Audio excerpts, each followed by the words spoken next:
Chapter 77-76 for myself. Chapter 77-76 for myself. Sume hadn't expected events to end like this. Not only did her willful actions cause several alleged innocents to meet untimely deaths, but the waterfall savage god was killed. She thought. But no matter what she thought would happen, none of it mattered in the end. Now, Ming Li was curled up beneath an oak tree, her hands wrapped around her ankles and her face buried between her soft thighs. From time to time, sounds of muffled crying would resound. Sume calmly sat next to her. Byin had already taken off, returning to Byin.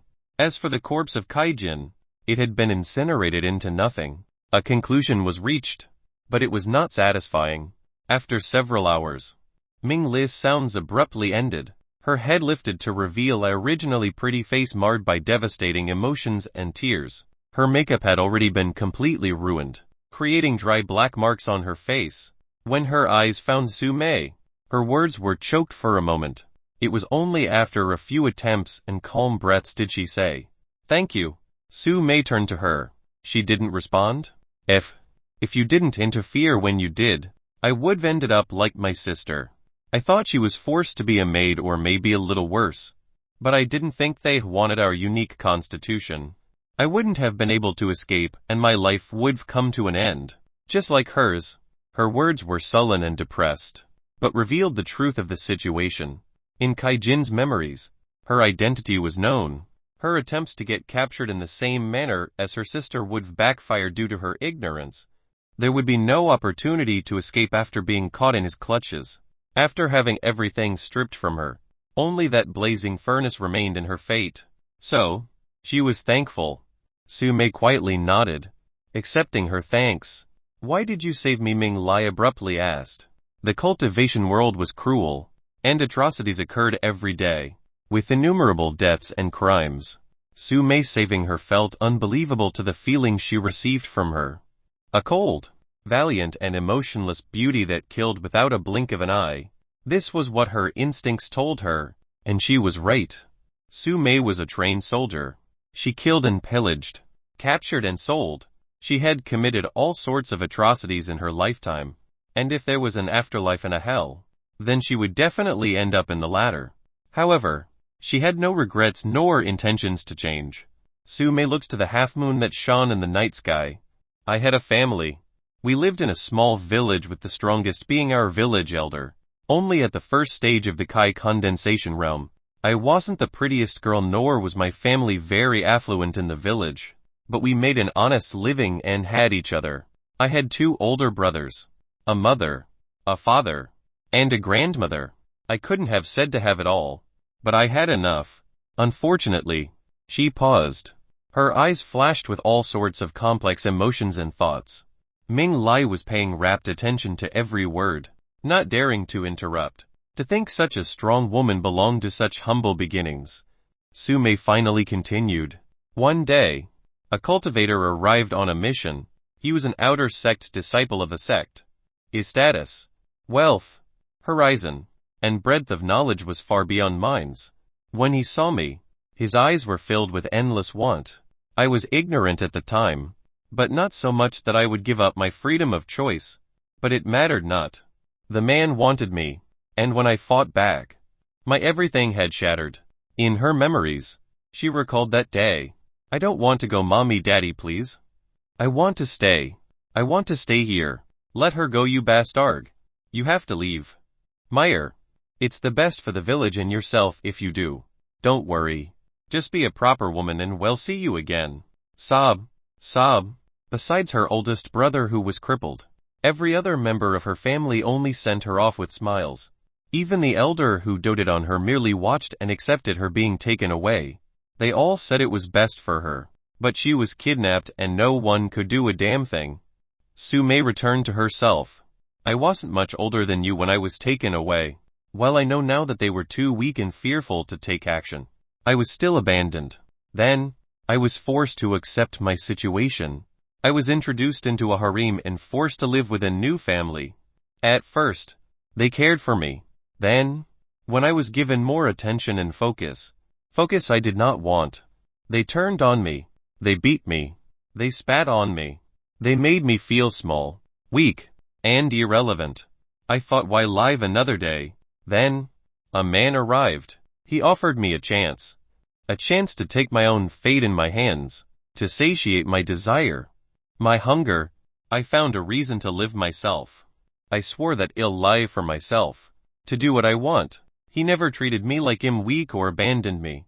Never restricted my choice. More memories flashed, of all the missions and times Byin and her acted together. While it was merely 3 years, it was enough to change her everything. I helped you because I saw myself. I saw the young girl that wasn't given a choice to live for herself.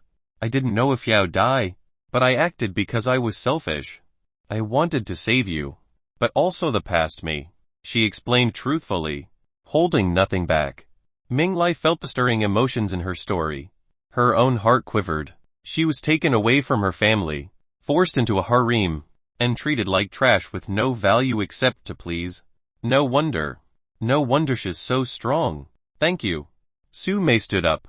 She didn't expect all of this to happen, but a part of her had been relieved as she acted to help. She had done all sorts of things, even captured the Violet Moon sect members to be sold into slavery. So she was by no means a warm-hearted person. And she didn't want to become a hypocrite. She merely acted because she saw herself in Ming Li. That was all. And she would not consciously act to save every girl she came across that was in peril. Perhaps she needed to save Ming Li to help remove some ephemeral wish by proxy.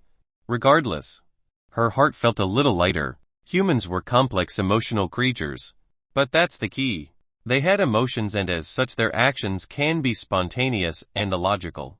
Why did she send Byin a message for permission to save a girl in truth?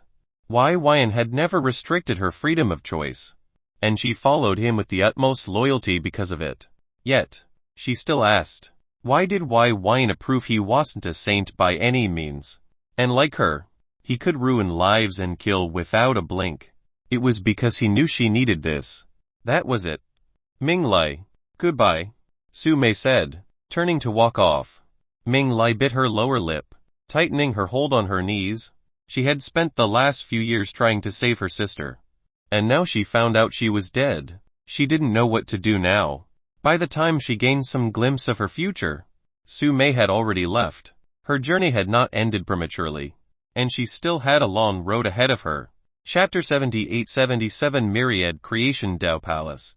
Chapter 78-77 Myriad Creation Dao Palace. 3 weeks soon flashed by.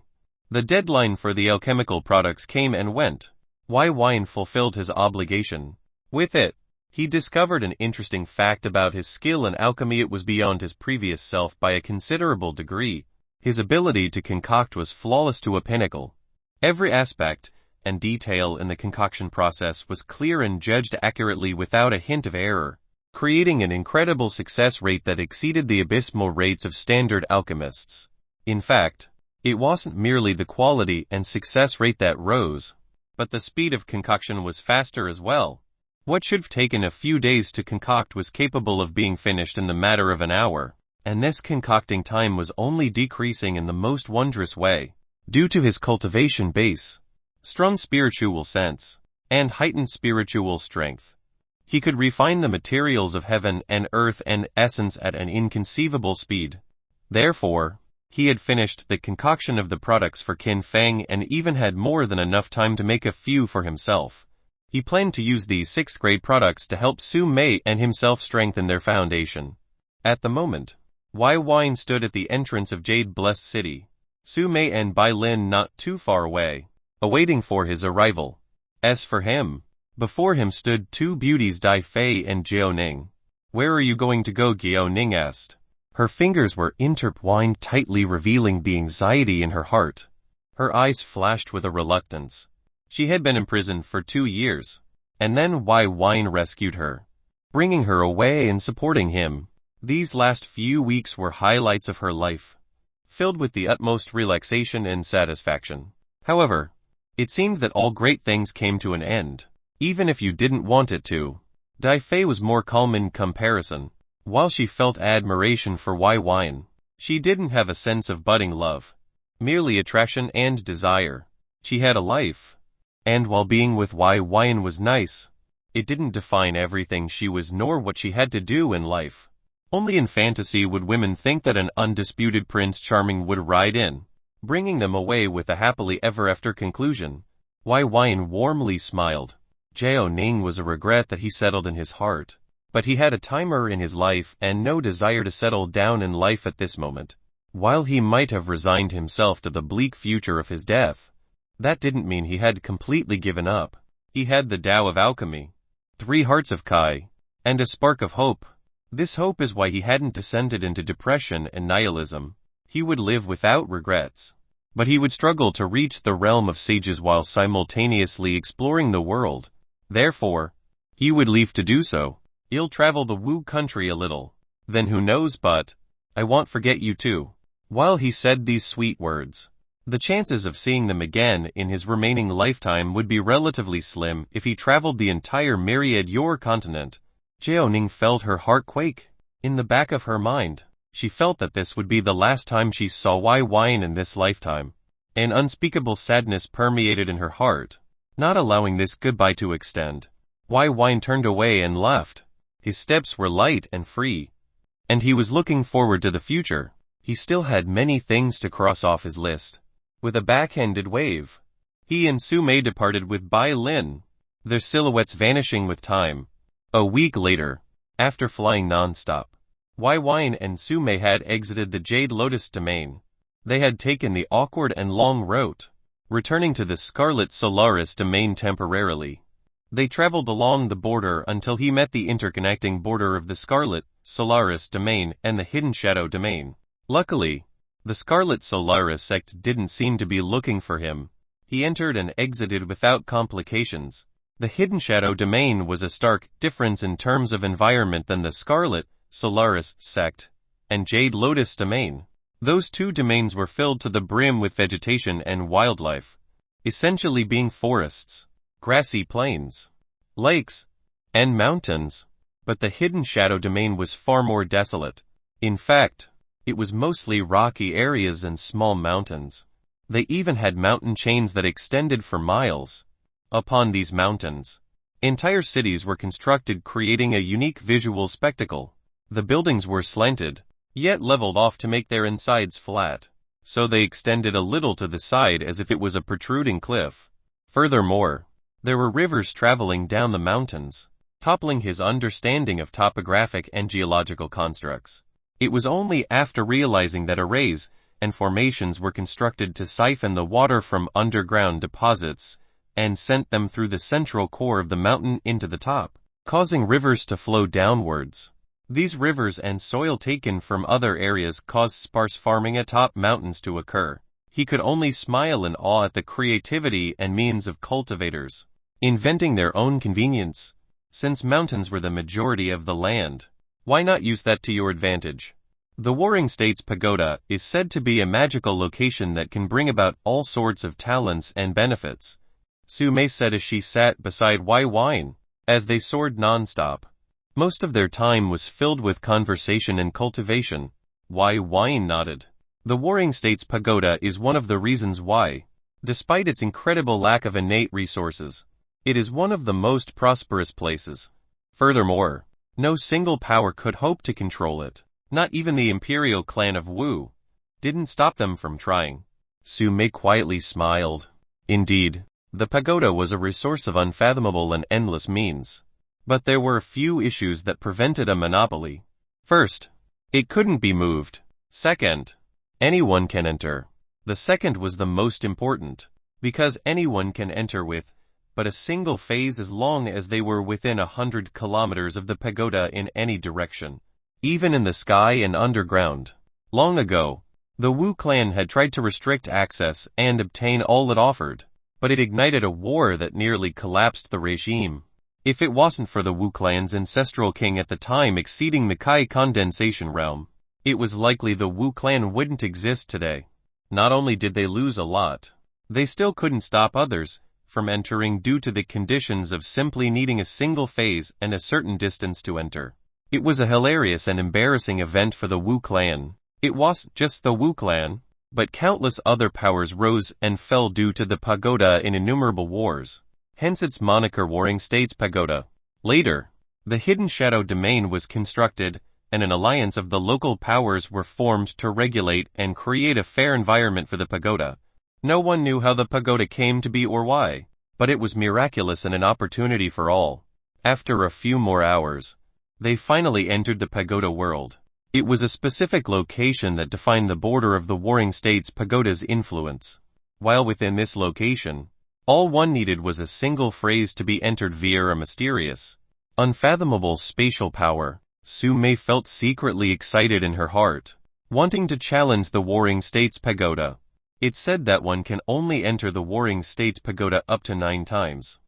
As long as you fail, but if you succeed, you can no longer enter. This rule also prevented people from endlessly challenging the Pagoda. Byin pouted his lips. I hope that this Pagoda isn't the entrance to what I think. When he thought about the description of the Warring States Pagoda, he recalled the Myriad Dao War Palace. There, he burst his saber intent and received a nascent saber soul. If it was true, then, he just hoped that wasn't the case. Fuck. Byin and Byin stood before a 9-storied pagoda. It had a majestic, yet ancient aura about it that made one feel a hint of reverence within their hearts.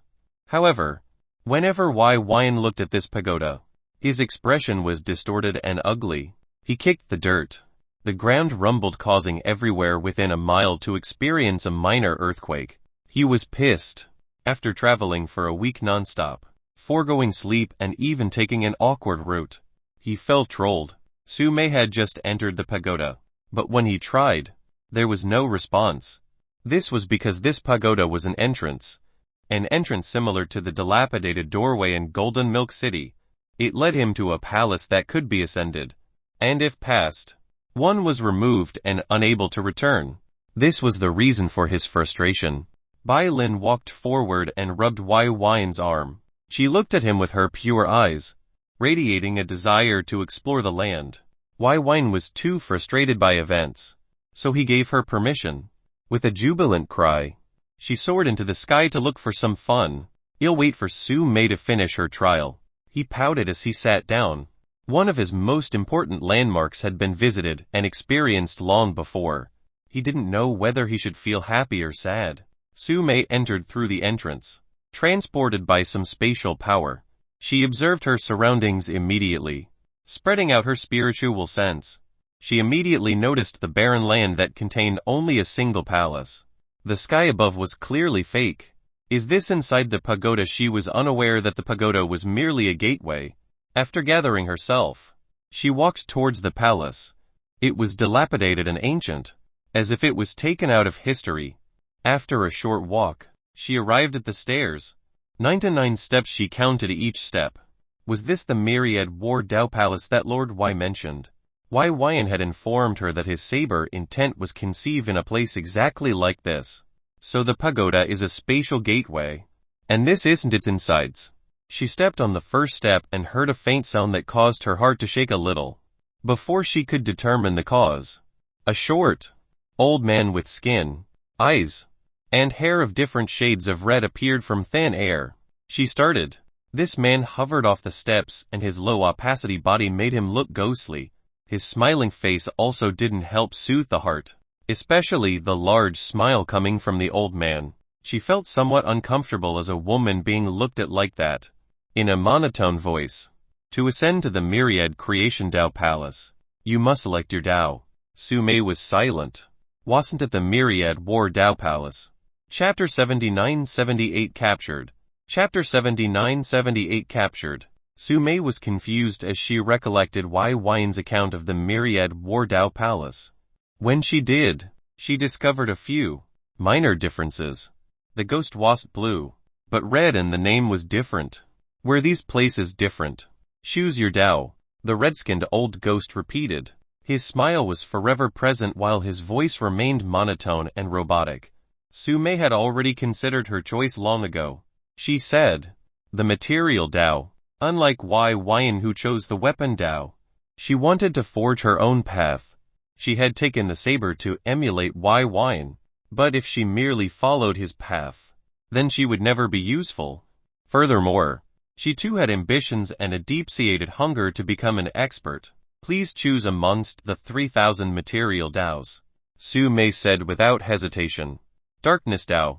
When this was said, the red-skinned old ghost nodded and vanished. Before her, the 99 steps started to release strands of dark-colored mist.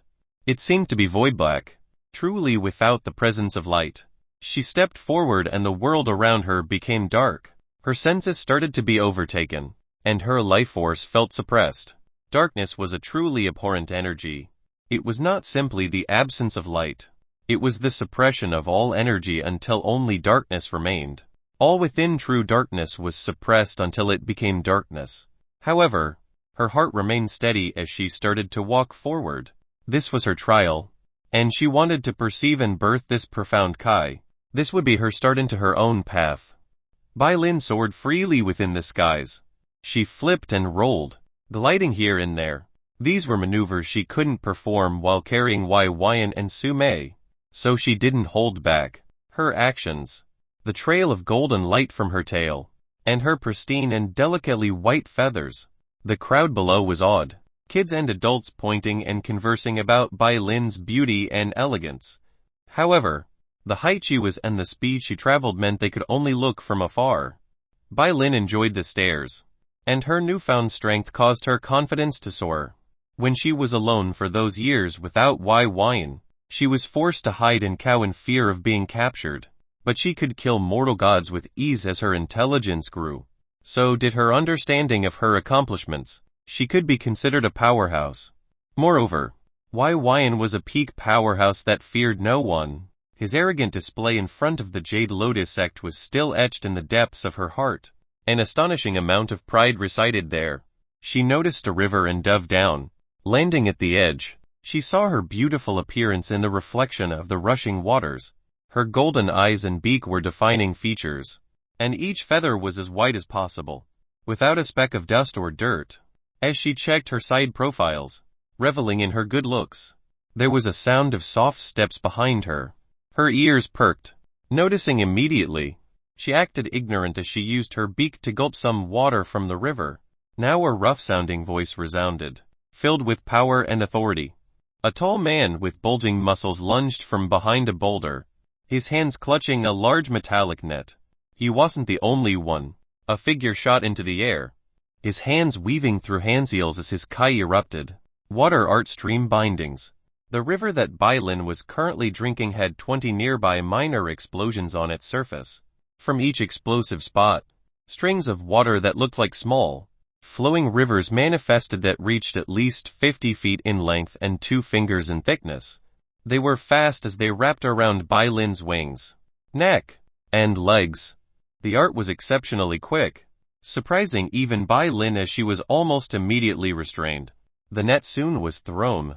Its metallic design looked like closely knitted mesh. It arrived above Byin in an instant.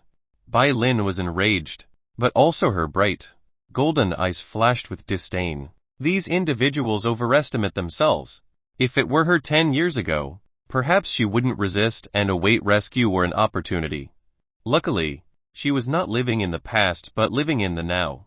And now, she was powerful. Her entire body erupted in fiery, blazing golden flames that instantly turned the water restraints into water vapor, and the metallic net couldn't even last before melting. She brandished her wings, causing a torrent of wind to pick up and push back all her attackers. What the figure in the air, who executed the water art, was shocked as his body was sent flying in the distance. As for the one with the net, he was too close. So when Byin erupted in flames, he was turned into ash. With a shrug of her feathers, removing the molten liquid metal from her feathers, unharmed, her golden eyes saw the speck of ash that was her attacker. She smiled with contempt. Foo! A sound reminiscent of a dart gun's firing resounded, causing Byin's ears to perk up. She turned to see a needle enter her golden shroud, but it was met with the same fate as the net, melting into nothing. A little bit away from her was a woman. Her eyes filled with shock as she saw her dart be rendered useless. Impossible, that's a blaze-resistant tranquilizer dart. These darts were useful against fire-type beasts. capable of existing in unusually high temperatures. Byin did not show mercy because the perpetrator was female. Her golden eyes released concentrated fiery rays that traveled to her chest in a blink. Before she could even move, she was obliterated into dust. "We are the beast taming sect. How could a measly crane that consumed a golden phoenix fruit be capable of resisting our capture?" An older man descended. He wore orange robes with the emblem of a man riding a Western-style dragon. Its lizard-like form was menacing yet graceful. Byin's eyes narrowed slightly. This old man's aura was quite strong. While she was confident of her strength, she didn't think herself invincible. She was about to fly off to seek Byin. Unfortunately, it was too late. Bloodline flame suppression formation. Formation activate. She heard a cacophony of voices from males, females, young and old arise from all directions. A brilliant, bright orange light erupted in all directions like towers. Her heart trembled with anxiety. She felt that she needed to escape. Without hesitating any longer, she erupted with a wide-range beam of golden fiery energies in hopes to incinerate all comers. However, the old man coldly snorted and executed a single hand seal, causing the world to briefly tremble. Spiritual spell beast's mind echo. She felt dizzy, her bloodline feeling as if it was suppressed somehow, while a ceaselessly resounding echo smashed her senses. Her golden light and flames were doused, and her eyes became somewhat dull. She had never felt so suppressed before. "Cree!" She tried to cry out, in hopes that Byin would hear. Unfortunately, she had flown too far in her fun. Clink! Before she knew it, the old man arrived and placed a shackle to her neck, while slipping a muzzle and shades over her mouth and eyes. She couldn't cry or see any longer. The weakness of her body overtook her as she felt her mind bombarded by all sorts of spiritual spells until she completely lost consciousness. Such a tough one. The old man grinned. Their losses weren't nearly as great as their gains. This crane had consumed a golden phoenix fruit and awakened her innate bloodline. Fortunately, she hadn't undergone ancestral awakening. Otherwise they'd be all dead. Soon numerous steps arrived, revealing the nearly 100 people that had worked in conjunction to execute that powerful formation. They all wore the colors and unique attire of the beast taming sect, sporting their emblem. A short, stout young man excitedly approached the elder, his eyes flashing with immense jubilation as he stared at Byin's entrapped form. "Elder Kai, this beast doesn't have a spiritual brand. We're so lucky." A spiritual brand was often used to enslave beasts and force their obedience. It was used when wild beasts were captured. But Byin was nurtured since birth in the Scarlet Solaris sect and given to Byin at a rather young age. So she didn't need a spiritual brand. Elder Kai laughed, the joy infectious as others joined in. Looking at him clearly, he was tall, thin, middle-aged, with thin lips and large eyes. "We're quite lucky. We've been searching for this beast since hearing about it in the Xin country. Who would thought it would be spotted in the hidden shadow domain? Our domain." Byin had awakened her bloodline abilities in the Xin country, near the Eden Earth sect. But she stayed in hiding and away from humans for too long. They had nearly forgotten about her until reports came in that she was freely traveling near their sect's headquarters. It was like a pie fell from the sky and landed on your lap. How could you not take it even if others could resist the temptation? They definitely could not. We're the foremost experts in beast nurturing and taming, with a beast that actually has the potential for ancestral awakening. The heavens are helping us. They were all too happy. We returned to the sect immediately, Elder Kai announced. In moments, everyone got ready to transport Byin to the sect. Chapter 8079 Beast Taming Sect. Chapter 8079 Beast Taming Sect. Amidst the raucous of excitement and cheer, the unconscious Byin was ushered away by members of the beast taming sect on a large, rectangular metallic platform. It was pushed forward, carrying her huge body, using their joined kai, her shackled wings, beak, and body casted and pitiful feeling to the ambient atmosphere. A few minutes earlier, Byin calmly waited for Su Mei to complete her trial, earning whatever reward she could. While he was a little peeved knowing that the Warring States Pagoda was merely an entrance to the myriad War Dao Palace, he felt happy for Su Mei. Her innate talent was spectacular. And even when he was a core disciple, he was shocked at how buried she was. If he had to truly compare talents, he simply had more beneficial opportunities than her. He didn't think she lacked in the talent department in the slightest when compared to himself. Whether that was true or not, it was his honest belief. His silver eyes roamed towards the direction Byin had flown off to. His eyebrows furrowed slightly as he felt the spiritual presence of several cultivators gathering, especially one with a rather powerful aura. They were far, moving in unison, and in the exact direction as Byin. One must know that Byi's spiritual sense was absolutely incredible. When he first ascended to the 8th phase, he could perceive 6 to 6 kilometers of distance with the utmost clarity. If he focused, it was capable of even viewing this distance as if he was literally there. As for his ambient sensory prowess, his awareness was remarkable, and this was before. Now that had consolidated his cultivation base, his senses could touch 100 kilometers with ease. With a little focus, his spiritual sense flashed until it reached Byin.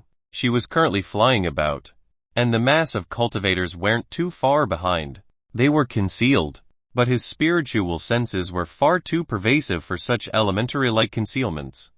Taming Sect. A trace of anger flashed within his eyes as he recognized the emblem etched into their uniforms. From there, he deduced their purpose. Byin. His hand subconsciously moved to extract his saber, a vivid massacre blazing in his gaze. He felt a tick of pain in his right arm. He pulled up the sleeve of his right arm and witnessed the mystic writings on the tattoo. That only he could see, and in characters he still couldn't recognize yet understood, began to rapidly change.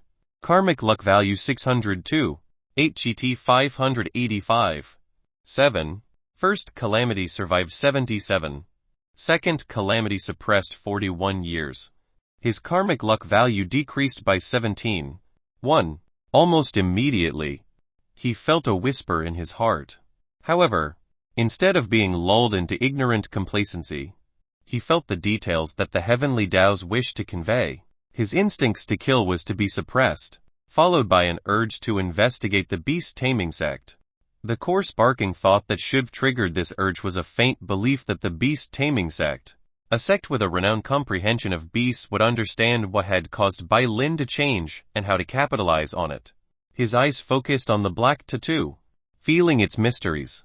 Was this how the heavenly Daos led others to their lucky chances while he had felt a subtle influence before, such as in Dragon Ash City? This was the first time it was so clear. It was like a sage giving him wise advice. Could it be that the bloodline of sense abilities, or resilience against the heavenly Dao's influence, increased alongside his cultivation base, or was it a benefit of overcoming the first calamity? He felt that it leaned towards the latter than the former, but the former still mattered. Calming his murderous intentions, he decided to follow along. He truly wished to learn more about Bylin's current state, and with the heavenly Daos essentially directing him there, how could it lack what he desired? Furthermore, a lucky chance depended on your own actions. Perhaps he could excavate far more than 17. 1 value out of this. While it pained him to observe Byin be restrained by experts focusing on subduing beasts, it also opened his eyes to the variant methods of the world. These Taming Sect members were not particularly strong, but with a combined effort and specialty means, they subdued Byin. Her strength was apparent. There wasn't a single person amongst them that could withstand her concentrated beams of fiery golden light. Yet they still emerged victorious with only a few losses. He remained concealed, following closely behind as he merged with the natural elemental energy signature. He was like wind as he moved. As he followed, he recalled the various details he knew about the Taming Sect. The Taming Sect's headquarters location was unknown, but it was rumored to be based in the hidden shadow domain. Seeing as they could gather these experts that exceeded 100 in number, this was likely the truth. The Taming Sect wasn't officially a part of Wu country. It was the type of sect based in many different countries under the same banner without any clear allegiance. It was said they controlled one of the 7 countries of the myriad Yor continent, but even that country wasn't its main base. This painted them with all sorts of mysteries. Furthermore, they were members of the alliance in the hidden shadow domain. As they had their hands in the proverbial pot of every country, their strength was truly an unknown. However, the theme of their sect was not. They nurtured, controlled, and used beasts for all sorts of tasks. They earned money by breeding powerful beasts such as the species of crane that Byin originated from, or the variant eagles. It was believed that started the concept of beast mounts in the myriad Yor continent, and even provided alchemists with a means to defend themselves. Their unique spiritual brands could render a beast completely under their control, like lifeless slaves, while offshot methods of spiritual brands were devised. The beast taming sect's means were still unique and nearly impossible to truly copy. It was said each indoctrinated member similarly had spiritual brands that detonated if their minds were controlled for interrogation or extraction of memories. The most unique spiritual brand was the one they used. Unlike the complete control, they had a spiritual brand that linked beast with cultivator, allowing them to dual cultivate with their beasts. While it may sound odd, to clarify, the act of dual cultivation between tamer and beast was not sexual. It related towards the exchange of energies to enhance each other. Cultivators had all sorts of elemental energies that beasts couldn't absorb, and beasts had powerful physical energies that could benefit the cultivators' physique, growth, and strength. It allowed both beast and tamer to have a complete understanding and even a telepathic link.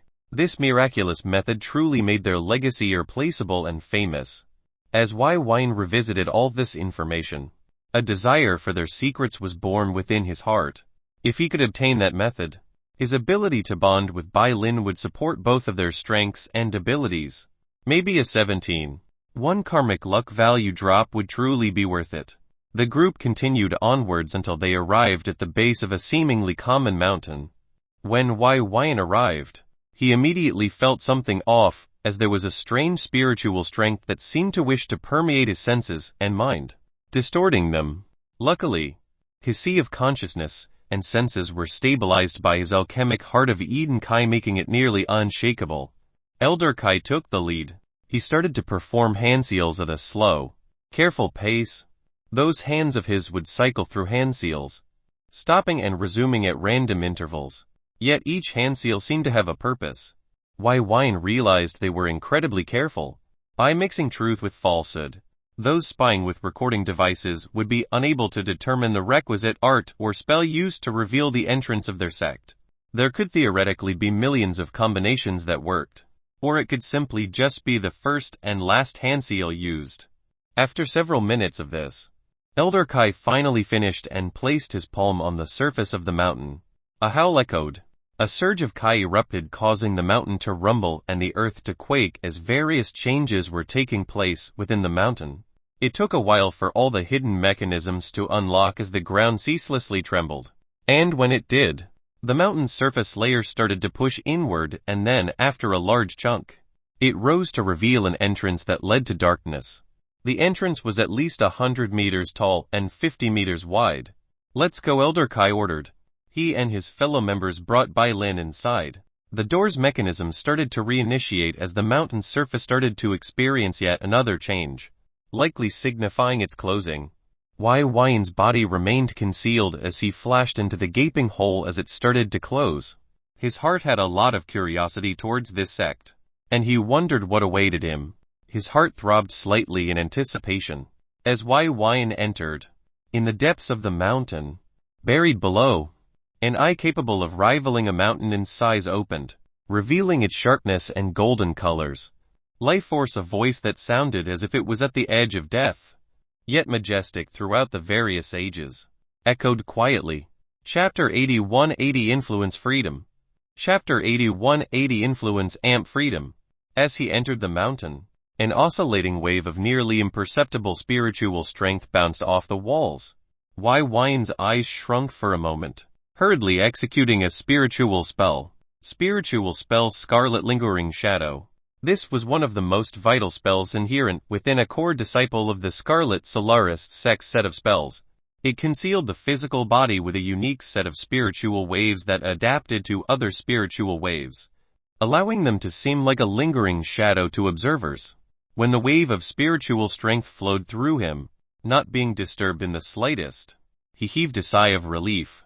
The beast taming sect truly lived up to its reputation as being very meticulous and protective of their secrets.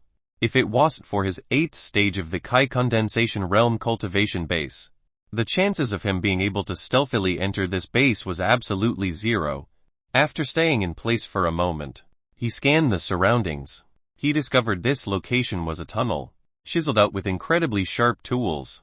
It wasn't circular, but square-shaped. There were lit lanterns at set intervals into the tunnel, lighting the way. He frowned as he felt the ground beneath his feet. The elemental energies were shifting oddly, slanted as he slid his feet carefully across. He realized the tunnel led to a slanted pathway. It led downwards. He didn't move carelessly, taking one step at a time.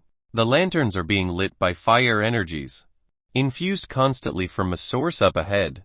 There was an internal array network that seemed to keep the lanterns ablaze. This required a minimal amount of resources, but it did mean that this was a commonly used passageway. The lack of dust and varied traces of physical energies that lingered in the air allowed him to gain an estimate of the traffic coming in and out. The fainter the energies, the longer it was since it was left behind. The richer the energies, the stronger the person who left it behind. With this in mind, he assumed that there were about 10,000 different individuals here. An underground city he had traveled for nearly 300 meters, slowly entering deeper underground as a result.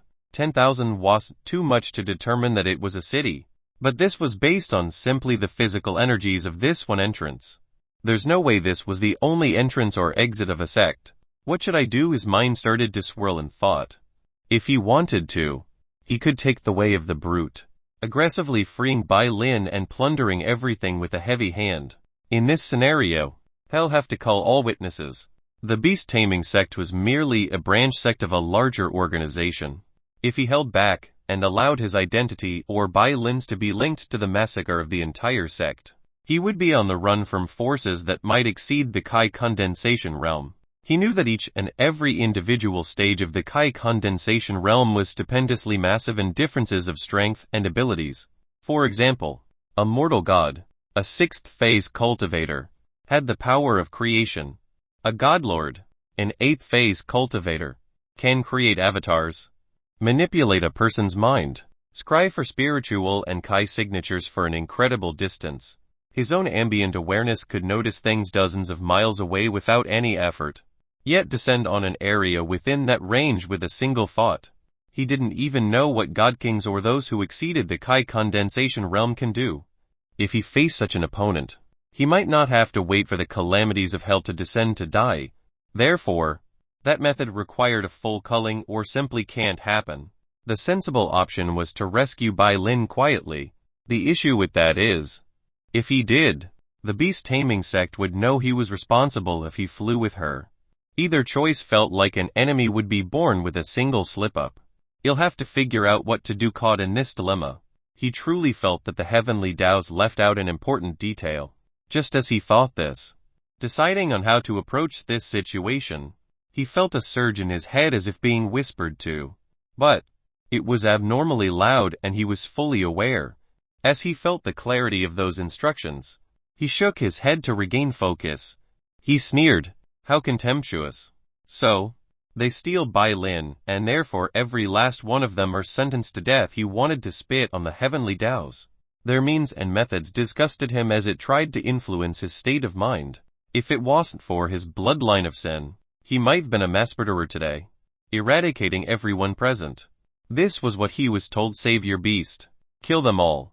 According to the 3,000 commandments of the heavenly Daos, anyone who wrongs you, who they interact with, and everyone that shares karmic ties with them, can freely share the fate you impose on them. Essentially, if the father smacked you in the face, it was okay to slaughter him. The entire family, the dog, the friendly neighbor, and the entire city. That's ridiculous as all fuck. Absolutely disgusting. As long as they had karmic ties with them via association, no matter how loose, it was sufficient for them to share the fate of the culprit. After all, the father sinned, so it was okay. Is this the lucky chance I have? He felt disdain and contempt, but then he paused for a moment. It's not like the lucky chances he had before didn't include killing others. But he hadn't even given it a thought before. He beheaded the son and father of the Azure Dragon city without a hint of enmity between them, merely plundering his wealth for the sake of it. Was that not a sin? Then, he recalled something. The Azure Dragon city lord was a member of the Gya state, and a newly minted mortal god, an elder of the earthly Titan sect. The Scarlet Solaris sect and the earthly Titan sect were not allies, and had quite a bad history and tense relations. Was this really enough to justify his indiscriminate killing of the Azure Dragon city lord and his son? The answer of the heavenly Dao's yes. As long as they were connected by any karmic ties. No matter how loose or distant. You can slaughter without care.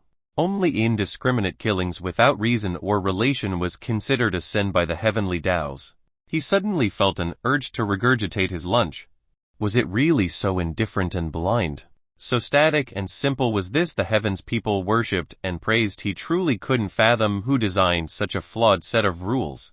But, was it really flawed? What right did he have to determine that? His eyes flashed with acute brilliance and enlightened intelligence. Looking at his right arm, his eyes narrowed sharply. The heavenly Daos influence us. But aren't you doing the same? How pathetically hypocritical.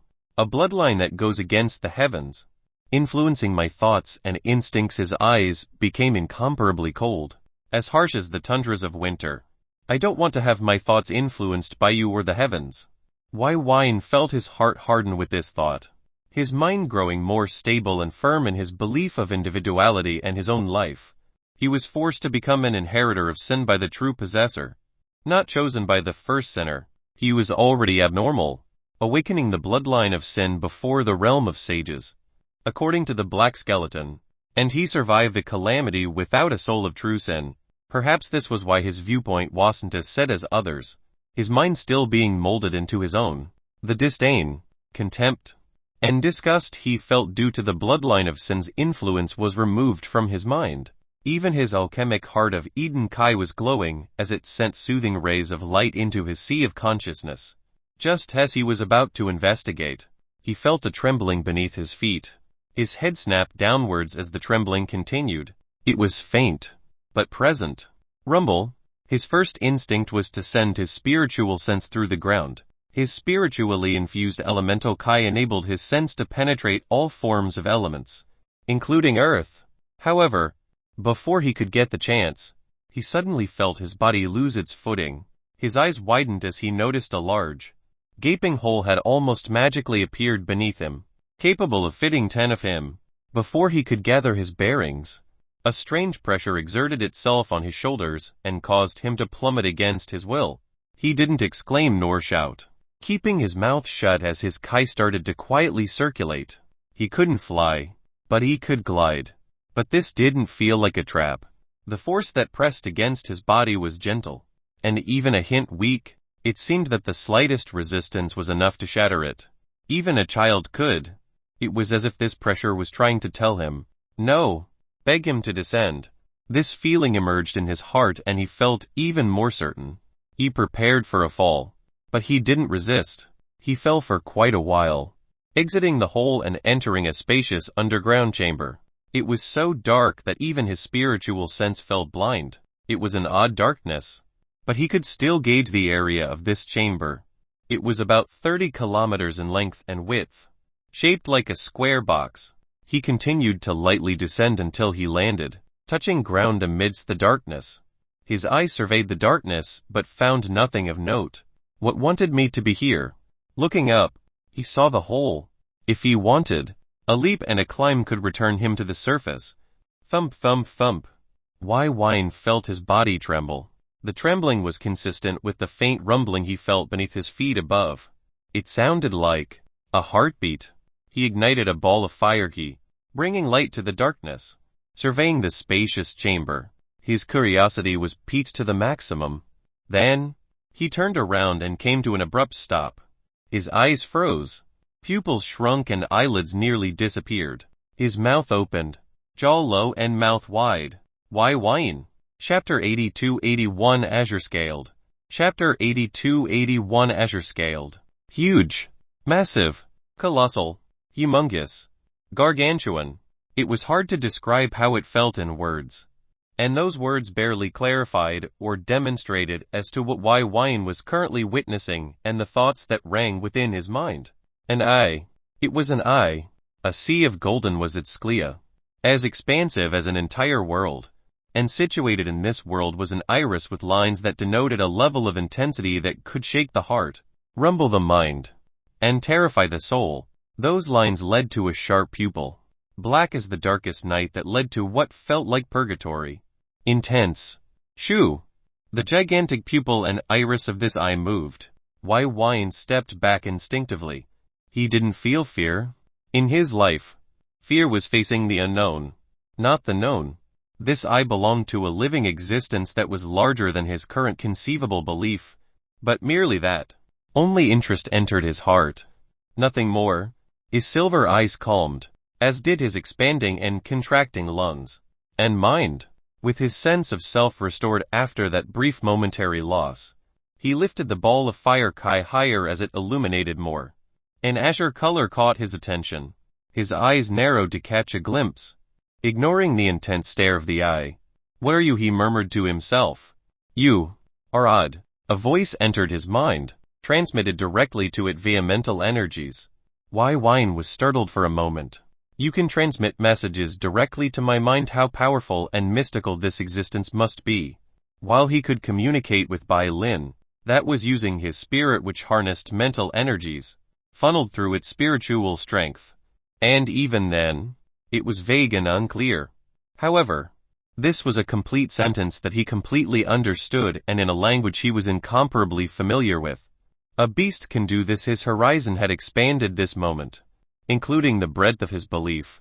While he had met that blackle skeleton, knew about the secrets of the heavenly Daos, his understanding of the actual world was still lacking. "I can."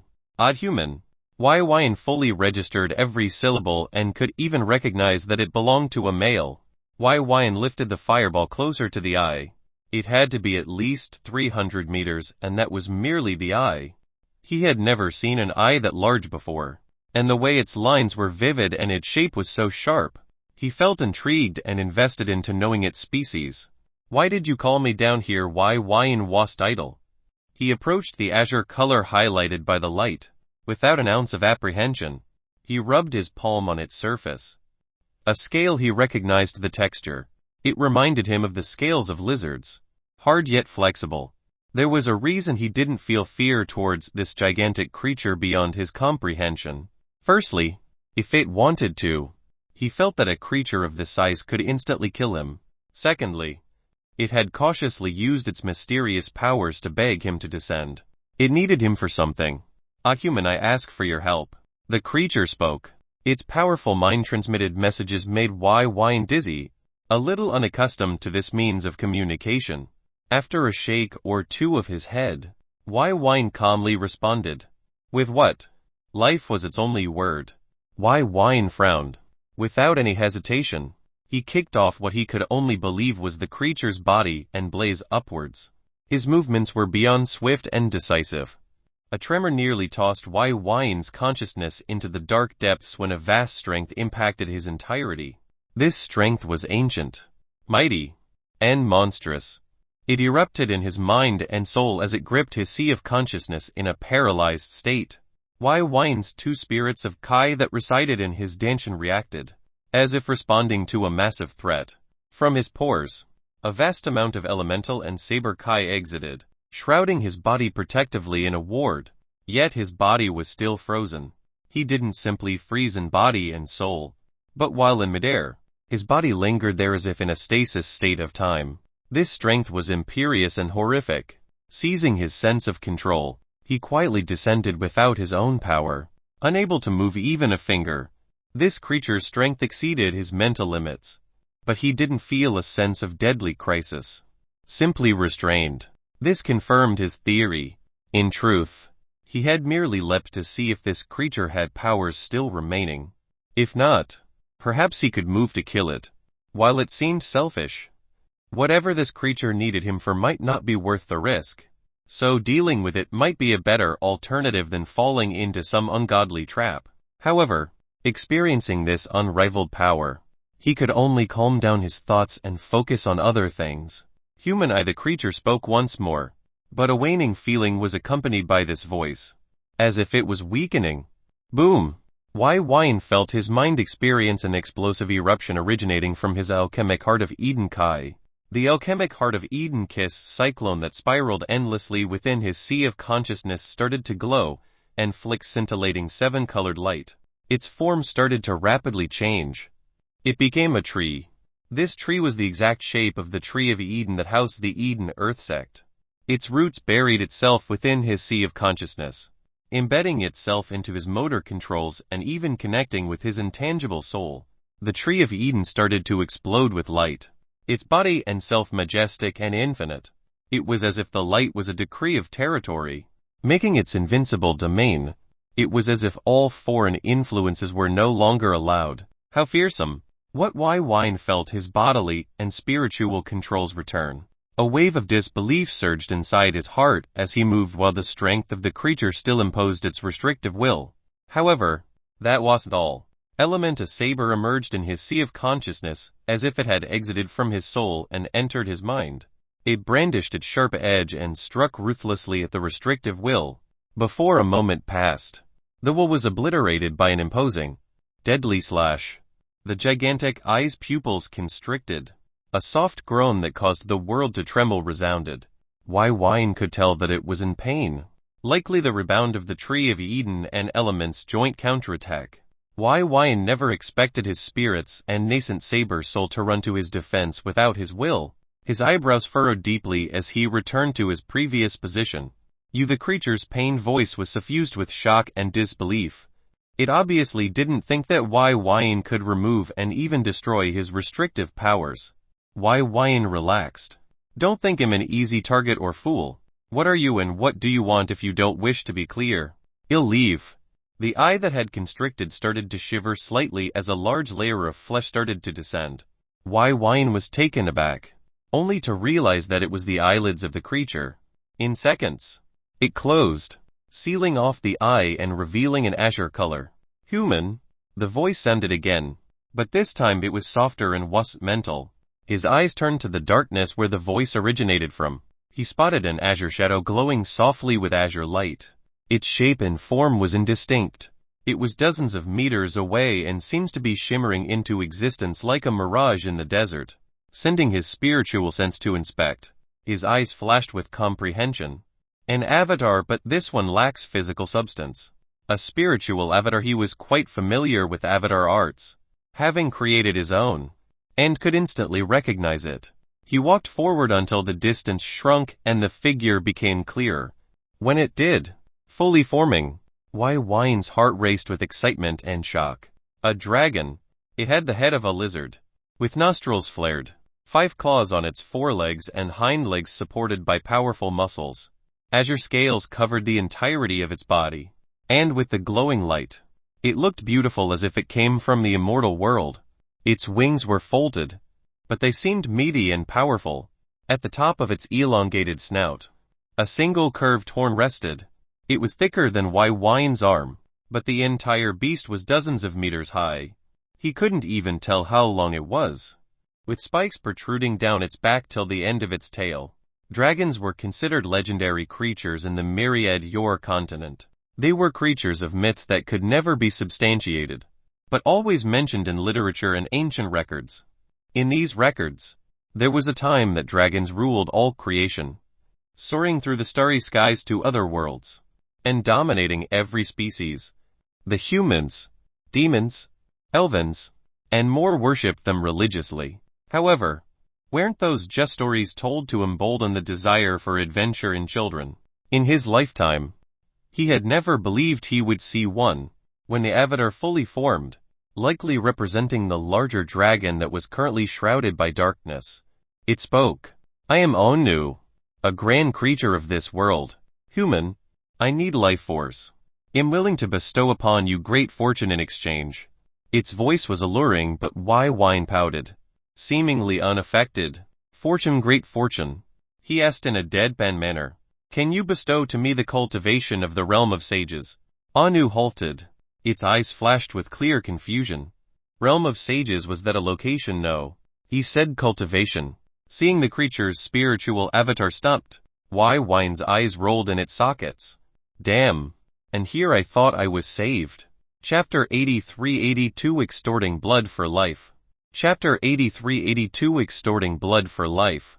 Since the creature, named Anu, didn't understand what the Realm of Sages was, then it likely exceeded its understanding, or was strictly human-based. In that case, he was out of luck for a method to ensure his survival even if the calamity of hell was deemed a failure. I don't have much life force. And why may you have about 10,000 or so other candidates above you? Byin instantly questioned this entire thing. If life force was all it needed, there was quite a bit just above ground. Devour or snatch away. And if it must be given willingly, he imagined barely anyone would refuse a dragon in hopes of a big boon. Unfortunately, this dragon met Byin, an existence that could give zero shits about this great fortune unless it could ensure his survival. Ana's spiritual avatar slithered closer, revealing its exquisite spiritual form and bright golden eyes. It seemed to be inspecting Byin, as if confirming its original assumption. Then within its gaze, a bright light of excitement flashed with a faint smile. He had never seen a lizard smile before. It was very awkward at first to witness such a normal human reaction on a beast. Even Byin only smiled with her eyes, or expressed happiness in its vocal cries. Never a literal smile. You have life force. A vast, unfathomable and inestimable amount of life force within you, Anu stated with certainty. Inestimable amount of life force. He immediately was taken aback, recalling his entire life. When did he become an immortal if so? Calamities of hell come at me, but that was wishful thinking. He pondered for a moment and then touched his chest, feeling the powerful beasts of his flesh and blood heart. A mark had been placed in his heart by the Tree of Eden. It contained its inherent wood energies and life force. Because of its creation, its physical body collapsed and killed millions. He had tried to use this mark of Eden, for a while now, but the life force within was essentially useless. He was brimming his life force, young and youthful with a healthy body and strong cultivation support. In fact, his lifespan already exceeds his cultivation level. When he tried to draw out the life force within, it did nothing to his physical body. It was likely because his current life force was like a cup filled with water. More water didn't help and simply spilled over. Normally, this would excite cultivators because if they get old, if they refine this life force into their body, they could live far longer than average.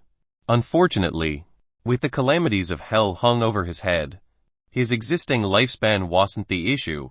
It was not being obliterated in mind, body and soul due to failure. A total death. No amount of life force will help that. As for the wood energies, they would be useful if he needed wood energies for his cultivation. He didn't. While it may have been useful in the early and middle stages of the Kai condensation realm, the 9th stage required something more than just wood energy to reach it. Byin frowned. If it needed life force, then he could give away quite a bit with no loss to himself.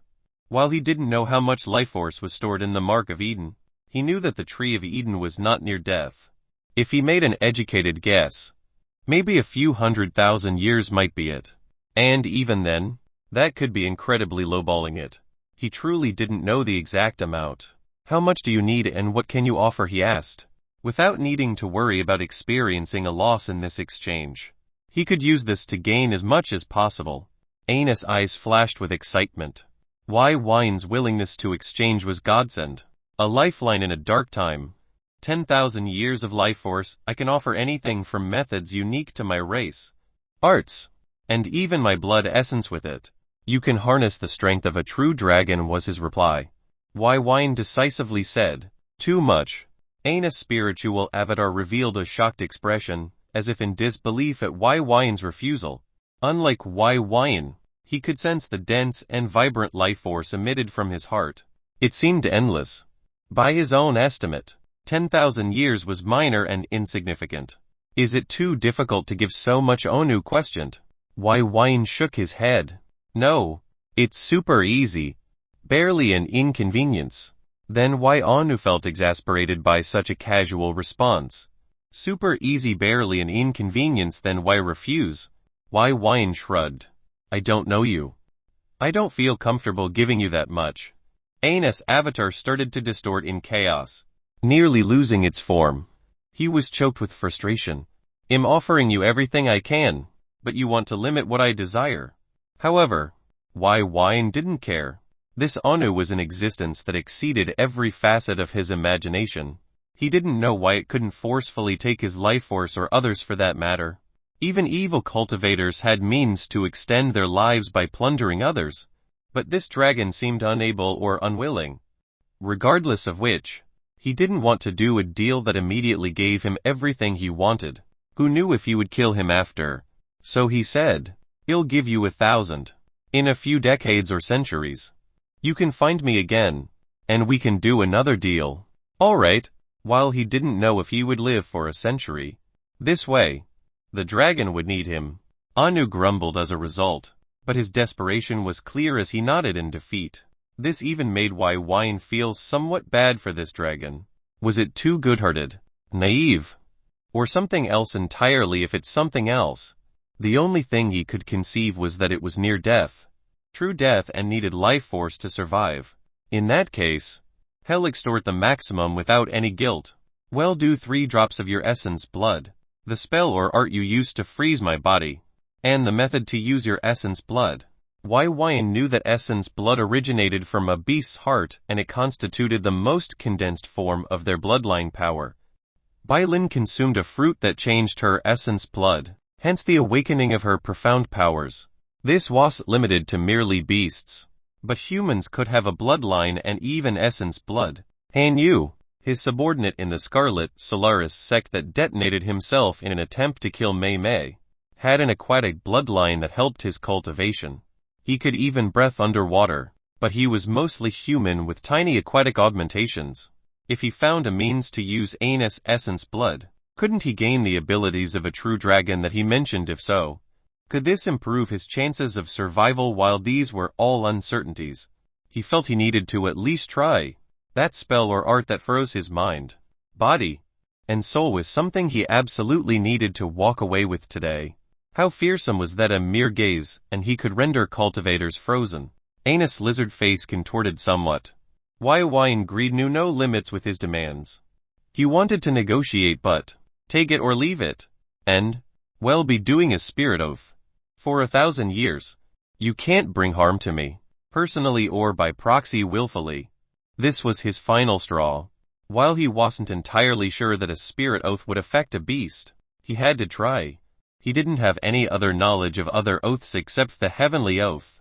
According to the scripture of sin, he couldn't perform that under any circumstance, otherwise his identity as an inheritor of sin would be revealed.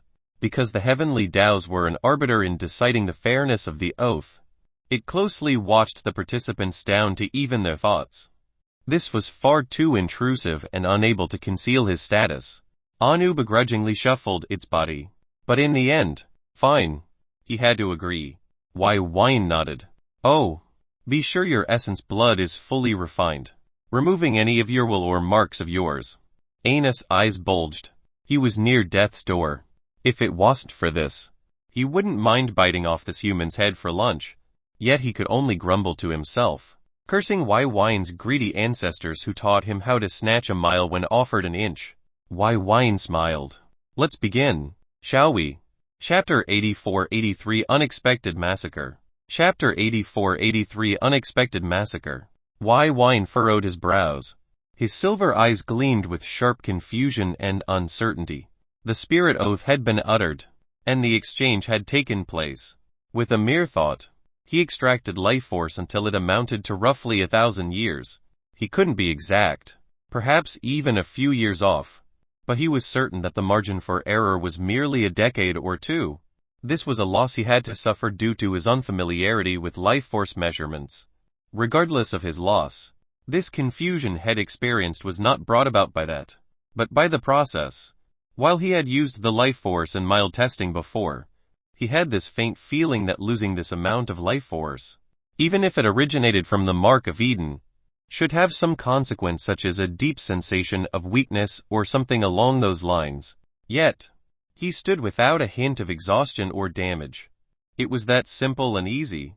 As for Anu, the life force was siphoned into his spiritual avatar and entered into his scales. It fused with his unfathomably large body in a perfect merger. Seamless and sudden. The process wasn't as epic as he assumed.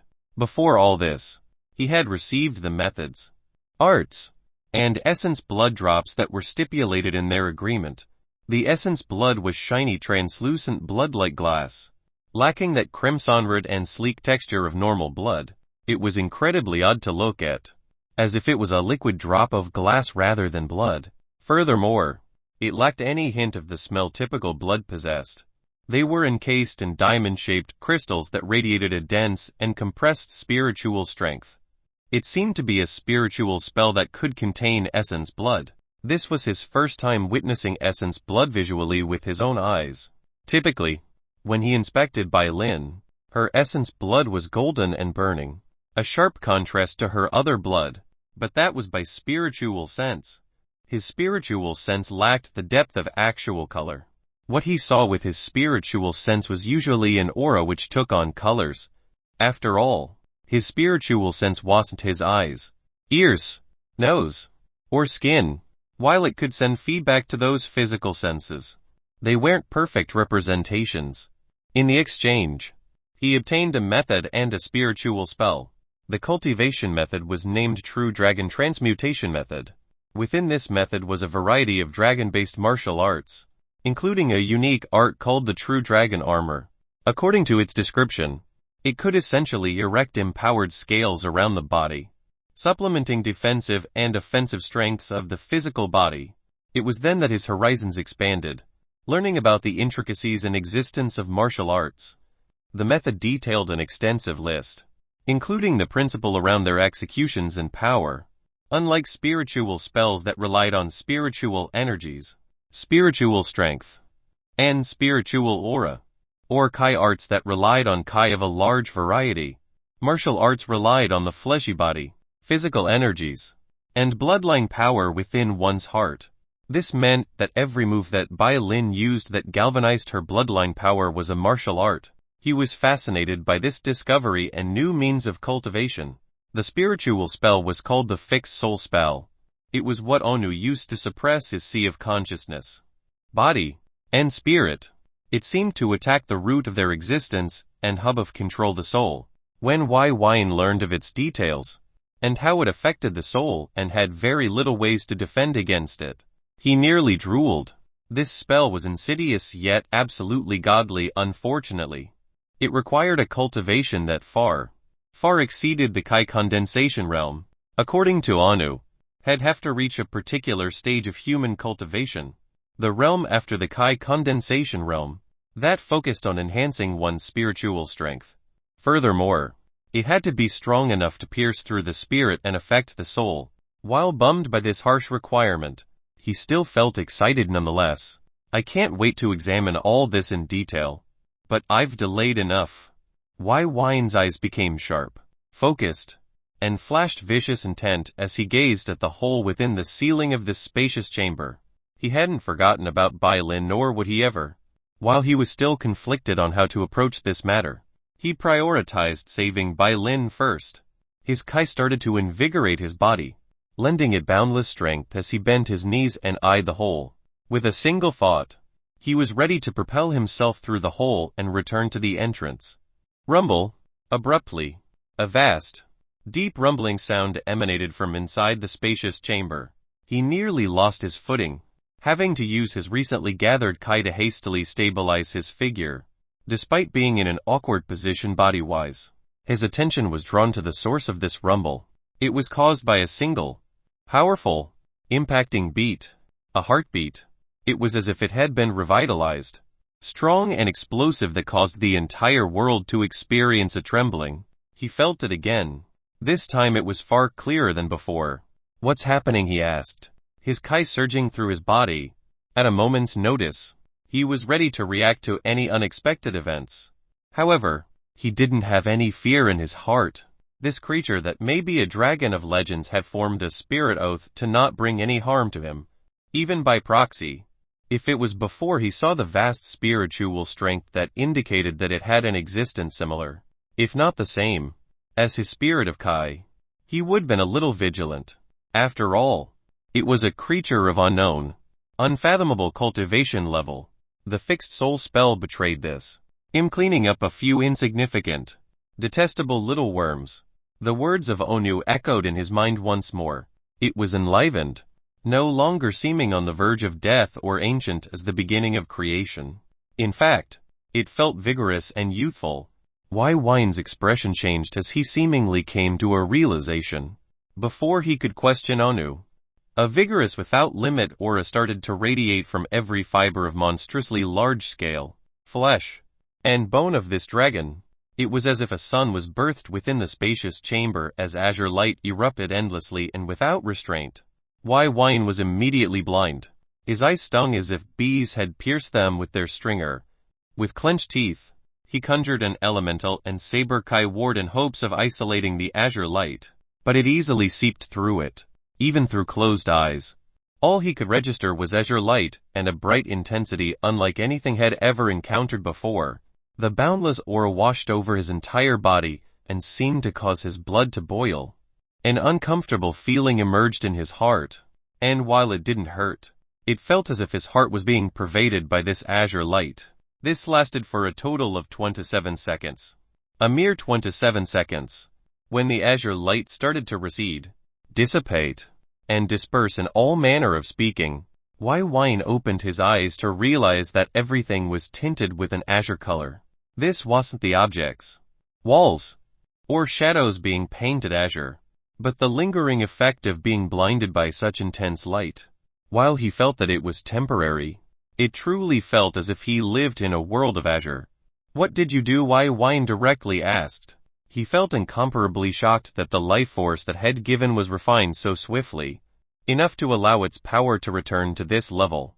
He didn't know what this azure-scaled, one-horned dragon-like creature did, but he felt that it had likely shaken the world. "I've killed some despicable insects. Nothing more." An unfeeling voice resounded. It was filled with a casual air that contained a hint of disgust, as if speaking about throwing out garbage, or stomping on a cockroach in your home. A feeling of foreboding emerged in Byin's heart as he looked up. The hole still present. He didn't hesitate. Shooting upwards like a rocket, his elemental wind Kai surged, giving him lift, and furthering his propelling speed. When he entered the hole, he stomped his foot to the wall, and sped up his ascending speed by another notch. He was like a speeding sparrow as he exited the hole, returning to the entrance pathway of the beast Taming Sect. His spiritual sense didn't hold back as it widely investigated the entrance and beyond. His eyes bulged. Elemental art thunder step. He flashed through the entrance in the matter of seconds, coming to the end, which was a gate that was in the process of being closed, yet halted midway. His eyes narrowed as he caught a glimpse of what laid inside. He gingerly walked forward until he entered the opening. Those silver eyes of his swept the area. Just as he thought. This beast taming sect had an underground city, but none of that was important. His gaze fell onto a body, fully clothed, belonging to a young woman who couldn't be more than 20 years old. She laid there, peacefully and without a hint of life exuding from her. She was now a corpse. When he touched her neck to find a pulse, a faint wave of azure light flashed beneath her skin. His heart tensed. Why did he even need to find a pulse? His spiritual sense had already concluded her status deceased. Perhaps it was his unwillingness to accept it. Those same silver eyes lifted and witnessed what seemed like a peaceful underworld. A graveyard without graves, a battlefield without blood, a sect without life. Bark. SSSSSS. Meow. Cree. Howa. The sounds of various animals, lively and free from all restraints, erupted from all over.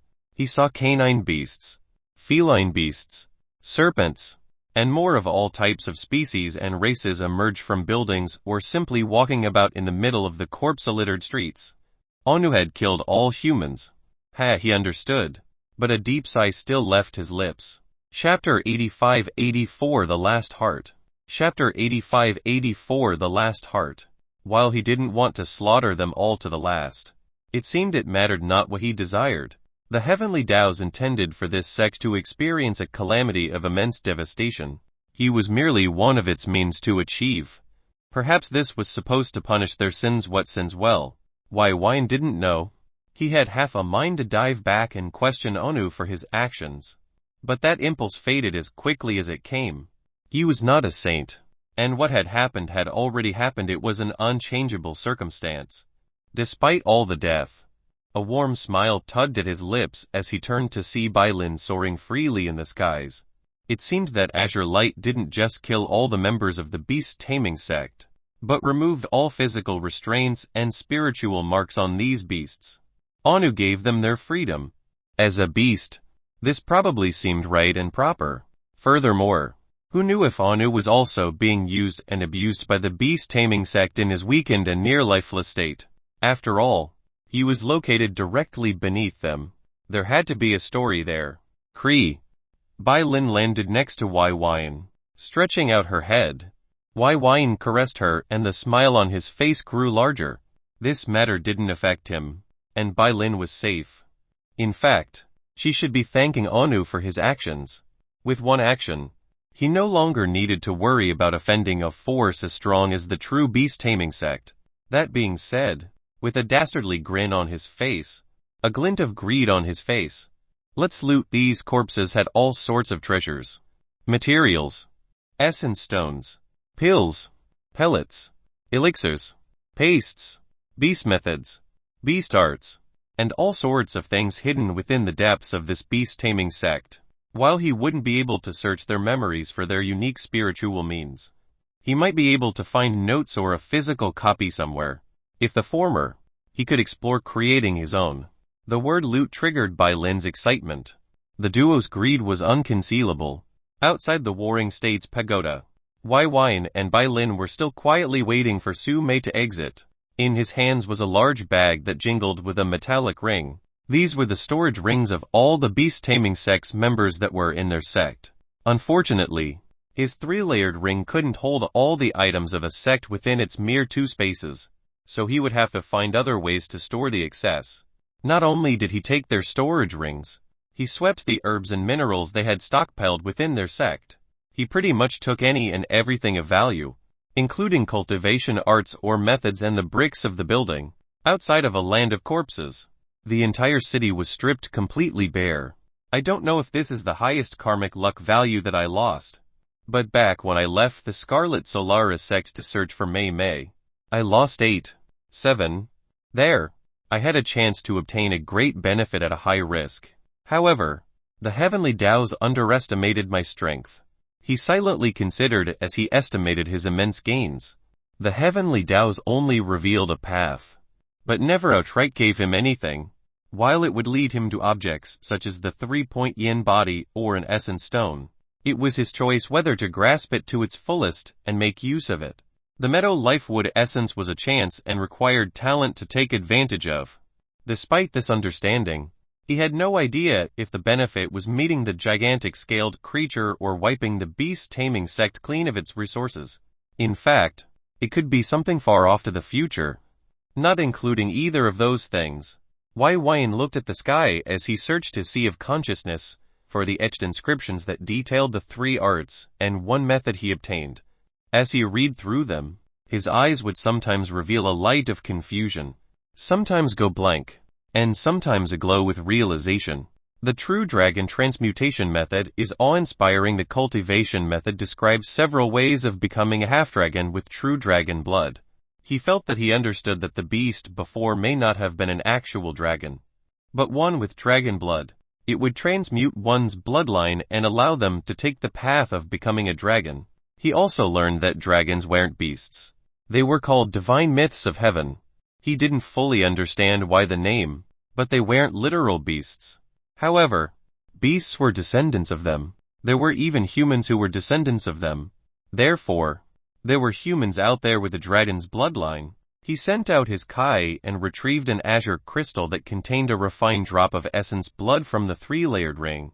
This essence blood contained the bloodline of a dragon. Bringing it over, he carefully inspected it. According to the method, I can choose 3 ways to refine this essence blood. Firstly, I can choose to refine it into my heart. This is the most common method. It has no risks of death or failure, and allows one to produce normal blood of a dragon. However, my heart will only be able to perform a single refinement and my body will undergo an uncontrollable mutation.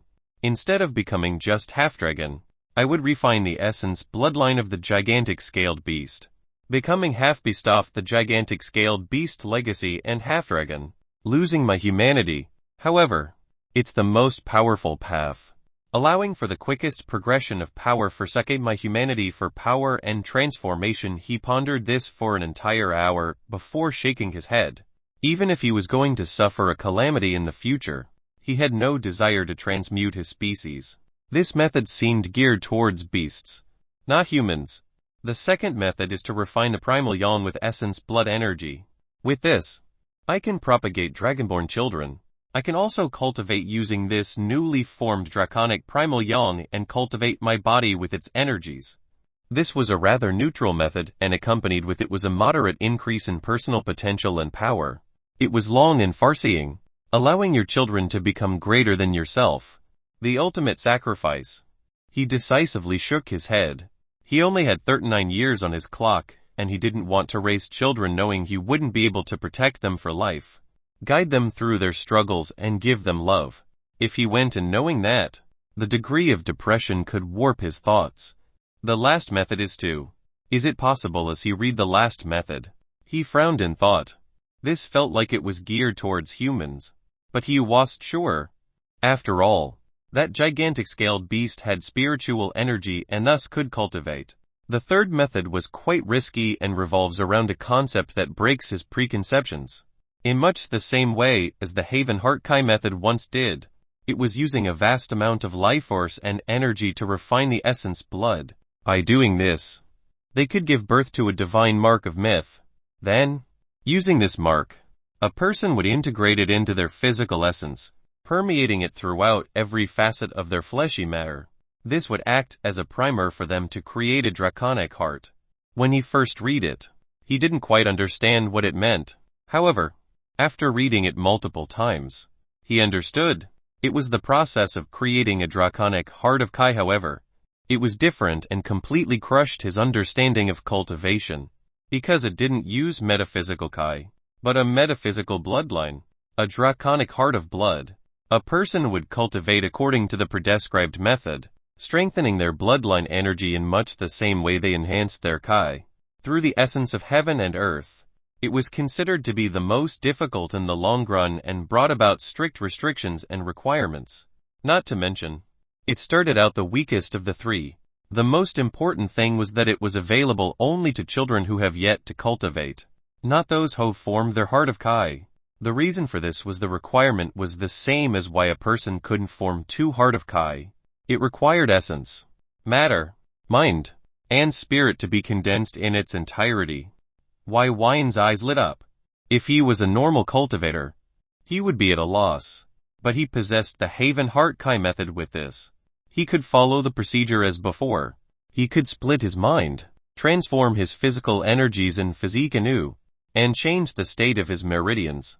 As for the spirit, he knew that he could easily tap into his soul and utilize another piece. That was the easiest aspect of the technique, having accomplished it several times before. However, if I do this and create a draconic heart of blood, I won't be able to use the Haven Heart Kai method again. As he analyzed the aspects of this new bloodline, he knew it would make it nearly impossible for him to restructure his physical body ever again. At the moment, only pure energy was refining his body. But this would shift his DNA entirely. If he tried to shift it again, he would lose his bloodline. All the resources and essence blood wasted would be useless, and his ability to use the draconic heart of blood would cease. It would be in much the same way as his previous selves were unable to control his 2 hearts of Kai. After several hours of thinking, he decided to do it anyway. He didn't have an infinite life, so he can't keep creating more and more hearts of Kai. In fact, he didn't want to, nor was he confident he could. His soul wasn't limitless, and he wasn't someone who reached the realm of sages. He couldn't cultivate his soul. Who knew what type of damage that would happen if he split his soul into portions and fashioned into countless hearts of Kai? In truth, Byin would not be able to exceed 4 hearts of Kai. Not only was it due to the limitations of his soul, but the limitations of the method itself, as he split off a portion of his soul to construct his spirit. If he removed too much, his soul would destabilize and falter, collapsing in on itself. It would be a rather brutal death, with the possibility for reincarnation no longer existing. This will be my last birthing of a spirit, he swore to himself, revealing a rare form of determination. Chapter 86-85 Dragon Heart. Draconic Blood. Chapter 86-85 Dragon Heart. Draconic Blood. Roar. An infinitely fierce, thunderous sound reverberated throughout the immediate external world. It seemed to have originated from divine myths, erupting from within Byin. He currently sat calmly within a newly hewn-out cave within a mountain located within the hidden shadow domain. Because he wished to form the draconic heart of blood with his greatest effort and focus, he settled down for a session of secluded cultivation. A few days ago, Sume left the Warring States Pagoda after undergoing the trial of material Dao darkness. It was a complex, advanced energy type, and even with her sheer talent, she wasn't capable of birthing even the normal darkness Kai. However, when she exited, she wasn't distraught or sullen at her failure. She was enthralled in the profundities of darkness and felt even more willing to cultivate it. As for her reward gained for her progress in the trial, she received a cultivation method called the Tenebrous Light of Night method. It denoted the means and method to cultivate darkness and light energy, and even shadowlight Kai, a rare, incredibly difficult Kai that is even harder to cultivate than elemental Kai. Byin supported her in this endeavor.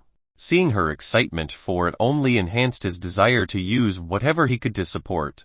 Furthermore, she had reached a critical point in her cultivation, nearing the 5th stage of Kai condensation, young growth phase due to the benefits gained from the trial and her own efforts before. With the resources and alchemic products he created, her cultivation base had already started to increase by leaps and bounds, allowing her to near the final refinement of yang energy. If she could reach this stage of cultivation, her strength would rise to a high level. Sume had already given birth to a unique, high-level wood Kai, and was working on her lightning Kai. She decided to take a similar path to Byin, birthing all 9 elemental energies to supplement her physical, spiritual, and core energies. Byin, of course, supported her fully.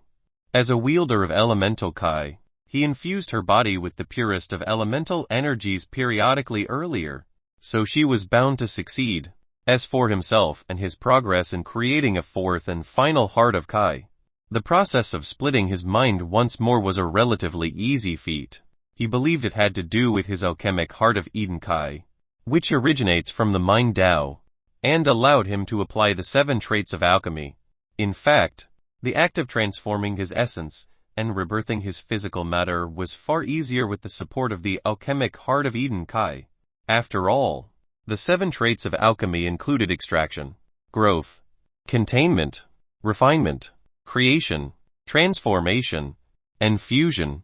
After doing so, he tapped into the boundless life force within the Tree of Eden's runic mark and forcefully refined the 3 drops of essence blood into a divine mark of myth. He didn't know how much life force was used exactly, but by a rough estimation, he believed it required about 1,000 to 2,000 years of pure, raw life force energy. It radiated a unique draconic aura, overbearing and sovereign of creation.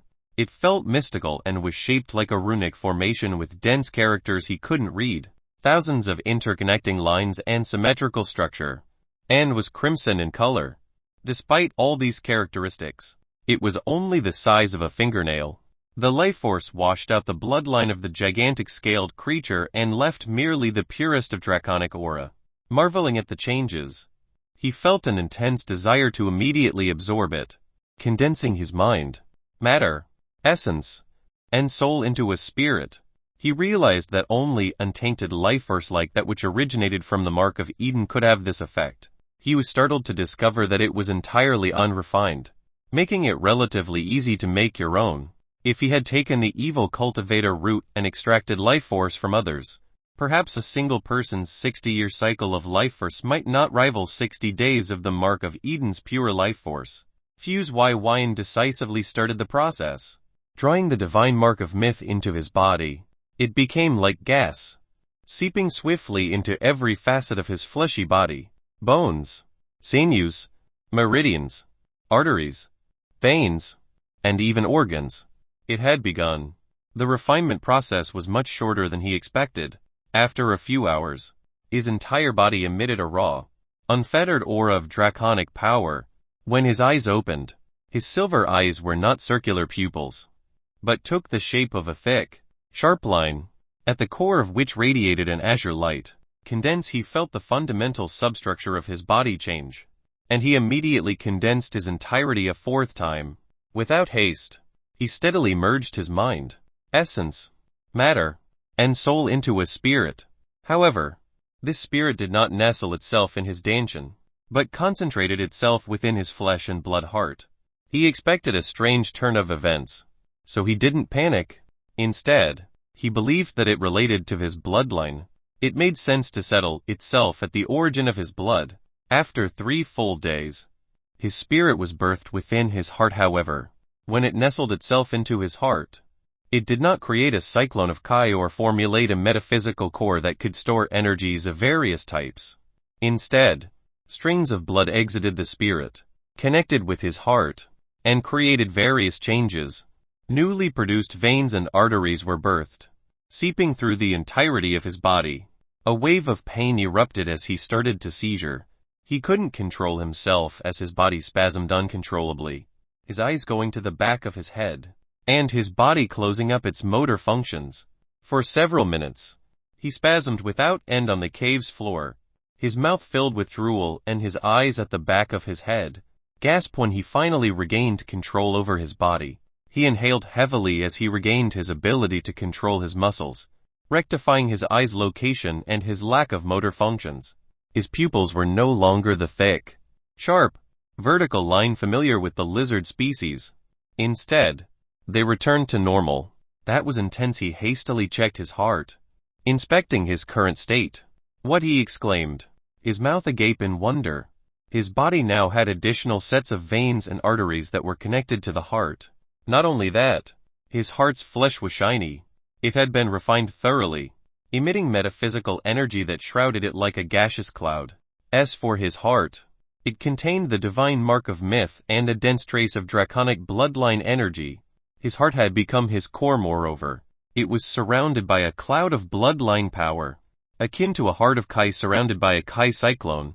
He gulped slightly, his mind surging with amazement at the various unexpected changes. It's at the first stage of Kai no blood condensation. He felt that the cultivation path of this was similar, but not the same.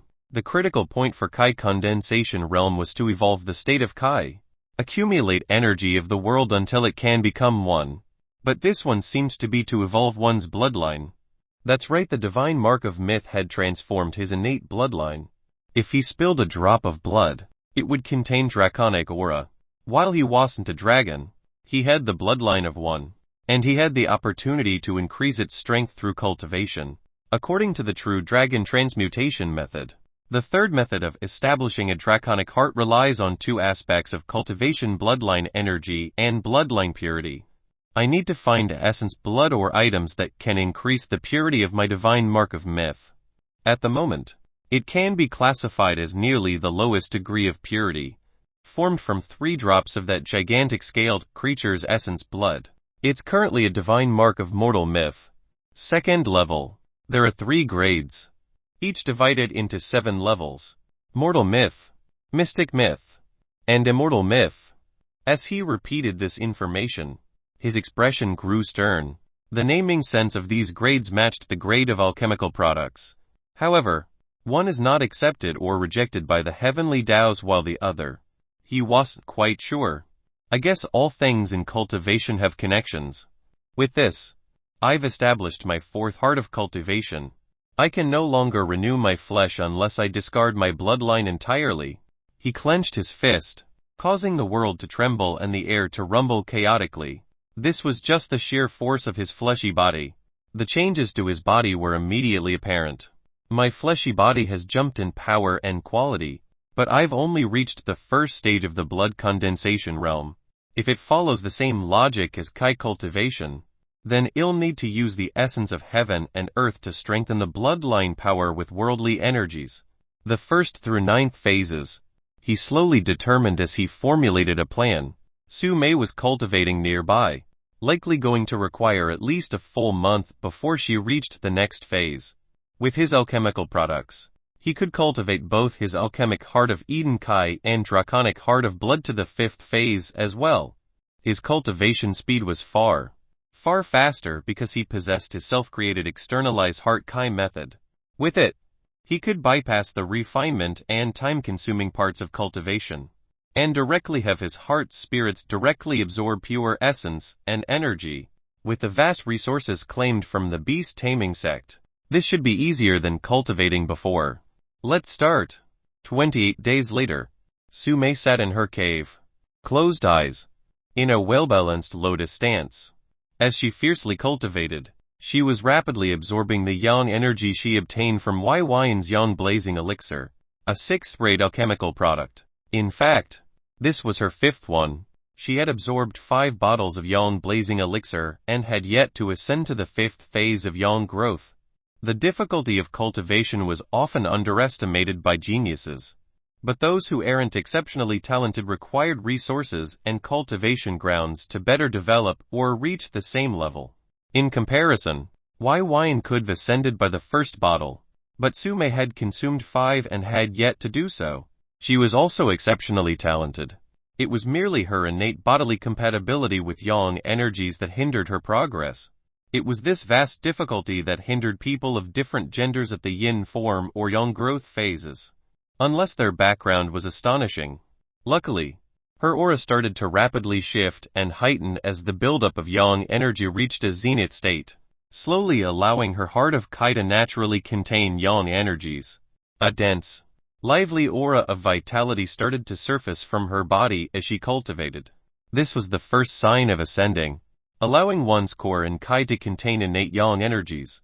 Her fleshy body would also benefit, growing her lifespan, extending her youthful appearances, and strengthening her bodily functions. She inhaled deeply and exhaled the same, releasing a wad of turbid Kai. The world faintly trembled. When she opened her eyes, various images emerged from nothing and they were filled with innate vitality. A fresh and lively feeling effused from each and every one of those images. I did it. Her heart was elated as she finally accomplished her goal of ascending to the fifth stage of Kai condensation. Now, she was a step closer to becoming a mortal god, and standing above hundreds of millions of cultivators in the world, while Byin was a god lord. As his soldier, his servant, she deeply desired to not fall too behind. Luckily, Byin had exceptional alchemy skills. Not only was he fiercely powerful, monstrously talented, breathtakingly handsome, but he was profoundly skilled in the most difficult profession known to man, alchemy. A single sixth-rate alchemical product like the yang blazing elixir could induce wars amongst second and third-tier forces, let alone six. Yet, she had access to it without question. If she was numb to Byin's achievements, she would have lost her mind long ago. She used another hour to quickly consolidate her cultivation base, fortifying her yang energy, and integrating it thoroughly with her Kai. After some mild testing, she left the cavern. Shockingly, Byin and Byin were right outside. Byin and Byin were playing some sort of game reminiscent of catch, but slightly different. They seemed to be having fun. Her heart suddenly warmed at the sight.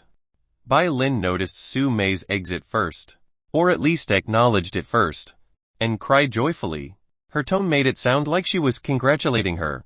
A tinge of pink surfaced on Su Mei's cheeks, highlighting her feminine traits, as she bowed in thanks. Despite Byin being Byin's mount, Su Mei knew that the crane could devastate mortal gods like they were trash, and thus treated her with equal respect. Byin's eyes revealed a smile as she flew over, her large body eclipsing the sunlight and immediately shrouding Su Mei in her shadow. She used her wing to rub Su Mei's arm. It was some form of communication, like a pat on the back, as if saying, "You don't need to be so formal." Wine laughed, striding over with carefree steps. His aura was restrained, but when Su Mei saw him, she felt that he had changed fundamentally. Congratulations on your breakthrough. It isn't easy, but you achieved it. Wine warmly said. Thank you, Lord Y. Su Mei once more bowed formally, but Wine didn't mind her attitude. Unlike Byin, whose intelligence and human-like thoughts became greater and greater by the day, her human-like considerations truly was reaching new pinnacles each day. Not only that, her growth seemed to still be occurring. Before, when Wine first met her as a child all those years ago, she was barely 10 meters in height, barely capable of carrying 3 people. But now, she was 4 to 3 meters in height. As for her wingspan, it was massive. He constantly marveled at her still developing size without end. He was curious as to what height she'd reach at the end of her maturity. The only inconvenience was entering a city with flight restrictions or small housing areas unable to give her room to breathe. She was bigger and larger than most city walls and buildings. Byin simply stood out with her golden eyes, golden beak, and elegant yet powerful aura. You're ready? Wine asked Su Mei. While it wasn't entirely appropriate to regard the opinion of a subordinate if she or he was ready to depart, he still did so. This was because in Wine's heart, Su Mei was more important than any ordinary subordinate. The day she decided to leave the Scarlet Solaris sect with him was a day he'd never forget, even in death. Amen. Su Mei responded swiftly with a clear nod of her head. Good. Wine calmly smiled. He had reached the 6th stage of Kai blood condensation with his alchemic heart of Eden Kai and draconic heart of blood, infusing them with all 9 elemental, yin, yang, and yin-yang energies. The force of the world had assimilated perfectly. He now understood that the blood and Kai condensation realms were 2 different carriages on the same road. They were now refining his fleshy body, bloodline, and sea of consciousness with elemental energy, giving all these traits unique benefits, and furthering his overall strength. Therefore, he was ready to depart. The last stop on his list was the Wu Astral Tower, and he wished to see one of the top 3 beauties of the entire country. In the Wu country, there was a lifestyle-type force that ranked cultivators of prominent renown and status. It included any force that had a mortal god-level figure standing behind it. One of these ranking lists was a beauty ranking. According to the list, the top 3 beauties of Wu country were the granddaughter of the Aqua Siren, who was the descendant of the godlord of the Aqua Echo sect, the Bai clan's white holy priestess, who was a mortal god, and the youngest princess of Wu Baozhai. He wanted to witness the majesty of the Imperial capital city, visit the Wu Astral Tower, and observe the beauty of Wu Baozhai. He was determined to cross each of these off his list. Byin readied herself, leaning her body so they could easily ride on her back. The duo did so, and the trio once more took off, heading for the Imperial capital city, otherwise known as Heavenly Wu City. In Heavenly Wu City, in the Imperial Palace, there was a room designed with a noble and elegant decor. In this room were 2 individuals. These 2 individuals were people Wine would instantly recognize. One of them had ocean blue eyes that seemed to contain a dense spirituality. Long, brunette hair cascaded down her back like a perfectly gentle waterfall and split at her shoulders. Those strands of hair seemed to be perfect, and they led one's gaze to an utterly mesmerizing valley that was her chest. Her height wasn't impressive, being average, but her slim, bottle-like frame, incredible curves, and flawless jade skin left one breathless and desiring to see more. Her long, thin eyelashes and phoenix-like eyes that seemed to carry profound truths of the world drew one in. The other a beauty with short blonde hair, resplendent blue eyes, wearing a pure white gown, and a shapely physique from top to bottom. Her arms were clearly firm and toned, indicating a strong body beneath that gown. A holy, fate-like aura shrouded her, and her light pink lips seemed to be the softest pieces of flesh in the world. They were Godlord Lin and the seer. Godlord Lin's expression was calm as she spoke. "You'll stay. I hope you're right about this." The seer had an excited expression. "I am. Not only will he come for you, you'll benefit greatly from this." Godlord Lin's eyes sparkled with ambition, and a hint of Love. In the Wu Central lands, there was a handsome man. He wore a black martial robe, wore a sheath of a sword on his back, and a calm expression.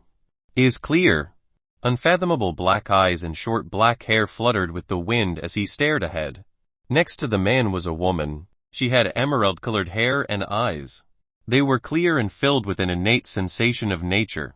She was astonishingly beautiful and seemed to be one with the world as she walked. They walked side by side, hand to hand. One could tell their relationship was intimate and true.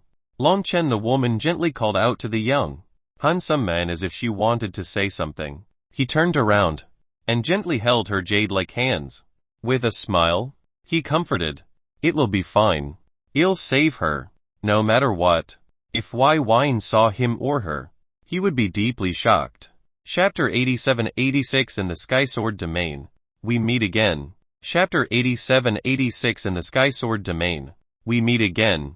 After exploring the Warring States Pagoda, their next destination was the Wu Central lands, the capital territory of the Imperial clan. Within the Wu Central lands was Heavenly Wu City, and above that magnificent city was the sky phenomenon known as the Wu Astral Tower. It was a construct widely known as being mystical, attracting all sorts of myths and legends to it. Furthermore, it was a symbol of the Wu clan. It signified that, as long as the construct was steadily within the sky, the Wu clan would forever exist within the myriad Yor continent. There were countless youths and geniuses who wished to claim it for their clan, or create their own clan-defining symbol that would be regarded as a legend in the hearts of the civilians. Those with ambition in the cultivation world were practically endless. Even Byin, once upon a time, wished to do the same. Unfortunately, due to the awkward route he decided to take to make the Jade Pearl Lake his first priority, they had to enter the Sky Sword Domain. It should take only a few days to a week before they left the domain, entering the Wu Central lands. Hopefully, without incident. Byin transmitted her thoughts to Byin. It was incredibly clear, startling Byin. His eyes brightened a considerable degree as he pressed his palm on her broad back. Those thoughts weren't mental transmissions, but his spirit felt it. She revealed her hunger. Are you developing spiritual strength? Byin's transformations were endless. Still beginning. He pondered for a moment and extracted an ancient leather tome titled Treasures of the Phoenix Amp Dragon. This book listed all sorts of mystical materials found within the vast heaven and earth, including the golden phoenix fruit Byin inadvertently consumed all those years ago. It was obtained from the beast Taming Sect secure vault that stored most of their knowledge. According to this, the golden phoenix fruit is incredibly rare, and is created from a drop of ancient phoenix blood that infected a fruit. It subsequently produced seeds can germinate to produce this fruit. However, the chances are astonishingly low, and required at least 10,000 years of continuous passing before the blood is refined by natural means to be consumed. Furthermore, it can only benefit creatures with an ancestral lineage to the phoenix. Byin deeply frowned. Since dragons could exist, phoenix definitely did as well. The true question was how. But, when he thought about drops of blood, the alchemic heart of Eden Kai started to thrum oddly. A flashback took Byin to a different time. It was a time of a small sprout being crushed, a drop of blood touching it. Byin had always felt that it was because of those drops of blood that the tree of Eden grew to what it was. A large, gargantuan mammoth of a tree that had mental awareness and emotions. The book foretold that creatures that consume the fruit can touch upon their ancestry, awakening a world-shaking level of power. They would also develop from being basic creatures to gaining bloodline powers and even spiritual capabilities.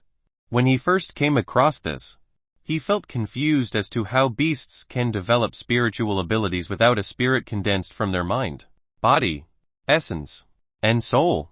It was only after delving deep that he found that beasts' spiritual abilities were innate and natural born. All of them had a spirit within their heart at birth, and it centered around their bloodline. It was exactly like his new heart of blood Kai. His spirit was centered and manifested as his mortal mark of myth, the source of his draconic bloodline. It was this very same spirit that allowed beasts to control their bloodline powers and racial traits. Therefore, Byin always had a spirit within her heart, but she lacked energies and forces that could strengthen it. The golden phoenix fruit contained dense bloodline energies that enhanced her spirit. He kept the tome and said, "Every day, you grow." Imagining Byin reaching the strength of Anu excited him. Byin cried with likewise excitement. Despite not visibly seeing him, she could truly extrapolate his emotions from just his tone. Before long, perhaps Byin would be more intelligent than some humans. Su Mei was quietly sightseeing the world. Taking a brief break from her cultivation, she had ascended to the 5th stage of Kai condensation, the young growth phase, and needed to calmly consolidate her cultivation base. Her yang energies were vibrant, causing her normally pure, black eyes to be unreasonably bright. Oh, those eyes of hers had spotted something. She sent her spiritual sense to investigate, catching a faint glimpse of an abnormal event. "Lord Y," Su Mei called out. Byin retrieved his palm and turned to Su Mei. Her eyes were truly bright and beautiful. Even he was slightly in awe as to the extent of her vibrant yang energies. After 5 yang blazing elixirs, it's to be expected. Her entire body must be adapting to the fierce energy circulating through her body. His eyes were drawn away by her gesture. His eyes were far more powerful than Su Mei, and thus he saw more. A slight furrow of his brows later caused his spiritual sense to descend. His eyes sharply narrowed as a familiar figure emerged in his sense. Furthermore, that figure had noticed his spiritual sense arrive and was currently observing them in the sky. A few kilometers away, a group of individuals were gathered. They were divided into a clear set of 3 groups. One was clothed in scarlet robes, sporting the Scarlet Solaris Sect's insignia upon their shoulders, chests, or back in full view of all. The second group was mixed and matched, but tightly gathered. They seemed like a group of unaffiliated cultivators that were held together by an alliance and a promise of something greater. The last group were all crisp and clean. Sharp auras emanated from every last one. Their demeanors were aloft and calm, exuding an immortal-like bearing as if they were above all common mortals. It was both awe-inspiring and anger-inducing. They all carried swords kept in white sheaths. From these swords, faint sword kai lingered that seemed to release low-humming sharp keens. At times, one would feel as if a sword was right before their ears, waiting to pierce through and reach their most crucial organ, seeking to end their life. It was quite vivid. This was a coalescing effect of sword intent developed by sword cultivators. They definitely belonged to the number 1 sect of Wu country and leader of the 5 great sects Sky Sword Sect. At each group was a single leader that stood out. At the alliance of cultivators was a white-haired middle-aged man with narrow, chilly eyes that seemed to contain the world's most harshest blizzard. He was tall yet slim, and despite his cold facial features, he was handsome. His white hair and dark skin gave him an impressive look that was unconventional yet attractive. His tall stature and aura that seemed to be seething with grand strength helped complement his looks. On the Sky Sword Sect side, it was a young woman that Byin would notice a mile away. She seemed to be about 25 to 26 with breathtaking features. Her thin eyebrows, impeccably jade-like skin and long, lustrous black hair that stretched until it barely tapped that round ass of hers were endlessly attractive. She didn't lack in height, being just above 6 feet, and those legs of hers that barely revealed themselves behind her white hanfu with an ice blue trim was tantalizing. Despite her attractive looks, such as those plump cherry lips that seemed as soft as water, she carried herself with a fearsome moment. Her sword that hung at her waist was emitting the highest degree of sword kai in terms of purity, and her every being seemed like a sharp sword, until others who may only have a sword seed intent. Her sword intent had fully developed. The last figure was amongst the Scarlet Solaris Sect, and this figure was the one both Su Mei and Byin noticed from afar. Her golden eyes could snatch all color from the surroundings. Her jade skin, slim figure with alluring curves, gentle aura, and pearly white smile made her seem like an immortal fairy descending to the mortal world. She still donned a short-sleeved white cheongsam with golden images of the sun and vines embroidered on its surface, tight-fitting and perfectly accentuating her feminine assets. When she spotted Byin, Her eyes brightened as she brushed her pale white hair behind her ear. A heavenly smile on her lips, she used her voice that was like curated music of the highest level that perfectly suited one's tastes. A heavenly hymn in its own right. "Come here, please," while she was merely speaking vocally to Byi's spiritual sense. Her voice caused almost all the men present with weak-wills to turn soft. It was Mei Yang, otherwise known as the Helios Witch. Chapter 88-87 Enlist. Chapter 88-87 Enlist. While those beside Mei Yang, the beautiful Helios Witch, nearly buckled at the knees by her light and heavenly voice, Byi's reaction was somewhat different. A frown. His past with Mei Yang was brief yet impactful, and for a moment, he had desired to rescue Mei from her clutches and kill her on the spot. It was this woman's deliberate words that led to his inevitable conflict with the Scarlet Solaris sect. While the matter would have been revealed at some point, and thus he would have been hunted regardless of any action on her part, it still left a bitter taste in his mouth. Normally, he would stay far away and avoid this mischievous woman with utter indifference, but his curiosity was piqued by the gathering of strong auras and individuals. The three forces gathering had cultivators that, at the minimum, were at the fourth stage of the Kai condensation realm. They were all elder-level figures of the greatest sects in Wu country. This had to be a monumental gathering with an ultimate purpose, enough to spur at least 2 of the 5 great sects into action. After a brief spell of consideration, he decided to sate his own curiosity. Byin immediately understood and changed course. Her actions and speed drew the gazes of the gathered elites. They lifted their eyes to observe a variant crane arriving, many of their expressions forming a faint frown. This was especially so for the dark-skinned, white-haired, frosty middle-aged man at the lead of misfit-dressed cultivators and the young woman with a sharp aura that seemed to wish to bleed the very air.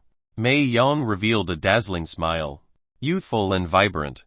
Her appearance seemed more like the gorgeous young lady from a high-ranking family than a figure that could cause trepidation and horror in the hearts of others. A godlord.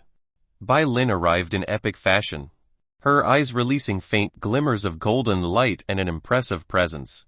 When she landed nearby, her wings caused the wind to whip into a fierce gust.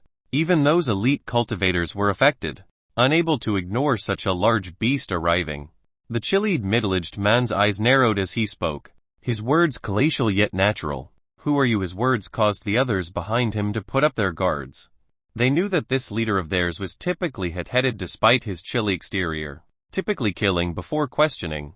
Therefore, this new arrival must be someone respectful. Currently, Byi's aura and cultivation was thoroughly concealed, but his eyes and physical presence was overwhelming to the various senses. This was especially for those with honed sensory abilities far exceeding the norm, such as mortal gods and godlords. It wasn't simply that group that lifted their guards. Those sword cultivators all had their hands on their hilts, ready to reveal to the world their sharpness and tenacious will. They looked like a ferocious bunch, unlike the immortal sword wielders in legends. Mei Yang intervened. "Jian Dao, Dong Fa, this is Byin." Her introduction was brief, obviously directed to the 2 leaders of the group. She maintained her smile amidst their sharp looks, seeking an explanation. With elegant and light steps, she approached Byin, getting off Byin. Byin was rendered shocked.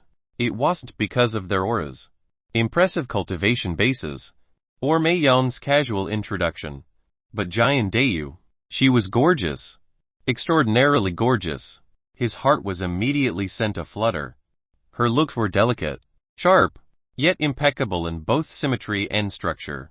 Everything about her, from her cherry lips to her sleek black hair that fell down her back, faintly flowing with the wind, was to his complete and utter liking.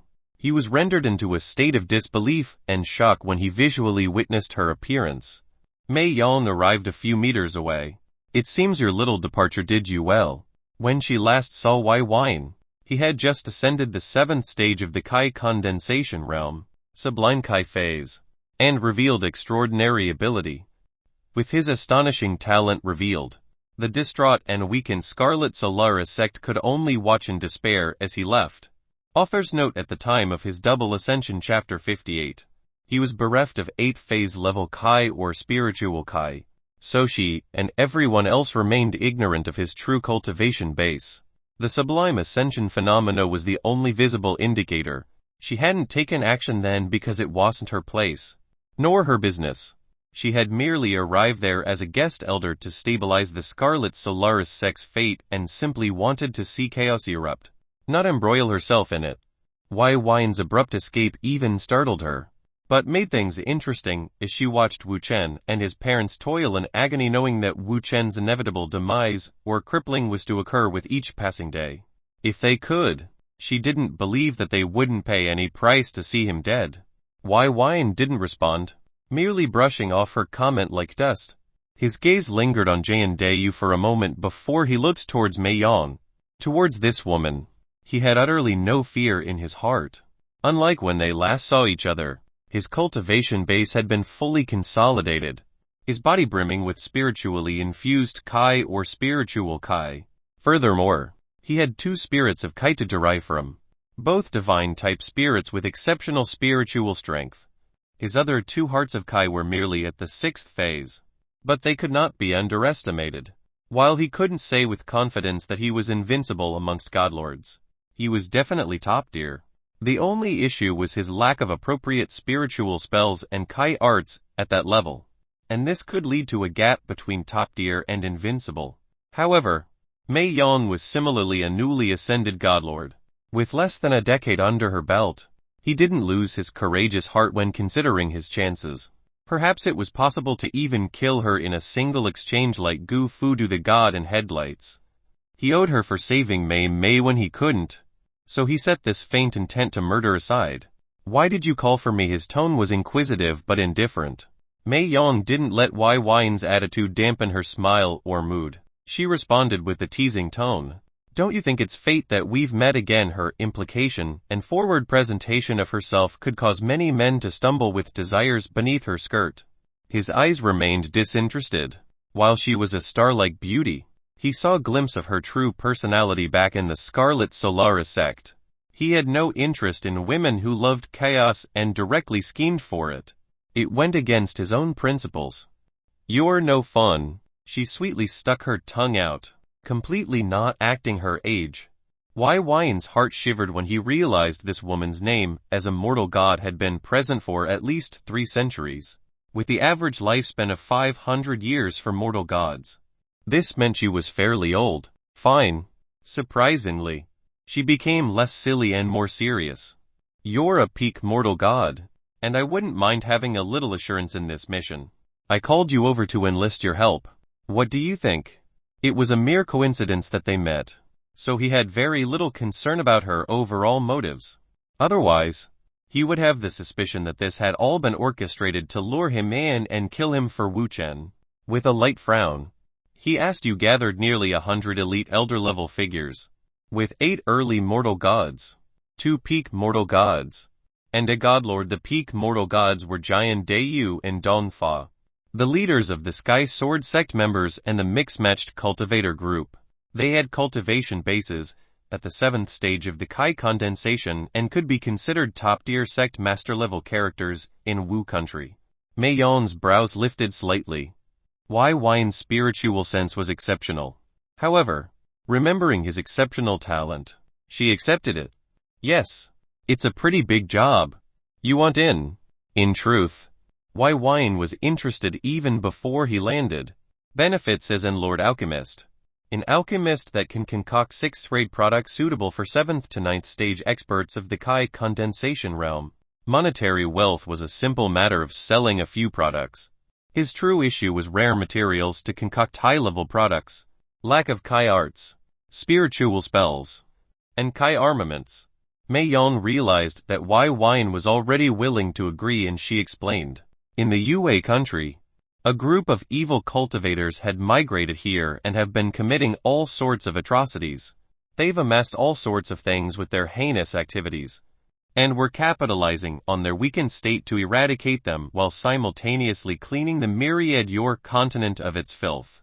Her words may sound vicious, but she said them with a bright smile. "So, Murder and plunder, Byin bluntly stated.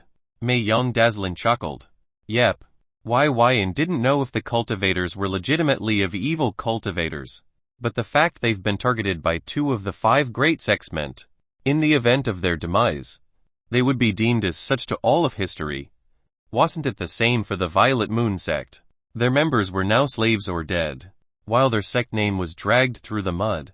All of this convenient blaming was merely for the surface, to justify their intentions. Tell me the truth. His eyes narrowed as he faced Mei Yang. Mei Yang was momentarily shocked, but regathered his mind. Right.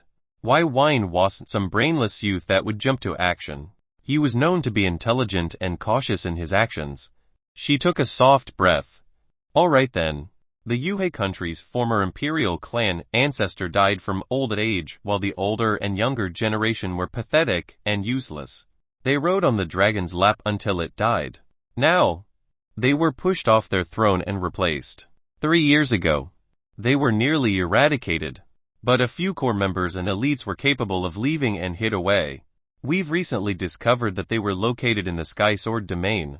Before they left, they brought nearly all of their clan's stockpiled resources and wealth away. Mei Yang's tone was tinged with a dark and greedy reverb. Byin nodded. This made more sense. He had even heard about that during his seeking of information about the world, so he knew she was telling the truth. This was something he had little issue doing, capitalizing on the weakness of others. The stockpiled resources of an Imperial clan would be totally mind-boggling, as they had a cultivator beyond the Kai condensation realm at the helm and controlled the majority of wealth in the country. He was not above greed. In fact, greed has driven many of his actions and allowed him to reach his current level. So why would he be? Yuan Mei Yang asked. But from the glint in Byn's eyes, she already knew the answer. In Chapter 89-88 The 3 Group Identities. Chapter 89-88 The 3 Group Identities. Byin had no qualms with the act of plundering, nor with taking advantage of others for his own benefit. While he wasn't to the extent of being an evil cultivator, he exemplified the characteristics of an elite cultivator. In a world of strength, very rarely do you use resources you searched for and discovered yourself. From the 3-point yin physique to the Ash Dragon City's vault, he had always capitalized on opportunities to the best of his ability. Since becoming an inheritor of sin, this belief and principle was further accentuated. He remained cautious and calculating, trying to determine the best benefit with the smallest loss. This was his approach when facing Anu, and it will be his approach for the future, such as right now. Agreeing in this expedition to plunder a fallen Imperial clan was packed with benefits and risk. The tools, arrays, resources at their disposal would have been accumulated at their height, while they couldn't prevent their inevitable fall without an expert capable of calling forth the wind and rain. They could ensure their survival with the threat of mutual destruction. However, what shocked Byin was the lineup sent. Where were the 2 godlords of the Sky Sword sect to think they'd merely send a single peak mortal god to oversee this, while the Scarlet Solaris sect sent a godlord? The benefits they could gain would be definitely less than the Scarlet Solaris sect, and this would happen in their territory. This baffled Byin. While sword and saber cultivators were known for their fierce offensive power and combat prowess, it seemed odd to not send at least one. And what about the misfit band of high-end cultivators? Where did they come from? Just as he was wondering, Mei Yang explained everything. According to her, even she was surprised by the lack of godlord presence from the Sky Sword sect. But they were busy, with one roaming the world and the other at a crucial point in cultivation trying to strive for the 9th stage, to become a god king. Therefore, they only had their vice sect leader, Jian Dayu, available. She was 4th in command, beneath the 2 godlord ancestral elders and sect leader. She was highly renowned and known as the Sword Flash Goddess. It was said the speed of her sword could reap lives minutes before they realized their death.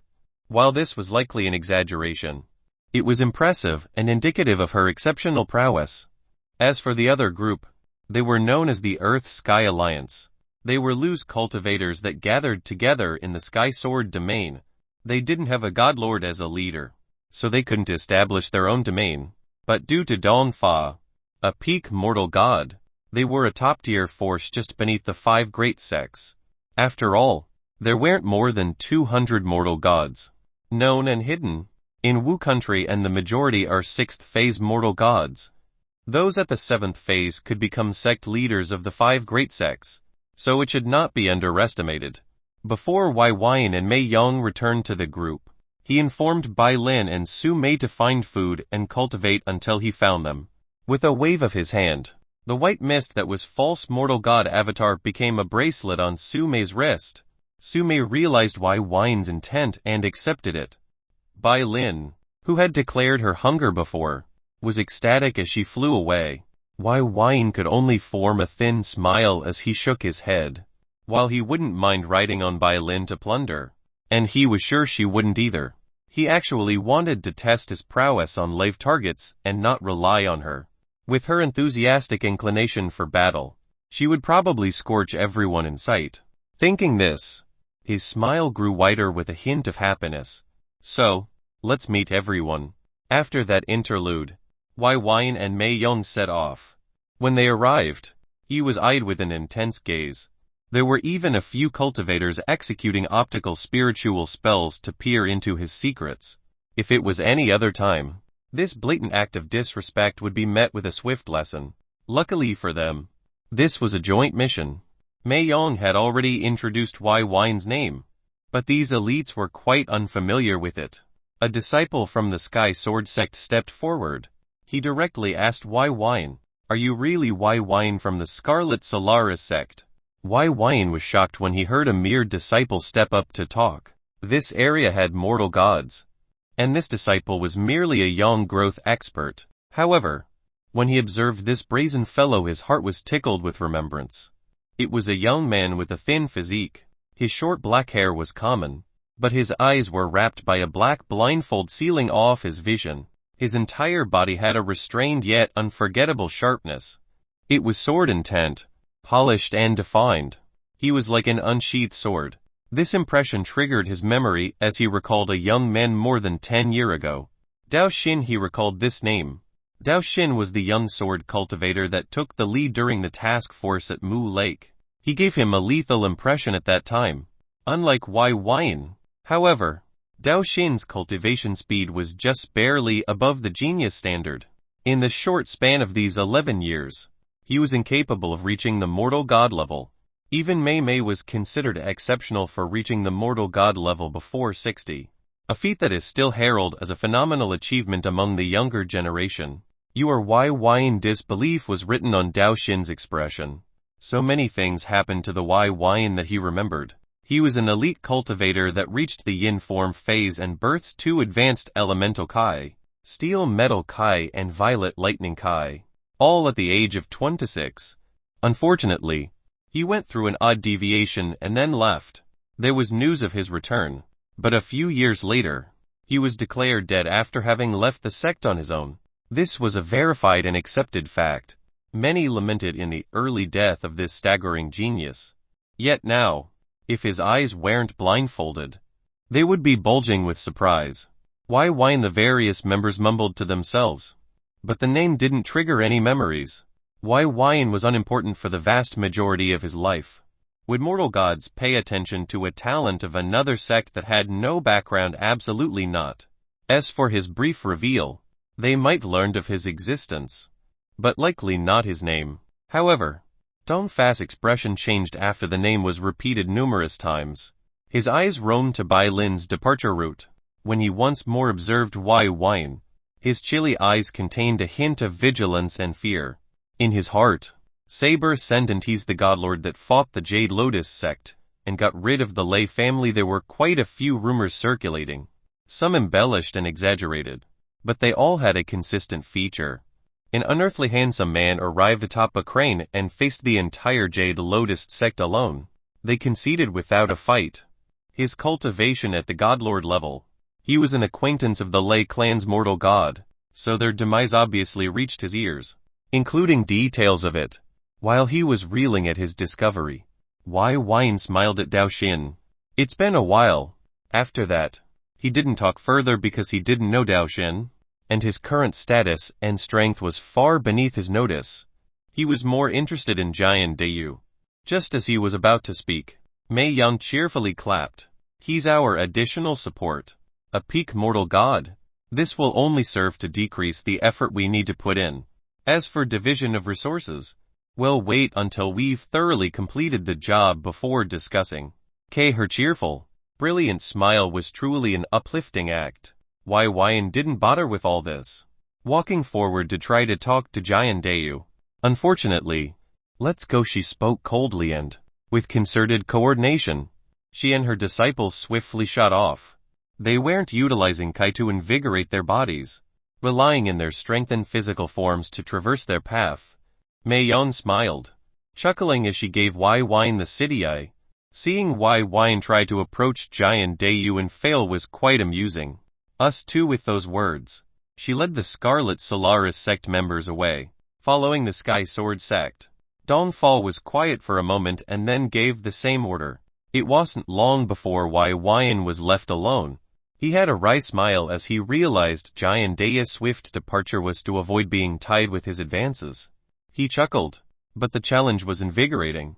Most women nowadays were easily obtained with his high cultivation base and handsome looks. But she might take a little more effort. With a kickoff, he vanished.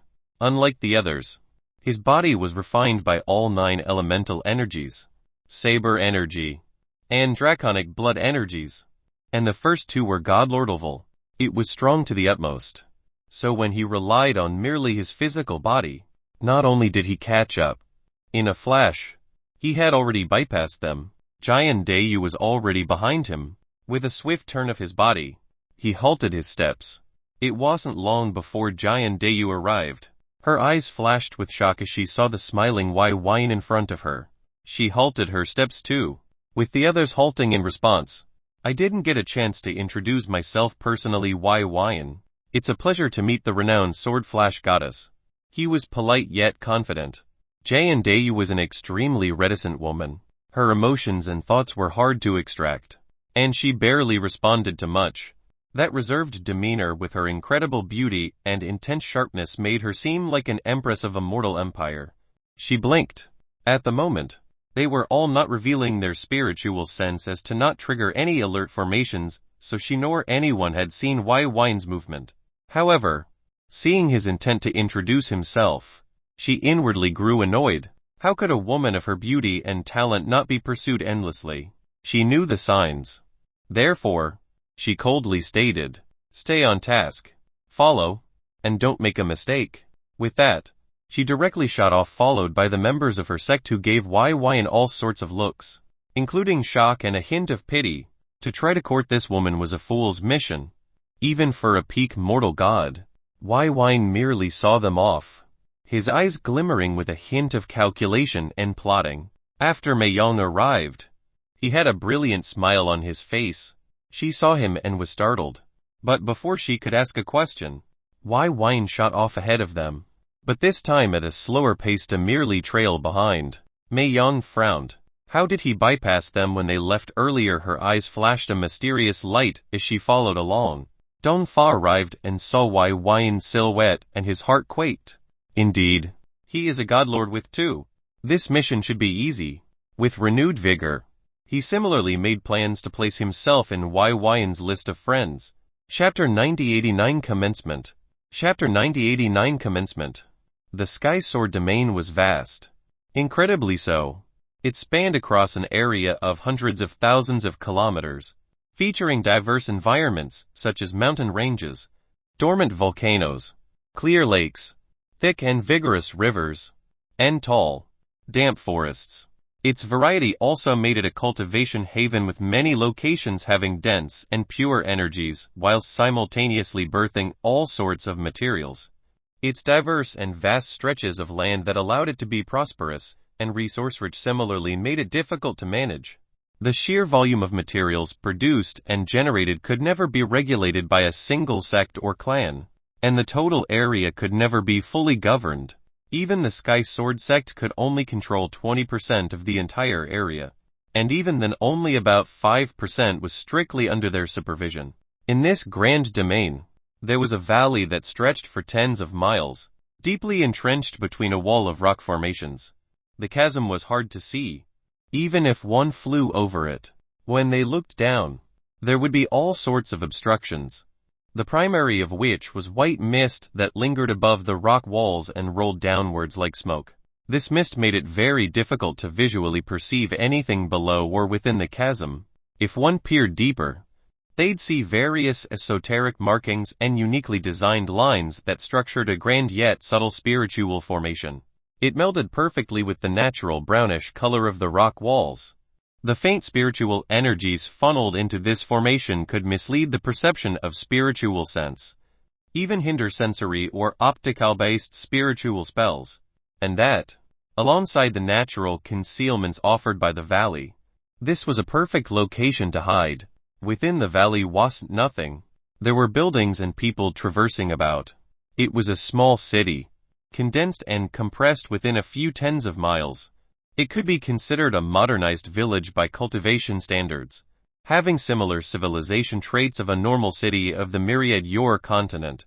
And it housed 9,432 souls. There were paved streets, kaya-rays, and even formations set together, refine, and exude the essence of heaven and earth. And this did not seem to be a location structured in short notice, as there was complex irrigation, buildings, plumbing, and roads that definitely took a decade or so to properly set. Like many prestigious families, the Yue clan had set up a safety net in case of the worst-case scenario, considering their ancestor that had exceeded the Kai condensation realm was nearing their end. How could they not make preparations? The dwindling of generational talents further cemented their inevitable downfall. This city was the core location picked and set to house the members of the Yue clan until they could give birth to a rightful heir with sufficient talent capable of regaining their throne. If this heir never came to be, then to fade into history, change their surname, and start anew in Wu country was their objective. If things went their way, they could claim another country as their own, once more retaking the Yue name then. At the center of this city was a magnificently designed three-storied castle. The walls were white, glistening with a purity, while the roofs were dark-colored with the edges being blue. It was truly an impressive sight. In this castle were two men, a young strapping lad with a square-cut jaw and short brown hair, and a middle-aged man with a tall stature and muscles that were as thick as a grown man's legs. They were both impressive, sporting outstanding presences, but their eyes reflected a somber glint. "Father, is the news of our location being leaked true?" the young man, Yu Chen, asked. A tinge of worry quivered in his tone as he spoke.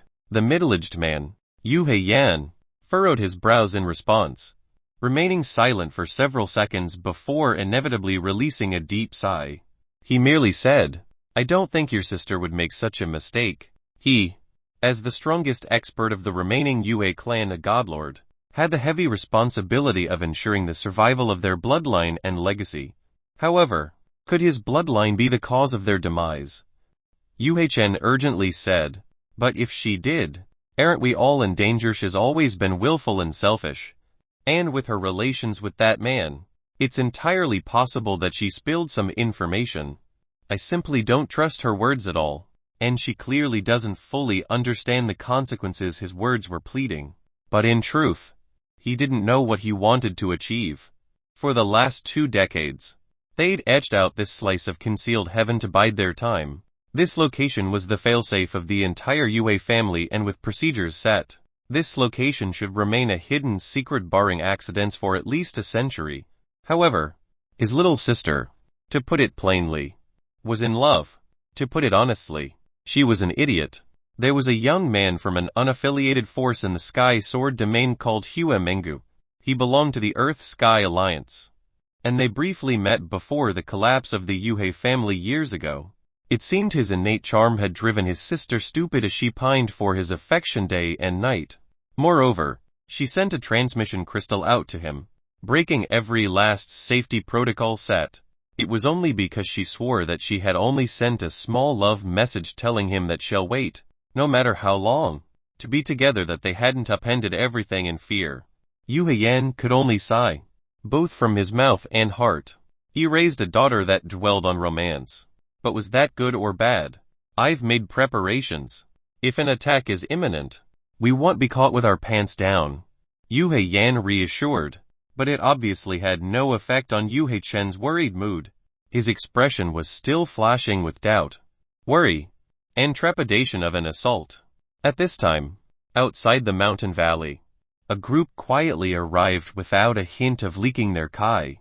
They moved silently, all their auras reserved and their demeanors exemplifying professional conduct. Mei Yong was at the lead. Her eyes quietly observed the beguiling white mist as she quietly muttered to herself. The words were indistinct and unintelligible, but as she spoke, traces of calculation flashed within her charming eyes. Mingxi, inspect this formation, she called and ordered. A young woman arrived. She was middle-aged and ordinary-looking, but her mature charm and placid gaze radiated intelligence that could intimidate the opposing gender. She approached the white mist and kneeled. Her hands quietly formed hand seals as she started to mutter quietly in a manner similar to Mei Yong. She was a formation master. They were experts that studied kaya rays and spiritual formations. It was a well-respected profession and study. But unlike alchemy, it was a secondary skill trained by many cultivators. Even Byin studied spiritual formations, capable of erecting them with various spiritual spells. However, true formation masters dedicated a majority of their cultivation path into creation, deconstructing, and analyzing the profundities of formations and arrays. So they were incredibly skilled. An example of difference between them and ordinary cultivators who casually delved into the study was that, while ordinary cultivators could set up formations, it was rather difficult to destabilize or downright deactivate it without brute force. After 20 or so minutes, Mingxi stood up. A pure beguiling spiritual formation set up by several godlords. But there's an alert formation integrated expertly within. The main formation is hexagonal in structure and has 6 crucial points, while the alert formation is a dual design, with 2 points. Her analysis gave them ample information.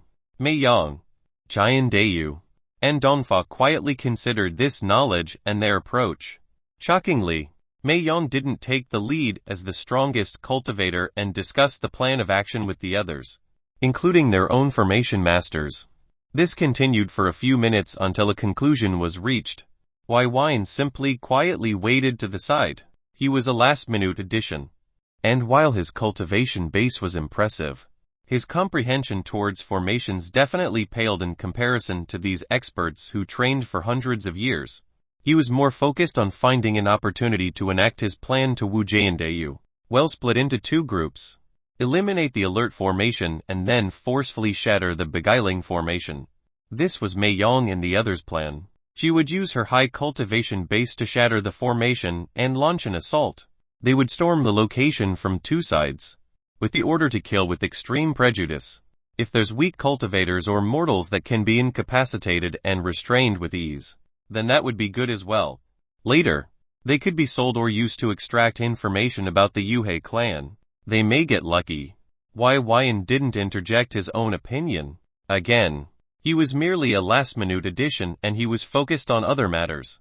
Dongfa and Byin, Yao, lead your team to the southern formation node. When you receive the transmission, destroy it. Me and Jian Dayu will take the northern formation node. Then I'll strike the nearest node for the beguiling formation. That'll be the signal to strike. Mei Yong assigned them with a smile. Taken aback, Byin was about to say something. I think this is the preferred and optimal lineup. Mei Yong interrupted with a knowing smile. She was obviously acting to decrease his chances of interacting with Jian Dayu. He suspected this might have been done on her own prerogative. But Jian Dayu may have also desired this. He shrugged. Fine. Let it be. Abruptly, he felt a sudden sensation. It was an ominous twist in his heart that seemed to prelude something. Unfortunately, this feeling came and went as swiftly as it occurred. His eyes changed subtly. He'll take this mission a little bit more seriously. With his mentality instantly overturned, he and Dongfa's group left under the lead of a formation master. While he was leaving, he looked back and saw that beautiful swordswoman. In the end, he turned away and focused. After a few minutes, they were in position. Dong Fa had tried to start a conversation with Byin, but Byin wasn't in the mood to make friends. His mentality had already changed, and besides perfunctory replies, it led to nothing substantial. A transmission crystal in Dong Fa hands lit, and he turned serious. At this time, he acted alone, but he was more than enough. Strands of his white hair started to release frost and cold air, while his entire body started to exude a faint light blue light. He focused on the node and clenched his fist. Ice Kai that had reached its most sublime state was released, causing the immediate surroundings to lower in temperature.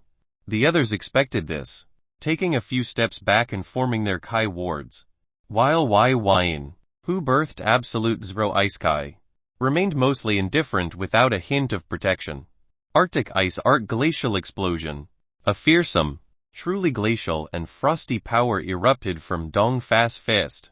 This was an art designed for his unique cultivation method, a part of a series of arts that worked incredibly well for it, amplifying his combat strength. These types of cultivation methods were called legacy arts. They existed in high-level methods.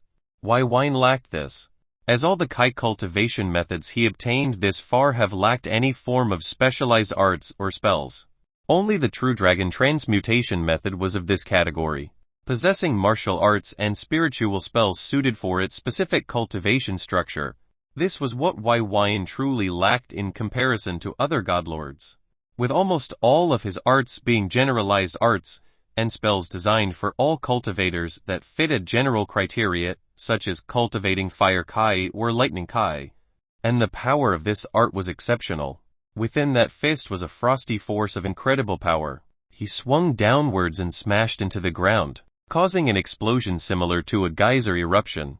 The earth lifted was shoved away, creating a frost-covered crater that reached deep. The node had been destroyed. Boom! Shortly after, a small sun-like existence appeared to the south and smashed downwards, erupting in a brilliantly devastating explosion of fire and light. The workings of the Helios witch. She had taken action to shatter the beguiling formation. The mist cleared up almost instantly. The chasm revealed numerous humans with lifted heads as they observed the sky. Confusion and even fear in their eyes. There were kids playing ball in their playgrounds, adults enjoying sensual times with their loved one, and laughter as people enjoyed the company of their fellow man. They had no idea of the hell that was about to descend. Mei Yong shot into the sky, her eyes vicious and glacial, unlike her normally playful and cheerful self. She coldly shouted, "Kill!" Chapter 9190 Advent of Death. Chapter 9190 Advent of Death. This scene was all too familiar with Byin. He had raided various camps in his lifetime, not just hunting down the remnants of the Violet Moon sect, but chasing down condemned families or clans. The cultivation world was cruel. Even the Scarlet Solaris sect was nearly besieged by the Elven race, and in that siege, he was decapitated. While this happened in an alternate future where the Black Skeleton hadn't intervened, it just went to show that actions can easily lead to the utter demise of even one of the 5 great sects. Therefore, his heart was calm and even-paced in its beats. The violence in the hearts of the elites beside him, however, erupted in full force. Their hands gripped their weapons intensely, and their eyes blazed with a fierce intent to commit atrocities to their fellow human. Go Dong Fa viciously shouted as he coldly swept his gaze at the people below. His spiritual sense wildly descended to inspect and locate strong targets.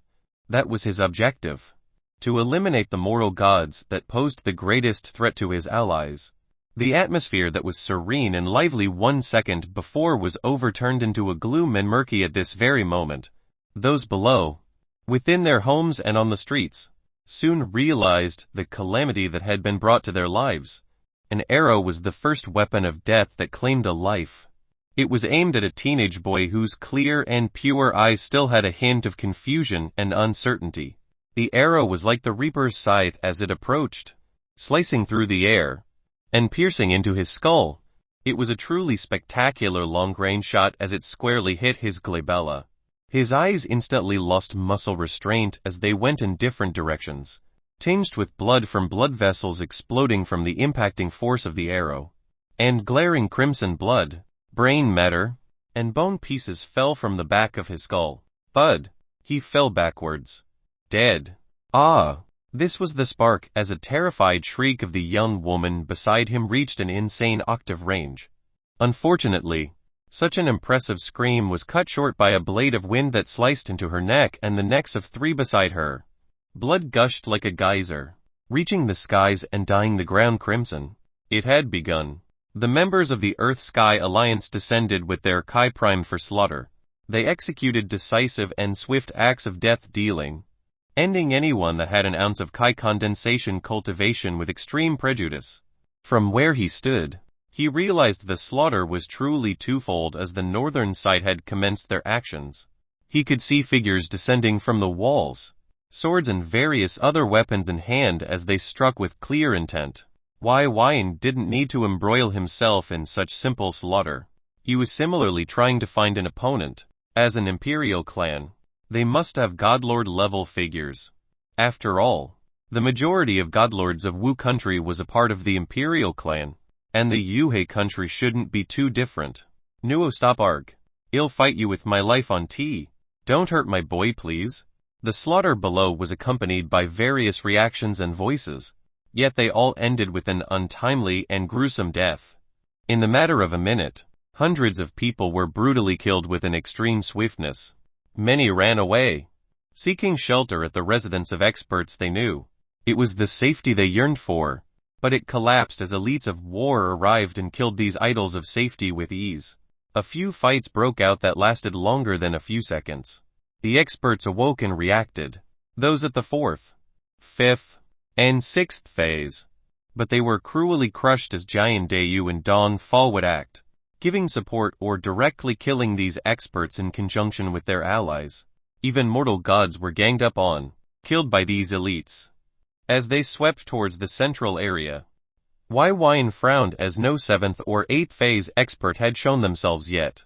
His brows furrowed as he felt a little out of place. He started to venture in and occasionally saw young women and children ensnared and restrained. They had eyes of burning fear and desperation as they saw him casually walk by. Something's not right. This feeling continued to propagate in his heart. As he observed the battlefield that was more like a slaughter, he saw Dong Fa, Jian Dayu, and Mei Yang killing to their heart's content. They seemed to be approaching the castle together, piercing their way forward while leaving a trail of bodies or captured individuals. It wasn't long before they swept through the streets and buildings, thousands dying beneath the swords of these members. Yet the true experts hadn't taken action. Were they leaving or establishing a defensive front with the castle as the centerpiece? His eyes narrowed as he observed the castle. The 4 of them arrived nearly simultaneously, covering the 4 directions of the castle in perfect symmetry. Their Kai primed and ready to act. This mission seemed too easy, so they were all on guard. At this exact moment, in the castle, Yuhei Yan and Yuhei Chan were located in the main hall. Surrounding them was 6 figures, all mortal gods. They were solemn and somber. The merciless slaughter occurring outside caused their eyes to become bloodshot and their veins to nearly pop in frustration and hatred. From there, they witnessed all this with the support of observation spiritual formations. A screen was split into 4 and revealed 4 individuals: Jian Dayu, Dong Fa, Mei Yang, and Byin. We've locked onto all peak mortal gods and above, Father. Yuhei Chen spoke through clenched teeth. His utter hatred and anger caused his voice to reverberate with a sharp tone. Yuhei Yan sighed in his heart. It took too long to prepare, and this resulted in the deaths of their clanmates. It was unjust and his failure. He had to take several breaths before he said, "Activate the array. After, well, take action and kill the rest. Be ready." His words were cold and carried the burning blaze of rage within. Yes, the 6 mortal gods roared. Outside, Byin and the others frowned at the silent response. I don't sense a Kai array, so I don't understand their actions. This thought flitted through not only Byin but the others. A Kai array usually had faint fluctuations of circulation, constantly primed for the ready in a moment's notice. Therefore, it was easy to spot the existence of one. As for spiritual formations, they leaked minute traces of spiritual energy that gave away their existence. It was this very reason why long ago Byin noticed the alert formation of the task force all those years ago. And even the layered and concealed assault formation too. However, sometimes it was the methods that broke convention that posed the greatest threat to elite experts such as themselves. After all, the Yue clan was under the rule of an expert that exceeded the Kai condensation realm, and even if you prepared for the unexpected, if it was outside of your realm of belief or understanding, what preparations could be made? Astral Array 9 Heavenly Waves. All of you shall perish. Xu Yan's voice resounded like epic thunder unleashed in the annals of myth. It brought about terrifying horror in the hearts of the invaders. Their eyes lifted. An astrological phenomena had occurred. The world that was originally bright and beloved by sunlight disappeared, followed by a dark green and scarlet-colored aurora borealis. It shimmered into existence that blocked the sunlight from piercing through, causing absolute night to descend for a moment. Their hearts quivered as they observed this. What the hell? Byn's heart raced as he realized the power and existence above was far beyond his comprehension. It seemed to draw its strength from the world, not materials set at key locations with connecting spiritual formations. Mei Yang's expression darkened. An array in the sky. She had never witnessed this before. Her own heart shook with the feeling of inevitable crisis. Her eyes flashed. Without any hesitation her spiritual Kai erupted. Her body was wreathed in a bright fiery Kai that seemed to originate from sunlight. She became a miniature sun that brightened the world from its dusky and abrupt darkness. Helios fire art enscounding sun to another world. This was an advanced movement art that ignited her spirit of Kai, drawing out its most epic and vital energies stored throughout her cultivation journey. She was incredibly decisive, not hesitating to execute a self-harming art. Her speed was exceptional as she blazed a path, ignoring the other Scarlet Solaris sect members that were gawking at the sky. Byn's eyes shifted as Mei Yang had already traversed outside the valley in a blink. Yet, when he saw the phenomenon above, it vastly exceeded a mere few miles, likely covering hundreds of miles. He didn't take her route. Instead, he settled down and executed a three-layered ward of elemental Kai, Saber Kai, and Draconic Kai. He summoned element within his grasp and calmly waited for the assault. This array exceeded imagination, so using your energy to run felt as if Yao only delay the inevitable in his heart. Surprisingly, he was calm and ready. However, the other two saw Mei Yang depart and felt a pressing crisis. They hastily followed suit, executing movement arts to split into different directions in hopes it'll divide the array's focus. Then, it arrived. Swish. It was like the sound of ocean waves crashing with the world, low-pitched and irregular like the thundering stomach of a god. It was terrifying. From the skies, a pulsating wave blasted forth and targeted 4 locations. It was exceptionally fast, and in the literal blink of a mortal eye, it was already before Giant Beiyu, Dongfa, Mei Yang, and Byin. When it was truly unleashed, they didn't even travel more than a few feet as it arrived before each of them. Even Mei Yang's far figure was caught. She was aghast as she realized her folly and situation. Despairing fear flashing in those usually charming eyes. The power in this wave of green and scarlet energy was far beyond her limits. But she was a fighter. She executed several layers of wards and defended as best she could. But these hasty defenses were insufficient before these waves. Crack shatter. The wave decimated her wards easily and engulfed her entire body. A heartrending scream escaped her powerful lungs as the wave battered her flesh, tearing skin from meat and meat from bone. Her clothes were obliterated as her naked body was revealed. Yet the inconsistent proportions and mangled pieces of flesh left only one shying away in horror. Fortunately for her, her powerful body refined by spiritual Kai allowed her flesh and blood to reach astonishing levels of durability, forcefully resisting the wave enough for her to survive with breath in her lungs. She blasted away, igniting her spirit of Kai to the maximum as she once more executed her movement art. In seconds, she left. She was impressively decisive and demonstrated incredible force of will to push through. As for Dongfa and Giant Dayu, they weren't so lucky. They lacked spiritual Kai and the ability to react appropriately. They couldn't even muster up words to defend before the wave of energy smashed into them without mercy. Dongfast's icy body erupted in light, but the continuous battering caused his body to simply explode on the spot. Blood mist and mangled flesh was all that was left of his existence. Byn's eye sharpened as he turned his gaze towards Giant Dao, his heart aching. This was a woman he wanted to bed in this lifetime, a high-level beauty waiting to be conquered yet. In the last moments of her life, she was fierce and unyielding. As a sword cultivator, she never conceded without putting up a last fight, making all sword cultivators proud. With her sword in hand, she turned and faced the wave. While she couldn't formulate a word or even execute a Kai art, she resisted the wave with her sword, will, and intent. It bought her exactly 0.31 seconds beyond Dongfa. She brandished her sword with vigor, slicing twice in small horizontal movements. The wave first hit her sword, shattering it into dust and fragments, and entered her mouth and body. However, she was relentless. Her clothes were the next to go as her body lasted a tad bit longer. Byin was capable of seeing her perfect, soft, and impressive body for less than 1/10 of a second before her skin was blasted off, revealing toned muscles and traces of blood. She seemed to want to roar defiantly, as if to fight against fate. Yet no voice was heard as her flesh was ripped off. A tearing sound reminiscent of removing wax from skin resounded as her flesh exploded backwards into mist. At this point, she was completely dead. Her skeletal frame was the only thing that remained that glimmered with sharp energies.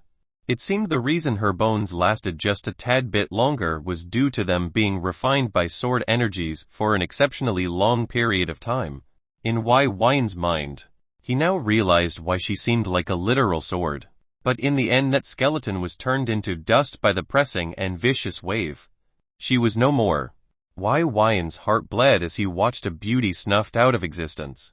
A beauty he had made plans for and had his eye on. How unfortunate. But such was the path of cultivation, and death could be the result of a single mistake. As for him, the wave smacked into his wards yet failed to penetrate through the first layer. His elemental Kai was born from a divine heart of elemental Kai and 9 high-level elemental essences combined. This, coupled with the spiritual Kai base of 2 spirits of Kai and 2 sixth-phase hearts of Kai, made his Kai exceptional beyond belief. It was incredibly easy, barely an inconvenience, to block this deadly wave. When he was a mere 6th-phase expert with only 2 hearts of Kai and 8 elements, he one-shot a mortal god with a single strike. Now, he was an 8th-phase expert with 2 spirits of Kai and 2 hearts of Kai with elemental Kai. The divine aspects of his divine spirits of Kai denoted its exceptional spiritual qualities, spiritual strength, aura, and energies that vastly exceeded the norm for its cultivation. Since spiritual Kai was defined by these traits, his strength was at an entirely different level. This wave strikes 9 times consecutively, no wonder it's so strong. Byin calmly commented as he lifted his gaze to observe the astrological phenomenon that was dissipating in the sky. It seemed that the array was a one-time counter-assault. From the castle, 8 figures shot out with vigorous movements. They held weapons of war and emanated boundless killing intent. Yan was at the lead, but him and the rest halted as they paused in disbelief. Byin was still here. No, Byin was still alive. Byn's silver eyes roamed slowly on these figures. Focusing on Yan, he thought for a moment. His desire to do battle was slowly dwindling as he realized that this individual likely couldn't last a single blow from his saber. After all, even Mei Yong was nearly killed by that astonishing wave, yet his simple elemental Kai ward had completely blocked it. How could a measly godlord rival his current cultivation? It would be laughable to think he would be able to fight to his fullest here. Instead, he brandished element and calmly said while rubbing the back of his neck, "In truth, I'm just a last-minute add-on. How about we come to a deal and I'll just step aside?" These people sacrificed their people's lives for a chance to overturn the situation and succeeded. If he hadn't shown up, they would've ran out already and slaughtered the remnant forces left behind. If he decided, he could kill them and let the plundering happen. To be honest, he held a heartfelt respect for their decisive actions. But, why was he doing this? Benefits? If he could get things that plundering them whole couldn't get him, then why wouldn't he extort them instead? Why did he need to get his hands bloody if he could obtain everything without spilling a single drop of blood? Yu Heiyan was a smart man, excluding his blind trust in family. He quickly realized that Byin cultivation was insurmountable and his will would determine their fate. With a grave voice, he spoke solemnly. "What do you want?" Byin placed his element on his shoulder and grinned. Chapter 92-91 The Realm Beyond. Chapter 92-91 The Realm Beyond. With a content smile, Byin left the Yuhei clan's hidden valley with brisk steps. He was overjoyed by his gains gained without having to take a single life at that. In the beginning of this incursion, Byin had only sought to offer support and engage in a fight with high-level figures. Thus, he hadn't killed a single person today. Despite that, he definitely obtained the most out of the four parties.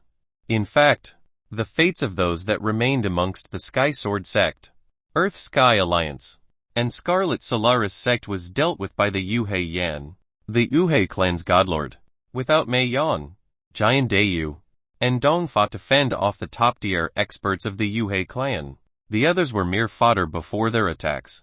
The resulting delivery of vengeance was brutal, with many of the members captured, likely to be abused or enslaved. This was the fate of losers. This was the fate of the ill-prepared, the weak, and the greedy. He saw no reason to intervene, with his relationship with the Scarlet Solaris Sect being effectively severed in his heart. In his mind, only Mei Mei and Du Ling had any form of importance to him. The rest was essentially strangers, or even possible enemies of the future. Since Mei Yang had abandoned them and the two peak mortal gods were obliterated, their fates were a matter of course. In fact, if he hadn't arrived today, this sequence of events would have happened regardless. Therefore, he felt no guilt from his inaction. Even Dao Xin, an individual he had a little connection with, was left to his own devices in the counterstrike of the Yuhei clan.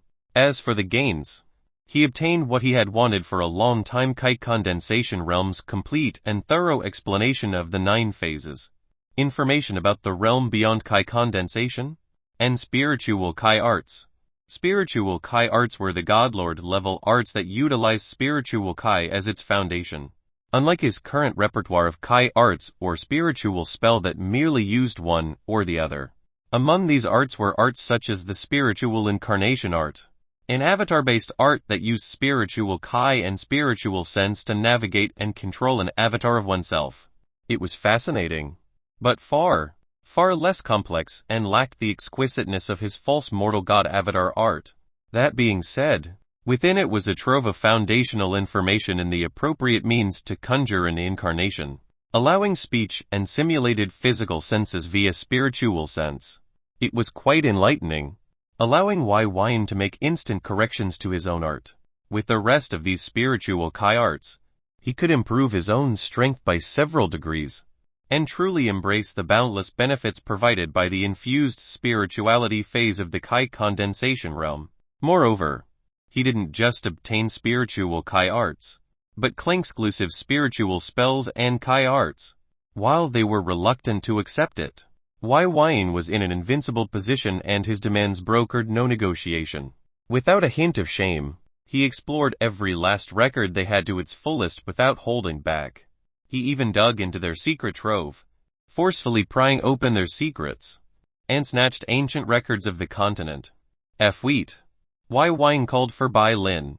He held a jet-black crystal that glinted with traces of spiritual energy.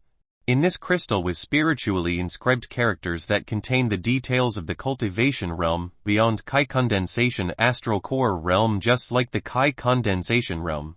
It was divided into 9 phases, the first phase of which was named the World Sea phase. Astral core realm, such a name, astral, relating to the stars. Byin paused for a moment as he gazed at the sky. In the night sky, there were numerous stars that could be seen. His older brother had always told him that the stars that lit up the night were souls of the undying immortals of this world. Was it possible that each star was a cultivator at the astral core realm?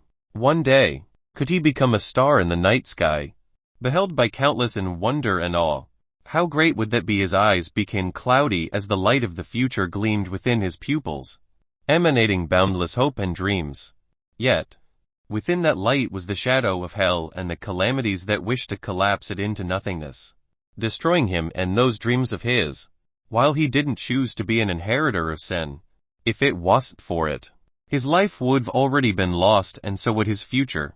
But perhaps being dead was better than knowing that death, an inevitable death, was coming.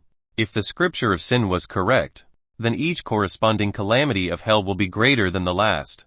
If he failed without a soul of true sin, his entirety would forever be condemned to suffer in hell, never to reincarnate for eternity. If it wasn't for the fact the realm of sages seemed far, far too distant to ever reach, he would garnish his will and fight with his everything with each passing second. But the astral core realm was the next stage of cultivation, and according to the brief information described within the jade, it related to controlling a unique form of energy, not cultivating one's soul. Therefore, the soul of true sin was truly too far away. If he needed to ascend the astral core realm and into the next realm with 40 years left before the calamity struck, he didn't want to even think about it. Furthermore, what if the realm after the astral core realm wasn't the realm of sages? What if this question, if he even dwelled on it for a microsecond, would cause his heart to drop into a never-ending blizzard of despair and depression, just as his mind was about to descend into a never-ending chasm of utter hopelessness. Byin's cry brought his mind back to reality. Those dark, despairing thoughts were shoved away by his subconscious as he reveled in the present, not the future. Right now, he was likely invincible beneath the astral core realm, so his opportunities to explore were endless. After the Wu country, he fully intended to search throughout the myriad Yor continent till completion to explore this world fully. Byin and Su Mei landed. Byin could see Su Mei's body emit faint traces of smoky darkness and glimmering light. It was chaotic and distorted. You've made some progress in your cultivation method. He was shocked to see how fast she was advancing. The cultivation method she obtained from the Warring States Pagoda, or the myriad creation Dao Palace tenebrous light of night method, had displayed its profoundness, as it slowly nurtured darkness and light Kai. With her current headway, Byin felt that she might be able to merge the two and form shadow-like Kai. Every single time he witnessed Su Mei's cultivation and talent, he couldn't help but marvel in awe. At times, he suspected her talent even exceeded his own. Su Mei nodded. I formed the basis structure for darkness and light energy, but only the most basic forms of them. While her words didn't seem to contain any pride, they severely downplayed her achievements over the course of a few days. Even if the Yuhe clan's astral core realm ancestor were to witness her, they'd be absolutely shocked into disbelief by her accomplishments thus far. Keep working hard, was all he could and needed to say. With her swift and direct nod, he knew the emotions and belief he conveyed through those 3 words were understood and received. Let's go. The next stop, Wu Central Lands. Chapter 93-92 Heavenly Wu City. Enlightenment. Chapter 93-92 Heavenly Wu City. Enlightenment. Heavenly Wu City. In the Wu Central Lands. This city embodied the essence of royalty, power, and influence. The Wu Imperial clan and the King of Wu were stationed in this city, within the royal palace. It was built on flat land, with no major discernible landmarks. In fact, there were no protective walls surrounding the city, with the outlines only being defined by lookout towers at the outer, inner, and central areas. These towers were of various heights, the tallest within the central areas while the shortest in the outer areas. The Heavenly Wu City was vast, spanning nearly 100 kilometers and housed tens of millions of citizens. In the northwestern outer area of the Heavenly Wu City, Byin and Su Mei were sitting within a restaurant called the Blue Jay. They served a signature Blue Jay wine that was rumored to be delicious and bring about a floaty feeling. Byin was outside the restaurant. With her large body, she was eating her fill of food outside. However, she didn't mind. As the meat and various forms of fruit were brought to her, she devoured them all with joy. Su Mei's expression was serious as she patiently listened to Byin speak. To enter the 6th stage of Kai condensation, becoming a mortal god, requires the fusion of yin and yang energy into a single whole. You may have already known that those at this stage have wildly different viewpoints on how to ascend, and outside help was mostly useless. However, I can tell you this world. He was directing her on cultivation, giving her minor pointers on the subject of the sixth phase. We tap into it. To create, to interconnect vitality and form into one. A reality of our creation is made. While false, it is also true. After reading multiple viewpoints and reaching this phase, this is what I believe to be the most quintessential aspect to ascend. Byin had thought long and hard on how to explain the way to ascend. After all, there were only a few hundred mortal gods in the entire Wu country. Even the Scarlet Solaris sect had less than 20. Even if you included the Wu Imperial clan and myriad of forces outside of the 5 great sects and 2 major clans, they still wouldn't exceed 1,000. Su Mei's eyes lit up with deduction and enlightenment.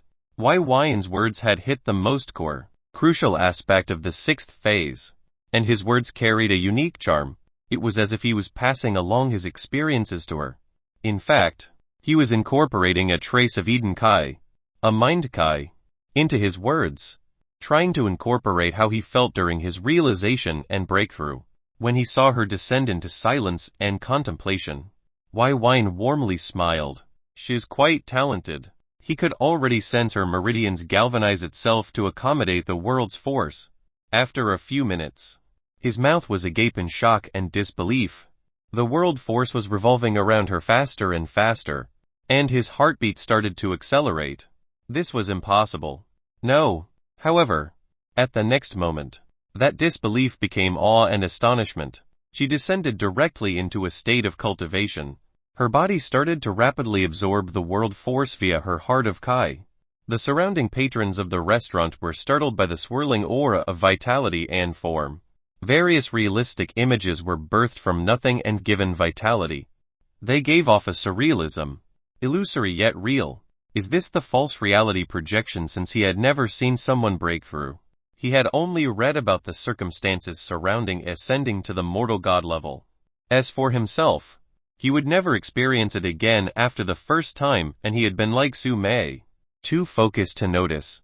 What is the meaning of this? You dare execute spiritual spells in this eatery? Do you have no respect? An enraged patron shouted in anger. The surging aura had disturbed him, causing him to push his plate to the ground. There were others as well, many of which were misunderstandings because of the first customer's complaints. You dare fight here? Do you know who owns this place? Leave before you lose your lives. Get the fuck out. I didn't come here to be blasted by spiritual spells. I want a refund. The complaints started to get loud and wild, causing Byin to grow irritated. He waved his hand, producing a ward of Kai that cut off sound and other auras, hoping Su Mei remained undisturbed. This state was rare, and she might not be able to reach it again. While the location was indeed unexpected and somewhat inconvenient, enlightenment didn't pander to convenience. When the ward of Kai was erected, the patrons started to become more angry and some even aggressive, as if they were insulted at being ignored. The insecurities of humans showed itself well. The first patron who spoke grasped towards his table. He chucked his utensils at the ward in anger, spouting vulgarities. The silver utensils soundlessly disintegrated upon contact, but this only furthered the rage of the crowd. At a certain point, people were already demanding refunds and free meals for this inconvenience, blaming the owner of the Blue Jay. There were even a few cultivators at the first stage of Kai condensation who brought their complaints unreasonably to the waiters and staff, demanding they take action and accede to their desires. Silence. A powerful voice echoed, instantly silencing the crowd. A tall, burly man with a large black beard and bald head walked into the restaurant. His steps were like smashing mountains and caused the hearts of everyone to slowly follow its rhythm. He had very manly, handsome features, with a strong physique and powerful gaze filled with authority and ferocity. When he arrived on the scene, all focus was immediately shifted onto him. Some of the crowd whispered, "Isn't that the third prince of Wu? That is, oh god, I can't believe it's Prince Zhen. Prince Zhen, the Blood X-Prince. I heard he's incredibly overbearing, arrogant, and does what he likes, when he likes." He even forced someone to be his Dao companion. Many similar comments were thrown around, but the more sensitive words were done via transmission crystals. After all, very rarely do people have the courage to openly gossip in the target's face.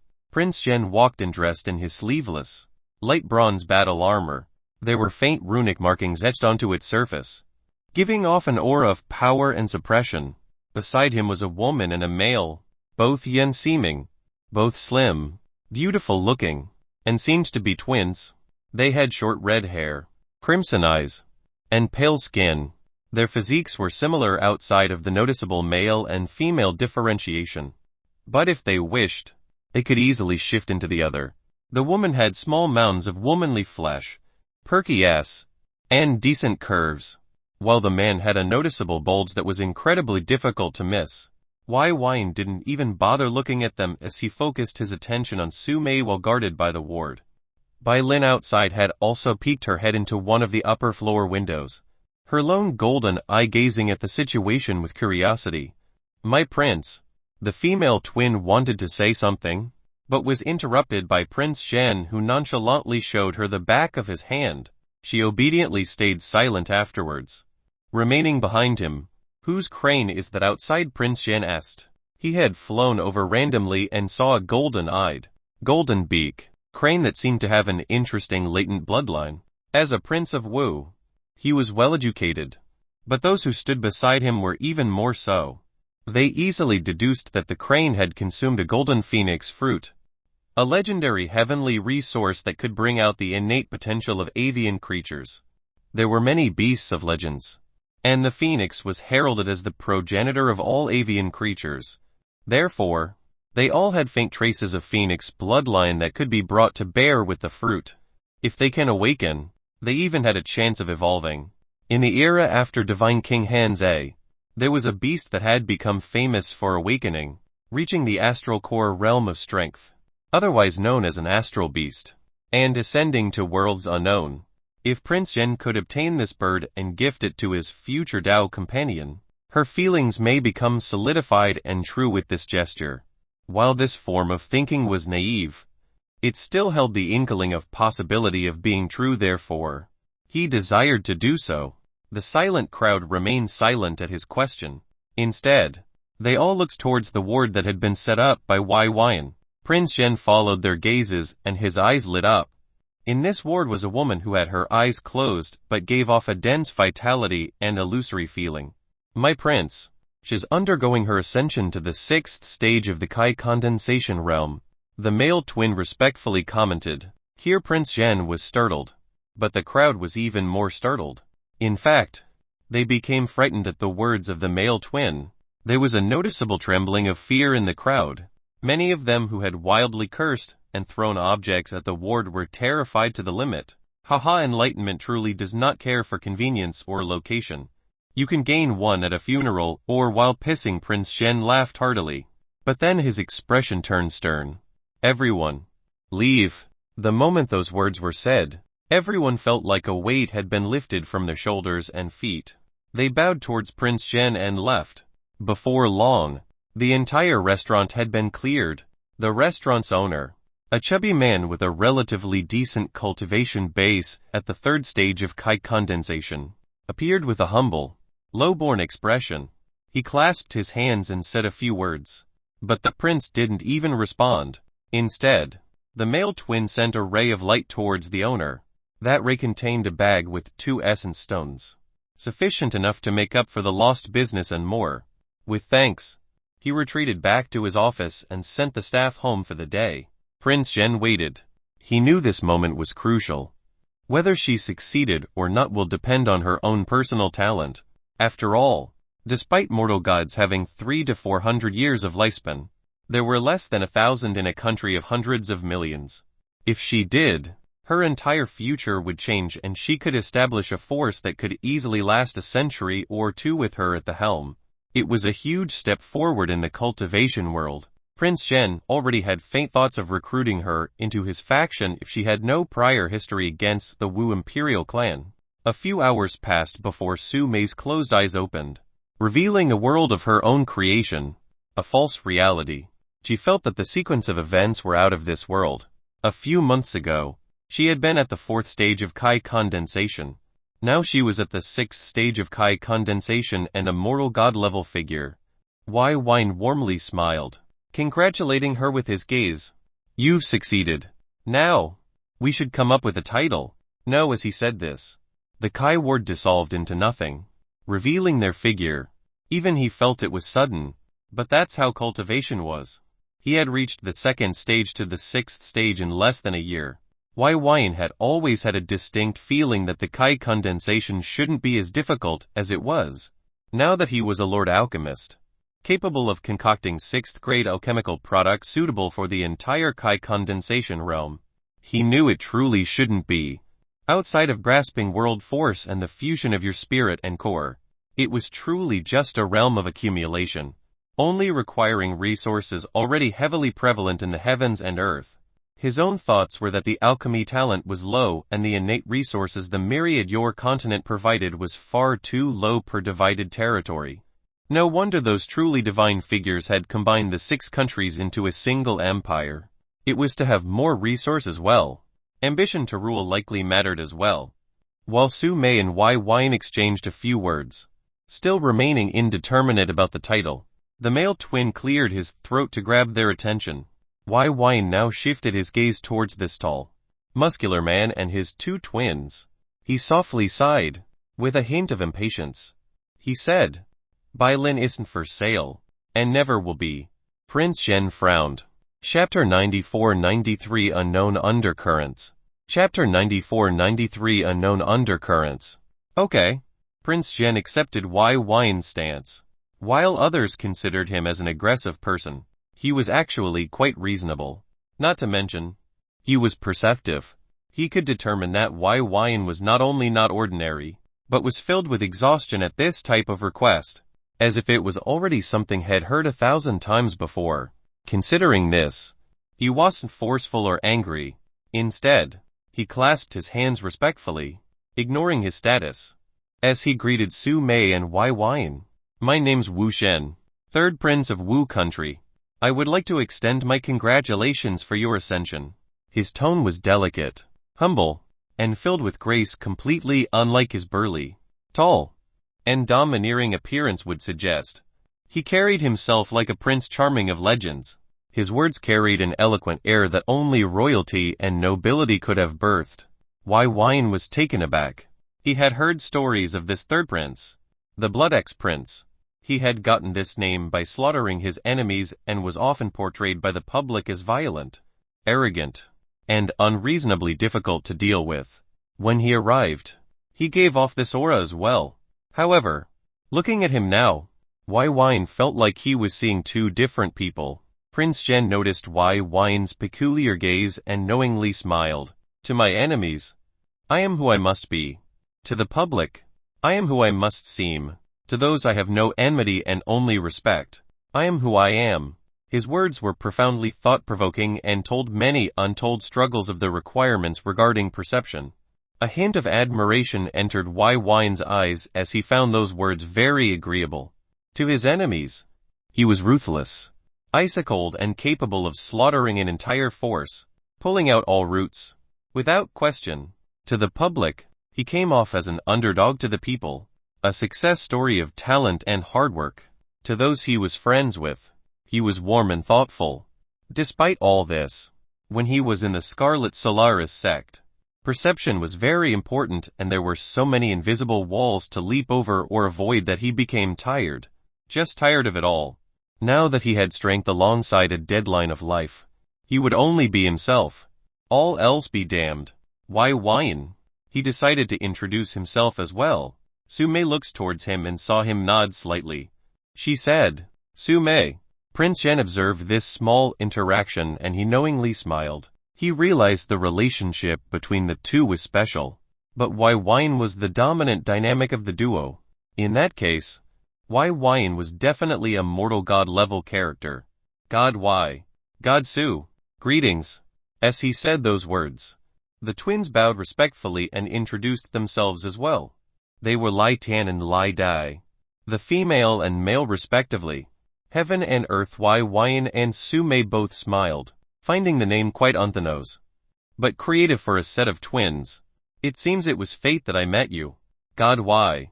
How about you join us in participating in an auction within the inner area? And I've just returned from outside the city. There will be a few interesting items. If you have any items to sell, you can do that as well. Make a little extra profit along the way. What do you say? Prince Zhen offered. Auction. Byen's eyes grew bright with interest. One of the things he wanted to do in the city was going to an auction, while he had gone to a few before. This was when he didn't even have an essence stone to his name. Now that he had 6th-grade alchemical products, and the entire wealth of the beast Taming Sect in his wallet, he could definitely let loose. He didn't bother consulting Su Mei as she would agree with him regardless. Not to mention, he found this third prince of Wu quite pleasing. He also didn't feel like he had any ulterior motives. At least those with ill intent. This made him feel a little more comfortable with this prince. Yes, it's true what they say about not judging a book by its cover, only by its contents. He laughed inwardly as he agreed to the prince's proposal. Prince Zhen was elated. Having 2 mortal gods traveling with him, and 2 with names he knew nothing about, meant he had a chance to establish a friendship. When they left the restaurant, Byin examined Prince Zhen, Lai Tian, and Lai Dai with a cautious eye. It seemed she heard what Prince Zhen implied when he asked for the owner of her, and she was somewhat suspicious. After all, she had been taken recently by people desiring her. Byin hastily assured her that Prince Zhen meant no harm, and that they were now acquainted. This caused her personality to immediately take a shift as she played around with them a little. Only after they saddled on their large eagle-like mount capable of rivaling Byin in size, did she stop, taking to the skies. Byin followed behind Prince Zhen's mount. They flew for several minutes in silence. Despite Prince Zhen's cheerful introduction, they didn't engage in further talks. In fact, Byin felt something was off the moment they took flight. God, why? Prince Zhen suddenly called out. Byin regarded him. He was faintly smiling, but his eyes were oddly calm. A glint of killing intent that was rather well hidden emitted from his eyes. Taken aback, Byin focused. The killing intent wasn't directed towards him. He saw Lai Tian and Lai Dai were staring ahead and didn't react. Seemingly as if all things were normal. Su Mei hadn't noticed the killing intent, so she only briefly glanced at the prince. As she had just entered the ranks of moral gods in the myriad Yor continent, her attention was mostly focused on her newfound cultivation base. The miraculous mysteries of the false reality phase was profound. At times, faint, translucent objects flickered around her. Byin didn't disturb her. Instead, he swept his spiritual sense quietly outwards. The hint that Prince Zhen had given him wasn't lost on him. When he did, his heart mused, but his eyes remained calm. This was the Wu Central Lands. Heavenly Wu City. He had never expected for people to be so brazen. The complexities of royalty must be tiring. He bitterly sighed as he closed his eyes. In the distance, a group of 8 were traveling like shadows on the ground. Each of their speeds were as quick as the soaring beasts of Byin and Prince Zhen rode. At the lead was a figure wearing a black robe. The expression, eyes, body type, gender, and cultivation was thoroughly concealed. The others were all men, their faces covered in black oni porcelain masks with a dark crimson horn. They were of all types, including tall, short, skinny, and dressed in black. Despite it being day, they were nearly unnoticeable. A translucent mist shrouded their movements. It twirled around them like a snake and twisted rapidly. However, to the outside, it was as if they were invisible. One of the men softly spoke. His voice was rough but cold like winter. We've been noticed by the target. His words didn't cause the group to lessen their speed. Instead, another spoke. There are 2 new mortal god-level characters traveling alongside him, including a white crane with golden eyes and beak, indications that it had consumed the golden phoenix fruit. This voice was more soft, nearly womanly. A thin, young man was where it originated from. A faint white light was emitting from his glabella. It was visible even from his oni mask. Like a third eye that couldn't be hidden from the world. We move. 9 seconds. An ambiguous voice sounded from the lead. They were obviously well-disciplined. With those words, they simultaneously gave a soft yet synchronized N. Abruptly, their speed increased. With this level of speed, they'd intercept the route of the prince in approximately 7 seconds. While this happened, Byin opened his eyes. The prince had turned away, but one could see his cultivation base circulate. The aura of a 7th phase of Kai condensation realm was quietly emitted from his pores. Byin's eyebrows flew up.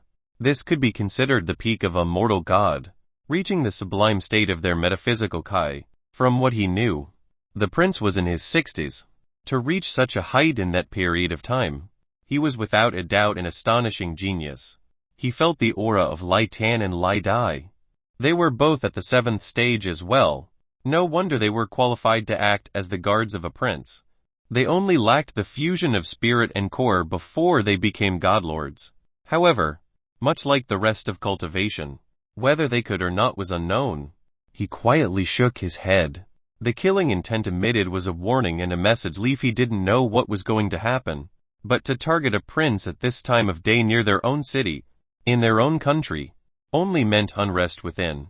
He transmitted a message to Byin. Her eyes shone brightly before she veered off, quickly taking another direction away from the prince. This wasn't his fight, nor did he wish to take part in it. Not to mention, Su Mei had just entered the 6th phase. Her cultivation base was unstable and her combat prowess would be heavily affected. If something were to happen to Su Mei or Byin because of his decision to meddle, how could he live with himself? While it was unfortunate that he wouldn't be able to visit the auction with a prince figure at his side, he still intended to go. Prince Zhen noticed Byin leave and he sighed inwardly in relief. Those two didn't deserve to be caught in the dramatics of the royal clan. Then, his eyes turned determined and murderous. His mount halted in midair, and he turned around, his eyes flashing a sanguine light. A bloodred, double-sided battle axe that was 3 meters tall, with an axe as wide as 2 of him, and a thickness that could only allude to its heaviness. When it was summoned, Lai Tian and Lai Dai both retrieved their weapons. Longswords about 2 fingers wide and 2 meters long appeared. Lai Tian's longsword had a golden blade and etchings of nimbus clouds along its edges. Lai Dai's longsword blade was gray with black mountains etched on its surface. Such timing, Prince Zhen lamented. The civil unrest and shifting undercurrents in the capital had already reached such a state. Well, if you've come to seek death, I have a rather healthy dose. Come have some. His bodily stance was brutal as he held the large blood axe in a single hand, with the readiness to commit murder. He brandished his axe. Those black-clothed figures revealed themselves. They didn't speak and immediately took action. With a burst of synchronized Kai, they shot forward rapidly. Prince Zhen and his twin guardians launched their attacks. Bam! While the sounds of battle echoed behind him, Byin's expression was mild and indifferent. This situation was outside of his expectations. And quite frankly, he didn't want to be involved. Firstly, this prince wasn't a friend. He had no reason to help in any capacity. They had literally just met, so taking action to intervene felt unnecessary. Secondly, fighting would offend a party. He didn't know who was attacking or why, but hindering, or outright slaughtering their members would likely turn their attention to him. Lastly, but most importantly, he didn't really care. Su Mei's eyes revealed a similar intent. Her gaze looked passively at the epic battle between the prince, his guardians, and their attackers. This wasn't the first time she'd witnessed moral gods exert their strength, but it still caused her to be in awe. She found it surreal that her cultivation had now reached that level. The immediate sky, a small patch above the skyrending fight, turned sanguine in color. A bloody sweet smell suffused the air and caused a heavy throbbing of one's heart and pulsation of the veins. Su Mei found her lungs constrict slightly, causing her to feel shortness of breath. Byin wasn't affected by this force. He observed the sky above and told Byin to land. His interest was piqued as he witnessed the sky change colors. A storm seemed to be brewing as the wind started to become turbulent and visibly chaotic beneath the patch of sanguine sky. At the center of these brewing winds was Prince Zhen, covered in a sanguine light. He stood upright, looking down on the earth like a god of war. Blood Kai, a material Kai that was similar to Scarlet and Jade Kai. Just its aura alone could adversely affect any cultivator. Su Mei was only experiencing a fraction of what those who stood before it would feel. The fight between the prince and those masked attackers were fierce, with each clash causing violent Kai to erupt and explode. Even though he was thousands of meters away, he felt the pressure from each devastating clash. Lai Dai and Lai Tian worked in synchronized fashion. They struck as one and retreated as one, and they weaved around Prince Zhen whilst doing so. It was beautiful to watch as their blades released powerful wind and earth Kai arts. It was like watching heaven and earth move about. The three were at the sublime Kai phase, and were peak mortal gods. But their opponents weren't slouches. Of the 8, 6 were at the sublime Kai phase, while 2 were at the false reality phase. Those 2 weaker opponents acted as backline support and launched long-range attacks, spiritual spells, and supported their teammates when needed. Despite their strength being the lowest, they acted with perfect timing, interfering with attacks or disrupting attacks at the right moment with their swift actions. Byin noticed that amongst the 8, one of them hadn't taken action completely. That person was the only one that was completely concealed. He couldn't determine their gender or cultivation base very well, but he knew that person was the leader of the 8. As he focused his attention on this figure, the figure turned towards him as if sensing his gaze. Byin pondered briefly. He had the faint feeling that he was marked. Frowning, he sent his spiritual sense towards Su Mei and Byin to inspect them thoroughly. When he did, he noticed a faint illusory symbol that resembled an eye on Bylin's left wing. It was wedged between her feathers and was the size of a fingerprint. It's a tracking mark. When did that he realized those figures had placed a spiritual tracing mark on Byin from an incredibly long distance. He didn't know why, but they did.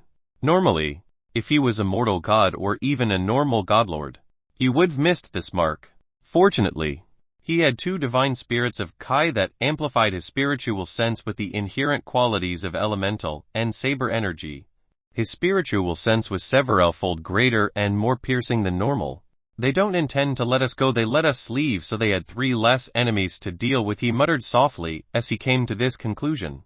There was no reason for such a subtle mark otherwise. His eyes flashed with all sorts of thoughts.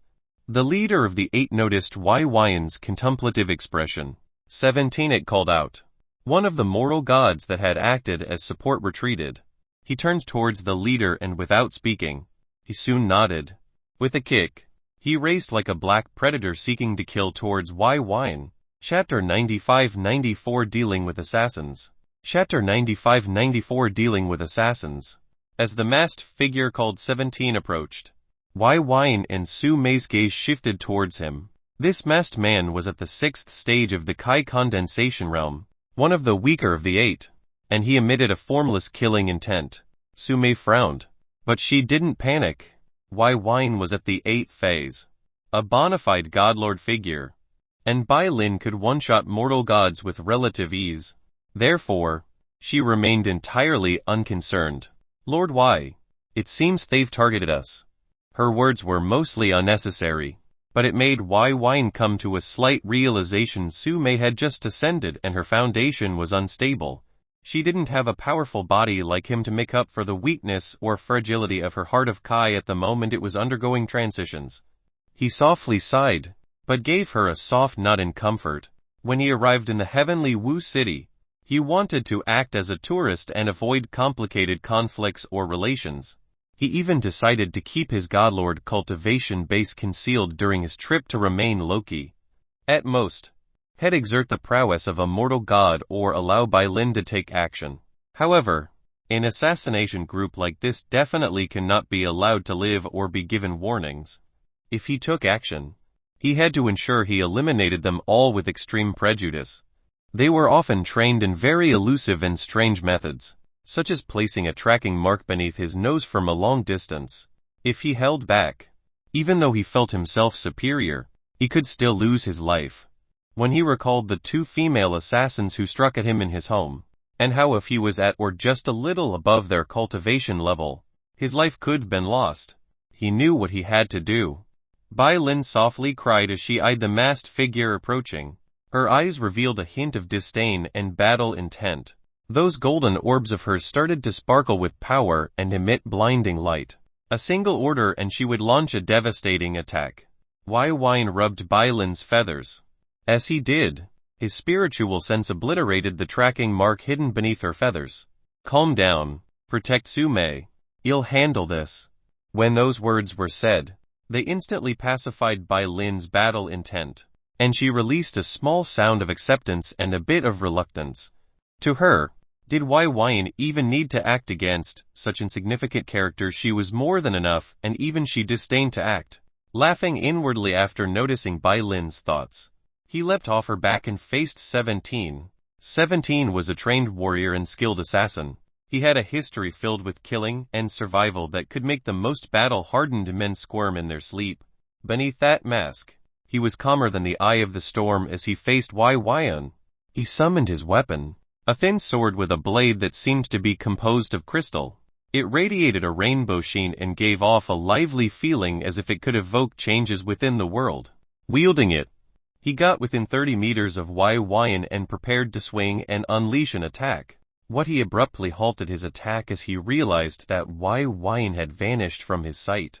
His spiritual sense instinctively went into action as he surveyed the surroundings. His eyes bulged as he located Byin, his body reacting naturally as he dashed forward with his full might. Without any hesitation, he slashed behind him with a Kai wave. It gave off characteristics of a crystal and even the surrounding air suffused with rainbowish colors. Byin had appeared behind him, his eyes calm. So, he can't even react to 5% of my speed. As he calmly assessed, he tried to get a gauge of his strength. He had moved rapidly, circled around 17, and appeared directly behind him. This was without a Kai art to bolster himself or a spiritual spell to hinder his opponent's senses. This was purely physical speed from his fleshy body. The wave of rainbow Kai appeared before him, but he only casually reached out with his right hand and met it. It collided with the flesh of his palm without an ounce of Kai supporting it, and he clenched his fingers fiercely. The resulting force from that action caused the rainbow Kai to shatter into bits and pieces. It was dispersed into nothing. My body was refined by the sublime energy of elemental and saber energies after my breakthrough. This is truly too low-level in comparison. Witnessing how casual his actions were, and how exerting a fraction of his force eliminated an attack so easily, he began to get a slight sense of his strength. With two divine spirits that further reinforced his fleshy body with their inherent energies, he had no real way to gauge his power. Now that a conflict had arisen, he wanted to take this opportunity to understand, with a grasp that only contained a tenth of his strength. It was like caressing cotton. 17's bulging eyes became even more enlarged after his spiritual sense witnessed Byin's casual and effortless actions. His heart throbbed as he came to an immediate understanding. The figure before him was a god king. Only those at this realm would be able to effortlessly use their mortal bodies to disperse his attack. His heart dropped several dozen degrees in temperature as he turned towards the leading figure and relayed his message with a glance. The leader figure trembled slightly and looked at Byin. At this moment, it realized that they had miscalculated off of faulty intel. If Byin was a god king, then he took a casual watcher approach before because he had no true relations with Prince Zhen. Otherwise, Byin didn't know their thoughts nor did he care. Let's see if you can defend against 5% of my strength. He kicked off and like a teleporting shadow, appeared before 17 with a clenched fist. Just the action of clenching his fist caused the air to gravitate towards his palm. 17 felt death. Without hesitation, his mask fractured and his robes started to expand in size. He was initiating the act of self-detonation in the face of absolute power. The most you can do is take your enemy with you. If they were too strong, then as long as you took a bite of flesh from them, you can die with a smile. Byin's eyes flashed as he saw this. Without pausing, he punched with more power than he originally intended. Before an explosion could occur, 17's body and heart of Kai exploded upon contact with Byin's fist. The accumulated energy could not find a release, but there was an explosion. 17's body became a mist of blood, guts, bones, and fragments of flesh. Not a single drop of blood or flesh landed on Byin as his black martial robe remained pristine. I hate assassins. They are too decisive. He helplessly sighed. These people had killed countless others, were often brainwashed by an organization, and had no qualms with throwing away their lives. After all, the profession itself likely had the highest mortality rate than any other. If one didn't steal their heart with the readiness to die, becoming a good assassin was a pipe dream.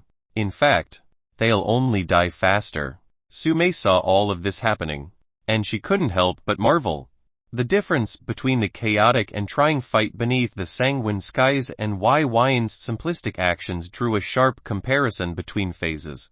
A black cloud of smoke emerged beneath the sanguine skies, and the black masked figures started to disappear within the smoke. They were vanishing as they launched their final attacks. Their retreating Prince Zhen was startled. His current state was not good. There were all sorts of injuries on his body and his reserves of Kai were nearly drained. He had even resorted to multiple life-saving treasures. But those figures countered each and every one, completely prepared for his various means. If it wasn't for his own high combat power, he likely would've died by now. Lai Dai and Lai Tian were just as shocked. Lai Dai even had an arm severed at the shoulder, and Lai Tian was struggling as her stomach had bloody marks indicating a deep injury that could've bisected her. The enemy was well prepared, and despite less than a minute of time having passed, they were at a severe disadvantage. Even when one of the mortal gods departed, they were pressured to their limits. Perhaps if that mortal god remained, they would've lost their lives by now.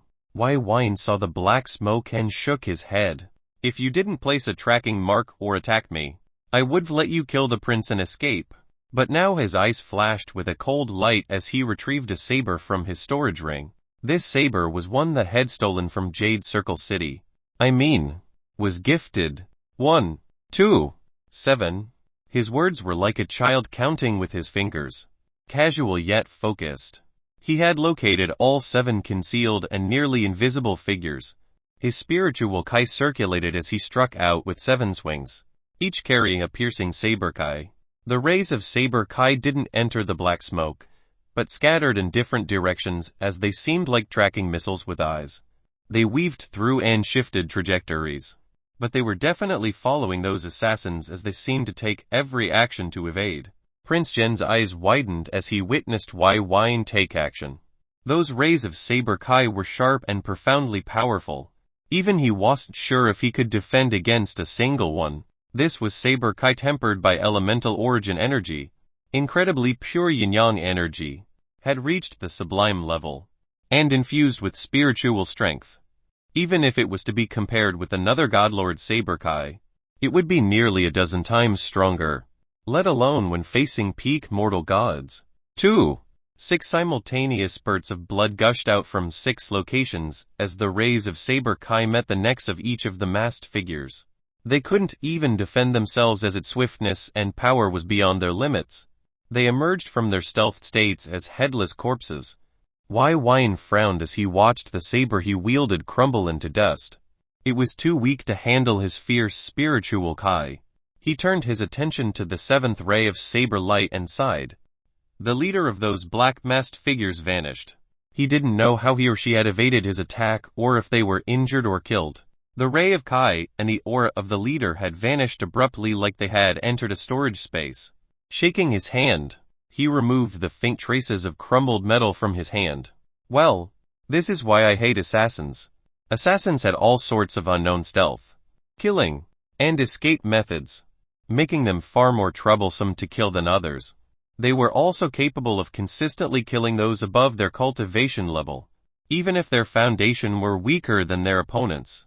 For example, they seemed to be communicating in a way that Byi's spiritual sense couldn't discover. He had wanted to eliminate them all in hopes to avoid becoming a future target. He regretted not using element in his attack. But even if he did, he still wasn't sure it could kill the leader of that group if they possessed means to jump into a different space. In fact, his inclination to use a normal saber was unusual. Aware of how the heavenly Daos functioned, Was it possible the leader had used up her karmic luck to influence his decision? Was it even possible? He deeply frowned as he recalled the true soul of sin. Could this relate to avoiding the heavenly Dao's subtle influence? If so, then that meant he was still vulnerable to its influence until he entered the realm of sages and cultivated a soul immune to its influence. Prince Zhen's eyes lit up as he saw the corpses of 6 assassins. When he noticed that Byin had bloody mist still lingering in the air, he realized that 7 of those masked men were killed by him. A godlord or a godking? No. As he recalled the sublime saber Kai, it didn't have the trace of Kai essence. So it was definitely a godlord. However, the level of attack definitely exceeded any godlord had ever seen before. Byin didn't bother inspecting the corpses. Assassins had all sorts of means and methods to prevent their identities from being revealed or their possessions from being stolen. Some didn't even wear storage rings and left spiritual spell traps on their bodies. He much rather avoid that. As he decided on his next course of action, Prince Zhen and the twin guardians approached. Chapter 96-95 Not a Secret. Chapter 96-95 Not a Secret. Byin silently regarded the trio. Their injuries were not light, and he could already sense various medicinal energies within their bodies stirring, trying to repair damaged flesh and bones. This was the work of alchemical products. Instead of finding someplace quiet and safe to recuperate, they decided to arrive before Byin, so he was somewhat bewildered. Su Mei was a short distance away, and she couldn't help but be startled by the marks of battle on their bodies. Each revealed mark looked like it was very close to being fatal. Prince Zhen had stored his blood axe away, and clasped his dirty and bloody hands with respect. On behalf of myself and the royal family, thank you. The twins followed suit. Their bent backs and heavy aura revealed a surge of true respect and appreciation. However, Byin frowned. He wondered why those peak mortal gods could damage a prince so heavily. From what he believed, the Wu country had an astral core realm ancestor. With that level of cultivation base, fashioning a few offensive talismans or life-saving tools should have been easy. Prince Zhen had an uncanny ability to read expressions and flares of light in an individual's eyes, so he realized why Byin was confused. He deduced his inquisitive look and immediately responded. You must be unfamiliar with the current situation of the royal palace. But we princes are not as protected as rumored. Byn's eyebrows rose with a tinge of shock. This Prince Zhen was insanely perceptive, and he held a belief that felt likable and resonated with his own personality. If they were to grow up together, he had little doubts they could have been like brothers. Sighing softly to himself, he calmly stated, I didn't interfere to save you. Prince Zhen wasn't shocked by this response. He knew that Byin wanted to set up a line of separation. After all, if he involved himself in this matter further, he could be drawn into the country's issues. Knowingly understanding, he nodded with a smile. Nevertheless, I thank you, Godlord Y. I can breathe another day because of you. He was earnest in his reply, but also swift in his next action. He signaled the twin guardians and prepared to leave. Their mount had been killed, so they would have to walk from here on out. However, with the assassins killed, it's unlikely they'll encounter any trouble. As for the auction, in their current states and the possible threat on their lives, that wasn't a destination they could travel to. The best would be to return to the Heavenly View's royal grounds. Byin praised his decisiveness. Rarely do people show such understanding and resolve to push onward. Others would offer goods or promises of favors in exchange for safety or further their relations. But he keenly understood Byn's desires. Su Mei also praised the attitude of the prince. His fiercely independent and concise words and actions left a very sweet taste in one's mouth. If she had to choose a Dao companion, a person like this would be her desire. Not only did he have power, but he had poison principles. There was no haughty sense within his gaze or buried in his bones. His true self was this. A slight smile surfaced on Byn's expression as he softly scoffed. Shaking his head, he called out to the trio, Prince Zhen, I'll bring you back to the royal palace. After saying so, he gestured to Byin to follow him as he walked towards the trio. Prince Zhen stopped and turned in shock. But he didn't reject. He bowed once more. Then, "I'll accept." Lai Tian and Lai Dai also bowed in thanks. Byin lowered herself, and they all stepped onto her back and took to the skies. Byin was far faster and more powerful than their mount. She gave off a faint ancient pressure that caused the trio to feel reassured. Furthermore, Byin was a godlord. Within the entire Wu country, there were only 19 established godlords.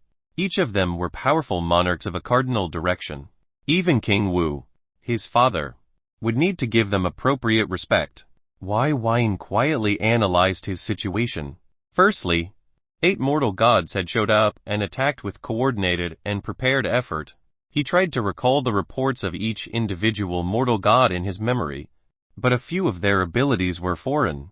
Another force in Wu that is outside of public knowledge or an external force from somewhere else, as he realized that his knowledge was lacking. And he knew that while there were 19 public godlords, this didn't include all in the territory, but those who revealed themselves. This held true to mortal gods too. There could be 20 or 30 godlords, especially those amongst gangs or discrete organizations. Regardless, he didn't have much to lose if he offended anyone within the Kai condensation realm. He only feared that his travels would be impeded by continuous annoyances. He turned to Prince Zhen, who took this time to meditate and recover. It seemed that he trusted Byin enough to cultivate his recovery within his presence. It wasn't just him. The guardians sealed off their senses and fully focused on recovery. He didn't know whether to laugh or cry. They were treating him in such a fashion so quickly. In truth, since a mortal godlord gave his word, they had the same belief he did. A godlord, someone of such status, would do their best to honor their word. While he hadn't said he would protect them, the fact he offered to bring them to the royal palace meant their lives were his responsibility. Considering his combat prowess, they wholeheartedly trusted him. Even if another godlord arrived, it's highly likely Byin would slay them. Helplessly shaking his head, he found it quite funny. Su Mei was the same as them, but her actions were more understandable. She had already started to consolidate her foundation at the 6th phase. They traveled for nearly half an hour before Prince Zhen breathed out a breath of turbid air filled with dark, tainted blood mist. He inspected Lai Tian and Lai Dai and checked their current location. Seeing they were going in the right direction, he sighed in relief for some reason. "Are they members of Wu or Byin abruptly asked, catching Prince Zhen's attention. Prince Zhen's brows perked. He frowned briefly before relaxing. "The Wu clan is divided, weakened, and inviting wolves into our den." He didn't answer Byn's question immediately, but gave him an overall sense of the status of the Wu country and its Imperial clan. Byin frowned. Those words may seem indirect, but about 20 questions of his were answered. As for the specifics, he didn't care too much. He only wanted to know if the assassins were homebred. From those words, they were. "Hidden shadow domain," he abruptly said. Prince Zhen's expression turned solemn, and he heavily nodded his head. He decided to be a little more clear. "Our ancestral king has gone into life and death seclusion in hopes of ascending into the 2nd stage of the astral core realm, without another of his strength. Many are taking this opportunity to whittle down the competition for the throne, even if it's a puppet who claims it." Prince Zhen, every word contained disappointment, anger, frustration, and helplessness. Furthermore, the situation of the Yuhe country could happen here.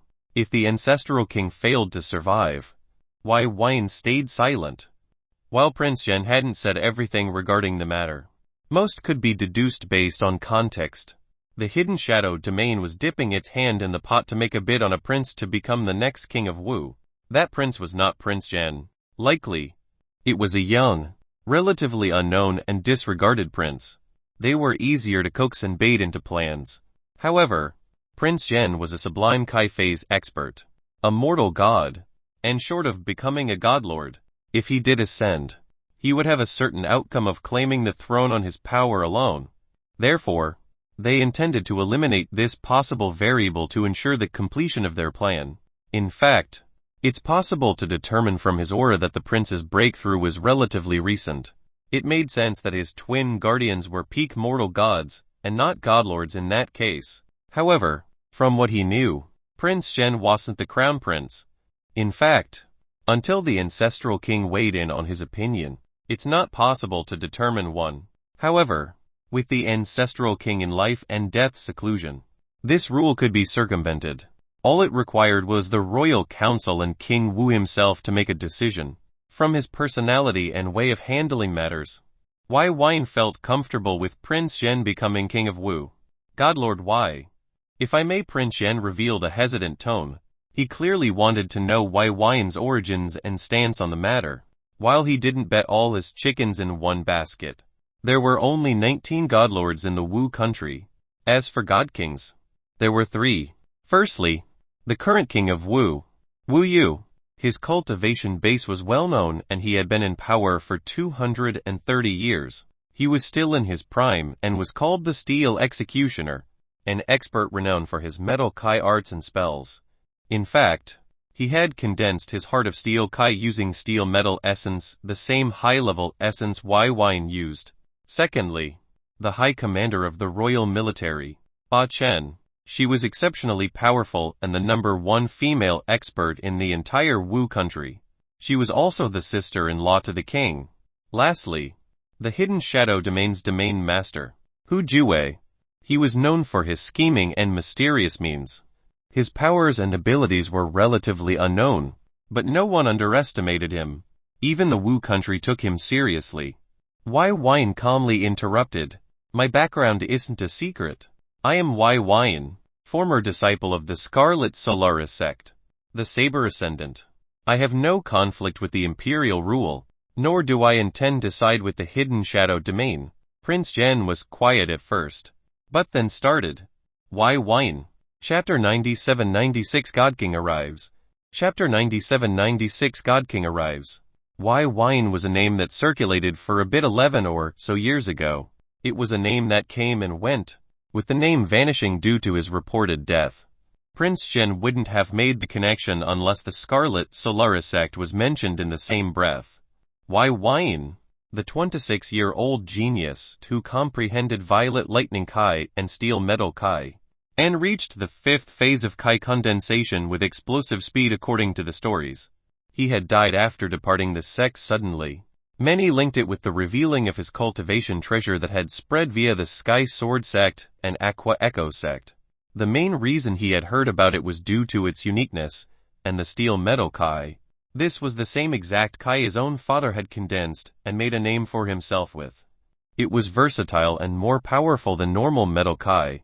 There were even rumors that Wu Xinghan, the Scarlet Warlord and ancestral elder of the Scarlet Solaris sect, a member of the Wu Imperial clan, had suggested for him to be apprenticed under his father due to this very link. His father was considering it.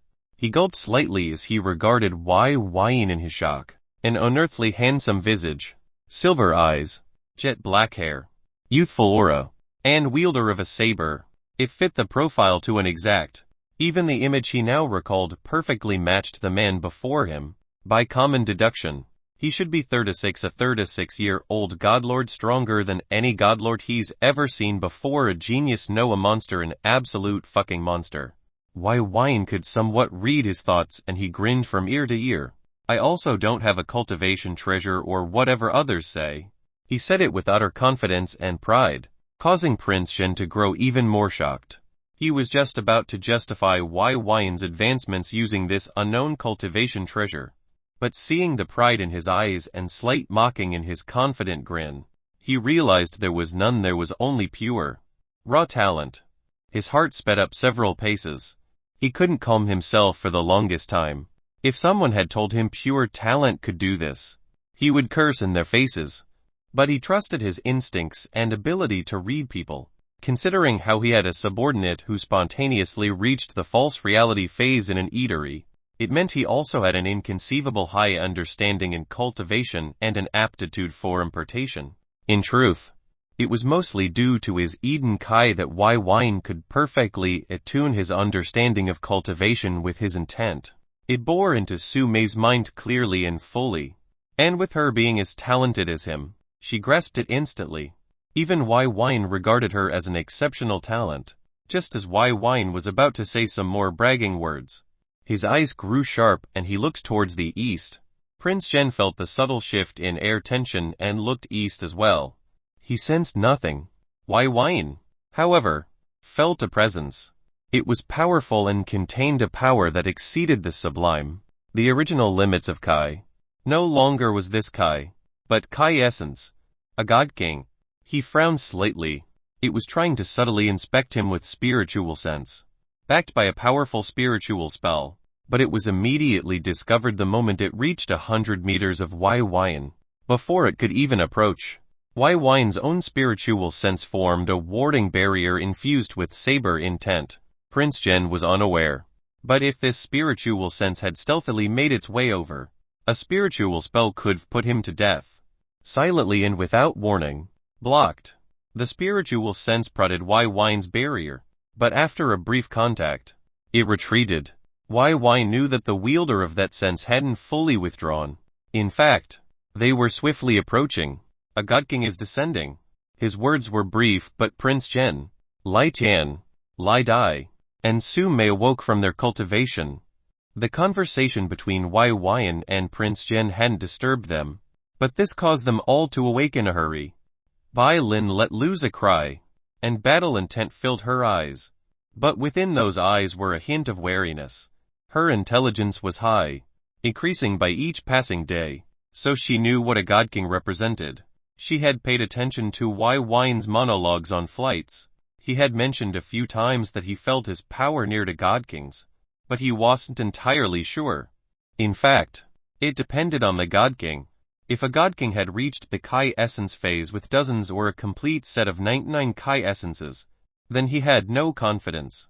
However, how was that likely? The Eden Earth sect leader was someone who could create 7th-grade alchemic products. A king alchemist yet. Even he hadn't reached the peak of Kai Essence Foundation 99 motes of Kai Essence. Based on how resources seemed particularly lacking, he believed god kings of that level would require an astral core realm hegemon to provide them with everything from birth. Otherwise, as a godlord, they would spend far too long to obtain and refine resources. They would die of old age. Byin rubbed Byin, assuring her to remain calm. He informed her to land nearby. With a swoosh, they arrived on the ground. Badum badum badum. Prince Zhen, Lai Dai, and Lai Tan's hearts could literally be heard beating from their chests. Facing a possibility of death was far different than facing certain death without a chance to struggle. They were afraid, deathly afraid. Prince Zhen knew whoever arrived wasn't the royal commander or his royal father. So that left two possibilities: Hu Jiwei or another god king. Either way, for them to arrive, there was no good to it. Byin leapt off Byin and quietly walked forward. Byin backed off from Byin by his orders. Despite facing a godlord, Byin's expression was arrogant and domineering. His tone was aggressive, as he directly called out, "Come out." To order a god king to come the balls on this guy, their hearts nearly jumped out of their chests and into their hands from his words. A figure shimmered into existence. He was no more than a dozen or so meters away from Byin, and Byin could clearly see his expression. He was a handsome young man with a loose black robe and long sleeves. His robe looked too big and didn't fit him well, and it quietly revealed his hairless chest in nearly a seductive manner. Long, free-flowing black hair, and clear eyes that resembled the myriad stars in the sky. Those stars were the manifestations of Kai essences. Byin felt that he looked to be in his early 20s, but he knew he was much, much older. This was Hu Jiwei, the domain master of the hidden shadow domain. His expression was calm. No sense of anger or aggression from his eyes or body language. In fact, he looked as if he was out on a casual stroll in the meadows, barefoot and all. "You are Hu Jiwei est." His words and tone were neutral and nearly monotone. Byin's eyes became sharp. Byin, Saber Ascendant. He kept trying to get this name to circulate, so he would use it whenever he could. In fact, it was the only way for it to catch on. After all, if he had 4 decades to live, he wanted his legacy and name to survive at least a bit after his death. Saber Ascendant Hu Jiwei absent-mindedly tried to recall such a name, but he came up empty. Unable to determine its origins, he decided to not bother. Instead, He lifted his hand. The quad of spectators, excluding Byin, heart shook at this casual movement. A single action from a god king could claim 1,000 lives. Luckily, he had only waved his hand to retrieve something. A head. It was of a beautiful woman, middle-aged, with black hair and beautiful eyes. Her lips were soft like peaches, but her expression was filled with horror and a hint of relief, as if she had just escaped death. Her severed neck still leaked blood, and it contained faint traces of saber kai. The moment Prince Zhen Trio saw that, they exclaimed in their hearts simultaneously Hu Yao. Hu Yao was Hu Jue's only living relative. His little sister. My mistake. She was no longer alive. Byin saw the head and realized the woman was the leader of the assassin group. She had somehow escaped, but his saber intent and attack held true, severing her head as intended. He had faint traces of pride in his eyes. Your work Hu Jue was eerily calm. However, all those watching and knew of the story between this brother and sister understood that he was like a volcano ready to erupt and commit a mindless, hell-raising massacre. Byin calmly nodded. The pride in his eyes still hadn't faded. A measly godlord. How woeful. Your death was truly unjust. Yar. Hu Jue looked at the head and said. His tone had a hint of an apology and love. I'll offer your head, the head of your family, lovers, and clan to my sister's burial tomb. As if stating a fact, he calmly said. Byin pursed his lips slightly. A light suffused with saber intent emerged in his eyes. Hu Jue put away the head, and started to galvanize his internal powers. A raging storm was born in an instant. Byin didn't bother speaking or saying any other words. In fact, he only held out his hand and element emerged. With his nascent saber soul condensed from elemental origin, saber, yin, yang, and yin-yang energies, he felt an immense amount of power within. This wasn't normal energy, but sublime energy that was converted into the strongest stage Kai could reach without transformation. It was backed by divine spirits. The raging storm of Kai essence was like hell on earth. As earthquakes shook the world and the clouds above were reshaped, the pure force of Hu Jue Kai essence changed the order of the natural world. They tumbled and rumbled upon his power, even though he hadn't done so intentionally. With a gentle push of his hand, Hu Jue Kai essence shot forth with unprecedented speed and force, enough to eliminate 10 godlords 20 times over. Before the 5 spectators could see what was happening, a storm of a mile away rushed towards them. And then a single ray of blindingly white light eclipsed their vision. They simultaneously blinked, their eyes hurting fiercely as if they were stabbed. A single exchange. Then, silence reigned for several seconds. Only then could the 5 open their eyes. But what they saw had their eyes as wide as moons, wider than moons. Byin with a leaking head in his hand. Hu Jue. Byin looked at the head while shaking his head. While I don't have any blood relatives or a clan left, I don't like it when my lovers are threatened. It's best you join your sister so she isn't lonely, and my women can rest easy in my bed. Chapter 98-97 Sheer Difference The Last Landmark. Chapter 98-97 Sheer Difference Amp The Last Landmark. The world went silent. The previous scene of turbulent winds, quaking earth, and forceful world-crushing pressure vanished along with a single exchange. The resulting silence was palpable. Byin casually stood while slightly waving the lone head of Hu Jue. A fabled god king. The body of Hu Jue was still standing not too far away. Sparkling blood reinforced by Kai essence silently leaked from its severed neck. It was a quiet, eerily peaceful, yet silently terrifying scene. The body still had its hand pressing forward, as if it still wished to cause the world to shift with it. Byin saw the head and frowned slightly. With a wave, a flame of elemental fire erupted within his palms. It shrouded the head with the intent to incinerate. After a second, Byin looked panicked as he dispersed the flames. His expression was as if he had nearly burned a priceless treasure. His eyes cautious and cold sweat leaking from his forehead. It was but a short moment, but it caused the Prince Trio to feel like the world had become altered. Byin inspected the head. After realizing minimal damage was sustained from his hasty attempt, he carefully stored it within his storage ring. With a sigh suffused with a hint of excitement, He waltzed over to the standing corpse and removed the storage ring without any qualms. He then carefully placed the corpse into his storage ring as well. While he was burning the head, he felt a will from the divine spirits call out to him. They wanted to refine the body of Hu Jiwei, likely converting the motes of Kai essence into their own power. Shockingly, when he inspected the corpse, he realized the Kai essence remained while the spirit of Kai had dissipated swiftly upon his death. He felt like he had discovered a new fact about cultivation. Realizing this head and body was a treasure trove, he hurriedly halted his attempts to destroy it and safely kept it. As for killing this God King with a single blow, he wasn't too shocked. He had struck with his full power, bolstered by element, his saber intent, and powerful fleshy body reinforced by the dragon bloodline energy. He could survive an astral array attack with utter ease, something that went beyond the Kai condensation realm, so this was a predictable outcome to him. Furthermore, while Hu Jiwei was powerful, he underestimated Byin and stayed in close range, a dozen or so meters away, against a saber wielder. Sabers were profoundly powerful and swift in close combat. If swords can be called exquisite and tricky, then sabers can be called brutish and direct.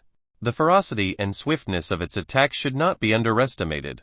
If Hu Jiwei had fought from a long distance, perhaps he could survive for a few seconds longer. However, his rage and confidence in his cultivation base inevitably led to this mishap. Before that storm of power, the saber was concentrated into a single ray and decapitated him. The residual energy had sliced apart his life force entirely. He was killed instantly. Byin was pondering if he would need to use any Kai arts or spiritual spells, but considering Hu Jiwei's power and position, it was wholly unnecessary. A single saber strike was enough, and it was. He now had a good understanding of his current strength. Beneath the astral core realm, unless he met an expert of the apex in the mortal God King level, he was invincible. The reason he concluded this was Hu Jiwei. While he was slightly idiotic with his actions, the power he displayed was true. Byin's aura and spiritual Kai was purer, thicker, and stronger than Hu Jiwei. A strand of his spiritual Kai exceeded a strand of Hu Jiwei's spiritual Kai essence by about 9 times. As for his spiritual sense, with 2 hearts of Kai, 2 divine spirits of Kai, draconic bloodline, and saber intent, in pretty much every facet of attribute, he was far, far greater. To put it simply, Hu Jiwei's foundation was absolutely trash. In comparison, Byin's was leagues above, and he had a nascent saber soul and overly powerful fleshy body included. When my alchemic heart of Eden Kai becomes an alchemic spirit, my spiritual sense will rise to another level. The traits of alchemical energies would definitely elevate a spiritual sense to another level. As for my draconic heart of blood, I don't know if it'll transform. But when it does, my fleshy body should soar in strength as well.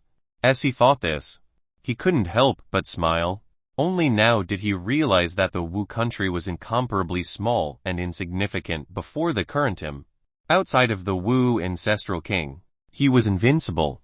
He even had a suspicion that he'd be able to face even him when he reached the 9th stage of the Kai condensation realm with any of his spirits of Kai. God King Y. Prince Shen's shocked voice echoed behind Byin, snapping him out of his thoughts. He turned to see Prince Shen walk over. The prince clasped his hand and respectfully bowed. Once more, I thank you. His voice was still shaking with shock and disbelief. He was faintly unable to accept that a God King was killed so easily. Not only him, even his sister was killed just before. This meant the collapse of the hidden shadow domain was imminent. Byin shook his head. Only a godlord. Please don't cause misunderstandings. Prince Shen was taken aback, recalling that he had addressed Byin as God King earlier. However, those words caused his heart to go into further turmoil. He hastily replied, I apologize. Godlord Y. Nodding his head, Byin called Byin over. Byin's eyes were filled with pride and excitement as she waltzed over carrying the stunned twins and Su Mei, who had a calm smile on her face. She now knew the level of strength her lord possessed. No wonder he was arrogant and acted as such. In the Wu country, he was near invincible. Who did he have to fear? Who did she? The only qualm she had was that she couldn't fight alongside her lord in battle. She swore to do everything she could to enhance her cultivation base and further serve Byin diligently. Hidden behind her calm eyes was red-hot blazing fervor. Byin didn't know that he had just spurred on a frightening genius. The royal palace isn't too far from here. Let's go. Byin leapt on Byin and sat. He was pondering how to refine this corpse and draw upon its power for himself. Prince Shen broke out of his shock and quickly realigned his mentality. With a leap, he followed. He realized that he had been incredibly blessed to meet Byin on this journey. If it wasn't for him, his death was certain. If Hu Jue stayed alive, even if he survived Hu Yao, who knew when he'd act personally to claim his life. Not only was the wolf in his house slain by Byin, but he actually had a relationship, no matter how small, with a genius of an unfathomable level. Byin took off. Nearly an hour later, a glamorous palace suffused with royal nobility and prestigious aura entered their view. There were towers that reached the clouds surrounding the capital, indicating their location was at the centermost area of Heavenly Wu City, the royal palace. It was adorned in jade, brilliant and pure. The bricks inlaid in its structure gave faint traces of essence. Just being in close proximity of those bricks could accelerate an individual's cultivation. Byin inspected it and couldn't help but marvel. It truly felt different than the stories he had heard as a child. The gloriously awe-inspiring design, as if it was holding up the very heavens, left one feeling a reverence stirring in their heart. The air tasted purer, richer, and sweeter. He didn't know if it was his own imagination, but the royal palace felt like a sleeping deity, a goddess of unimaginable beauty. He couldn't claw his eyes away. Sume was similarly bedazzled by the splendor and grandness of the royal palace. It ensnared her heart and mind, unwilling to let go. And she was unwilling to leave. Prince Jen and the twin guardians were off to the side and couldn't help but feel some pride in their hearts. To gain such praising expressions from those two made them feel elevated. What they didn't know was that Byin and Sume were young and hadn't seen many things in their lives. They were like country bumpkins. No, remote citizens arriving at a national monument. It wasn't a wonder why they were shocked into reverence and praise. In fact, Byin was similarly awed by Golden Milk City, while it wasn't due to its appearance, but due to its functionality and style. It was nevertheless the truth. Byin's eyes were drawn away. He saw a black tower floating in the sky above the clouds. It had no foundation, yet it lingered calmly in the air without a hint of trembling. Atop its peak was a depiction of the starry sky, glimmering with faint light. Its height wasn't impressive, being about 10 meters tall, but it stood above even the peak of the tallest tower and stayed amongst the clouds. "Wu Astral Tower," he exclaimed with childlike excitement. Losing all his previous awe-inspiring and calm demeanor, he gawked and even pointed with glee. Sume looked the Wu Astral Tower. His excitement was palpable. A heart-stirring joy effused from his eyes. This was a childhood dream come true. Sume also gawked. Her eyes were drawn to the lingering tower that hung in the clouds. Prince Zhen's trio fell silent. "You're an illustrious godlord, capable of killing godkings. You look far too excited." Their thoughts were clear on their faces. However, Byin didn't care. This was a dream of his just to see it. When he was young, his older brother would tell him stories about the tower that overlooked the world. When it became dark, it shined like the North Star, allowing all to know the ruler of the country was here and they were safe. He felt that it truly lived up to the hype. He had never seen a tower fly in the air. In fact, anything that didn't have wings couldn't fly. Even he couldn't. While using elemental wind could get him to move through the air, he couldn't truly fly. That was more like controlled gliding. It wasn't very accurate like a bird or easy to sustain. In the distance, a group of individuals riding armored aerial mounts that were eagle-like approached. They were wielding cold weapons with fierce intent radiating from them. They were ready to fight. Byin was not a recognized mount, so they considered her flying into the royal palace airspace as a possible threat. After all, no mounts were allowed to fly within 10 kilometers of the royal palace without permission. All those who try would be put down and executed with prejudice. Prince Zhen's face changed from his calm, congenial expression to one of haughty ferocity and sharpness. He pulled out a medallion. It had the mark of Wu on it, and he instantly used a unique spiritual spell to invoke changes within it. It emitted a projection of the mark of Wu, and the soldiers approaching swiftly placed away their fierce intent upon seeing it. In their mounts, they bowed with the utmost respect. Byin gaze was drawn away from the astral Wu tower and looked at the soldiers. They had cultivation bases at the 4th stage of Kai condensation, the yang growth. At the very least, they were supremely talented and many of them had youthful auras nearing 50 or 60. It's true that the higher the cultivation standard, the greater the strength of the guards. As he was calmly appraising the guardians of the royal palace, a large, white dove-like creature rode over with a swiftness, its speed rivaling even mortal gods on the ground.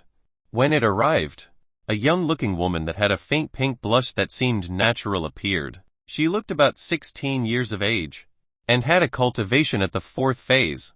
Yin form. Your Highness, the little girl seemed familiar with the prince as she arrived swiftly nearby.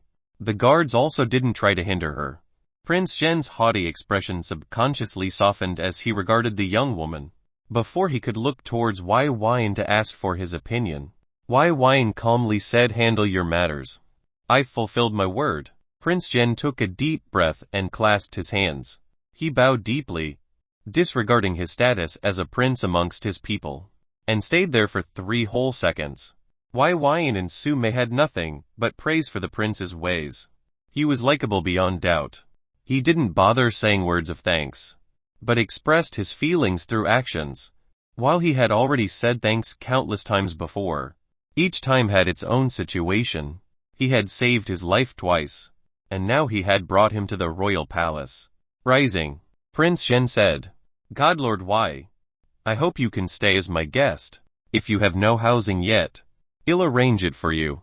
While he was expressing his emotions, he still didn't let Byin slip away without an attempt. Byin smiled and nodded. The young woman and aerial guardians started.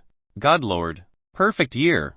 Handle Godlord Y's lodging first and then we can talk," Prince Zhen ordered. The young girl called Year swiftly nodded absent-mindedly. Chapter 99-98 Prince Zhen's love changed fate.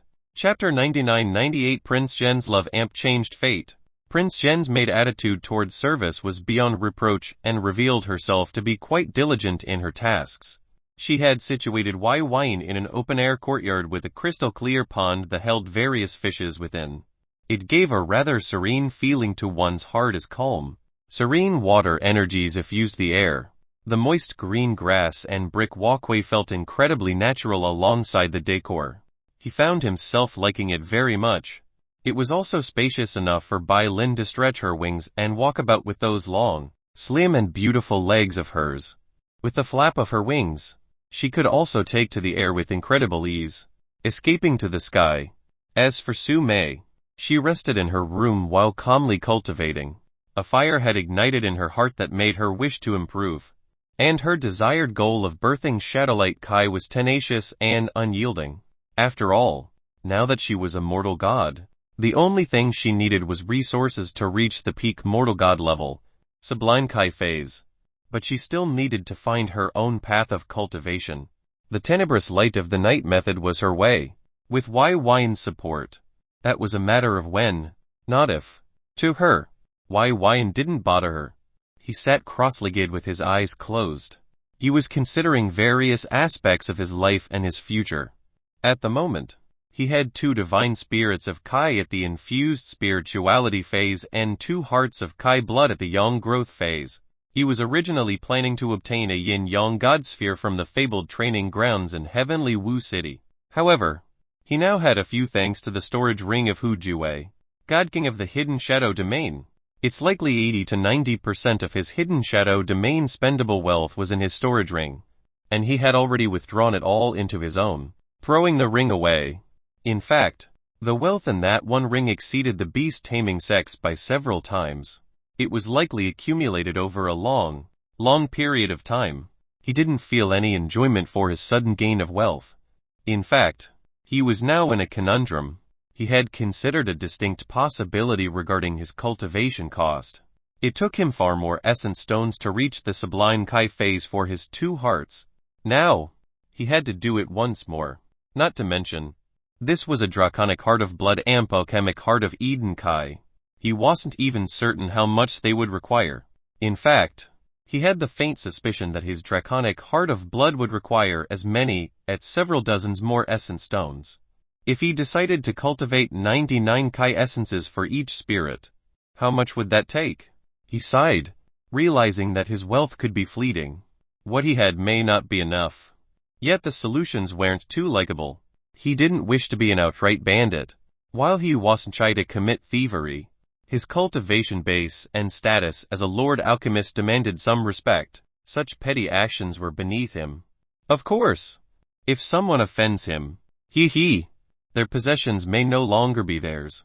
He thought about the cost again and signed endlessly in his heart. 10 years. That's what I'll give myself. After 10 years, if I'm not at the Kai essence realm, regardless of my current progression, I'll ascend, he swore. He had to reach the astral core realm within 4 decades. An ultimate desire of his was to travel the stars before his death, seeing the world within the starry sky.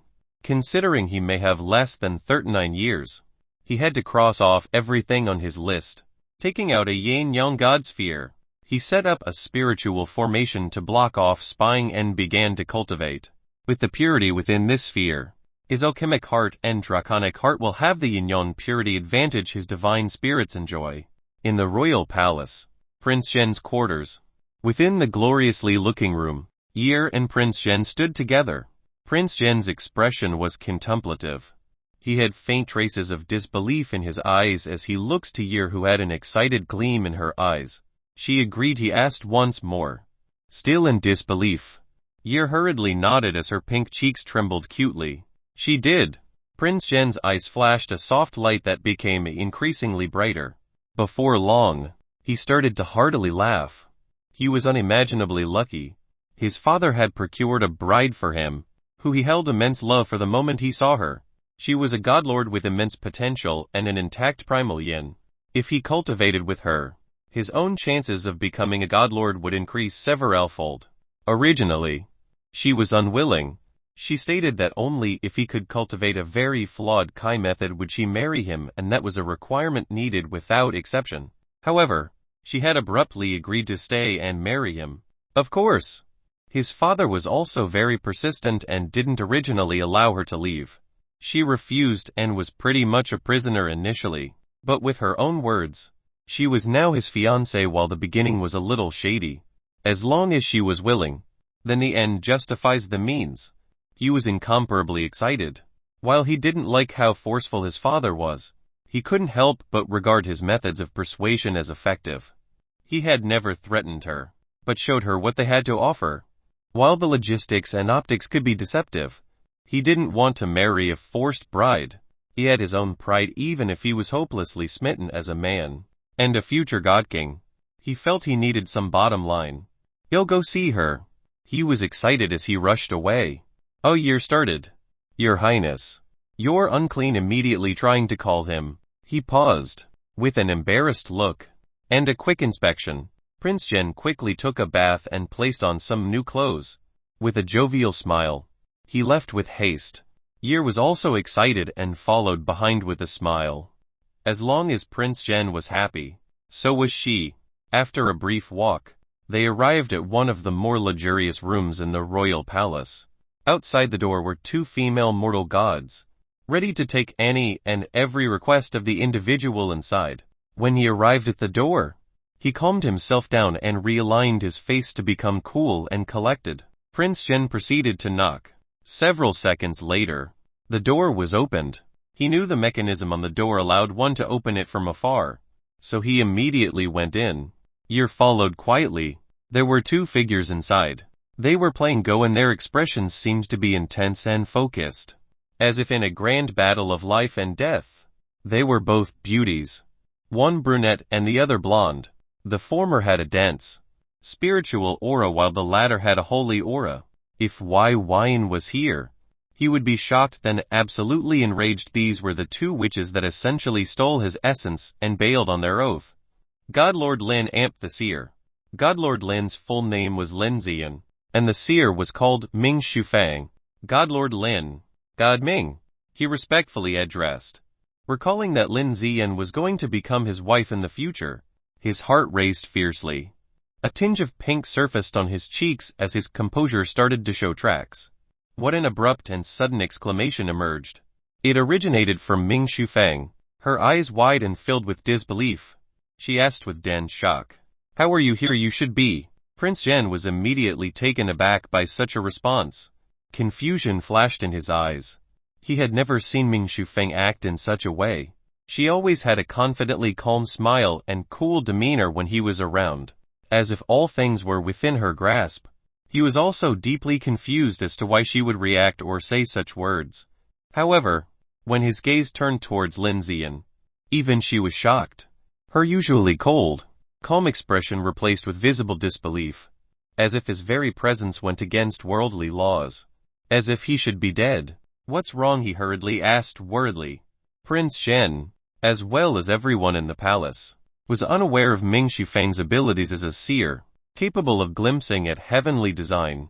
Ming Shufang didn't speak. Instead, her eyes glowed with faint traces of holy and golden light. She closed her eyes and started to calculate paths and commune with the heavens. Her actions were swift, and Lin Ziyan immediately exclaimed, "Leave."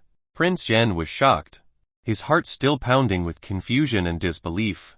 But seeing Lin Ziyan's stern expression, he didn't want her to change her mind, so he swiftly bid his apologies and departed.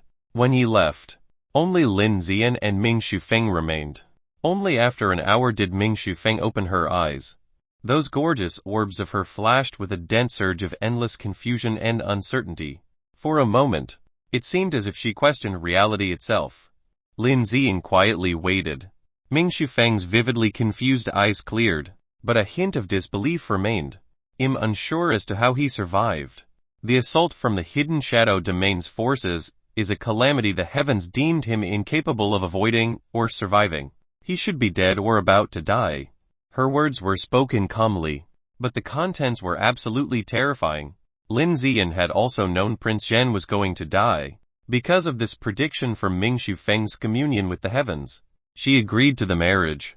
When he dies, she would reject his father. Of course, his father would be unwilling, but God King Hu of the Hidden Shadow Domain should have used this opportunity to force her to marry Prince Lei. Prince Lei was a young prince and essential tool, but he was absolutely enraptured with her. He would be unwilling to allow her to leave. His methods would be very forceful. This would spur the event she waited for. He would arrive.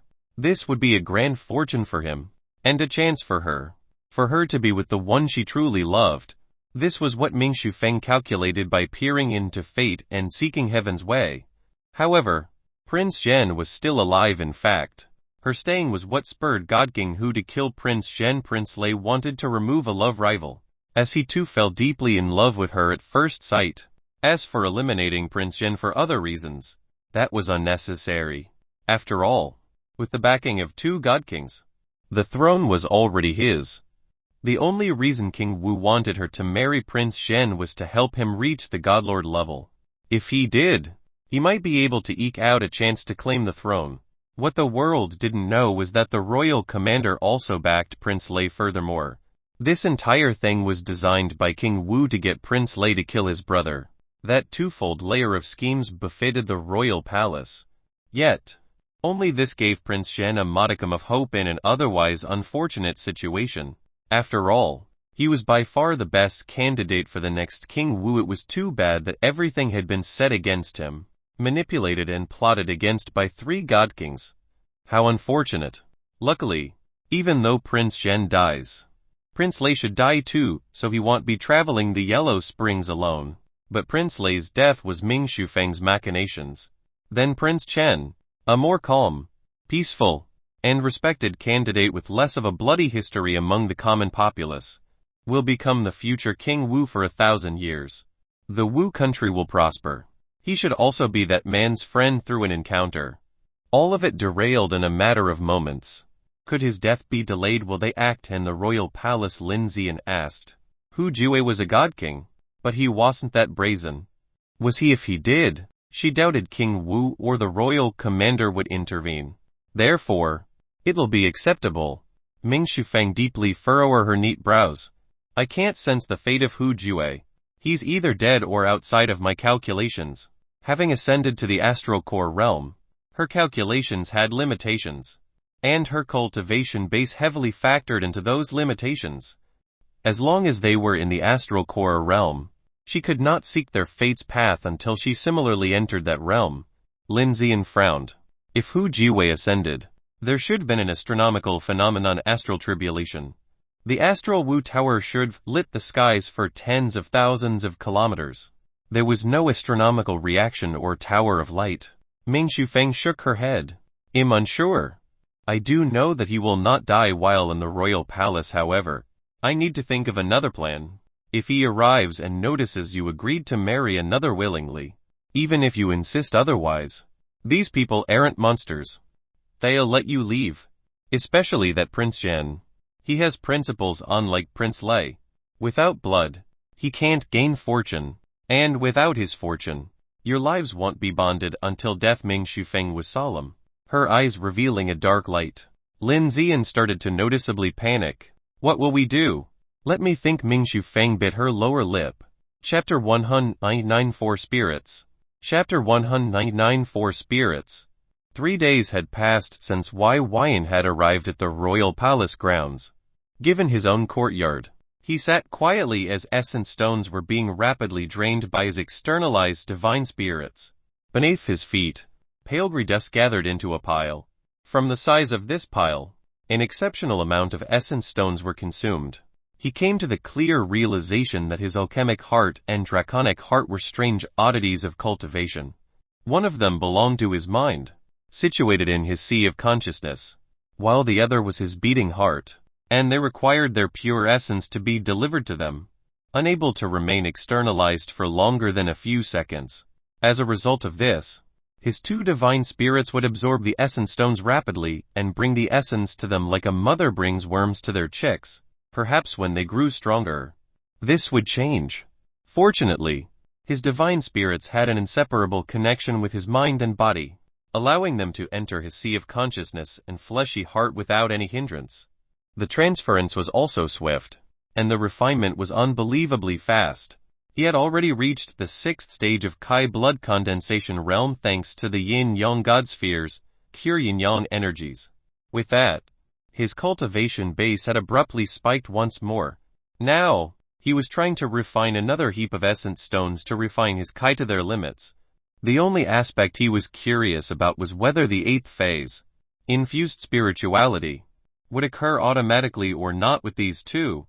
Before, his hearts were divine, which meant the spirits had thoroughly integrated with their respective cores long before.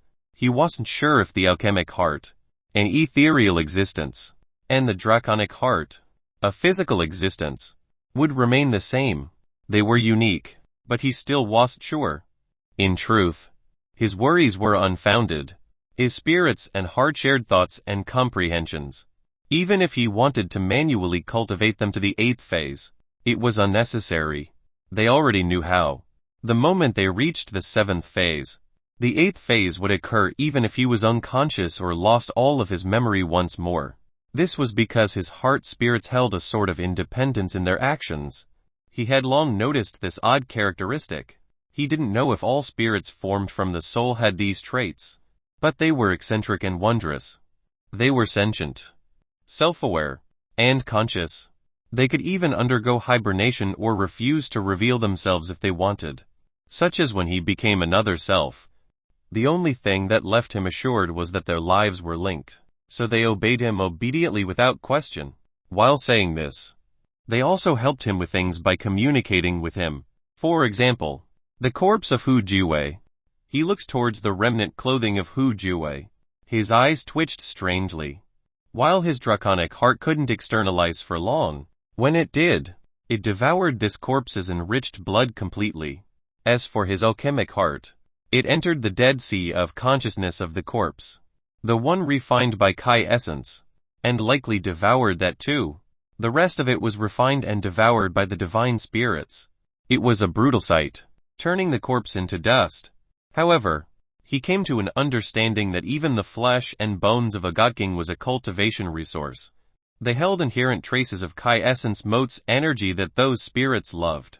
In fact, he also came to an understanding as well. Hu Jiwei had 3 Kai essence motes in his body. While his spirit of Kai dissipated, his Kai essence motes remained. He realized it because the 2 spirits went separate ways. Each took a single mote of Kai essence, and fought fiercely over the third. He had to interfere, otherwise they could have truly gone to blows. He decided to give it to the spirit of Kai that held seniority, divine spirit of elemental Kai. With this, they peacefully refined those motes of Kai essence for themselves. Unfortunately, neither formed a single Kai essence. He felt woeful. Only then did he truly realize and determine that he needed far more resources than others. Even Hu Jiwei's 2 Kai essences were unable to produce one for him. Just as he was lamenting at his fate, his alchemic heart and draconic heart simultaneously reached the 7th phase, Sublime Kai. The phenomenon emerged. But Wine focused his mind elsewhere. Trun, just as he expected. No, just as he hoped. They were currently merging spirit with core, infusing spirituality into energy, birthing spiritual energy which created spiritual Kai. With this, his fleshy body, spiritual sense, and alchemic talents will rise to an entirely new level. He had the confidence to refine 7th grade alchemical products right now. Just as he thought about that, his eyes lit up as he pulled his perception away and searched his 3-layered storage ring. He used his spiritual sense to try to enter the 3rd layer, but he still failed. However, he wasn't frustrated. He immediately found the various herbs in his ring stored from the beast Taming Sect and his dealings with Qin Feng, the Jade Lotus Sect Godlord. Pulling out a cauldron, he smiled. He was going to stabilize his cultivation base and concoct a 7th grade pill in the law of alchemy. Products suited for certain phases were far more effective on those weaker. The 6th grade products were suitable for god kings and below, but 7th grade products were suitable for the realm beyond astral core realm.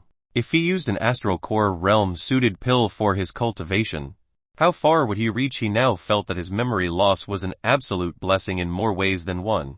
The talent revealed and skills gained from the Eden Earth sect had allowed him to embrace the Tao of alchemy.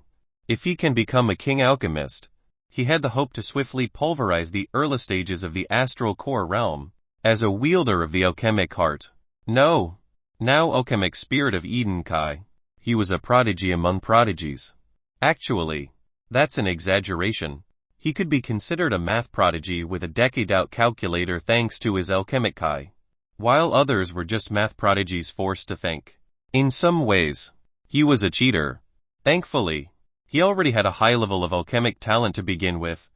The pill he was going to make was one of the few 7th grade recipes of the Eden Earth Sect Astral Dipper Fountain Pill. The materials weren't rare, but when 7 of these ingredients are perfectly mixed and merged, the resulting reaction could help those at the 9th phase of Kai condensation to ascend with an increased chance of 70%. Fortunately, it was highly effective in condensing Kai essence as well. According to what the Eden Earth Sect Master informed him, it could create 7 motes of Kai essence per pill. Perhaps this would only give him 1 or 2, but he didn't care. He could easily attempt to make hundreds because the ingredients weren't that rare, and he had enough for tens of thousands thanks to the beast Taming Sect and Hu Jiwei. The heavens don't like disproportionate gains with 7 slightly uncommon herbs. One could receive far too high of an increase. No wonder the heavenly Daos don't like it. But because of its effectiveness in using what it births, I wonder if the heavenly Daos secretly praises the creativity, therefore doesn't outlaw it. As he pondered this absolutely profound yet seemingly absurd question, he didn't realize he had touched upon the truth very few knew. While it was more complex than that, it was also a very simplistic explanation of the truth. He waited for his alchemic spirit and draconic spirit to settle. He could feel his physical energies and bloodline become richer, purer, and more powerful. His flesh and bones, all things influenced by his blood, were jumping in quality as a result. He also felt that his mind was clearer. Eden Kai was miraculously profound and a part of the mind Dao. It governed self-awareness, and various other profound intricacies he still had yet to understand. But his sea of consciousness was expanded and strengthened. He could tell that his alchemic spirit benefited absorbing a dead man's sea of consciousness. It had grown sturdier and purer, but he still didn't know how that was the case. He was wildly ignorant of the intricacies and qualities of a mind Kai. They weren't like material Kai, like scarlet, jade, or wind. They also weren't like ethereal Kai that relied on intent and belief, such as saber, holy, or battle. It interacted with the world differently as well. He sighed. Regardless, it still was a form of metaphysical Kai, and can become energy that can interact with the world. It can hold elemental qualities, so he still felt somewhat lost whenever he tried to figure out its profundities. Shaking his head of those thoughts, he started to use essence stones to replace his non-spiritually sublime Kai amp blood. Unlike before, he wasn't going for a full overhaul. That'll take time, but just enough to concoct pills. An hour later, he smiled. Let's begin. In the central area, at a well-known restaurant frequented by many, 2 individuals were quietly eating. Next to them, 3 gentlemen were speaking with a spiritual spell warding their words. Unbeknownst to them that the 2 could hear their every word. They spoke without restraint. Did you hear Prince Lei will be crowned Crown Prince? How wild. I always thought it would be Prince Zhen. Yeah, me too. While he was a little vicious and gave off a fierce aura, he always felt stable and his cultivation base was strong, one of them said. Yeah, but now I feel bad for him, one of them lamented. Why? Well, King Wu is going to have Prince Zhen's woman, God Lord Lin, the one he's been after since day one, marry Prince Lei. It is a straight slap in the face. What? Yes, not only that. I heard the royal commander is backing Prince Lei's ascension, and even forcing Godlord Lin to marry him. While it is disgusting, that's the perks of being royalty, he. The crown and a beauty truly enviable. The men continued their conversation on a variety of topics, unbeknownst that a man nearby had his killing intent provoked. Barely containing his ferocious rage, he abruptly stood up, paid the bill, and left. The woman beside him, who wore a veil concealing her features, followed calmly. When they arrived outside, the young man's eyes were fixated on the royal palace, his fists clenched enough to induce popping sounds. The young woman reached out with her jade-like hand but halted. In the end, she just let him feel the emotions he should feel. While this event happened, Prince Zhen was calmly reading in his study, unbeknownst that a calamity had been drawn to the Imperial clan by forces beyond his comprehension. Chapter 101 100 Meeting Her. Chapter 101 100 Meeting Her. Yes, Byin reveled in the sensation of his success. He was a true king alchemist. He looked at the 9 finished astral dipper fountain pills. A 7th grade Lodier pill. Not only that, thanks to his powerful alchemic Kai, they were all at the high quality. While he had failed a few times prior, this was his first time succeeding in performing the earthly 9 concoction method, where one concocts 9 pills simultaneously. According to the Eden Earth Sect's sect master, to perform this successfully was a sign of one reaching great heights in the Tao of alchemy, becoming a true king alchemist. In fact, he had dozens of other single concocted pills. A few failed, but most were a resounding success. But he never doubted that he could succeed where his predecessor failed. He wanted to perfect the earthly 9 concoction method. Even the sect master couldn't perform this method successfully. It was why he never publicly declared himself as a king alchemist. While this was an arbitrary limitation he had placed on himself, it was an admirable one. Now that he had finished this exceptional milestone, he felt deeply refreshed in his heart and soul. Whoop! Abruptly, a faint PDD sound occurred as he felt his hand become noticeably lighter. With a curious glance, he looked at the pills that should have been next to him and his eyes nearly popped out of their sockets. What the fuck? He nearly flipped the cauldron as he looked for the pills. They were just there, even the low-quality ones. As he inspected everywhere outside, his eyes widened as he turned his senses inward. He saw his spirits, outside of his alchemic spirit, were ravaging something using their spiritual forms. It was his pills. There were exactly 48 pills. Most were low quality, and a few were high quality. He wanted to wail and cry, seeing his hard work vanish almost instantly. How did they devour it all in such a small amount of time? It's been only 6 days since he started concocting. Did they devour them the moment they came out? He felt as if he was about to kill someone. He felt robbed, yet he wasn't robbed. It was a very odd, strange, and unnatural feeling. Did he rob himself? No. Well, yes, no, yes. In the end of his constant flipping of answers, he bitterly sighed. He could feel his spirits held no remorse, as if they knew that it was meant for them. In fact, he should be happy. But he wanted to wallow in his pride for a second longer. At least he wasn't alone in his burning anger. The alchemic Eden spirit was raging mad. It spent its energy to make these pills, and they were taken by others. They were all meant for it. Bah! It wanted to leave his sea of consciousness and bite the others. The trembling caused Byin to be unsure if he should laugh or cry. If others knew of his situation, who knew how they'd feel? He sighed as he looked at the 9 high-quality astral dipper fountain pills. He inspected the progress of his draconic and divine spirits. When he did, he was startled. It was obvious they hadn't devoured an equal amount. Some low, others high quality, and indivisible by 3. But he was truly shocked by the progress. According to the recipe, even a low-quality pill was sufficient for 7 motes of Kai essence, while high quality could only mean more. Nevertheless, 48 should, at minimum, register as 336 motes. His eyebrow twitched. They were nearly done with the pills, but they were not even close to that number. Divine Saber Spirit 13 motes. Divine Elemental Spirit 6 motes. Draconic Blood Spirit 4 motes. The shocking thing was that it was obvious that the Divine Elemental Spirit had consumed at least half of the 48. Its innate refinement speed exceeded the other 2 greatly, while the Draconic Blood Spirit was second, so it must have devoured more than Saber, but less than Elemental. He could only sigh, but he was also happy. Saber required less expenditure than the other 2. This meant less money needed. However, he immediately became gloomy again. There was still the alchemic heart. Alchemic Eden Spirit's remotes. I don't even need to absorb world force.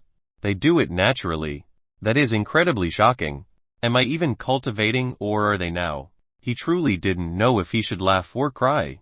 If he wasn't actually cultivating, did that mean his duty was relegated to pill dispenser? At least he wasn't alone. Right, alchemic Eden Spirit. The alchemic heart could no longer restrain its anger as it directly left Byn's sea of consciousness. A strand of Eden Kai reached into his dantian and pulled out the 2 still eating divine spirits. They were startled, dragged out before they could even react. 2 condensed strands of Eden Kai were produced by the alchemic spirit. Ha! It slapped both spirits, sending them flying for nearly half a mile. It trembled and started producing an odd noise, but flew after them. Byn's eyes widened in utter, unfathomable disbelief as he felt life had turned upside down. When did his spirits become this sentient and intelligent? Holy shit. It was about to deliver an ass-whipping proper and deserving. HMPH. Go alchemic spirit. His draconic spirit wasn't touched. But he didn't know why. Maybe the alchemic heart gave its junior permission to eat, but not the other 2. His seniors. Luckily. Otherwise, if it was also pulled out, Byin would undergo Kai deviation and explode. It was only after a while, and likely quite a mouthful, did they return. He realized that the present time limit for externalizing for the alchemic Eden spirit had been dealt with. Perhaps it's the combination of spirit and core into one that allowed it to do so. The 2 divine spirits were sullen, but the trace of energies made them look like 2 kids receiving the belt for stealing cookies, but still had the half-eaten cookies in their mouth as they returned. Ha ha ha, he laughed wildly. They made a soft, whimpering-like sound and re-entered his body and sea of consciousness. He shook his head as he carefully capped the 9 pills and looked at the surrounding area. When one creates 7th-grade pills, various phenomena occur. The most notable was the aurora borealis that lingered nearby like mist. It was also vanishing, but the thickness would still last an hour due to the high volume of pills he created. He sighed as he started to recover.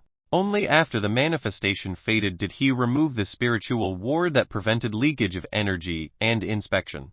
Stretching, he felt refreshed. Having officially reached the King Alchemist level, he felt the desire to treat himself. I should've brought Jiaoning or Baifei. He licked his lips slightly as he remarked. It's been a month since he'd last enjoyed a woman's touch.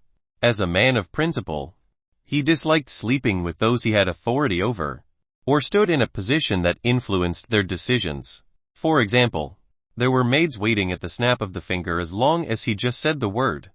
While it wasn't their explicit job, they weren't in a position to reject him for fear of a bad fate. The thought of doing something like that was unappealing. Jiaoning was originally a mutual exchange and Dai Fei had offered herself. He held no power over their decisions or lives, and as long as he didn't make any menacing threats, he was fine with accepting them. In fact, he preferred women who knew what they wanted. Mei Mei, Xing Fu, and Bai Fei were all women who knew what they wanted and went for it. He respected that greatly, but my position is special. He felt a headache. Lord Wai, Su Mei called out. Wai Wine turned towards Su Mei, inspecting her state. He smiled. You've established a good foundation. He could feel her yin-yang energy was purer than normal. While it couldn't reach yin-yang god sphere levels, it was remarkably close. She was also cultivating a divine heart of Kai, so her strength was not to be underestimated. Have you thought of your heart of Kai attribute? He asked. Walking towards her, Su Mei nodded. Saber Kai.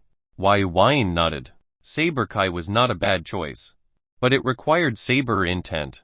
She hadn't developed it yet, so she'll need to work hard. Regardless, she'll possess a divine heart of Saber Kai when she matures. Her strength will be extraordinary. Not only that, she had already condensed metal Kai. He had elemental origin energy, and with it, he could bestow various elemental energies to his allies, increasing their chances of birthing the Kai. This benefit was boundless, and one of the reasons why Wine decided to embark on the elemental Kai path.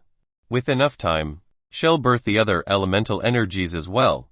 With Saber Kai backed by elemental energies, her strength would be top-notch within her phase. While it may seem as if she was following his steps, that wasn't by any means a bad thing. In fact, it made her own path easier, as he could offer guidance and support where needed. Of his 4 hearts, he knew his divine spirit of Saber was the weakest. As for the strongest, he wasn't sure. Elemental origin, Draconic, Saber, and Eden were material, beast bloodline myth, ethereal, and mind respectively.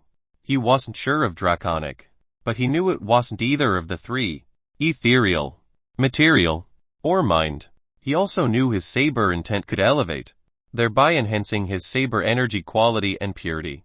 He just didn't know what was after Saber intent or how to develop it further. Su Mei felt a surge of fervor in her heart due to Wai Wine's praise. She was going to go for excellence, just as Wai Wine was about to give her further instructions on cultivation. His eyes flashed. He turned towards the north and he frowned. "I'll be back," he calmly said before vanishing like a shadow. Su Mei couldn't even catch his figure as he left. Her heart nearly jumped. So fast. Wai Wine was fast. Bypassing the various spiritual formations within the royal palace with a single dash, he arrived outside the royal palace, and his eyes focused on a nearby public street. His eyes were sharp, saber intent flickering within. Jiu Lang with narrowed eyes. He felt her aura. That aura was unmistakable. She contained a unique wood essence and yin aura that made her unforgettable. She should have been enslaved by the elven race. Likely dead by now. Especially after what she did. He clenched his teeth as he felt murderous desire swell up in his heart. Regardless of whether he was far above her in power, he will not blink in slaying her in the most horrific manner imaginable.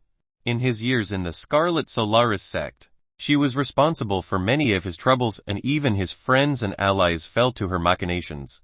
He hoped to cripple her and send her to the dirtiest brothel he could find, and have her servicemen for free for years. Others may not know the thing she had done, but he was acutely aware. He was far too aware. With eyes filled with murder, he waltzed towards the street and silently followed her trace aura. He followed it slowly, allowing himself to feel the chase and build up his many cruel ideas. When he approached a corner that entered an alley, he turned to see a young woman shrouded by a veil and standing with her back to him. An unfathomably pure and chaotic desire to commit all sorts of vengeance emerged in his heart. He was not above anything when it came to Jiu Lang. He clenched his right fist tightly enough for creaks to resound from his bones. "Why are you following me?" A serene voice filled with a natural flavor resounded. It was unfamiliar to his ears. Huh. Chapter 102-101 King Kimu. Chapter 102-101 King Kimu. What his rage was dispelled as he heard this voice. He deeply frowned. That wasn't Jiaoning's voice. It wasn't the voice that he wished to shriek in pain and horror at nights. He wasn't shocked she noticed him. He wanted her to. The issue was that only 10 years had passed. How was it possible for her voice to change so drastically? In fact, he used his spiritual sense and knew it wasn't altered by any arts. "Do you want to harm me?" The woman's voice was lovely and seemed to be birthed from nature itself. Warm and serene. Her question made Yin's heart deeply surge like a cannonball smashing into the ocean. He sighed. His anger and rage. His past trauma had formed a heart devil, and he was conforming theories to facts, rather than facts to theories. There were others who could have a similar aura. After all, if two people cultivated the same method, their auras would also be very similar. He just wanted to kill Jiaoning himself. Make her suffer. An unresolved desire. That was all it was. The moment he inspected the woman before him a little more, he realized this was the truth. How woeful that he couldn't rip out Jiaoning's bones and sinews himself. "Apologies. I mistook you for someone else." His words were calm, but a tinge of defeat was within. He realized he needed to further refine his mental realm. A cultivator's mentality was important and could impact cultivation, even leading to Kai deviation. He had reached an unfathomable level before he became an inheritor of sin, capable of concealing his hatred and murderous desire. Even though Jiaoning had been directly before him numerous times, he had always acted with intelligence when needed and with decisive force where required. Mistook. The voice was surprised. The figure turned around. She kept her concealed weapon and faced Yin. She wore a veil that covered her entire face, but he could see her emerald-colored hair and eyes. His physical senses were so powerful thanks to the draconic bloodline that with a little focus, the veil was nearly pierced without a hint of spiritual sense. He was startled. Beneath the veil, the figure frowned. Her aura was ready for battle at a moment's notice. This was the woman from his future or past and future. Jiaoning had kidnapped this woman and stole her heart-blood essence, refining it into herself. No wonder their auras were similar. In his old future, she was responsible for the destruction of the Scarlet Solaris sect. He had always assumed she had died during that alternative future, and thus the elves encircled and killed their way into the sect for revenge. Luckily, he had told the sect about Jiaoning and the girl's status as a high-ranking elf. Thus, the calamity was avoided by his actions. He had done it for 2 reasons: to punish Jiaoning, hopefully, and to starve off his own foreseen death. He recalled the cultivator in the black martial robe that beheaded him mercilessly while Jiaoning begged for his protection. At the time, he had, by some unfathomable reason, decided to protect Jiaoning despite their immense differences and his boundless hatred. The issue was, he didn't know why he had done it or cultivated Scarlet Kai or decided to do so. The him of that future was an enigma, an existence that had experienced things he hadn't. His attitude bettered. "Sorry. My name's Yin. I remember you from the incident in the Scarlet Solaris sect." He was honest and upfront, startling the young woman. Her eyes beneath the veil widened, narrowed, grew confused, and then enlightened. "Yin, you're the one who saved me." Her words were filled with shock, as if seeing a person who rose from the dead. "Haha, yes. You can say that." He rubbed his head softly and chuckled, taking a deep breath, revealing the contours of her ample breasts. She bowed slightly. "Thank you." Yin didn't reject her thanks. "It was my pleasure." Her attitude towards Yin lightened. There were only a few people who knew about the incident before, and only Yin could recognize her so clearly. At least in her opinion. despite not meeting the man before. She knew of his outstanding talent and reputation. A 26-year-old at the 5th stage of the Kai condensation realm, birthing 2 high-level elemental essences, Steel Metal Kai and Violet Lightning Kai. While being without any real background, he had a blessed talent that many attributed to a cultivation treasure. However, she knew that cultivation wasn't so easy. "My name's King Kumu," she formally introduced herself. Wine liked her name. It felt fitting towards her aura and origins. However, now that all was said and done, he didn't know how to proceed. Witnessing Wine's awkwardness, she smiled and said, "I'm happy to see that you're alive.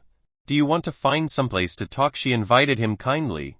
Now he was in a good position to press forward or retreat with reason if he wanted. Wyin was gracious of her offer. After all, it felt odd to follow her and invite her to another place. Even if he had mistaken her for someone else, he accepted her offer, wanting to know quite a few things about her. They left the alley, walking within the crowd until they found a restaurant.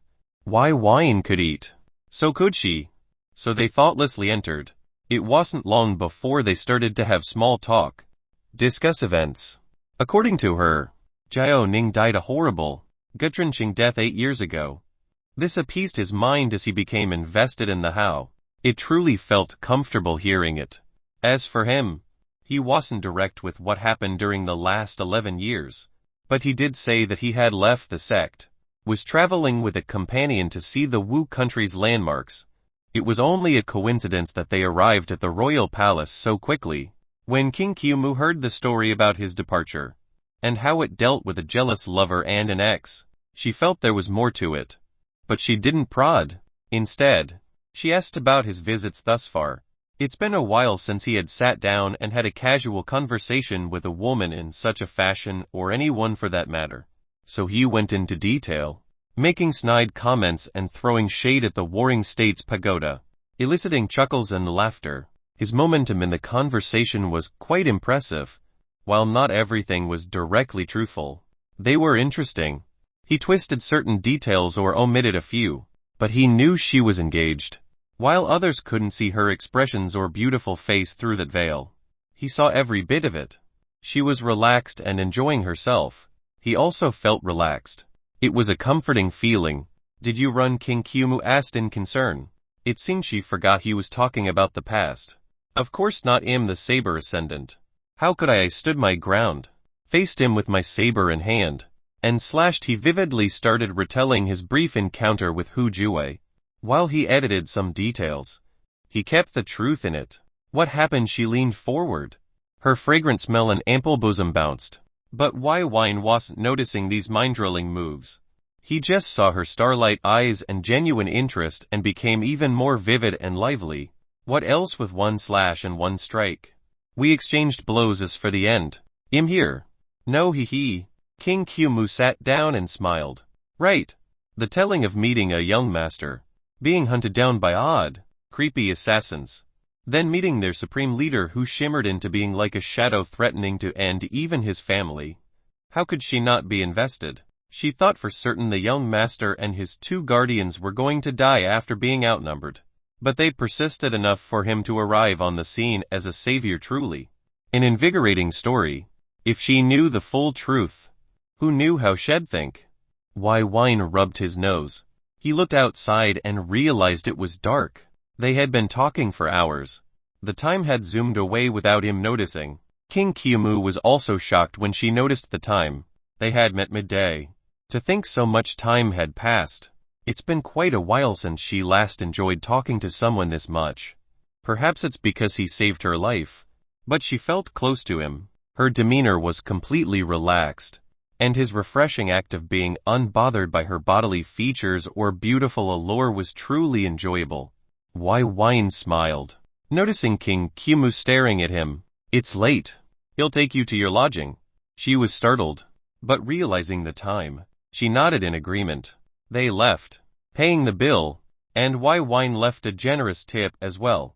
As they walked the moonlit path, Wyin asked her about a few things about the mystic elven forest, expressing his desire to one day travel there on his journey. She smiled and told him a bit about all the mysterious and beautiful places there, including the forbidden areas he should avoid.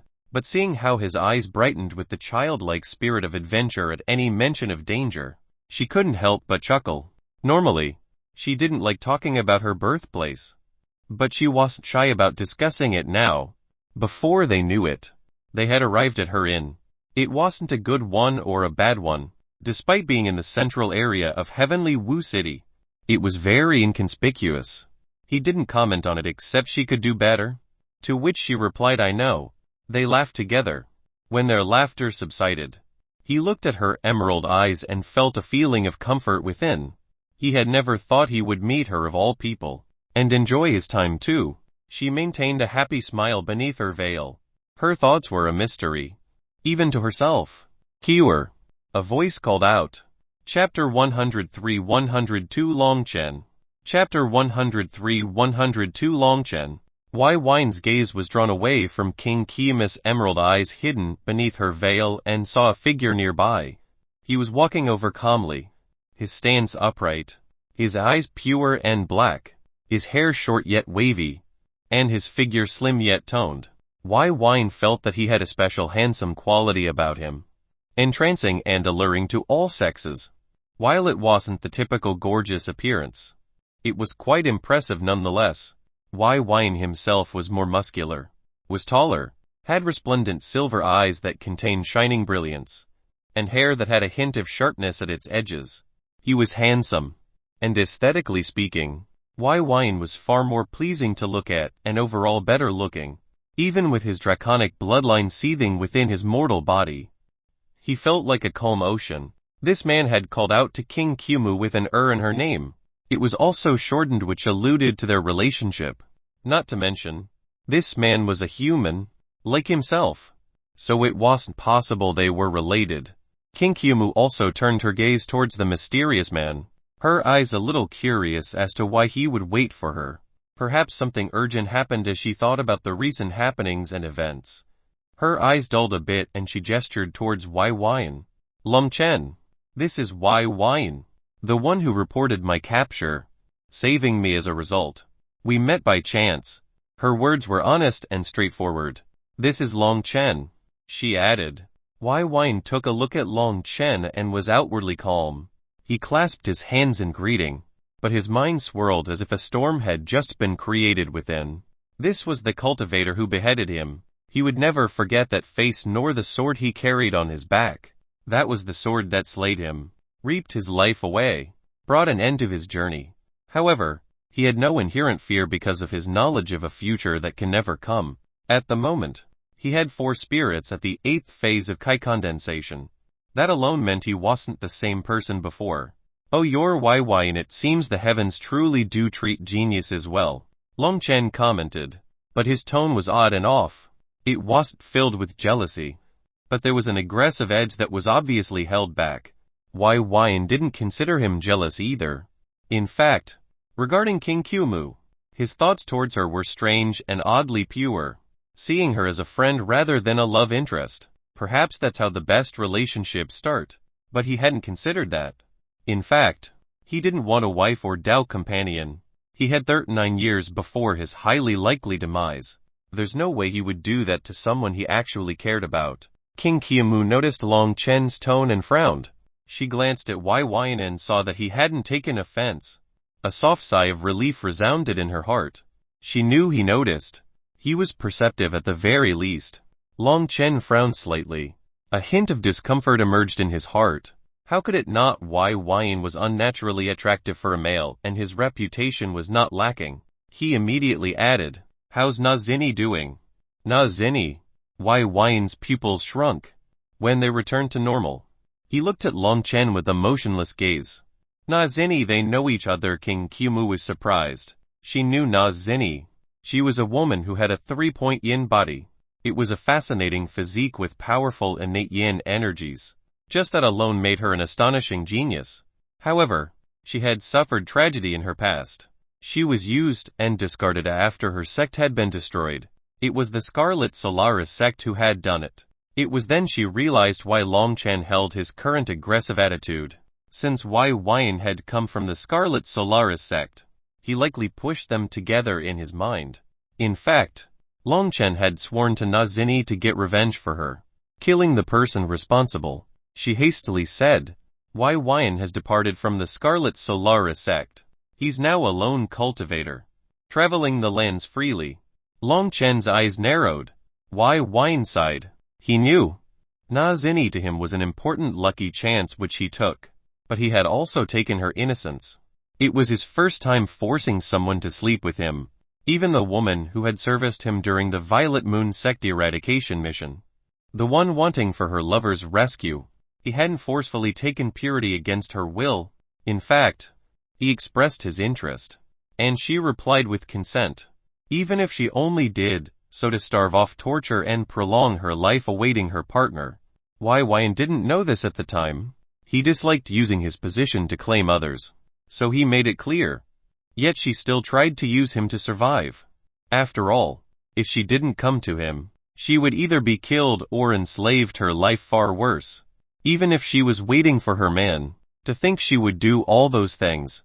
Anyhow, Na Xinyi was definitely a black mark on his sexual relationships. The only one he couldn't take his time with.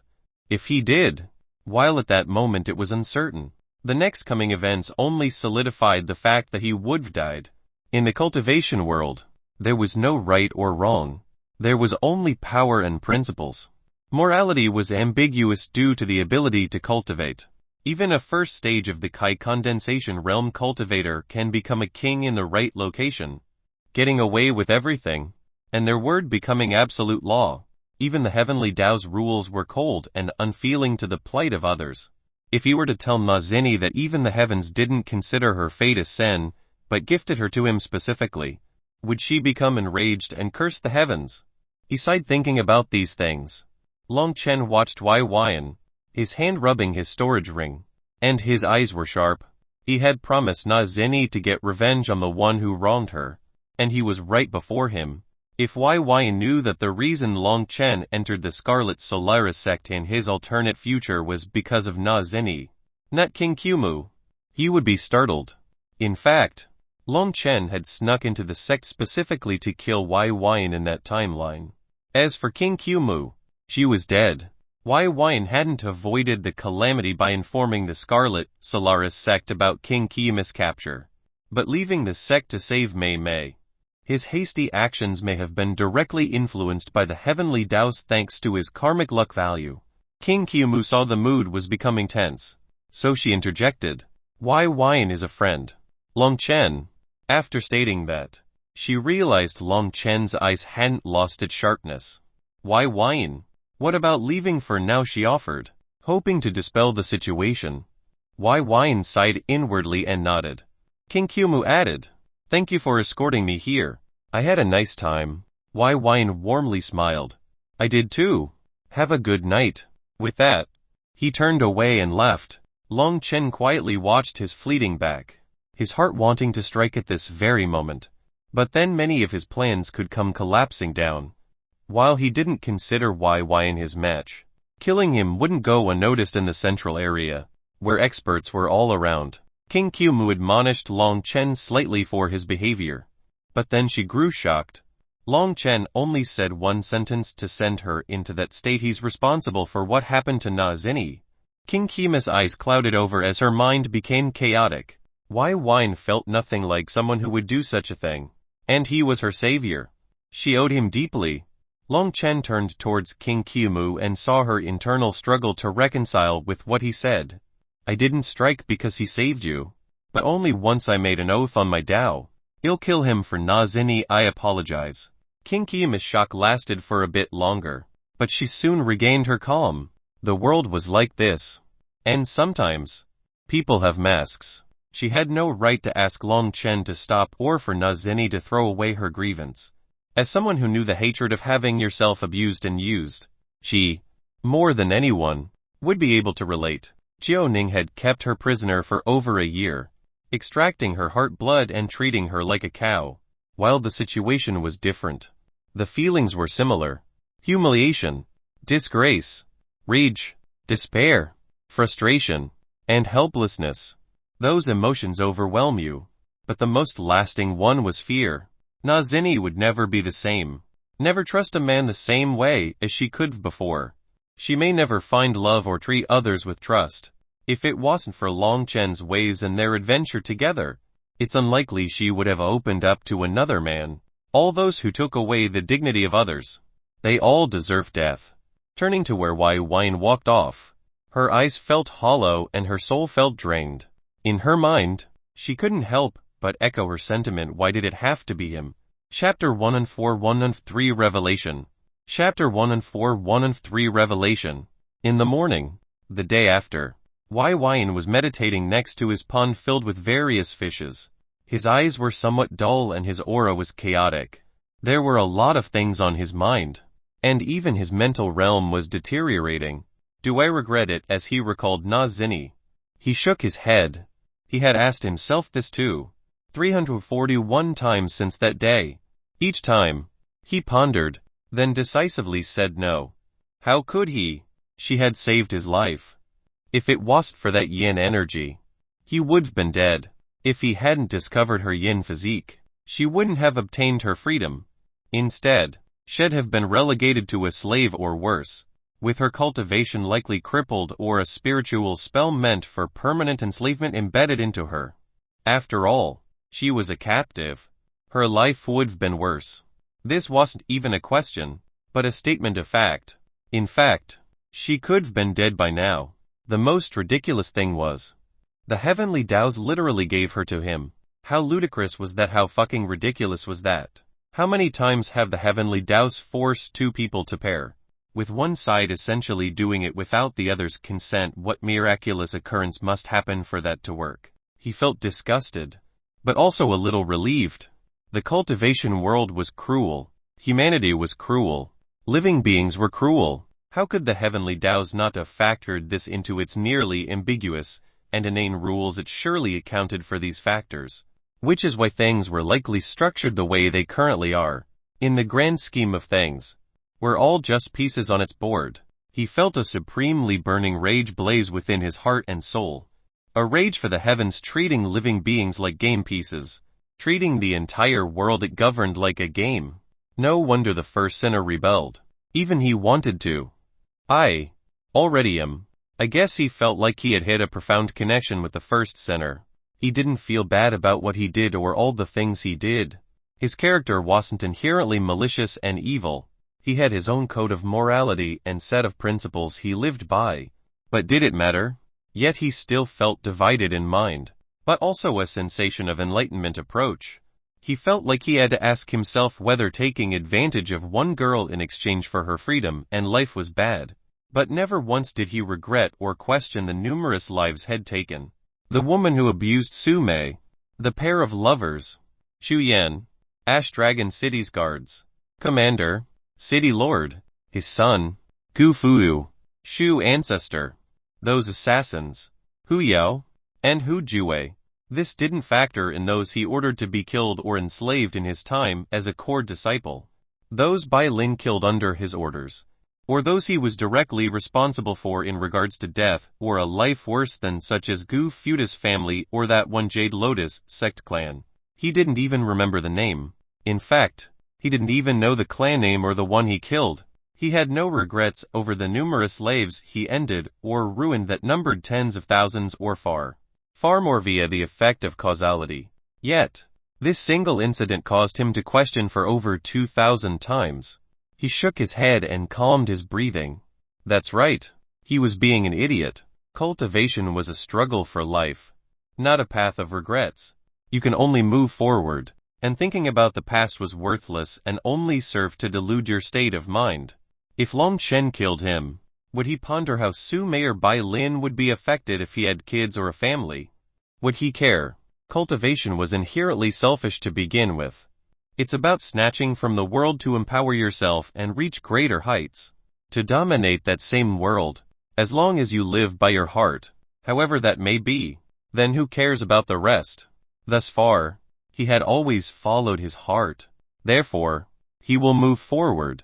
As for the heavenly Daos, fuck it. I'll do what I want, when I want, and the heavens can piss right off. Now I see why pain is accompanied by karmic luck decreasing. To ensure a clear head on whether to accept your influence or not. It's to give free will. To become a rogue piece on your gaming board. Who knows?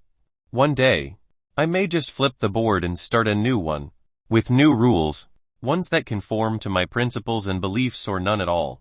Give the entire world back its right to choose without external influences.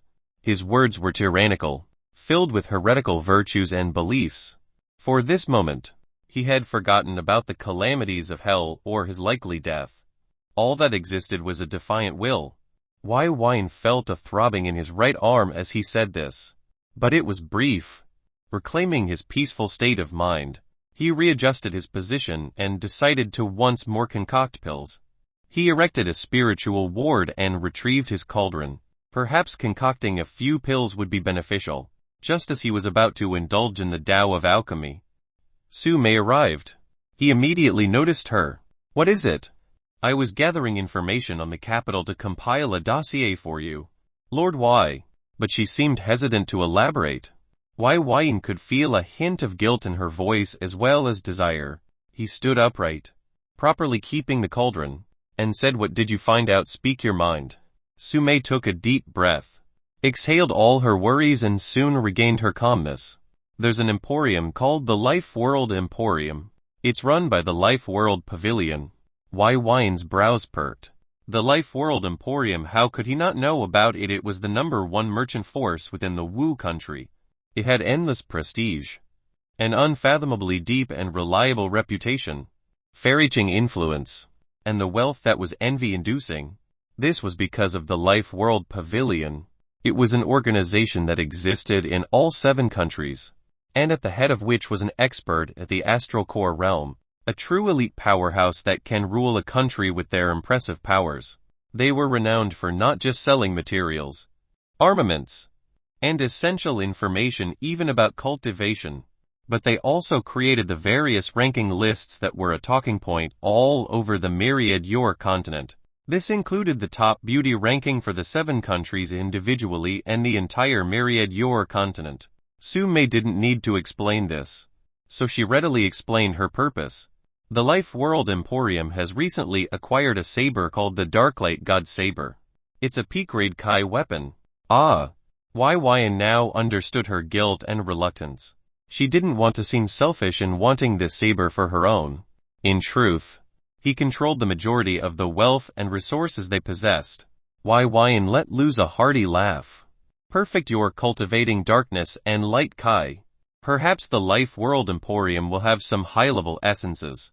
Furthermore, I've been seeking to update my knowledge of the beauty rankings. He rubbed his chin in thought. There were also a few products and resources he could exchange for. After all, this was society. Killing and robbing for a living was a very low-grade manner to live life, not worthy to exemplify his life or dignity. While a thief may become wealthy in his own backyard, it was limited by the wealth of that backyard. As an alchemist, he can concoct products that could allow him to reach all corners of the world. With that thought, he said with an impassioned voice, let's check it out. Su Mei felt her heart shudder with relief and warmth. Byin hadn't even hesitated to think about buying the saber she desired or find other resources for her. Just so it was known, a peak Kai weapon was suitable for mortal godkings. The price would be out of this world. Fortunately for her, Byin was a local moneybags with the wealth of an entire Taming Sect in his pocket, and his own products to boot. He was essentially wealthy to the point that he could be considered the single most wealthiest man alive. In the royal capital, flying was prohibited without explicit permission or being royalty. Therefore, Byin was forced to stay in the courtyard. However, she didn't mind as she simply slept in peace after eating a gourmet meal worthy of a crane that weighed 1,000 or so pounds. After a rather annoying walk, Su Mei and Byin arrived at the Life World Emporium. When Byin saw the building, even from afar, his eyes were shining and his mouth was spewing all sorts of wondrous praise. The Golden Milk City and its Sarabhi Emporium lacked in comparison. Firstly, it was massive. A literal freaking skyscraper that reached a total of 40 stories and was as wide as 2 Sarabhi Emporiums combined.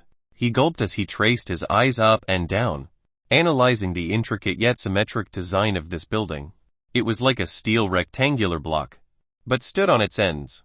It had a white purest type of color to it, seemingly without a slightest taint on its surface. The metal that constructed it emanated an aura that caused Byi's metal energies to stir. It was likely fully reinforced by a high-level essence material even greater than steel metal essence. The windows gleamed with faint glows that seemed to reflect sunlight, causing the insides to be unable to peer inside. It added an alluring mystery to what and who was inside this grand, majestic, domineering building. At the forefront of it was a large, wide, and impressive four-sided sign that situated itself at its highest point, but enough to be seen from even 40 miles away. It said Life World Emporium. The calligraphic aesthetic was pleasing to view and the color was noticeable yet not overbearing. When you looked at it, it made one want to know more. This was a form of spiritual aura that he felt. It seemed the sign itself was created with spiritual energies and inscribed with a unique spiritual spell or formation capable of enticing cultivators. It was subtle, but his keen senses immediately noticed. At the top of this sign, seemingly within the gap of the four-sided sign, was a planetary structure that resembled the moon in the sky. It flashed intermittently with light. In the morning, this was a negligible display. But at night, this low light would act as a guide. This is the most impressive building I've ever seen. He truly felt awed. One day, he wished to create a building even more impressive. Sume nodded in agreement. When she first arrived, she too was caught off guard. Despite seeing it from afar, it was only up close that one could understand the utter grand existence that was this skyscraper. They followed the normal traffic and approached the two-door entrance. When they were merely 2 meters away, the door opened automatically and caused Byin to start. He had never witnessed self-opening doors. He hurriedly used his spiritual sense and saw evidence of an array and formation working in conjunction. The former opened the door. The latter was triggered by the presence of spiritual strength and activated the former. It was embedded just beneath their feet all the way to the 2 doors. So intricate, he praised again before walking inside. He was immediately greeted by a world similar to the Surabhi Emporium, but with an air that smelled like mint. At the entrance were expertly chiseled and crafted statues of the sun and moon. But when he lifted his head, the expected opening with interconnecting bridges, kiosks, and foot traffic was absent. Only a patterned ceiling was there. It was the ceiling for the first floor. So, how did you find out the existence of this saber? Byin finally asked as a hint of interest merged in his eyes. Sume was just about to answer, but a voice interrupted her. I was the humble servant who informed her. Chapter 105-104 Life World Emporium. Chapter 105-104 Life World Emporium. I was the humble servant who informed her. The voice sounded wizened and amicable. The moment one heard it, they would feel a refreshing feeling within their heart and mind. Byin's brows lifted slightly as his eyes shifted to observe a man dressed in a very clean and crisp black and blue suit. He seemed to be about 40 or 50 years old by appearance, with hints of wrinkles emerging on his face, slightly droopy eyes, and a white smile with an imperfect set of teeth that gave him a more earthy feel. His smile pulled his wrinkles upwards and revealed that this man was likely quite handsome when he was younger. The black hair with graying temples and highlights were quite aesthetically pleasing and fit his overall appearance perfectly. He was shocked to see this man dressed in a suit and tie, tight-fitting, and form-shaping. With his upright back, he truly gave him a feeling of a professional. However, Byin wasn't used to such dressings. While he knew that suits and tuxedos existed, they weren't basic cultural and traditional wear. Most cultivators wore robes, dresses, battle armor, or simply a basic shirt and pants combo. He mostly wore tight-fitting martial robes with combat accessories. This was more akin to the world's standard. The old man didn't find Byin's reaction unexpected. Those first-timers often find a suit and tie dressing quite odd. So he merely smiled. My name's Han Bo. I'm the manager of the 22nd floor. It is my pleasure to meet you. He bowed slightly with the utmost poise and grace. Byin gave a faint nod in response. A manager of a floor must be quite an impressive position. Furthermore, he felt trickling waves of Kai that seemed to have reached a sublime state from Han Bo's body. He was at least at the 7th stage of the Kai condensation realm, sublime Kai phase, and a peak mortal god. I am just as he was about to introduce himself. Han Bo interrupted.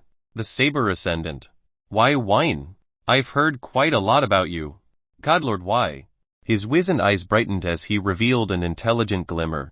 Byin was momentarily shocked. Then, recalling the purpose of the Life World Pavilion and their ability to gather, regulate, and disseminate information meant they likely knew of his actions in the Jade Lotus sect. But what truly shocked him was their ability to know his cultivation base. At the moment, his control over his aura was impeccable. As long as he willed it, not even a godking could determine his cultivation. I see. In the end, he was mostly indifferent. Instead, he said, since that's the case, the Darklight God Saber, where is it and what's the price? He was direct, intending to conduct the transaction quickly before moving on to his own priorities. Su Mei stood quietly behind Byin. Yes, the Darklight God Saber. How about we move to a more comfortable setting before discussing this? Han Bo spoke as he glanced at the surroundings.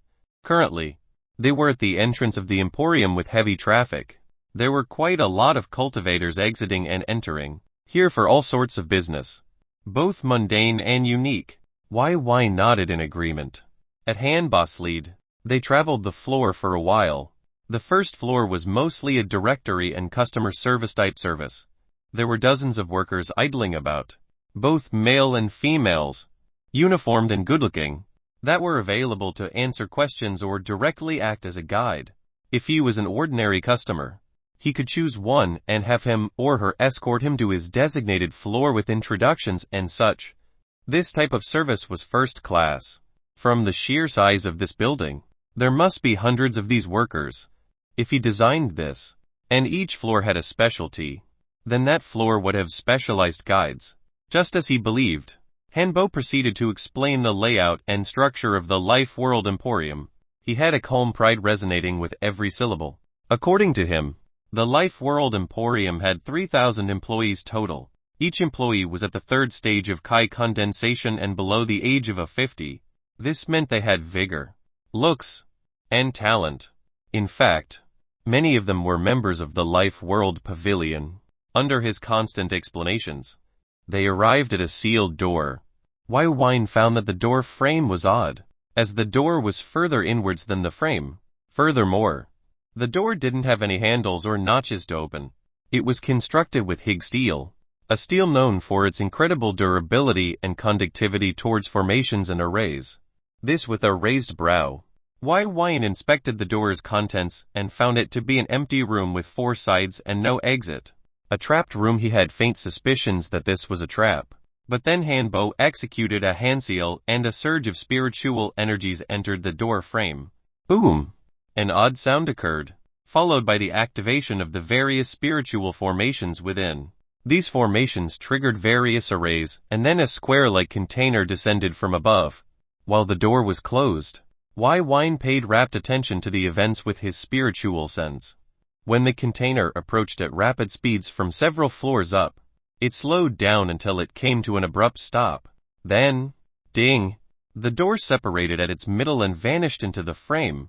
Byin's eyes widened for a moment. His hand reached towards the door frame and saw the door embedded perfectly into it. As for the inside, the container that had descended had arrived. It was similarly made with Hig steel. Please enter, Han Bo said with a smile.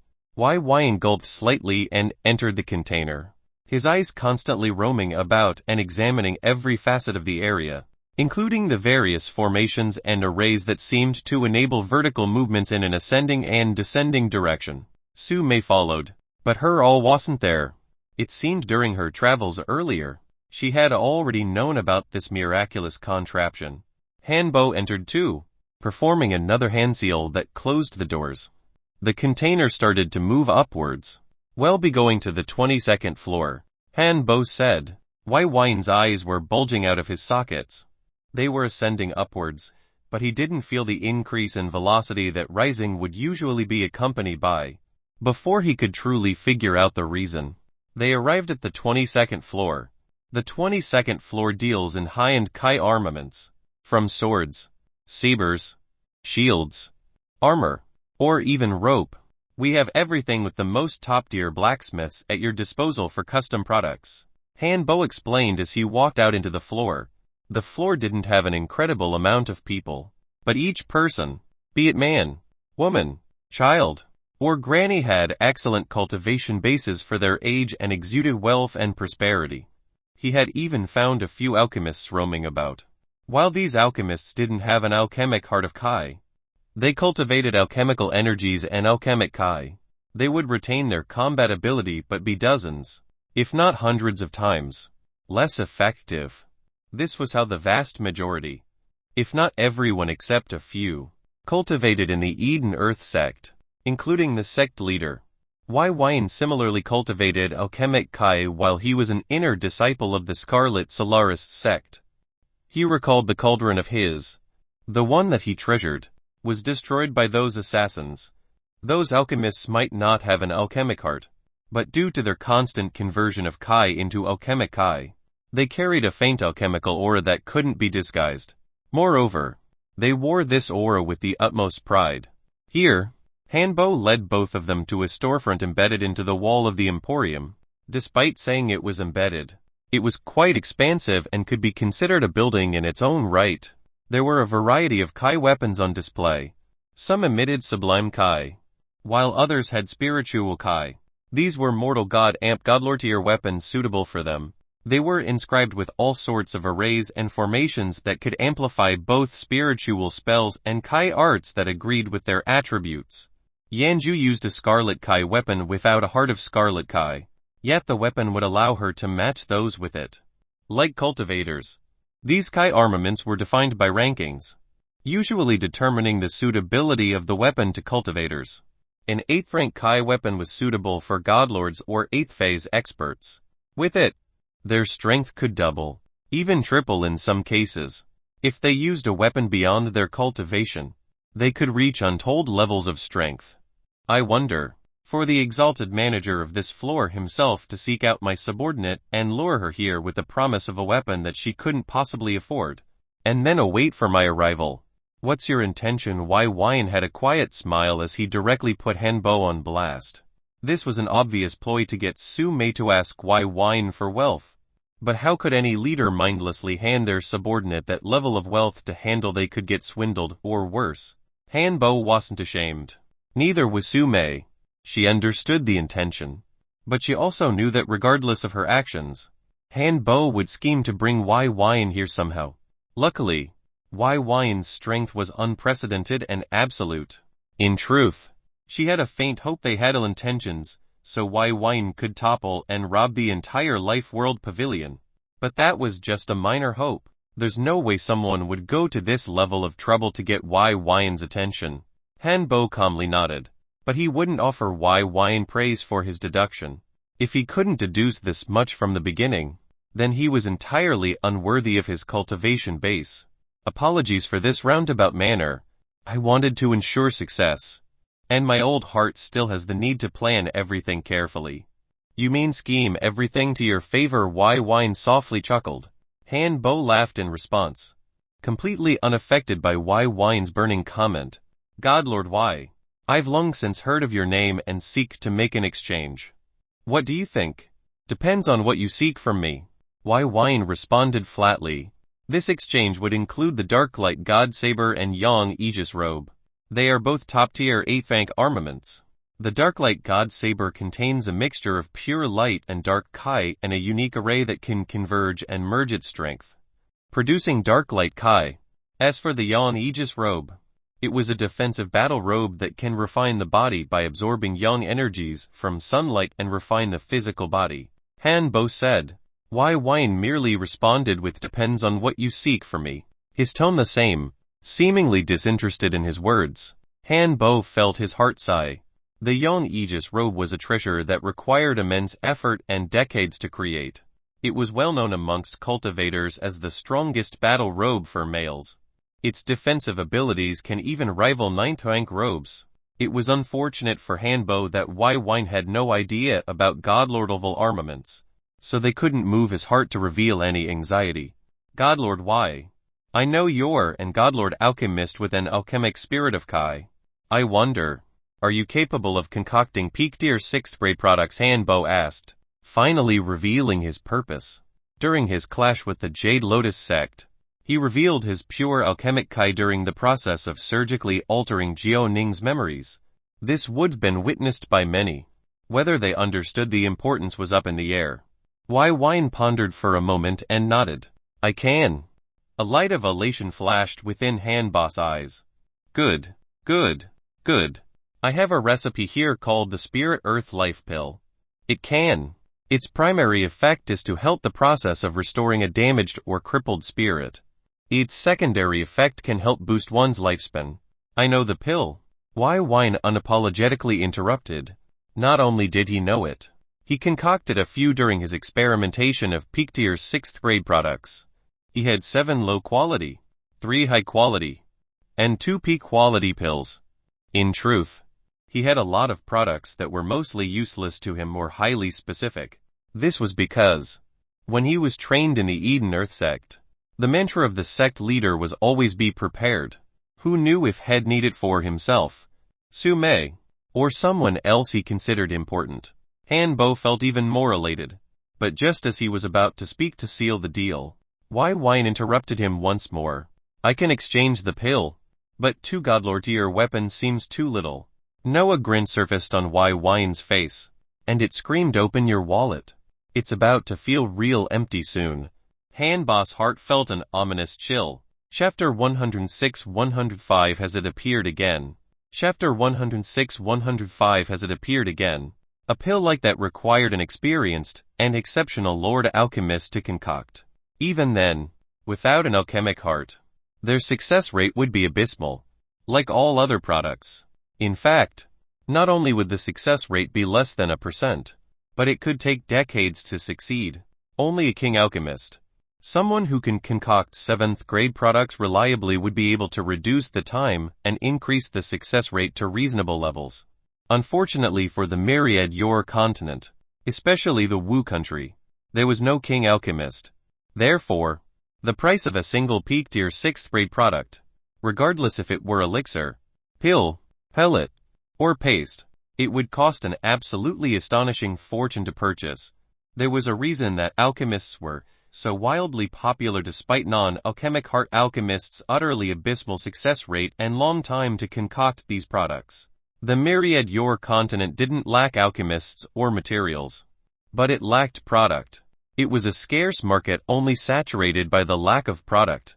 Everyone desired products that could stimulate or advance their cultivation, but there would never be enough to satisfy the vast numbers of cultivators. Therefore, only the rich could afford them. If they were talented, capable of etching out some time to practice alchemy, they could do what Byin did as an inner disciple. This was both a way to support one's cultivation and make money. A single 4th-rate essence pill was worth a single essence stone, but a single essence stone and a few common materials can make a total of 100 essence pills. As long as one's success rate can exceed 1%, they can profit. The only issue was time to make. For non-alchemic heart alchemists, they might spend a few days trying to concoct a single essence pill. Whether they succeeded or not was up to fate, but if they didn't, they could lose those days without profit. It was even possible for a complete failure leading to an exploding cauldron and subsequently death. This was why those with alchemic hearts were treated like jewels. Those who had the potential to birth one would never be neglected, but their free will and life purpose would be to concoct. As was his when he was a part of the Eden Earth sect. Anyone with a brain could understand why. As for the Spirit Earth Life Pill, it was a peak tier 6th grade pill that could uncripple a cripple. It was a miraculous product. But in the entire myriad Yor continent, excluding the now deceased Eden Earth sect leader, you can count the amount of people who can concoct it on one's fingers literally. The fact that Byin was a rare godlord who had an alchemic heart was a fact that could not be underestimated in value or importance. Amongst all the alchemic hearts in the myriad Yor continent, Not a single one was a mortal god or higher.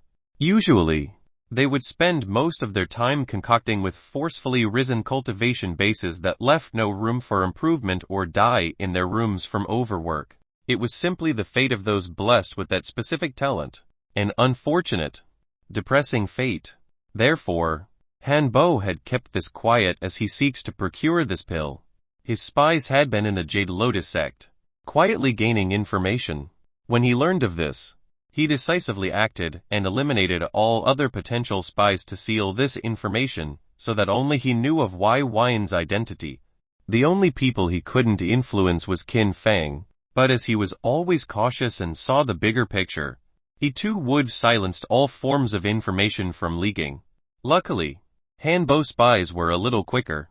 In the end, regardless of what reason he needed the pill, he knew Byin wouldn't hold back.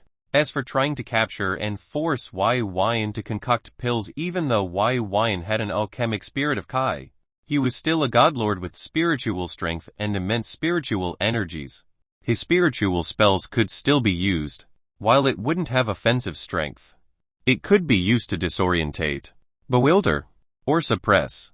As for escape, if he reached the godlord level at this stage, how could he not have 1,001 trump cards? All decent alchemists were rich. But those alchemic heart alchemists who had full control over their own wealth were stupid rich. In truth, Byin knew of the value of alchemical products. But it was only while he was extorting Han Bo that he realized his vast overestimation of their value. Since the beginning, he had always used the market price as a baseline. The market price. Utter bullshit.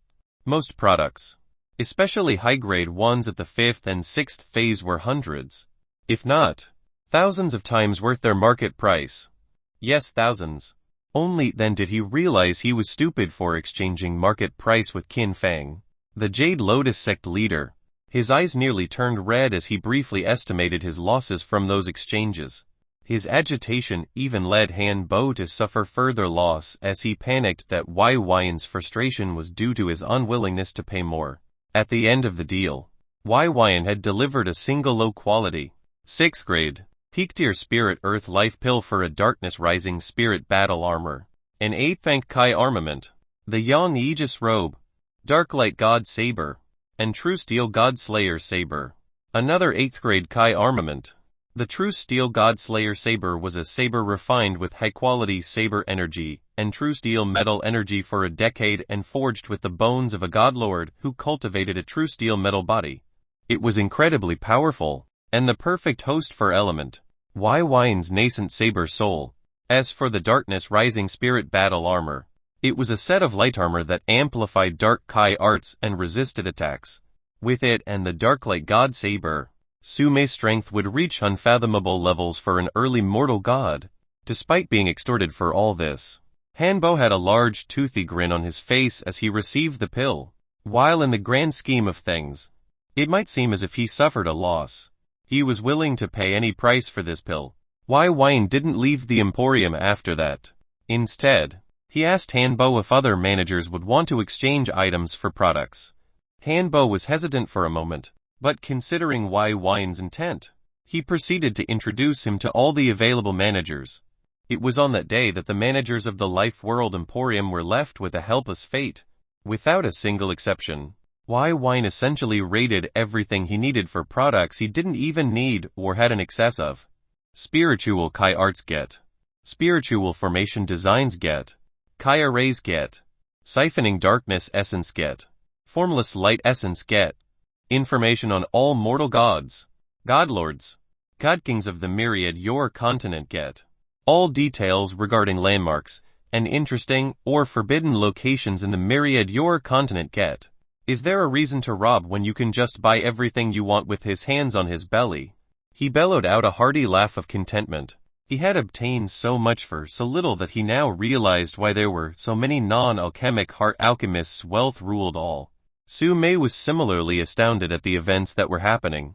She never expected alchemy to be such a valued commodity amongst top-tier experts. They were willing to give an arm and a leg for a single 6th grade product. It was somewhat embarrassing as all of these managers were mortal gods. After an entire day of shopping, Byin immediately wore the Yang Aegis robe and placed the true steel godslayer saber and its scabbard on his hip. The Yang Aegis robe's dark gold colors with a black trim exemplified Byin's already mind-boggling good looks, and its form-fitting design displayed every contour of his sharp and domineering muscles. The saber at his hilt had a silver scabbard with a black hilt. I feel like some rich young master showing off his wealth with this gold. But it still looks quite awesome. He flourished his sleeves and observed himself, not holding back his praise. He could already feel the yang energies stored in the robe were already refined from sunlight, ready to be absorbed into his body at a mere thought. I think Lord Y looks nice, Su Mei said. As for her, she had a set of black battle armor that seemed as if shadows were lurking within. The darkness of the armor would get darker and lighter, making it seem alive and moving. As for her saber, it was in a gray scabbard specifically designed to prevent dark light energy from spewing over. She looked like a demonic heroine, with her black hair and pure black eyes, calm and sharp eyes roaming the world. The more she cultivated, the more her aura was invigorated and her features became perfect. Her skin lacked a single blemish as vibrant yang energies supported her body and yin energies helped promote her feminine features, such as her curves. Just as Byin was about to compliment her, Han Bo arrived. They were currently a little away from the Life World Emporium. When Byin saw him, he was a little surprised. Godlord Y, there's a piece of information that I'm not certain if you would be interested in or not, Han Bo said, and his expression truly did betray his hesitation. It wasn't fearful, but uncertain. Oh, what is it? Byin was quite intrigued.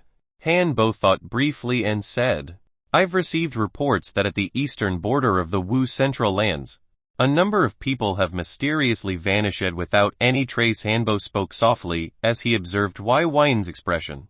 In truth, he wasn't certain if the Byin before him was the Byin who went missing and was later confirmed dead by the Scarlet Solaris sect. But from the images of their appearance, it seemed possible. After all, Byin from the Scarlet Solaris sect hadn't evolved his heart of Kai yet from the information 11 years ago, so it was still possible. The only issue was Byin's jump in skill and cultivation in a mere 11 years seemed skeptical. According to the reports, the old Byin nearly went through cultivation deviation after a series of people inexplicably went missing, while they were later found without incident. There were countless suspecting details around this. After his disappearance then, it was said he returned to the sect and then abruptly vanished. If the incident was connected, perhaps Byin would be interested. Byin was calm, nearly non-responsive. He thought for a moment and calmly said, Give me all the information you have on these disappearances. He withdrew a 6th grade Heidier pill called the Spirit Bonding Pill. It could increase the chances of merging spirit with core, reaching the 8th phase and becoming a godlord. When Hanbo saw this, his eyes flashed with a bright, intense light. He hastily compiled everything into a jade. He forgot about his goal of seeing if the two Byins were the same. Byin was lost in his thoughts. Has it appeared again? Is it another inheritor of Sen? Chapter 107-106 Eliminating Possibilities. Byin swiftly left the capital city and made haste towards the eastern border on foot. His sprint was accompanied by the crackling of lightning and whistling of wind. Elemental Kai Art Wind Lightning Soaring Steps. After some consideration, he decided to leave Su Mei and Byin in the royal capital to investigate. If this abrupt disappearing event of random cultivators and Wu country civilians had anything to do with the Black Skeleton, it was best if they remained safe. After all, his end goal was to demand answers, to seek a path of survival for himself no matter the cost. He had to. This lit a tiny flame of hope within his heart. This tiny flame flickered brilliantly and contained his hopes and dreams of the future.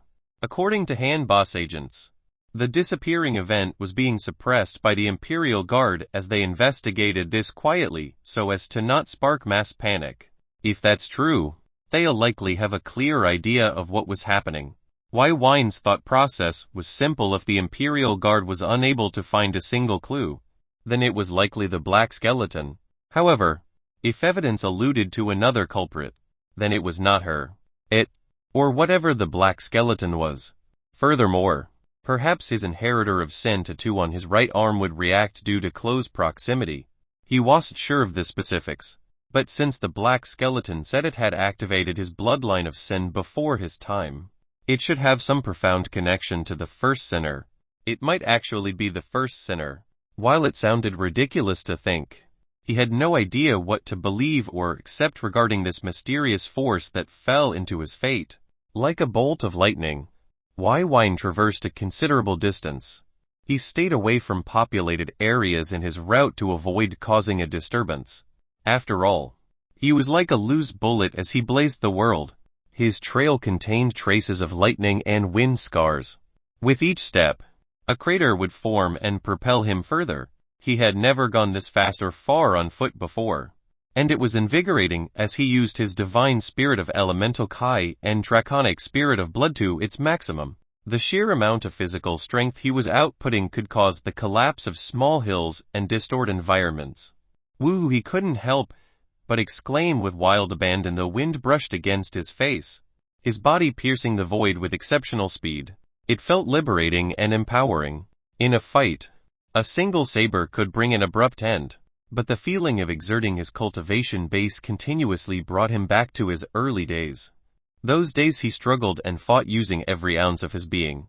Since his inheritor of Sen title was bestowed to him, the Heavenly Dao's lucky chance had supported his rise to an existence that could one-shot a God King in such a short period of time.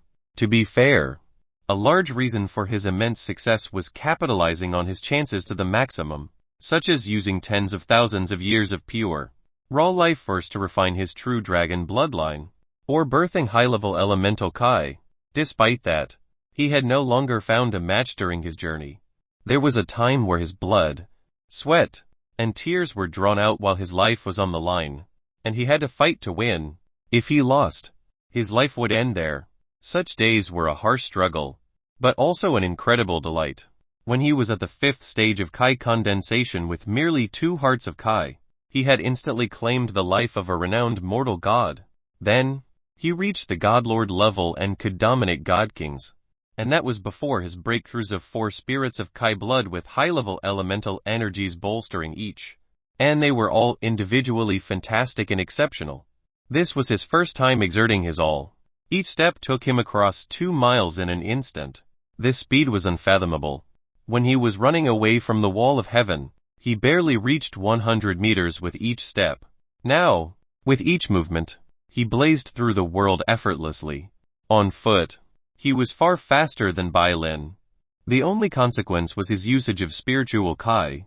But, with his 4 spirits, he could recover his lost spiritual Kai easily. He could keep this up for weeks without exhausting himself. Sweeping his spiritual sense around, he discovered that he had already passed the area of the disappearances. With a pivot of his foot, he returned from the way he came. In a few seconds, he halted and observed the surroundings. This is the border of the Wu Central Lands. The entire area of the Wu Central Lands were hundreds of thousands of kilometers, exceeding even the vast Sky Sword domain. Its territory was also much richer in resources and lush in environment. The ambient essence, even in the borders, were about 30% denser and purer than in the other domains, the border of which was often regulated by a patrol unit called the Entry Guardians. Their average strength was in the 4th stage of the Kai condensation realm, while Byin's current cultivation was advancing by leaps and bounds. That didn't mean the universal law didn't apply to others. Cultivation is difficult. Those at the 4th stage of the Kai condensation realm could become rulers of hundreds of miles of area, becoming sect leaders of 3rd-tier forces, and receiving critical acclaim and respect from the majority of cultivators. Even in the 5 great sects, they were core elders. They were the pillars of the sect and handled the majority of the affairs. And the Entry Guardians were sent to ensure that large groups weren't entering the village or to investigate odd events, such as the disappearances. When Byin swept his spiritual sense earlier, he noticed nearly a dozen of them within this area, exhibiting vigilant and battle-ready states. Their seriousness and subconscious leakage of Kai shadowed the area with a tense, heavy aura. He also spotted several villages nearby. These were small locations that clans would often house themselves in. to cultivate themselves and produce a profit by agriculture of heaven and earth materials. They were the main force in producing products for cultivators or even food for consumption. They were usually called common growth villages. The Imperial clan freely allowed them to use the fertile lands while taxing them. Furthermore, these common growth villages rarely owned the land they were on officially, and they had to apply for permits for usage. The taxes were a little harsh, but if you're a growing cultivation clan without any foundation, this was the ideal start. Not only could you produce cultivation resources for your descendants and clan, you had a safe location to practice cultivation.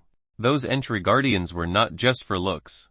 Unfortunately, Byin could sense the deathly quiet and shootin' villagers hiding within their huts and houses.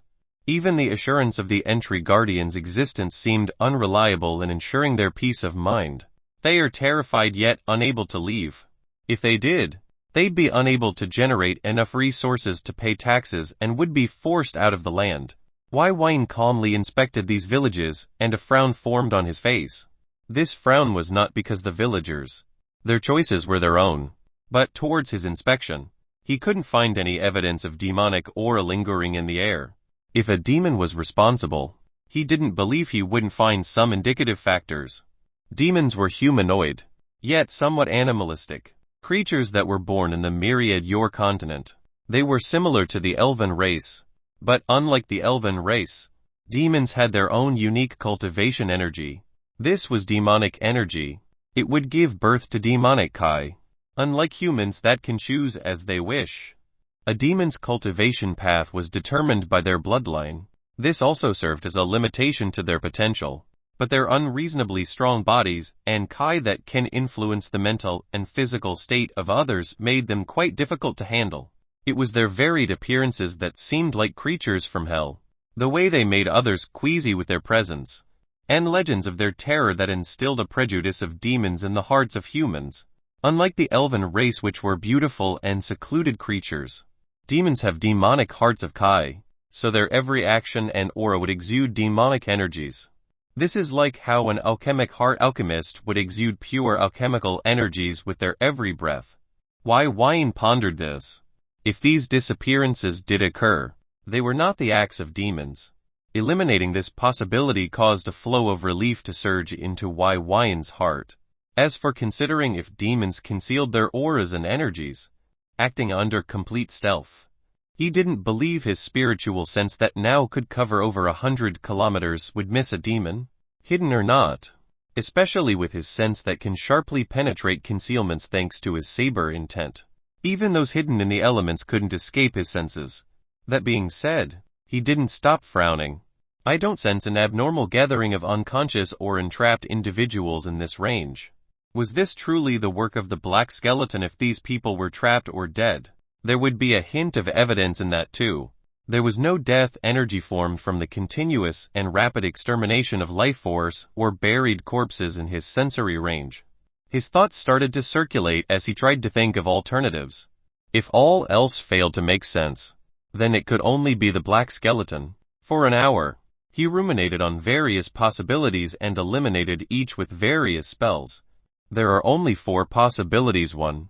The Black Skeleton took these people and was currently taking their karmic luck to bestow to another abrupt inheritor of sin. 2. They entered a separate spatial dimension like the Myriad Ward Dao Palace. 3rd. A 4th cultivator whisked them away without a trace. 4th. An evil cultivator. His eyes narrowed at the last possibilities.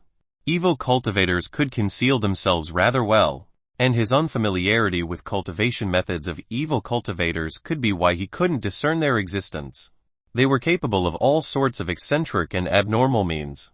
The 3rd choice was also a possibility he couldn't ignore. If he wanted, he could snatch a few people abruptly and without leaving any evidence.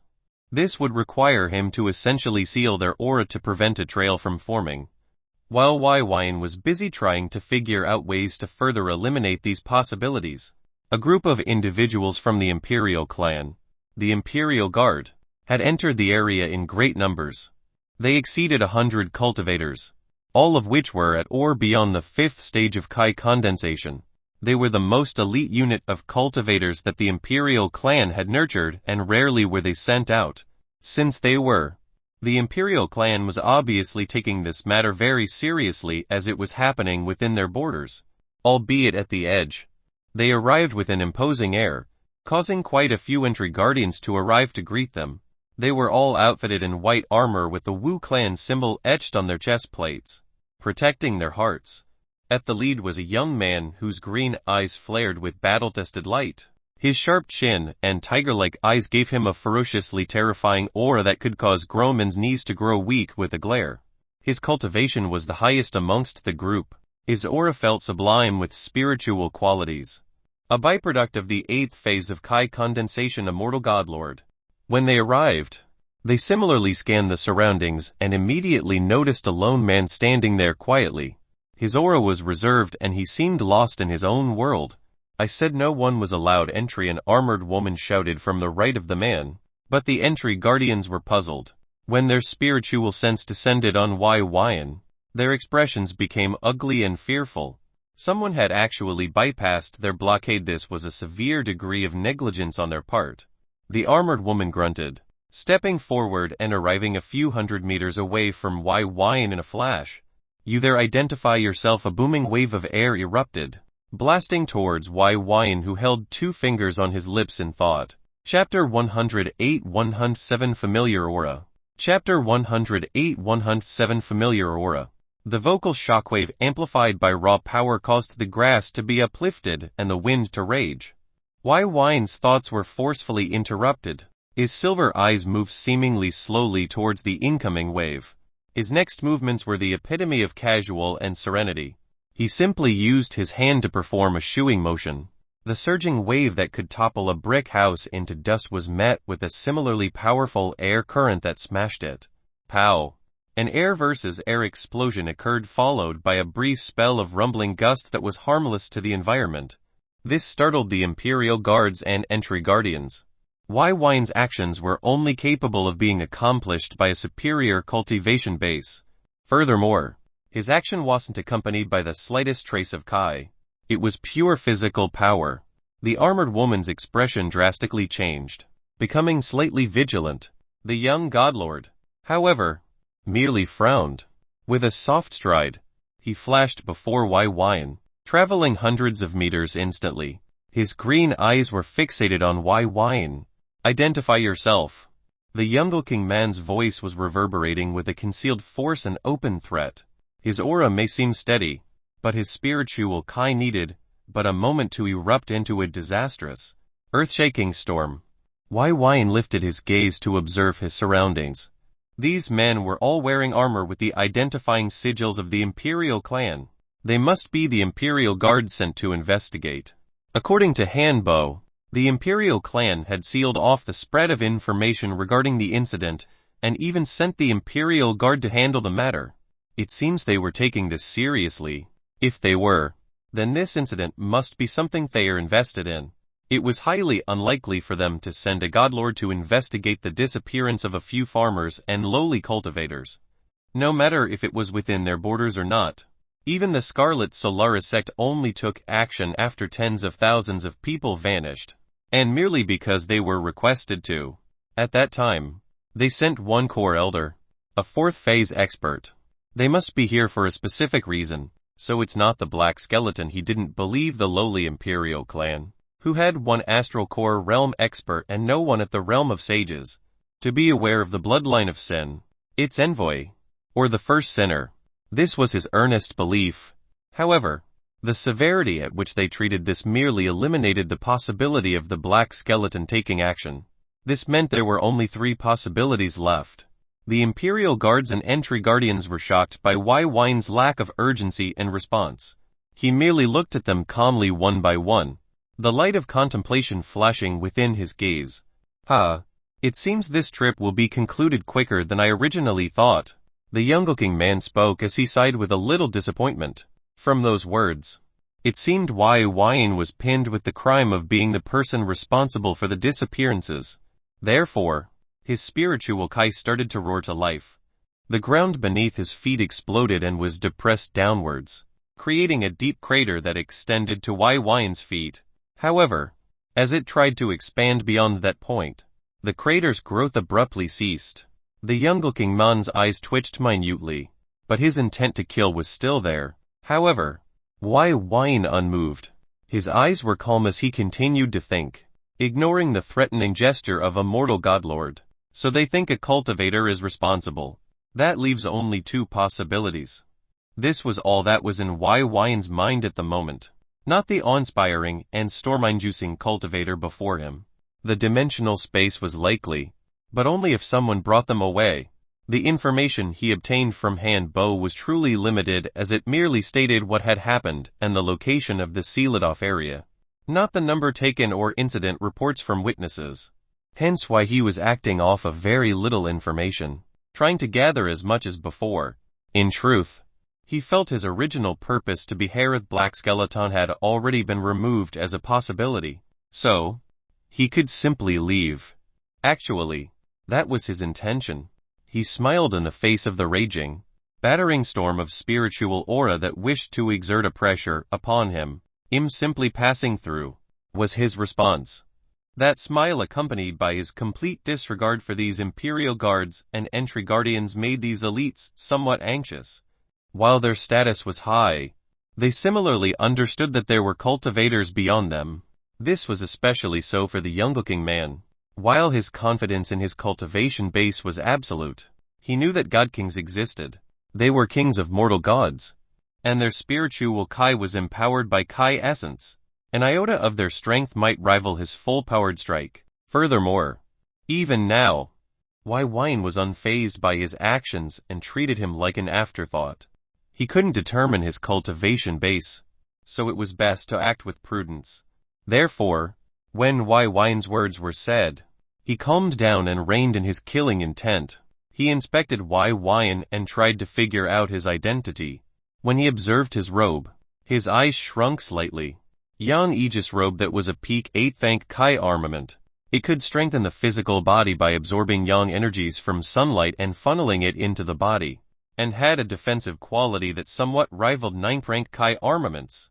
It was hellishly expensive and required a decade of effort and a top-tier tailor and formation master. Even if he paid his entire wealth, it was unlikely he could acquire one. It was then that he realized that Byin had to be a god king. However, Byin didn't care. He was just about to leave without interacting with these individuals, returning back to the royal capital. But fate had other plans. As his spiritual sense swept the area once more for a last time, his heart throbbed as he noticed a very familiar aura within one of the common growth villages. This aura was hurdled with others, so it required him to do a more thorough sweep to discern it. Also, he hadn't felt this aura in so long. His eyes shifted as a complex light emerged in his eyes. Without bothering with these elites, he lightly shot off. He wasn't fast, simply traveling casually towards the village.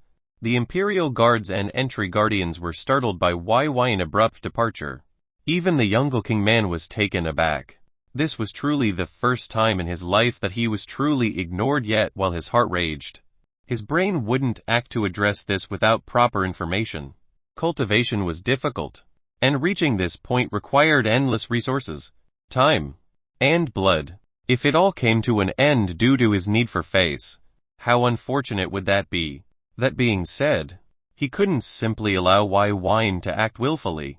He was still a suspect. He would report this to the Imperial commander, the mortal god king of the Imperial military and their undisputed leader. He sent a transmission out. Then, he looks towards the female who shouted earlier, "Follow him." And the armored female Imperial guard assented, and shot off to follow Byin. Her eyes were filled with vigilance and anger towards Byn's disregard of their authority and presence. Byin soon arrived at the village, fully ignoring his tail. His silver eyes were fixated on a common growth village with a population of 3,000. They seemed to have been developing for a decade or so. A glimmer of complex emotions surfaced within those eyes of his. A tinge of bitterness leaked from his heart as he softly said, Dylin. In the village, there was a middle-aged woman who seemed to be in her mid-30s. Her cultivation base was at the foundation establishment realm, the Danshan establishment phase. She was donned in a humble dress, a light blue that matched her eyes. Her hands were calloused hands produced from diligent work with those hands. Her blonde hair was tied into a modest ponytail, but her hair merely reached her neck, but her bangs covered her forehead perfectly. She wasn't a beauty at her age, but she could still be considered pretty. Byin the armored woman heard Byin speak and echoed in uncertainty. This brought Byn's attention to her. His eyes caused her heart to shiver. She halted her attempts to get closer, remaining a dozen or so meters away. With a sigh, Byin ignored her. He simply stood there as his memories emerged one by one like a cinematic film. A young girl, no more than 8 years old, with blonde hair, blue eyes, and dimples, smiled and giggled. You really think you can do it? Her words were soft and comforting to hear, but the teasing tone in it echoed clearly. Of course I can one day travel the country, see all the sights and become like Big Bro. A young voice resounded, originating from a silvery and black-haired young boy. He was merely 10 years old this year, but his ambitions weren't small. Are you going to do it alone? The girl asked, rubbing his nose. He evaded her gaze as he softly said, I wouldn't mind having a companion. A companion? You aren't going to take your wife? My wife? Of course I'll take my wife. The boy was flustered as he spoke. The young girl slyly smiled. Then, what about taking me? The boy was rendered speechless. He, just kidding. The young girl stuck out her tongue and giggled, walking away with skips. Byin, I don't believe they are all bad. A teenager spoke. His resplendent silver eyes and black hair was more defined in his features, as the making of an unearthly handsome appearance was emerging. Byin? They hurt people. They look like monsters. How can they be good? The young girl had now transformed into a budding woman, her eyes clear and alluring, but her words were tinged with disbelief and a hint of anxiety. The young man was speechless, uncertain how to respond. I love you. Byin. The young girl had become a young woman and she laid naked in the bed, sheets on her sweaty body. Her blue eyes gazed at the eyes of the young man's with intensity. The young man was once more rendered speechless. I hate you. You disgust me. The young woman shouted, throwing objects as she pushed herself away. I never want to see you again. It's all your fault. Your fault. Back in the present, Byin returned mentally to the present. Those events the past marred the light within his eyes with turbidity. An unfathomably deep sigh left his throat, and he turned to leave. He shouldn't be here. Kekekek. The prey have finally arrived. An eerie laugh erupted, and the skies darkened abruptly. Chapter 1918 Phantom Rogue of Evernight. Chapter 1918 Phantom Rogue of Evernight. The eerie, ghastly laughter was like a peal of thunder. It robbed one of one's breath and stilled the heart. This, combined with the skies darkening in an instant, was a horrific and terrifying experience.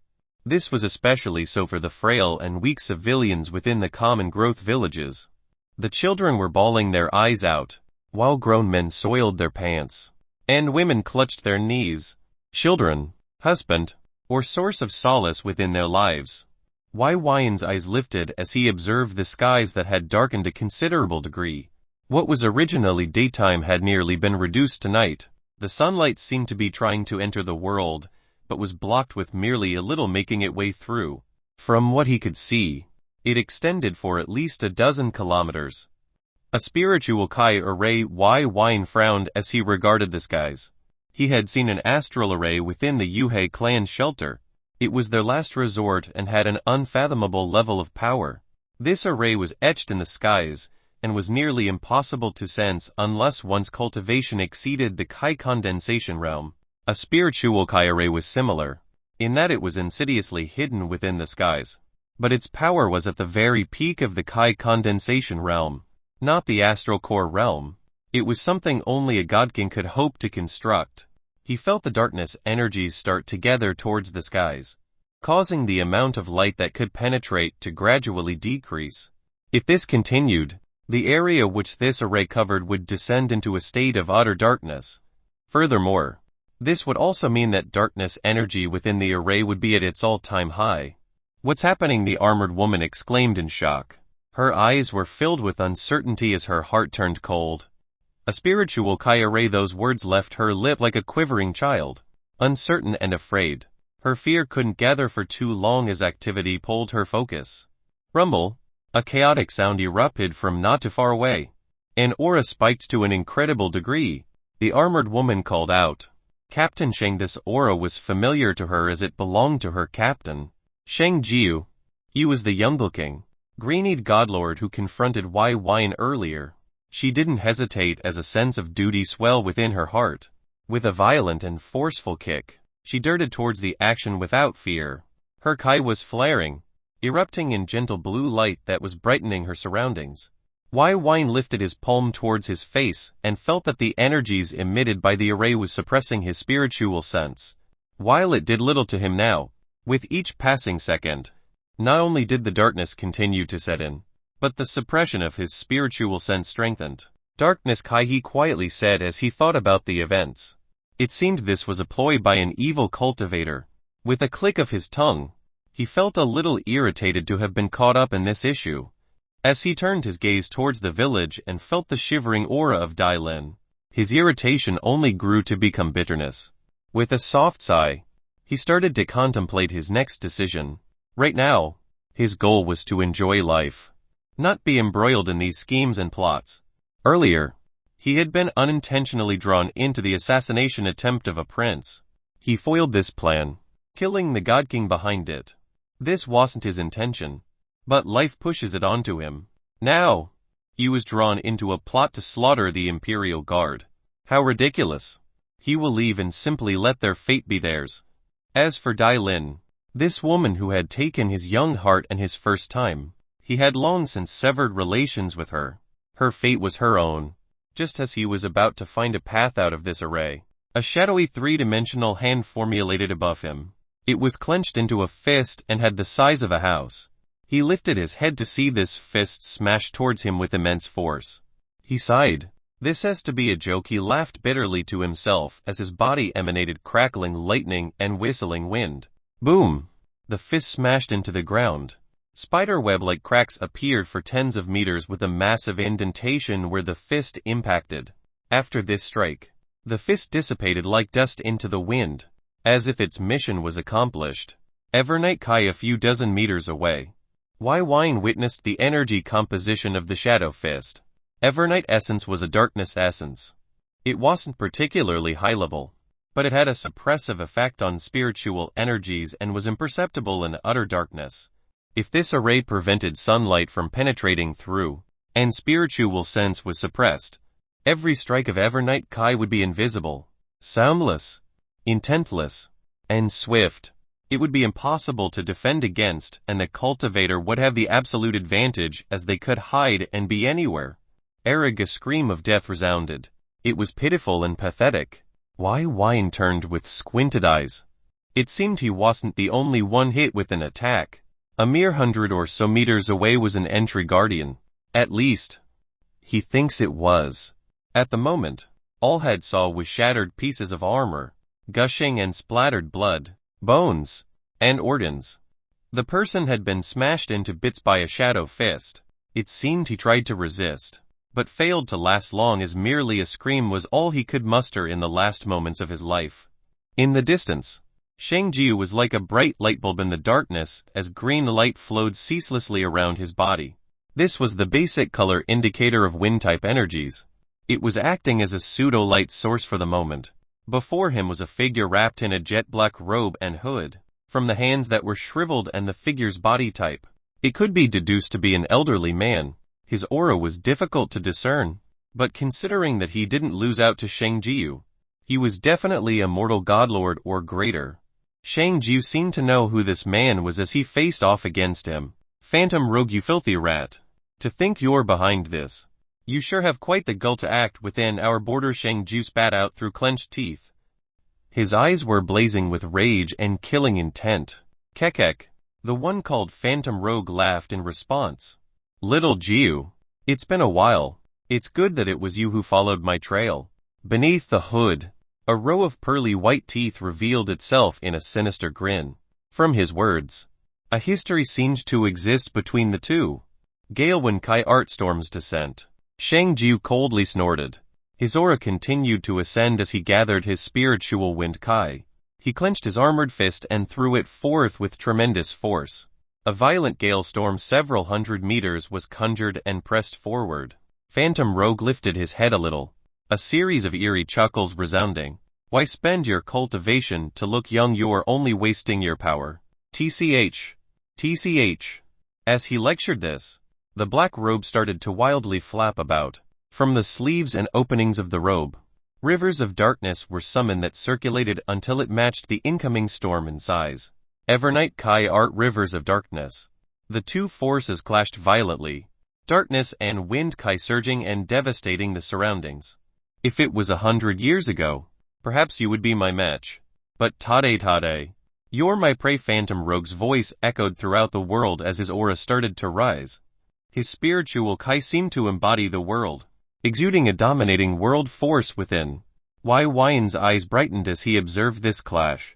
Kai essence, this was the aura of a god king. Shang Jia's eyes narrowed in shock as the clash that seemed to be even took a sharp turn.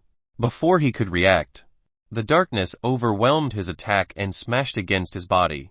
He was sent flying like a rocket as the darkness trailed and attacked him without end. Well, he's dead. Yin commented. However, Shang Jiu seemed to wish to defy fate. He withdrew a small pellet the size of a marble. There was no aura or light emitted by the pellet, but all those here could feel its presence. Evernight Kai Art sphere of night. Phantom Rogue clenched his fists and pulled them to his body. The darkness attacking Shang Jiu retreated and encompassed his body protectively. In the blink of an eye, he was shielded by his Evernight Kai, empowered by his spiritual Kai array. The Evernight's fall array. Shang Jiu sneered. He crushed the pellet within his palm. Then, the world seemed to quake. It was a quake that affected everything within 100 miles. But what came next was truly earth-shaking. Within his palm, a dark brown light surfaced that contained an immeasurable amount of earthen energies, refined and focused. It was without an owner for a moment before Shang Jia's aura integrated into this energy, and his aura seemed to spike to unfathomable heights. This aura wasn't his, but from the combination of earthen energies and spiritual strength. He chucked the light within his palm towards Phantom Rogue. A sound resembling a raging and endless stampede resounded. The earthen energies and spiritual strength shot outwards and transformed into 1,000 dark brown oxen that stomped viciously forward. Each ox was at least 10 meters in height, and with 1,000 of them in a uniformed group stomping forward was a majestic and frightening sight. The oxen crashed into Phantom Rogue's darkness barrier and crushed it in the matter of moments. Before long, only specks of Evernight Kai remained, the remnants of Phantom Rogue's protection. Yin felt his heart tremble slightly. Pellets were one of the 4 products of the Dao of Alchemy. Unlike elixirs, pills, or paste which was suited for internal usage, pellets were expendable concoctions of alchemists. The basis of the Dao of Alchemy was the refinement of essence, energy, and material into a unique product with effects beyond its individual component. Pellets focused on energy. Alchemists refined energy into a pure state, sealing it within a pellet. While this energy can sometimes be given shape or form, other times it can just be chaotic and unfocused like an explosion. Pellets can be defensive, offensive, or even movement-oriented, and they were the only combat tools for the Dao of Alchemy. The cultivator would crush the pellet and integrate their spiritual energies, strength, and aura into the energies and utilize it as they saw fit. The 1,000 oxen earth-crushing pellet, a 6th grade, peak deer pellet that can even rival a full-powered strike of a god king. He was truly shocked by Shang Jia's means. In fact, sensing the energy, he had already retreated some distance away. Unfortunately, a tinge of pity was in his voice, as if solidifying the truth of his pity. Kekekek, you shouldn't just blow your load like that. The voice of Phantom Rogue resounded, and from the dark sky, he descended unharmed. Shang Jia's eyes shrunk to needlepoints. Without any hesitation, he shot off and attempted to flee. He had already been injured by Phantom Rogue's earlier attack, and against a god king, he had zero confidence. In truth, if this wasn't within Phantom Rogue's Evernight's fall array, perhaps he would have been able to cause severe injury or even death to Phantom Rogue. Unfortunately, He could hide within the darkness, and give him an empty target thanks to the dense ambient darkness energy. Sorry little Jiu. But I need you. With a maniacal laugh, he exploded with a raging storm of darkness Kai as he seemed to become darkness itself. He shot forward in pursuit. Byin softly sighed in his heart. Hey you, a voice called out to him, drawing his attention. It was the female guard who was assigned to follow him. At the moment, she had removed her helmet to reveal her features. Beneath her armor, she was quite pretty. Her short brown hair and light brown eyes were very harmonious with her jade complexion. This, coupled with her sharp features, such as those eyes and chin, revealed a valiant and courageous bearing. The makings of a heroine. Byin couldn't help but give her a second look. To his eyes, this was an attractive woman worthy of his notice. However, he didn't seek to ingratiate himself into her good graces or tried to establish a notable impression. Instead, he waited for her to speak. The woman, Shang Zenmei, walked towards him with her spiritual sense scanning the area wildly. It seemed she had been assaulted by that shadowy fist as her armor had cracks, and it seemed her helmet was shattered. A line of blood flowed down from her forehead to her left eye, which only heightened her valiant appearance. She wiped off the blood and said, "You're an expert." Right, while her voice seemed fearless. Byin could sense the taint of fear within. I can be considered as one. As he spoke, a loud explosion from a clash of powers erupted from the distance. A tornado formed and ravaged the world, but it was being assaulted by rivers of darkness that blended further in with the world that was being filled with darkness energies. A little bit longer and the Evernight Kai will be practically invisible. Shang Zenmei felt her heart throb with hope when Byin casually emitted this. She asked with a tickle of ferocity within. Help us to lay until the royal commander arrives if you do. A raging storm swept the world. They were bombarded by the shockwaves and Shang Zenmei lost her footing. Her legs weakly collapsed and she nearly kneeled. It seemed her injuries were intensive, and her current display lacked substance. Byin acted swift, grabbing her armored waist. Shang Zenmei was startled, but she couldn't speak as the shockwaves continued to occur. The sign of Shang Jia's all-out effort to repel and survive. The smell of desperation lingered in the air. As for the Imperial guards, that shadow fist was more than enough to crush any early mortal god and lower, so he had no support. I think you're a little too late. This cultivator needed something, and he obtained it. Byin's expression changed as he saw with his extraordinary senses the phantom rogue drawing out a translucent figure from Shang Jia's stomach, his spirit of Kai. What Shang Zenmei felt panic set in. Before her fear could cement itself, the dark sky went quiet. They and all living creatures in the area looked up at this exact moment in a synchronized fashion. How fearless! Byin exclaimed. Chapter 110-100 A terrifying tribulation. Chapter 110-100 A terrifying tribulation. Well, this just got dangerous. Byin's casual demeanor was discarded as a sharp seriousness surfaced within his eyes. A solemn light emerged and his heart was no longer steady and without ripple. That was because of the environmental shift. He felt the atmosphere be enveloped by a world-halting force that brought everything to a stop. His eyes looked upwards, but he saw nothing above besides darkness. Yet he knew that there was something there. Gathering and condensing, it was formless, invisible to outsiders, but it definitely existed. He saw the black-robed phantom robe floating in the sky like a ghostly immortal, surrounded by rampant Evernight Kai. His spiritual Evernight Kai was erupting with astonishingly forceful power. Kekekekek, I've been waiting for you, phantom rogue cackled and roared at the skies. The darkness energy of the world started to converge towards him like a magnet. Despite this, the world didn't brighten but became even darker. An abyss-like darkness was influencing the flow of light in the immediate area, barring its invasive nature. What's happening? Shang Zenmei held Byin as her injury seemed to force her body to be without strength. She could only grip onto his shoulder and arm in an attempt to stand. He's assailing the astral core realm, facing astral tribulation. Byin explained. Shang Zenmei's face turned deathly pale as ash. As a ninth phase expert, even though he was an evil cultivator, he still had the qualification to challenge the astral tribulation. His cultivation base was like an endless well of evernight Kai. All his life's cultivation was condensed around his spirit of Kai, and with this, he would fight for his chance to stand at the top of the world. Stop him, Sheng Zinmei screamed in horror. Byin softly sighed. He infused Sheng Zinmei with elemental wood Kai with dense vitality within. She started as a foreign Kai entered her body, but it was warm and gentle. Her body lapped up every last drop to help promote her healing. With that, he let her stand on her own strength. Sheng Zinmei's eyes glowed as hope filled her heart. If Byin was a true expert, perhaps he could stop Phantom Rogue from ascending. However, what happened next shocked her. Byin didn't rush forward with ferocity or attack from afar. Instead, he flashed away and disappeared from her sight. Within this world of darkness, she couldn't see him. Indeed, Byin had directly left. He left her and those people to their own devices and fate. He wasn't a saint, nor did he have a grudge with Phantom Rogue. Why would he interfere? The reason he stayed was because of the little possibility of courting Sheng Zinmei. But the moment he would refuse to act the hero was the collapse of that wishful thinking.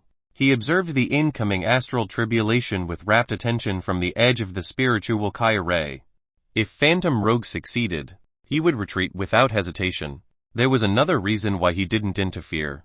At the moment, Phantom Rogue's strength was condensed and gathered.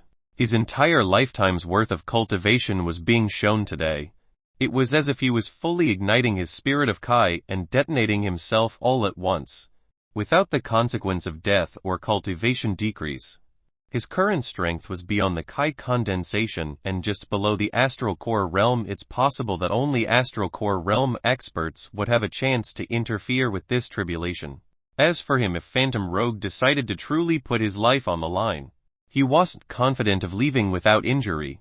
While he could ensure his life, who knew if this arriving royal commander might take advantage of this? Phantom Rogue was invigorated as he faced his astral tribulation. The first astral tribulation was called the Mortal Star Formation Tribulation, and was the first tribulation one faced in their entire life of cultivation. Byi's eyes widened as Phantom Rogue's body erupted with a spiraling tsunami of darkness. It was as if a black ocean was raging about, clashing endlessly with another force above. If Byin didn't see the darkness be obliterated and dispersed after reaching a certain point, he would truly think Phantom Rogue was going batshit crazy fighting the sky. The repeated collisions of darkness and this unseen force was vicious and explosive, causing the surrounding kilometer of distance beneath them to become 100-meter deep crater, eradicating all life in that area. Is the tribulation this fierce? It was merely 13 seconds in, yet Phantom Rogue's aura had dropped 70%. However, the aura of the world that he felt had barely subsided. It seemed unconquerable. He's going to fail, this thought entered his mind. But Phantom Rogue removed his hood, revealing a wrinkled brown-skinned face with bright-eyed and pearly white teeth. His forehead was drenched with fresh blood and he looked ghastly as his body trembled. But his eyes were fearless. Did you think him this useless kekek? I'm an evil cultivator, do you understand? We fight against fate and forge our own path on the corpses of others. I will not fall today, you will lose. Those words were spoken with a dauntless air, invigorated by an unbreakable belief in one's cultivation. Evil cultivators cultivated methods deemed evil by normal standard. Unlike typical cultivation, which refined energies from the essence of heaven and earth, evil cultivators refined energies from other living creatures. They used beasts, humans, demons, or elf, it did not matter. They used their yin, yang, physical, mental, spiritual, and elemental energies for themselves. The act of stealing yin from females and yang from males was deemed an act of evil. Ming Li's sister had her unique physique stolen by evil methods. To others, it was horrifying and malicious, deserving death and damnation. They were worse than beasts. But to these so-called evil cultivators, they were cultivators willing to climb upon the bodies of others to achieve their goals. Many lacked innate talent or supporting background. Left with this choice, how could they not choose to do so? Byi's eyes glimmered with inspired light as he realized that even those who stooped to being cannibals and monsters were cultivators at heart, with the belief to press forward for cultivation. Did he not have the same heart before? Since learning of his nearly impossible to complete calamity, his heart of cultivation had dwindled greatly, seeking excitement and satisfaction in the present rather than the possibilities of the future. Yet, he still could not remove this shackle. At least, not now. There was no hope in his heart for success, and whenever it was birthed, it would be doused by reality. Only those who cultivate the soul of true sin could survive failing a calamity, and even they failed often. These were experts at the realm of sages. Perhaps to them, an astral core realm expert was an ant. Luck played a factor before, but will it again? Can he rely on this and pray for luck? The heavens could not help him in the calamity of hell. After all, it doesn't even know he's an inheritor of sin, and even if it did, perhaps it would help eradicate him instead. He sighed, but he didn't allow his eyes to lower as he witnessed Phantom Rogue fight with his everything. The Phantom Rogue waved his sleeves and tens of thousands of lights emerged before him. They were shaped as orbs and were a variety of different lights, sizes, and intensity. Byn's eyes widened. Hearts of Kai. This madman had brought out tens of thousands of extracted hearts of Kai. Within this massive number of hearts of Kai were 3 spirit of Kai. Among these 3 was Shengjia's spirit of wind Kai. This is my life's worth. I've gathered countless hearts of Kai for this moment. Kek.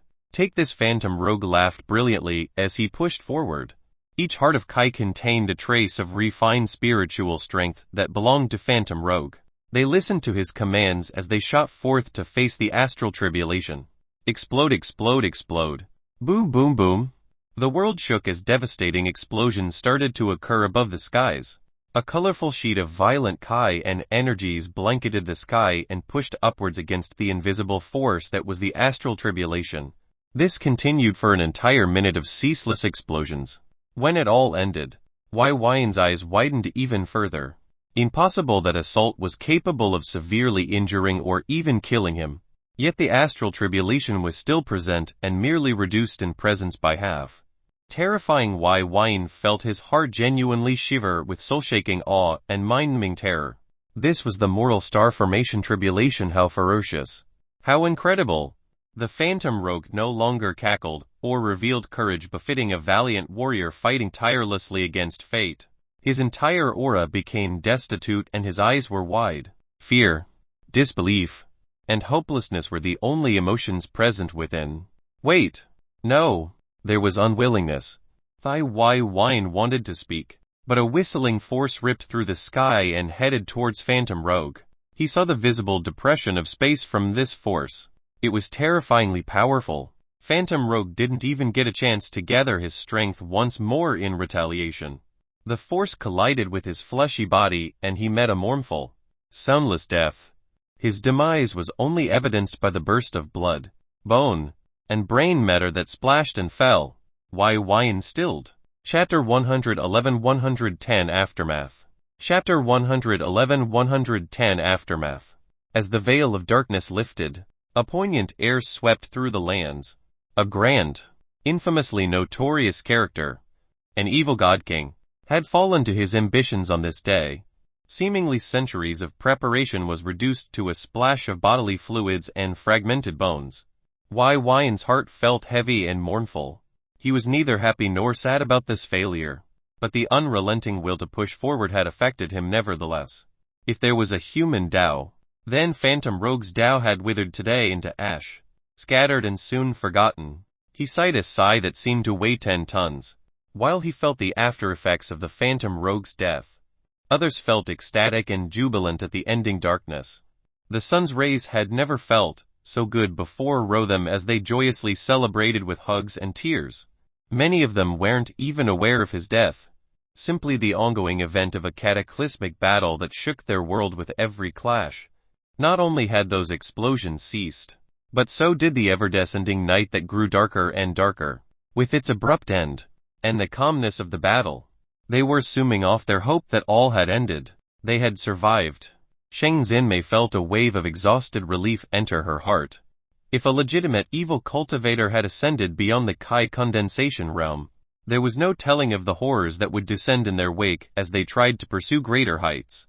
If they required 10,000 lives to reach the astral core realm, Perhaps each step further might take 100,000 or millions of lives. It was inconceivable how terrifying the numbers tally to in the end. In the end, if they become strong to the point of attaining invincibility within the continent, then all lives would become mere nutrients for their cultivation with no one capable of stopping them. This was the issue with cultivating unorthodox evil methods or allowing evil cultivators to develop. Their perpetual need for living resources was endless and always growing. When they started this road, this path of cultivation, leaving for other pastures was nearly, if not totally, impossible. Their spirit, body, mind, and essence would require living sources. This was why only evil arts that were usually one-time or fragmented portions of evil methods, such as siphoning yin from women, yang from men, was the only commonly circulated art or spell. It prevented these aspects of cultivation from adapting, becoming reliant on those types of resources. Byin returned to the central area of the tribulation. He stood within the deep 100-meter crater and looked upwards. The bright sunlight bathed the entire area, removing all the remnant darkness. An indiscernible aura circulated within the air. It smelled like death and despair. But not quite. Cultivation is about moving forward. He quietly spoke, whether it was to himself or for himself. Not even he knew. As a cultivator, he much rather be met with an untimely and valiantly fighting the astral tribulation. In his deepest depths of his heart, he respected Phantom Rogue. Pa. Shang Xinmei arrived with heavy steps. Her eyes focused on Byin figure as he stood there, his head staring at the skies. Back straight, and aura serene, the descending light cast a brilliant shadow. Within the depths of her heart, she trembled slightly. Did you know? Shang Xinmei asked. Byin close to his eyes as he basked in the glow of the sunlight. Know what? His voice was tinged with a melancholic reverberation.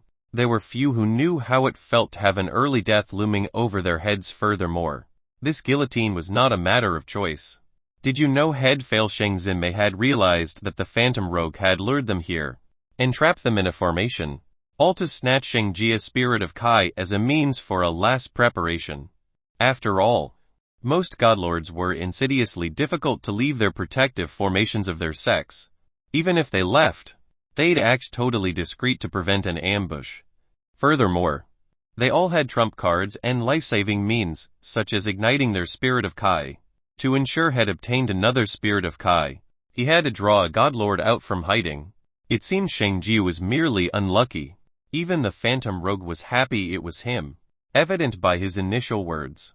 As for invading a godlord's headquarters or place of residence, even Byin daredn't enter the Jade Lotus Sect's protective formation.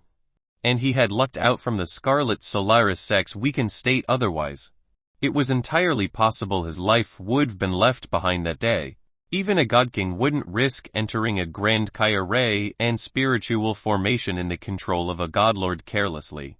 Byin lightly replied, if the astral core realm was so easily reached, would there be less than 10 in the entire continent amongst the innumerable people?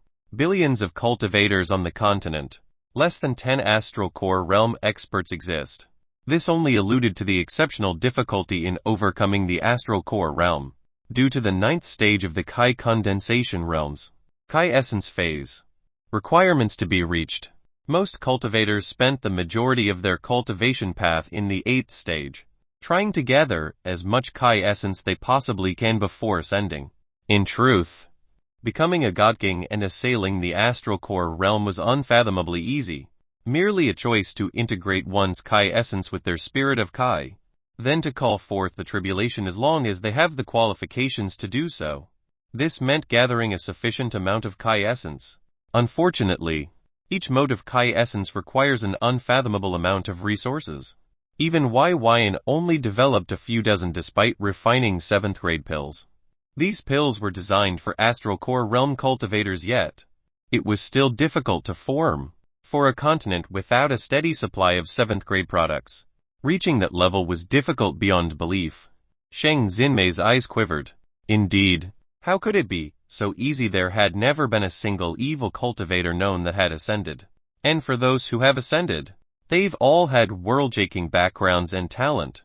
Evil cultivators were generally lacking in talent, seeking to make up for this deficiency by taking others' hard work and cultivation. Ha ha ha, she chuckled a little. Her mind went silly. Then, she abruptly stilled. Those eyes of hers swept the crater, the sky, and the devastated scenery that extended for miles. Right. While Phantom Rogue had failed, her comrades were all dead. Sheng Zinmei, her clan's godlord, had been ruthlessly killed. A painful sorrow emerged in her mind as she experienced flashes of memories of every one of her fellow comrades. Their smiles, jokes, the stories they told, dreams and aspirations they had. It's likely their heart of Kai was taken and refined by Phantom Rogue, used to resist the astral tribulation. As for them, even if they were alive with half a breath, with their heart of Kai destroyed, they no longer had a future in the cultivation world. Their mind and body would never be complete. Some might even experience total mental and bodily failure in the next few days. It would be horrific to watch. They are all dead. Byin lowered his head and started to walk away. Those Imperial guards were targeted by Phantom Rogue, and none of them was as lucky as her. Sheng Zinmei's mouth opened slightly. Her eyes were shining with realization that, out of everyone who came today, she was the only one alive. A sense of guilt, unfathomably deep and vicious, welled in her heart. Why her? Byin knew that this day wouldn't be just a tribulation for the Phantom Rogue, but this woman too. Perhaps she wouldn't exit this crater today. It seems Dai Lin and the other nearby common growth villagers are alive.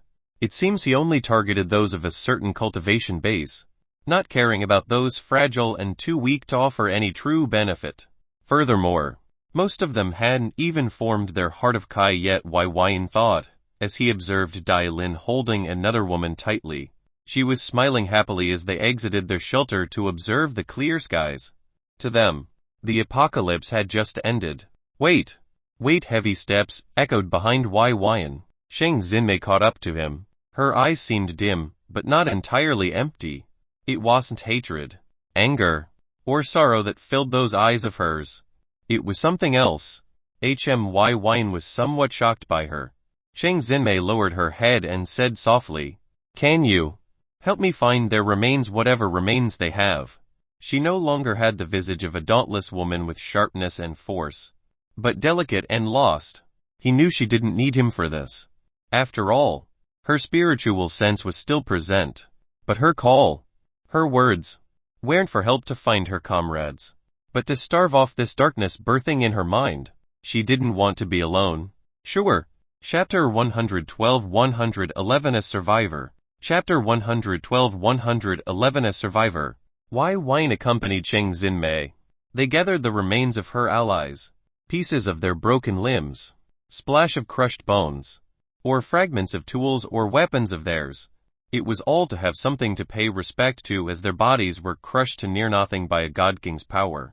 They organized these various articles of remains, and settled down as night loomed over.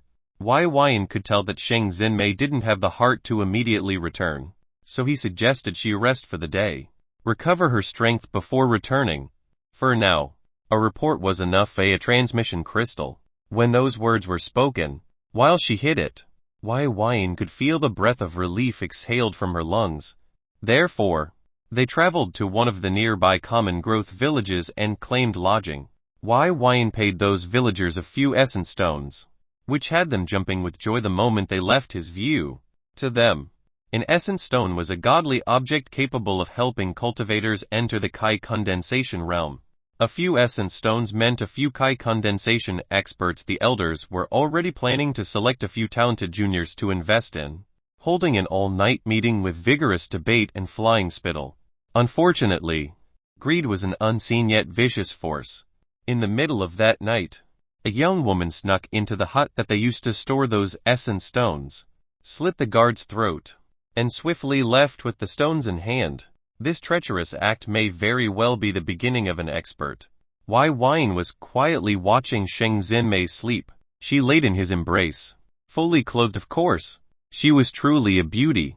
Unfortunately, yesterday's incident had birthed a heart demon in her mind. At first, she was insistent on sleeping in separate rooms, But after an hour or so, she told Byin that she could use a little wood infusion to repair her body once more. He obliged. But in the end, he was in her room for hours. She talked about her comrades' stories, mentioning them by name and highlight. She laughed, stifled her tears, and clenched her teeth throughout the night. Her emotions were rampant and wild. When she was tired after a night of spilling her heart and mind, she attempted sleep but started to uncontrollably shiver. There were all sorts of words spoken within her dream and into the real world. She was besieged by the terrors of reality. Byin could only hold her in response, hoping to alleviate her agitation. His aura circulated around them. This calmed her down and she fell into a deep sleep. This was how she entered his embrace, reluctant to leave even as she slept. Being alone after loss, his eyes flashed as he leaned back, allowing Sheng Xinmei to use his broad chest as a pillow. His own memories seemed to be triggered as he observed her peaceful expression. What has he not lost? When he was merely in his teens, his entire clan was slaughtered. Because of. He ran away with his brother's life as the cost. Later, finding an unexpected home in the Scarlet Solaris sect, he had a newfound purpose of vengeance fueled by loss and hate at the time. Fortunately, the day he became a core disciple was also the day his revenge was dealt. Those who exterminated his clan until only one remained, shouting that he and his clan were devils and demons. He could still vividly remember the faces of those who shouted that he deserved death. He was just a kid, pure and innocent. Later, their heads separated from their bodies and shoved on a spike for all to see. Their expressions vivid with the same horror he felt that day. It was gratifying at the moment, but in the end his clan didn't return, his friends didn't return, his brother didn't return.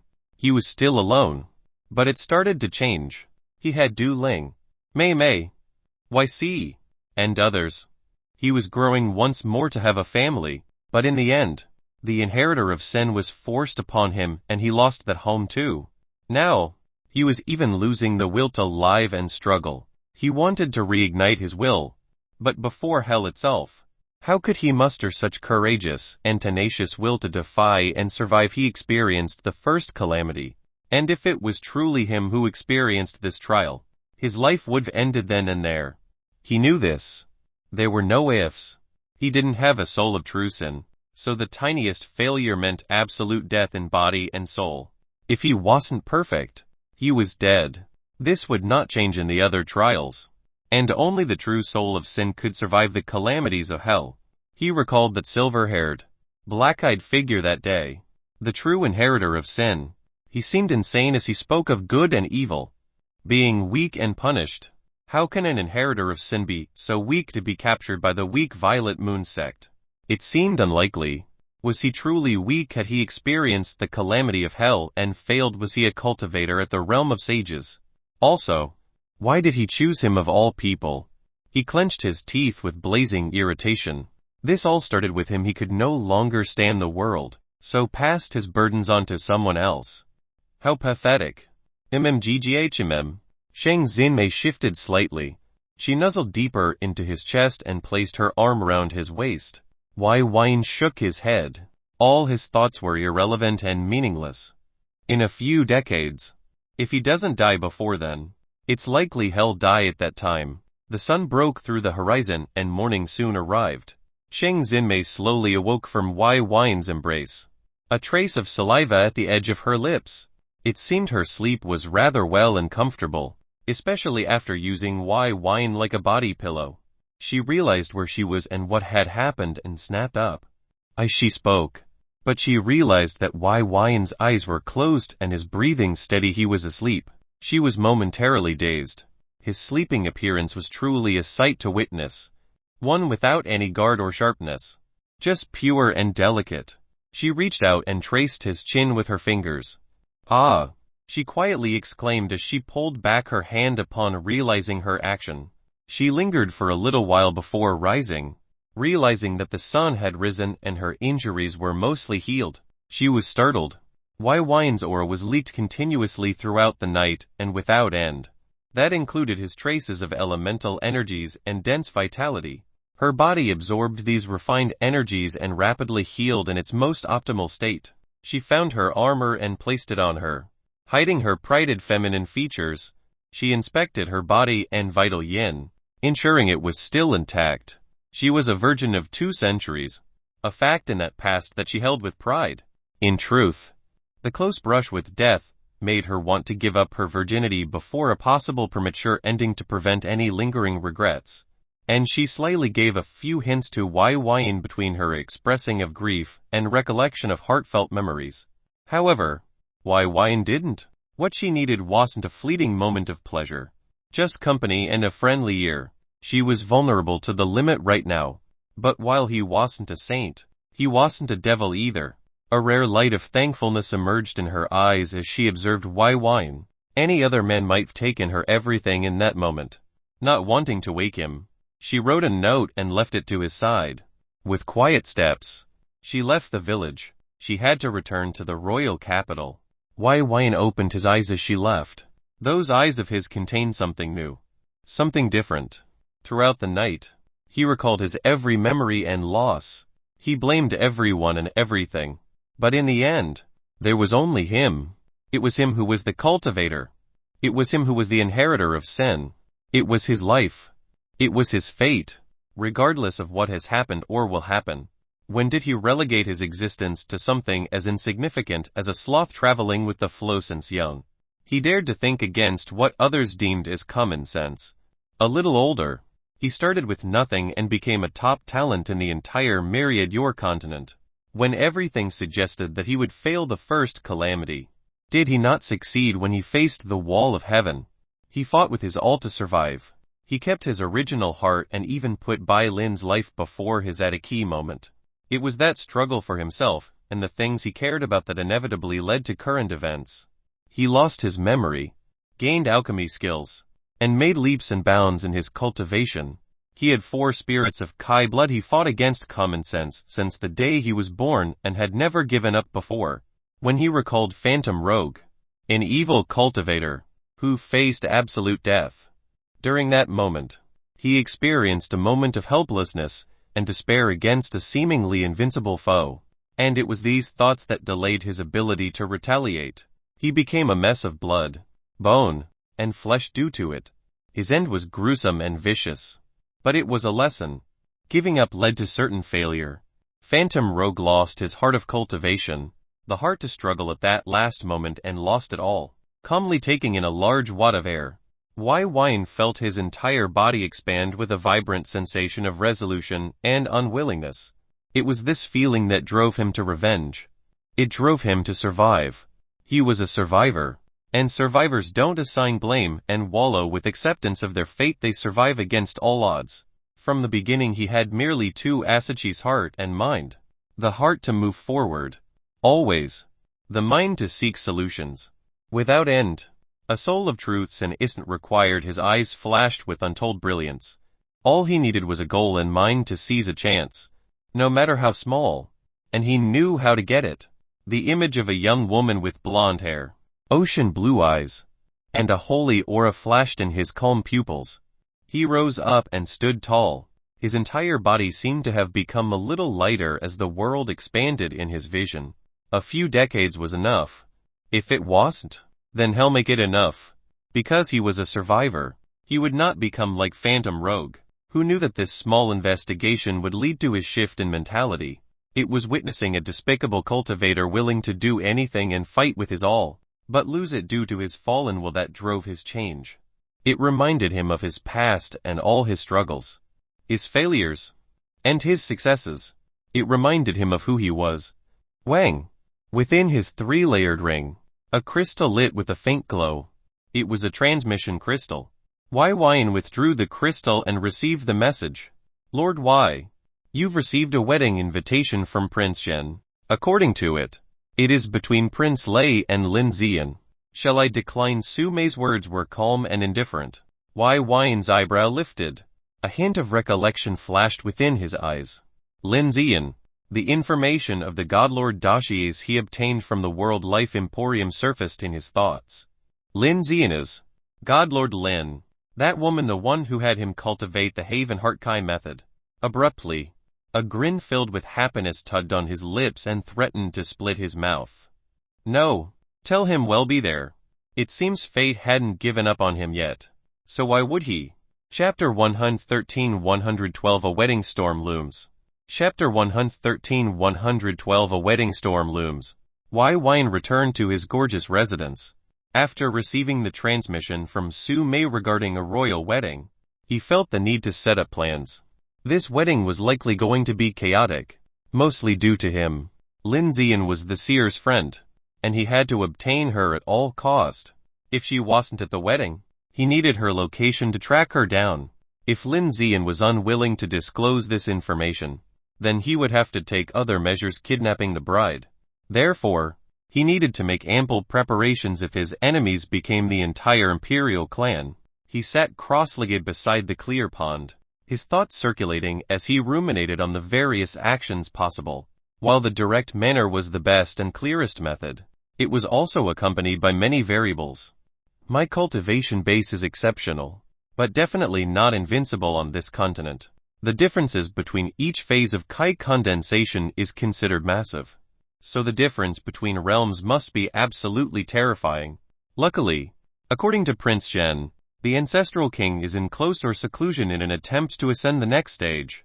This gives me some assurance. But Byin considered the slight possibility that his actions could coincide with the successful breakthrough of the ancestral king. While improbable, it was definitely not impossible. If such a situation occurred, he would be left with his pants down and life finished. At best, he could negotiate his talents as a king alchemist for his life. Whether that bargaining chip worked or not, he didn't want to rely on that inevitably horrid ending that awaited as a concocting slave. Just the thought of it induced a cold, chilling shiver down his spine. He'd rather commit suicide than be a slave. If I don't want to be caught unawares, then I have to make preparations considering all the possible variables.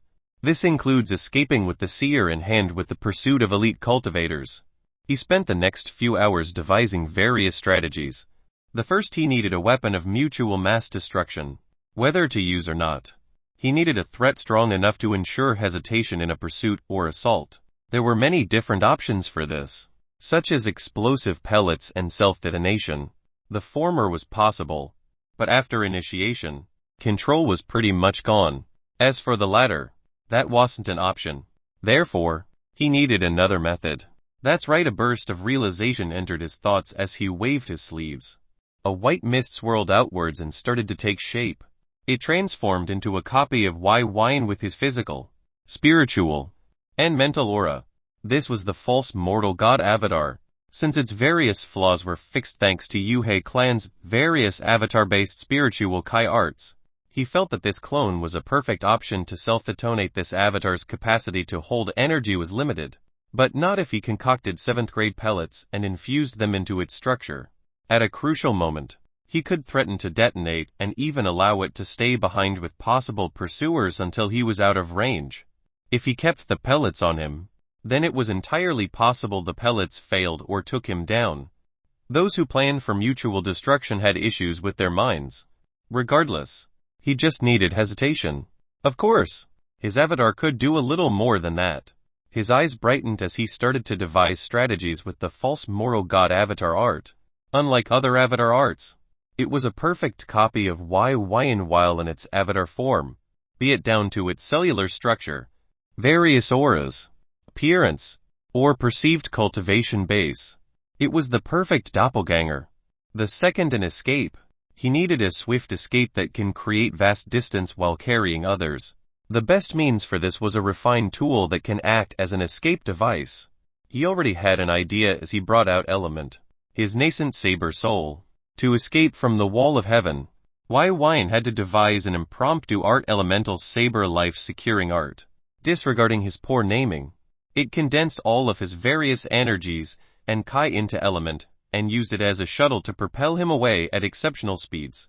At the time, it was this art that allowed him to escape the wall of heaven, succeeding the rite of a sinner. Unlike before, his current cultivation base encompassed 4 spirit of Kai blood and an unfathomable amount of latent energies. Thanks to these 4, They stored and released an immense quantity of it that refined his body every second of every day. If all else failed, then element would act as a shuttle to depart away. Before, he took Byin with him, so it was possible to safely take others. Perhaps even if the ancestral king descended, he could still preserve his life. Third, a hideout. It was irrelevant whether he could stall or escape if he couldn't hide out from the ensuing storm that would follow.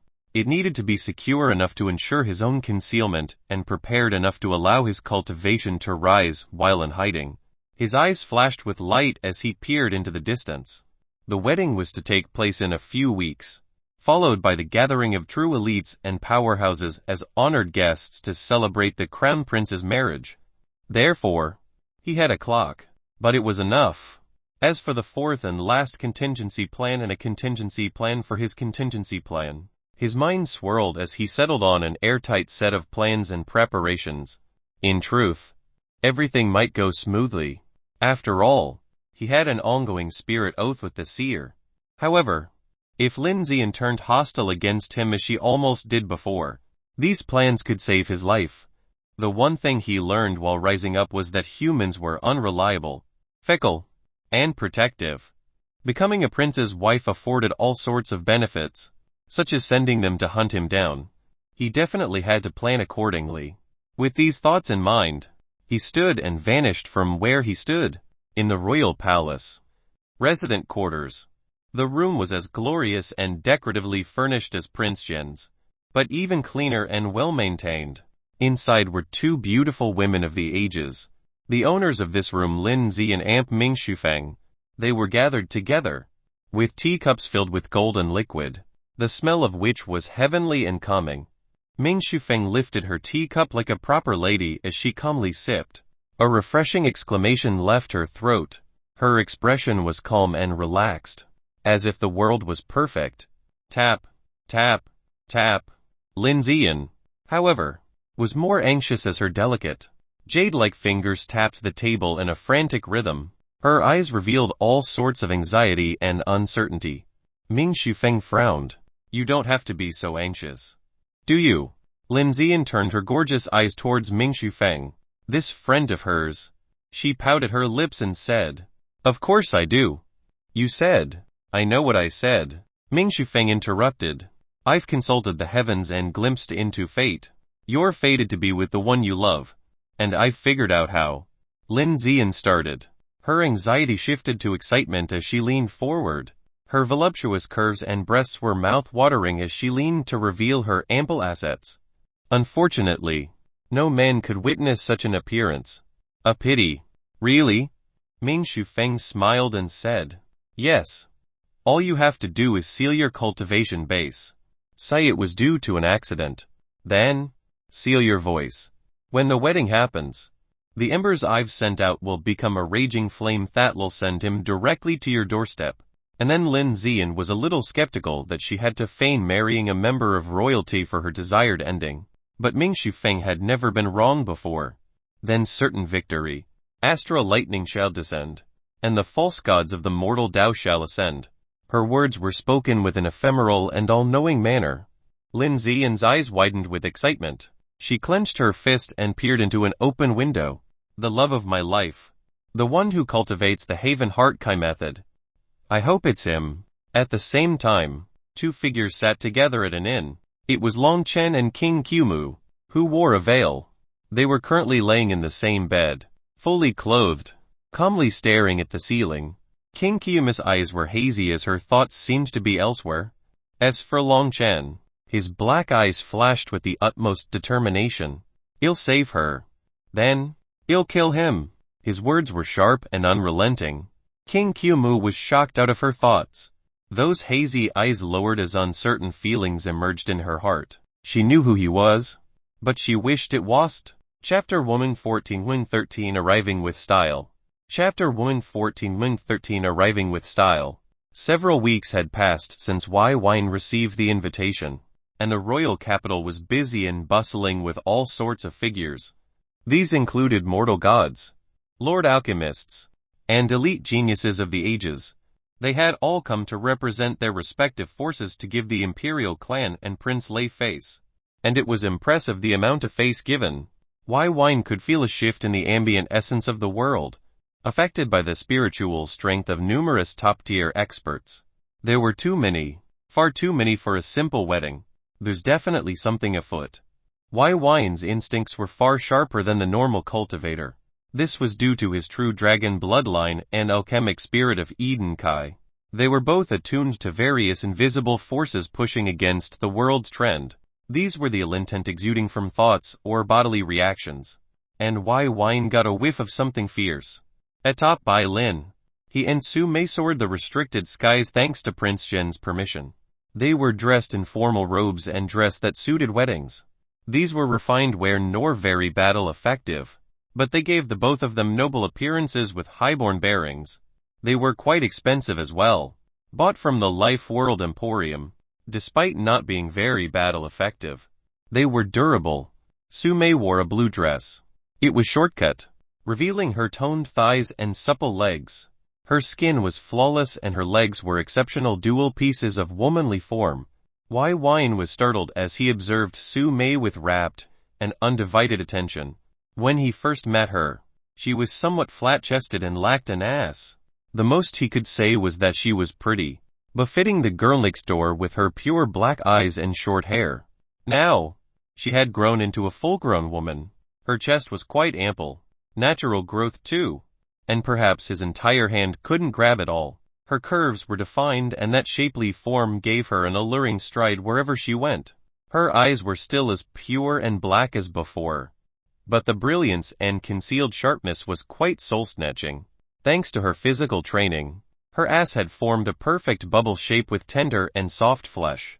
This, coupled with her no long black and luscious hair that favored her right side, placed in front of her right shoulder, and reached to her alluring bosom, brought her femininity to an impressive limit.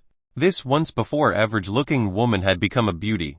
Byin couldn't help but nod in approval of this direction. However, when she wore her black armor and wielded that saber of hers, she seemed like a demonic knight with fierce and decisive killing intent.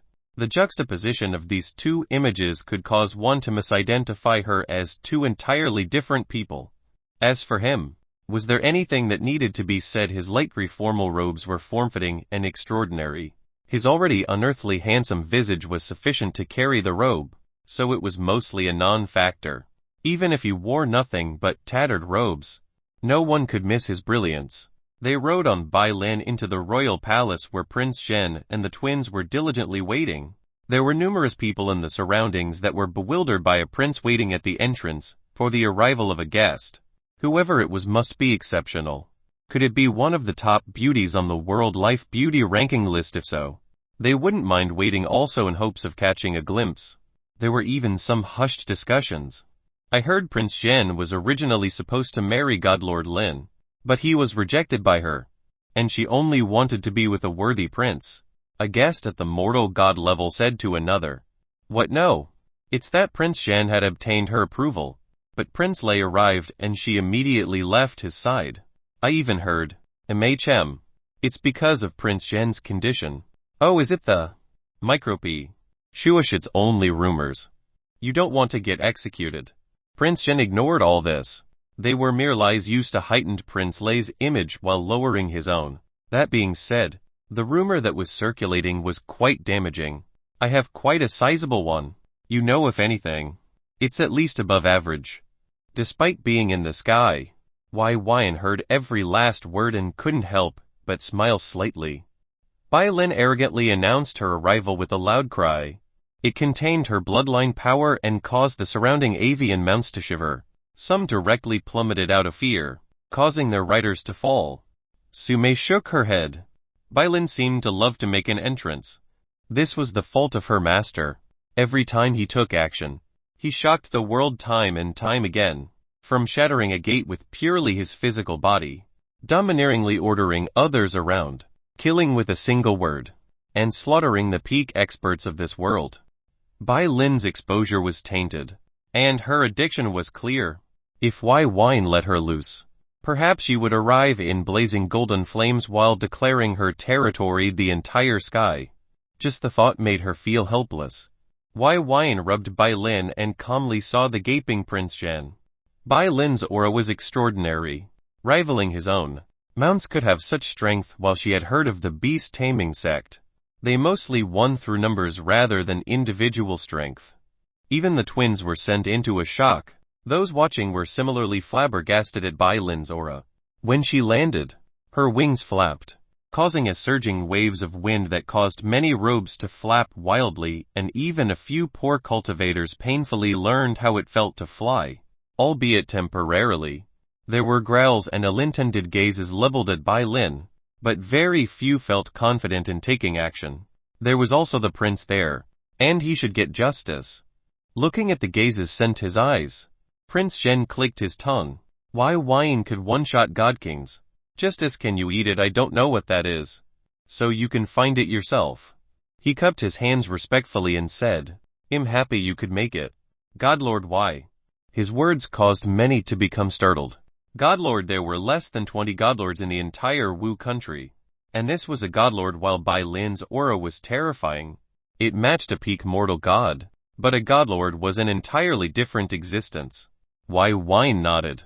He and Sumei left Byin as they arrived before Prince Zhen.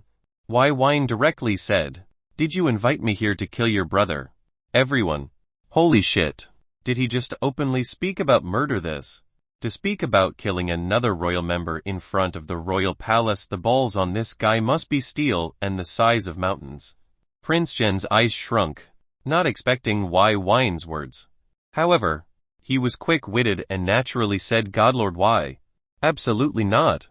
My brother and Godlord Lin are in mutual agreement of their relationship and acceptance of this marriage. My feelings are of happiness and excitement at the heights of Prince Lei. He will definitely usher the Wu country into a greater era. I invited you here so that both of us can enjoy this momentous occasion. Byin silently looked at Prince Zhen's eyes. Then, he nodded in acceptance. His reasoning behind such a public declaration was to feel out Prince Zhen's sincerity towards this matter. It seems that, while Lin Zian was taken away from him, his grudge was not a driving force of his life. He truly was an overall extraordinary man with an exceptional character. His sense of loyalty was defined and uncontentious regardless of the circumstance. Please. Despite Byin's brazen words, Prince Zhen invited him in as he acted as an escort. He wasn't concerned that Byin's words would create waves. In fact, it'll probably be met with scorn and a belief that Byin was unaware of the height of heaven and the vastness of earth, a true fool. In fact, from the sneers in the background, this seems to be the case. But, if Prince Zhen had joked about this or revealed a hint of hatred for Prince Lei, Byin had no issue with slaughtering Prince Lei openly. Perhaps not now. But if he reached the astral core realm, Prince Lei was a puppet, and he would act according to others' desires. No matter how sinister, Prince Zhen was a much better option for king in his opinion, so he no qualms with ending Prince Lei to ensure his ascension. Under Prince Zhen's escort, Byin arrived at the wedding chambers where thousands of seats were lined up appropriately. There would be quite a few spectators for this, and all of these spectators were elites, powerhouses, or exceptional figures with grand fame. As for Byin, she took to the skies and arrived at a grand platform constructed for the ground and aerial mounts of the guests. When she arrived, her body exuded an aura that cowed the other mounts. Her haughty eyes were brilliant as she let loose a cry. Her meaning clear for now, you all are my servants. There were a few defying roars, but a little exertion of her aura ceased that as those beasts lost consciousness. Now that she had spiritual strength, her aura contained power that could impact the sea of consciousness of others, and this was especially effective on other beasts of weaker bloodlines. Being brought to his seat, Byin and Sumei calmly sat. Prince Zhen said a few words, but declared that he had to handle other matters. Before he left, Byin sent a close-range spiritual transmission with his spiritual Kai. There seems to be quite a lot of guests for this. His eyes were telling, and Prince Zhen was exceptionally perceptive. He faintly nodded as he said, unable to send a spiritual transmission due to his 7th phase cultivation base. I forgot to tell you, but there might be a chance of rain. But don't worry, my Imperial clan is well prepared to handle it. He gave a warm smile and left. Byin went silent. It seems his thoughts were right. There was a storm coming. Chapter 115 114 Guests. Chapter 115 114 Guests. The ambient atmosphere of the wedding was quite spirited as guests from all over made their appearance. The first arrivals were far less substantial and influential than later guests, but they were noisy and excited. This was the first time Byin experienced such an event of this level. Even his heart felt a hint of excitement and anticipation. This was a royal wedding. A prince, likely the future king of a country, was being married off to an exceptional woman. From the whispers and the dossier of information gained from the World Life Emporium, Byin learned quite a bit about Lin Zian. He was startled to learn that she was one of the youngest godlords of the century. The average cultivation age for godlords were well within 300 to 400 years, but Lin Zian had attained this prestigious stage before 100. Furthermore, she belonged to an exceptionally influential family clan that held no relation with any country. A hidden clan, they were secluded and focused mostly on themselves, yet produced exceptional talents and had their own field of specialty. Supposedly, the Lin clan had given birth to 2 astral core realm experts in its heyday. This meant their foundation was greater than newer countries. This godlord Lin was just beautiful, powerful, and came from an impressive background. But she was skilled in the 4 classical arts and studied beneath the zither goddess of Mount Su, a god king, from a young age. Unfortunately, the zither goddess of Mount Su had reached the end of her lifespan and returned to the mortal dust. She was quite a catch. Nevertheless, if Byin wasn't preoccupied with matters of life and death, survival or damnation, he would honestly be open for taking her words said during the core disciple competition long ago and claim her hand in marriage. Unfortunately, as Byin was in his thoughts, a commotion erupted. The attention of many was drawn to the entrance and saw the arrival of 2 figures. The first was a stately-looking middle-aged man dressed in green and white-robed. He had a calm gaze that exuded serenity and control. His aura was rippling softly with each step, spirit within each step. Byin's eyes flashed as he felt the spiritual energies within this aura.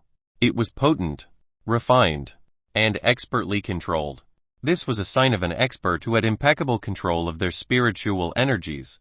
In Kai cultivation, there were 3 paths that could generally be taken to an extreme fleshy body strengthening: Kai control, or spiritual control. Byin had exceptional control of his Kai, capable of walking on water even when he was at the 2nd stage of the Kai condensation realm. However, those who focused on spiritual control were masters with a vast armory of spiritual spells and often high-level formation masters. As for fleshy body strengthening, Byin had always taken the passive enhancements, not cultivating in any Kai method to do so. That being said, his spiritual control was by no means weaker with his divine spirits. The concept of divine was the immense amplification of spiritual qualities such as strength, aura, energies, and control. If he wanted, he could similarly exhibit spirit within each step. Su Mei beside him, eyebrows lifted. This man gave her an unfathomable feeling of supremacy. But as her eyes were drawn away to the person beside him, her eyes stilled. It was as if color faded from her world for a moment. She was dressed in a light golden silk dress with white trim. It was form-fitting, especially around her waist that pushed up her brassiere that hoisted her ample bosoms that seemed as if they were about to spill away. Her bottle-like figure supported by an outrageous set of breasts and round rump was exceptional. However, what truly was breathtaking and color-snatching was her features of that perfect face of hers. Thin eyebrows, peach lips, strong yet limpid eyes, a firm upright posture, and long legs followed by stable steps. She exuded an innate authority. Any man worth his weight would have a feeling to conquer this woman with their everything. This was the feeling Su Mei, a woman, had. This could be amplified tenfold by the men. Her arrival made her the center of attention. Byin eyes lifted and saw the duo. However, unlike those who seemed stunned out of their minds, Byin eyebrows frowned ever so slightly. His nose was exceptional and his vision was phenomenal beyond his realm. So when he saw her, his first thought was that she was a nation-toppling beauty. But he also discovered that she also wasn't a virgin. Now, Byin didn't discriminate. A beautiful woman, or any woman judged by their virginity, was only done by insecure, beta males scared to compete at being the best their woman ever had. As for him, he never had a doubt that had always come out on top. No, the issue was her identity. 11 years ago, she was one of the top 3 beauties of the country, Wu Baozhai, Princess of Wu, and she wasn't married or engaged. But according to Imperial rule, female royalty could not engage in matters of men and women before their marriage was settled and completed. Unlike him, they were a stickler for purity. The reason he discovered this was because of the man beside her. He was sending out his spiritual strength. But that aura was also condensed just below her navel, where her primal yin was located. It was currently emanating a similar, yet different aura. A spiritual formation was disguising her lost virginity. How intriguing. Byin faintly smiled.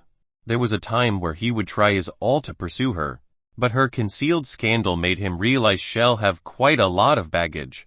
So, he wasn't enamored by her appearance like others. Su Mei turned to Byin and was caught off guard by his lack of reaction.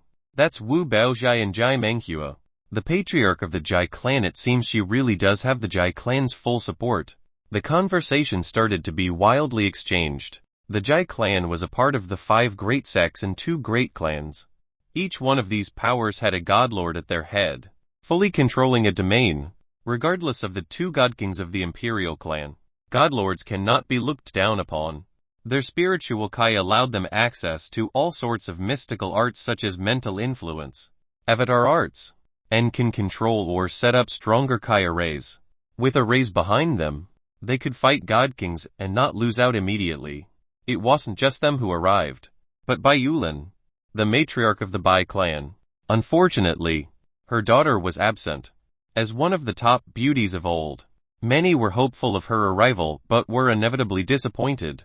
The guests of eminent reputation continued to arrive, such as a middle-aged scholarly with a pale white beard and a sword sheath on his back. He had an aura as vast as the sky, yet as sharp as a guillotine. When he arrived, the excitement of everyone rose. This was the ancestral elder of the Sky Sword sect, one of its 2 godlords, Fang Shen. Furthermore, he was known as the stronger of the 2. While others marveled and those with a little bit of status worked up to courage to initiate a conversation, Byin's eyes flashed. 2 godlords for a prince's wedding. If it wasn't for Prince Zhen's confirmation that something was truly shifting in the undercurrents of the world, he might struck up a conversation too. This wasn't the end. The Aqua Echo sect leader, Lion Yaling, and the Earthly Titan sect leader, Mo Yuan, also arrived, creating a stir. They were both lustrous godlords that reigned over a domain. It was at this point that those with a little perception and less happy haze started to feel that something was up. Barring Byin's unexpected appearance and revealing as a foreign godlord, 4 godlords of the 7 great powers of Wu country had arrived. Furthermore, it didn't end there. Qin Feng, the overly cautious and secluded godlord known for his passivity and unwilling to interject in worldly matters, arrived. The sect leader of the Jade Lotus sect had come, and this shocked many. Byin was startled as well. But considering the current state of things, it seems this wedding was suiting up to become a major turning point of destiny of this country. When Qin Feng arrived, he eyed his seat and gave others a slight smile of warmth and a little distance. His eyes roamed briefly and paused. Alchemic Lord Qin Feng spotted Byin and was surprised. However, the listening crowd that paid attention to his every syllable also went into a hushed uproar. Alchemic Lord Y, he's a Lord Alchemist too. Impossible. Prince Zhen called him Godlord Y, and his life aura is still vibrant and youthful. He can't be more than 200 years old. How can he be a Lord Alchemist? Are you questioning Godlord Qin's words? No. Their interactions were mostly inconsequential as Qin Feng arrived before Byin with swift steps. It's a pleasure to finally meet you in person. Alchemic Lord Y, giving a courteous clasp of his hands, Qin Feng spoke respectfully. To them, Byin was a godlord with an alchemic spirit of Kai and could produce 6th grade products with swift timing and were similarly high quality. This was astonishing and made Qin Feng happy to have made a relationship with Byin. Byin smiled slightly. This was the first time he was called an alchemic lord outside of the Eden Earth sect. It was quite unfamiliar to him. Barely anyone knew of his skill in alchemy. With Qin Feng and the World Life Pavilion being an exception, those at his level could produce 6th-grade products, and thus effectively develop peak mortal gods, godlords, and godkings if they tried. Their status was far beyond normal godlords. If an alchemic lord dedicated a few decades to concocting, they could create an army rivaling the Imperial guards brought by Sheng Jiu.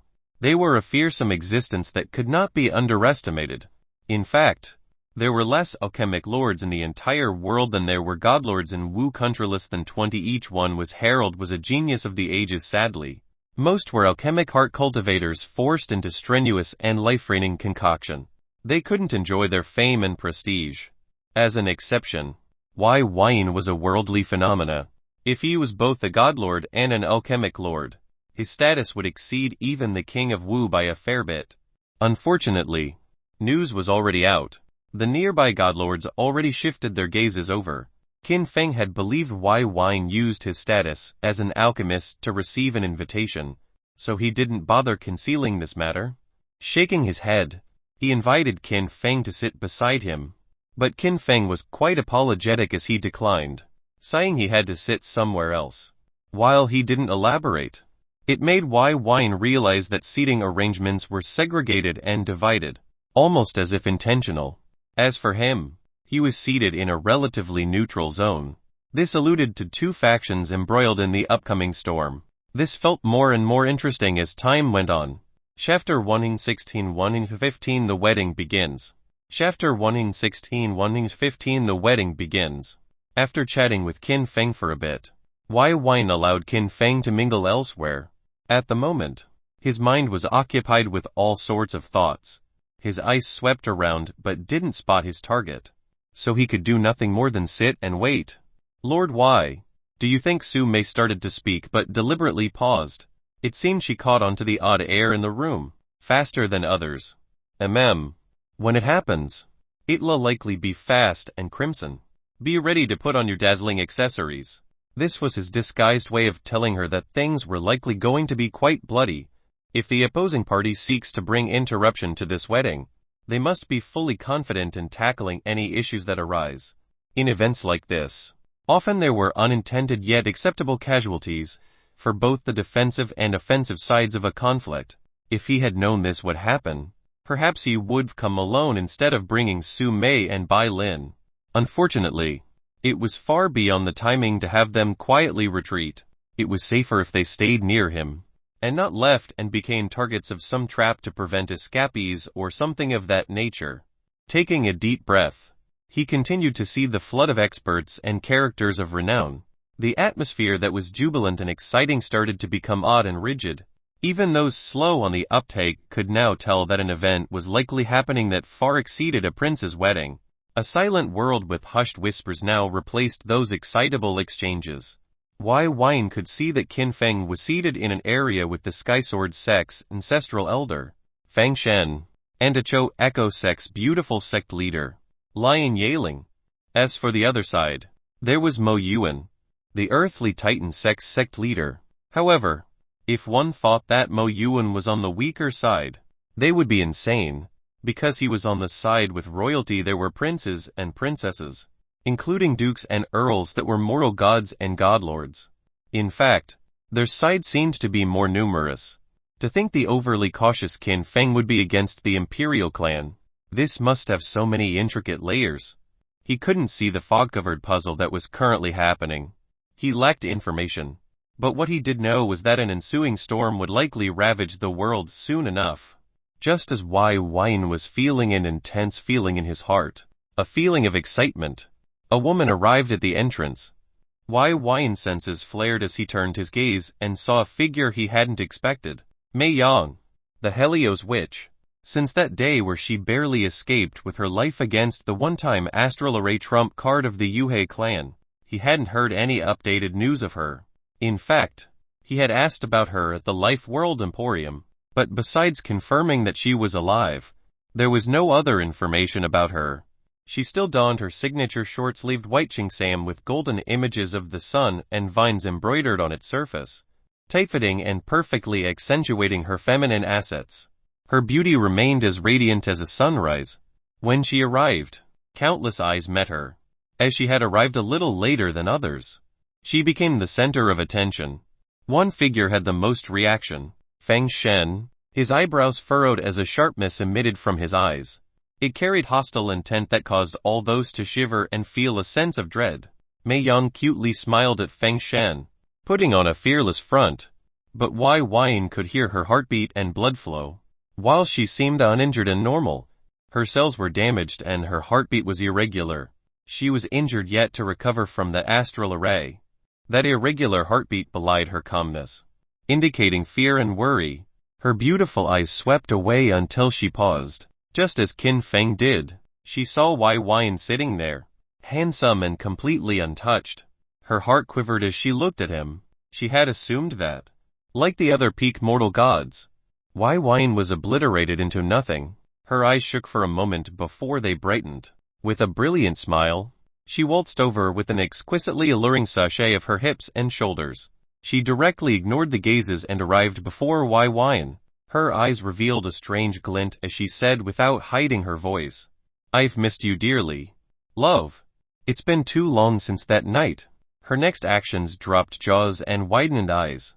With a swift movement, she sat directly on Byin's lap, shaking her round butt a little as she got comfortable. Since there was no seat left in Byin's area, she directly made her own.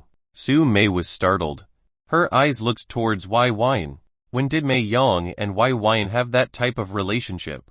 What shocked her even more was that Byin didn't seem shocked, surprised, or confused. Instead, he had a sly grin on his face as he grabbed Mei Yang's stomach and pushed her closer to himself. Mei Yang was quite short, and while she sat on him, her torso and head still only reached his neck. He said, "It has been. I've missed you." Without missing a bit, he pressed his lips against her neck for a few soft kisses and used his hand to rub her flat stomach to get his feel of her soft flesh. Through her thin tight-fitting outfit, it was near skin-to-skin contact. Mei Yang stilled for a moment, completely not expecting Byin to react in such a direct and undenying manner. But she didn't lose out, and she became even more brazen as she grabbed his hand and lifted it to her chest, pressing her fingers against Byin so he got a handful. He didn't hold back as he truly got a handful. And quite the handful it was. Ah, she moaned softly. The abrupt scene that had become very vivid and not safe for children's viewing had occurred out of nowhere. While everyone knew of the Helios witch's habit of mischief, they were startled to see Byin act unbridled and ignoring everyone else. "How uncouth of you! Be aware of your place. This is not a brothel," a male mortal god roared. He belonged to a second-tier force and controlled his own sect within the Gi estate. While the two figures were seemingly experts, he had no fear as he berated them righteously. Mei Yang turned to him and gave an alluring smile, causing his entire body to become stimulated. She was quite the beauty and a fantastical vixen. However, Byin wasn't as merciful. His eyes turned towards the mortal god and became icicled. "You dare interrupt me?" His words were glacial, arrogant, and beyond fierce. The body of that mortal god was stimulated in other ways, more frightening ways. "Leave." Byin no longer deigned to even look at the mortal god any longer. His words were suffused with disdain and disregard. "You." The mortal god became enraged despite his boiling fear. While he didn't dare attack the Helios witch, he wanted to teach Byin a lesson. "You motherfu." Prince Shen saw this from afar and his heart quivered. He immediately gave orders to the Imperial Guard on duty. They were swift as they arrived in a flash beside the mortal god, interrupting him. "We're here to escort you." Their words were not a question, and their spiritual strength was locked on the mortal god, their eyes fierce. The mortal god felt that if he refused, the Imperial Guards would immediately attack to kill. His heart shook. Who was this guy? But he didn't get the opportunity to ask as he was directly taken away under the escort of the Imperial Guards. This shocked everyone, even Mei Yang. He could uninvite people from an Imperial wedding. Was he truly a godlord, and a Lord Alchemist? This Prince Shen had cold sweat on his forehead and back. He knew Byn's arrogance and unfathomable strength. He killed a god king because he threatened his lovers. Beheaded him in a single exchange. He was casual. But if he became angry, who knew what hell would descend? Those with keen perceptions and intelligence realized that Byin had the backing of a high-level figure or was an exceptional guest. After a few exchanges of transmissions, those godlords that were absent to his titles were shocked to realize he was a godlord and a lord alchemist. If so, then he was a figure with extraordinary status. Even Fang Shen withdrew his hostility towards Mei Yong and acted as if she didn't exist. She wasn't worth offending a second godlord or a lord alchemist, let alone both. The gathering and financial power they had was terrifying. There was once an expert alchemist that could concoct 5th-grade products, suitable for 4th, 5th, and 6th phase experts that used his entire wealth and years of personal service as a bounty to eradicate another country's force that rivaled the 5 great sects and 2 great clans. That force was eradicated in the matter of a few days. It was absolutely shocking. But the force that performed the deed later used this wealth and service to fight for the country's rule, successfully overthrowing the country's ruling power. What more? That force didn't have a single astral core realm expert when it accomplished this. They had 100 mortal gods. Though, they gathered into a fierce formation with the God King and Godlords developed with decades of exceptional resources, and killed the astral core realm leader of the country. They became the first country to ascend the throne without the support of an astral core realm expert. That force later developed a long lineage of astral core realm experts and still had rule over that country to this very day. Now, if it was a lord alchemist, this was far more frightening. Byin ignored all their reactions and kept taking advantage of Mei Yong, since she wanted to take advantage of him as a shield. He didn't relent and enjoyed every inch of her delicate body. After a bit, Mei Yong grabbed his hands and tried to get him to stop, but met little success. He had a body refined by draconic blood energies. She had no way to escape his grip. While he stopped his caress, he kept her on his lap and enjoyed that round rump of hers. Reeing, just as he was about to get more invasive, a bell rang. It was the bell of initiation. The wedding had officially begun. Chapter 117-116 Anointed Crown Prince. Chapter 117-116 Anointed Crown Prince. The bell of initiation casted a solemn shadow over this grand event. Not a single person revealed elation or excitement for this start. Those who were originally ignorant of the ensuing storm swiftly discovered the various abnormalities and could not focus on this insignificant matter. They were all elites, experts, or those of exceptional status and ability. So they were by no means idiots. While they came clueless, that didn't mean they would not notice the writing on the wall. From the 5 great sects and 2 great clans, a peak powerhouse had arrived for this event. This was merely a marriage between a prince and a godlord.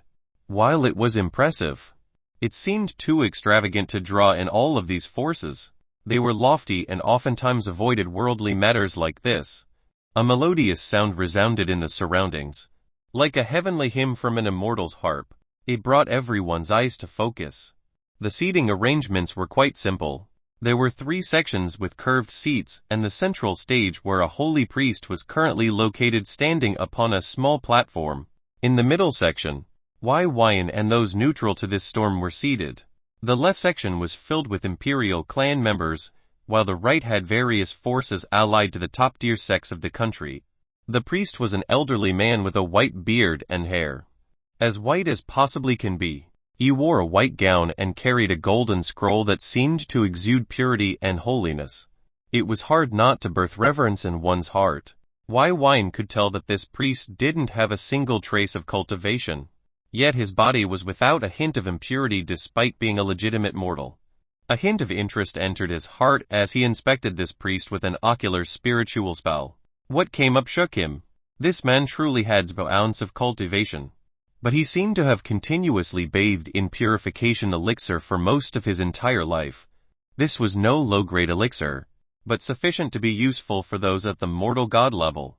This meant at least a peak 5th-grade elixir.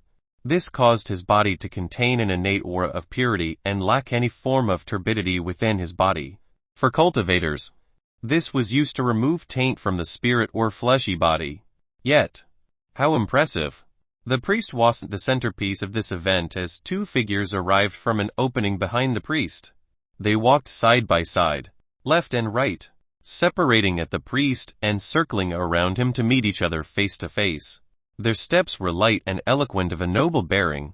Byin. She wore an exceptional scarlet phoenix feathered dress with golden flames that was dazzling and majestic. If one stared long enough, they would notice the animated movements of the flames as they seemed to be alive within the world of her clothing. Her hair was expertly done, tied up and held together by a hair comb. Her beauty was breathtaking and heaven-envying. Her long eyelashes, phoenix eyes as blue as the ocean itself, boundless and enrapturing, as well as her brunette hair that seemed lined refined silk was matchless amongst the crowd, a top-tier beauty among nation-toppling beauties. And this did not factor her impressive, intimidating features. Her breasts were voluptuous to the maximum, giving her a fiercely alluring figure coupled with her curves. Within the crowd, there was likely not a single heterosexual male that didn't wish that they couldn't take this phenomenal woman as their wife. Prince Li must used his entire life's luck to obtain her hand. This was a nearly synchronized thought within the minds of all those watching, even a few females. As for the second figure, it was Prince Li. Unlike Byin unquestionably and arguably beauty that was matchless at this specific moment, Prince Li was a young man with slightly sunken eyes, donning a four-clawed dragon robe, and a lofty aura. This lofty aura felt somewhat lacking, as if it wasn't earned but born and quite superficial. Yet, this man stood here today with his skinny body that seemed to be caused by overindulgence in unsavory activities. Despite that, his face that was inherited from good genetics didn't lack a hint of handsomeness bestowed to him. He could be considered top-tier, regal and impressive. As they faced each other, many gazes shifted back and forth. A few lamented at the luck of those highborn, capable of obtaining all the treasures of this world with little effort. Why didn't they have a good father and an even better great-grandfather? As a descendant of a god king and an astral core realm expert, it was a truly enviable life. Why Byin and Su Mei were the only two who had other things on their minds. She's not here, aren't they friends? He thought with a hint of uncertainty. According to the files of relations, Byin was often accompanied by a blondie-haired holy priestess of some sort, while there was no information about her being a seer. Why Byin knew the moment he saw her holy aura tinged in the light of the heavenly Daos. As an inheritor of sin, how could he not be overly sensitive to this aura? Moreover, she revealed herself as she predicted his future. The priest regarded the two couples that stood a set distance away, looking at each other, while Prince Li revealed an expression of excitement. Byi's eyes were indifferent and unfeeling. For her wedding day, this was quite a shock to many. Why Byin frowned. Why did she seal her cultivation base and her vocal cords? This question immediately flashed in his mind as he noticed spiritual formations at Byi's dantian and voice box. Why Byi's question was similarly resonating in the minds of others. But the question was somewhat different. Why is her cultivation and voice sealed? The key difference was they lacked the perception to notice that it was a self-inflicted seal. And they weren't to be blamed. Why Byi's spiritual and physical senses were far beyond his realm, so he could perceive more intricate details. In their minds, many of them had awkward expressions, as a single thought was mustered: is this a forced wedding? And this thought was infectious, as many started to feel that this conflict, this event, had too many layers to it. What were they getting themselves into, and what were the Imperial clan thinking? The act of forcing a god lord to marriage was unprecedented, and immensely arrogant, especially one as talented as Byin. This was merely the beginning. Shoo! In the sky, a figure appeared riding a manifestation of a silver dragon whose body extended for 9 miles. Atop this dragon, standing on its head, was a tall, impressive middle-aged man with outstanding looks, a stable and dauntless bearing, and an innate aura of imperial brilliance and regal superiority. He descended atop this dragon with calm, intimidating eyes. When he arrived, no one even dared to breathe for a moment. his aura arriving with him and inserting itself into the hearts of all. This was the king of Wu, Wu Yu, and the second strongest cultivator in all of Wu country. Beneath his feet was the manifestation constructed from his impressive cultivation. It was vivid and lively, seemingly alive as it opened its gaping maw and roar. The rumbling draconic roar shook the hearts of many. Byin was not amongst the many. His silver eyes inspected this dragon and felt its composition. It was constructed from pure steel metal spiritual kai, with an unrivaled appearance. King Wu lowered the dragon's head near the platform of his son and future daughter-in-law. With a leap, he landed gracefully beside them. The dragon slithered before shooting into the sky, becoming silver dust that sprinkled from above. He had a calm smile on his face. Despite stealing the spotlight, he acted completely naturally. When his gaze met Prince Li, it softened. Turning to face the audience, he gave a charismatic smile befitting a ruler. It was quite a likable act. This day is a celebration for the entire Wu country, and it will be the beginning of the great prosperity in the future of our beloved home. Therefore, you'll be brief. I, Wu Yu, King of Wu, will be announcing that Wu Lei, Prince Li, my beloved son, has been named Crown Prince. What his words caused many to nearly jump out of their seats. While it was automatically assumed that Prince Li, whose favor seemed to abruptly become greater than all others, would become the Crown Prince, they didn't believe it would occur so soon. What about Prince Chen? He was a peak mortal god known for his loyalty and exceptional decisiveness. His attitude may come off as a little bit too bloodthirsty and arrogant, but he had the ability to reign as the future king of Wu, in both attitude and talent. What about Prince Chen? Despite his talent not being as high as Prince Chen, his amicable attitude and belief of prosperity through union and peace rung in the hearts of many citizens. He was a favorite loved by many, and quite a few wished for him to become the crown prince and then the king of Wu. His righteous bearing served as a contrast to Prince Chen, but they were both qualities that suited rulers. As for Prince Li, despite gaining the favor of his father and making some big moves recently, he was a well-known waste who indulged in women and drink. He had barely any collateral in terms of public opinion or connections within the country. How can this happen so fast? This was an immense shock to everyone. Byi's eyes abruptly flashed. He felt it. It's begun. His words were quietly muttered. I ask that royal father reconsider. A voice, filled with a strong and stable tone, thundered through the world. A figure arrived from the entrance, along with several hooded figures with concealed auras. The man at the front looked like Wu Yu and Prince Chen, handsome and exceptional. His regal aura was enriched by a hint of righteous bearing and charisma. He arrived in royal garbs, a sword in his hand, with a crystal held in his left hand. It was white and released faint yin energies. Everyone saw the crystal and immediately released what it was: an image recording crystal. What is the meaning of this, Prince Chen? You dare question His Majesty's order? An old master from the Imperial clan side stood up and angrily questioned. He was a duke, and the younger brother of Wu Yu, Wu Yan. His cultivation was lacking, and he hadn't invested any time in maintaining his youthful looks, so he lacked the middle-aged appearance of his older brother. Prince Chen gave this contemptible old uncle of his a derisive glance before shouting with force, I have evidence of my honorable brother's collusion with external forces, wanting to claim the throne for ill intentions. Furthermore, his crimes of attempted fratricide, rape, theft, embezzling and unfair allocation of treasury funds, and murder. He didn't even give anyone the chance to react as he poured his spiritual energies within the crystal, and dozens of images were projected and played out. Each image gave off faint spiritual energies that relayed sound and tone. The images were explicit and detailed everything in exceptional detail, irrefutable proof.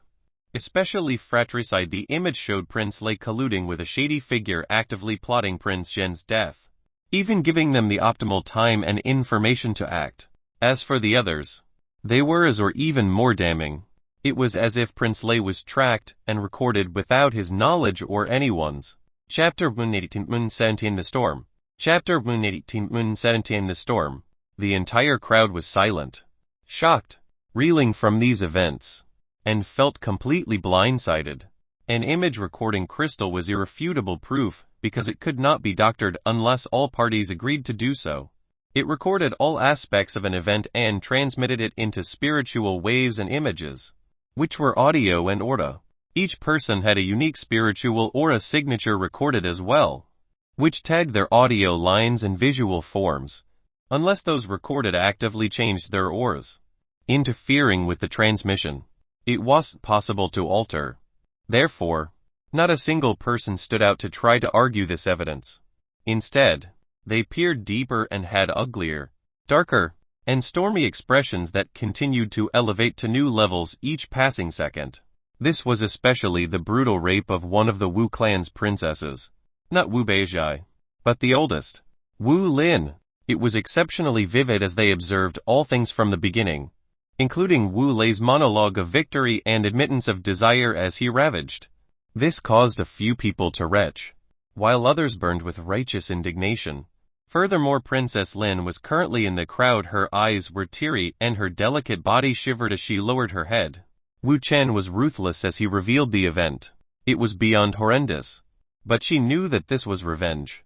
Earlier in their lives, Wu Lin had tried to have Wu Chen murdered, and even killed one of his favored women. She bit her lips. Hatred and shame poured out of her eyes as endless tears. Wu Chen was not a petty person, nor did this bring him pleasure. But this wasn't just his revenge. A man behind him was similarly targeted and nearly killed by Wu Lin's malicious actions. All that intricate revenge aside, King Wu, the most important and powerful person on scene, had cold, calm, and unfathomable sharp eyes as he watched every scene. His figure stood upright, but as he observed the image of Prince Lei colluding to kill his brother, then the right of his explicit crimes, he cursed heavily in his heart despite his outward appearance. Imbecile. While he raged in his heart, others were quicker to act. A figure that hadn't appeared until now arrived in a flash, levitating above the guests while staring at Wu Chen with a gaze as glacial and sharp as frozen tundras in a field of blades. A middle-aged woman with a mature beauty was dressed in Imperial armor, his aura flaring imperiously without end. She stood above all. Her gaze looked downwards as if staring at ants. This was the one and only Ba Chen, the commander of the Imperial military. She was the second and only other god king of Wu country. Its starting wine sent Su Mei a transmission, and her actions were swift. With a quick shift, her dress was ripped apart and her 8th rank Kai armor, the Darkness Rising Spirit battle armor. Her body seemed to become wreathed in animated darkness as she retrieved her dark light god saber. Her cultivation base circulated in preparations. Her switch was swift, with many unable to comprehend what had just happened. But their thoughts were interrupted by Ba Chen's grand, thundering voice that held the world in order. Wu Chen, you've deliberated falsified evidence against the Crown Prince in an attempt to usurp the throne. I, as Imperial Commander, hereby order your arrest. Any resistance will be met with deadly force. What the world seemed to be in every which way. With many feeling dizzy with these events, Wu Chen looked upwards and disdainfully sneered, as if expecting this. It's been a well-known fact that Ba Chen was supporting Prince Lei's ascension as king since a while ago, and it was likely her who helped collude with the hidden shadow domain. If Prince Lei's crimes were exposed, then so would her traitorous actions. Ba Chen didn't care if this was irrefutable proof. If the crystal was destroyed, there would be no concrete evidence. At least, she could ensure no blowback on her. Her beautiful face was marred with viciousness as she ordered, all Imperial guards apprehend the traitor Wu Chen. Act with extreme prejudice. The Imperial guards let loose a unified roar, rumbling the roar as they auras erupted with unprecedented force. They numbered nearly 100, all of which were elites at the 5th stage of Kai condensation or higher. This was greater than Shang Ji's division, and this was the main force of the Imperial guards. Directly under Ba Chen their loyalty was without doubt. Wu Chen sneered. I, Prince Wu of the Wu country, declare that the royal commander of the Imperial military has similarly colluded with enemies and has committed high treason. I sentence her to death, he roared with a tone befitting a king. His righteous demeanor brushed away as the decisiveness of a ruler was revealed. The audience's eyes widened as they grasped the situation. The fear in their hearts exploded, especially for those young elites whose cultivation was lacking. Wu Ninth River Globe Array, Byin shouted. Her God King aura rose as she actively interfaced with the formation key in her hand. This array was a spiritual Kai array designed to entrap the entire venue. Some 9 rivers from 9 directions sprouted from the ground, like pillars of heaven that nearly touched the sky. They rapidly started to accelerate in a clockwise fashion until a spherical construct was created from dense water energies. Its circulation was immensely fast, shredding all those who wished to come in contact with it.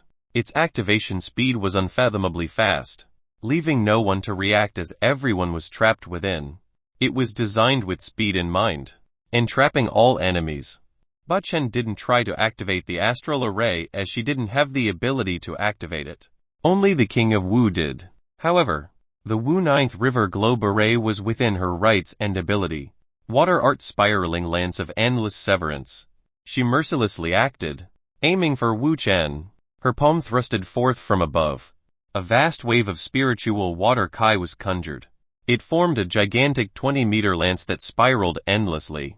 The surrounding water energies were drawn into the spear, enlarging it and empowering it with every spin. It shot forward with unprecedented speed and power, aiming to skewer Wu Chen to death.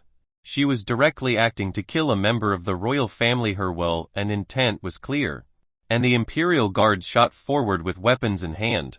However, Wu Chen seemed unbothered by all this. The figures behind him stepped out and removed their hoods. The leading figure was shocking. It was a little girl, no more than 10 years old, and looked like the most delicate porcelain doll. She was exceptionally cute, wearing a flower dress that seemed innocent and pure. She lifted her pure eyes that seemed to contain exceptional power. When she acted, it felt as if hell had been conjured to this world. Violet light erupted with a demonic allure that was both tempting and fearsome, but she lacked even the hint of a demonic trait in her small physique. With this hell-rising aura, the crowd gawked and stepped back. This little girl, no more than 10 years old, had spiritual Kai with Kai essence within. Everyone's heart quivered uncontrollably. Even Byin.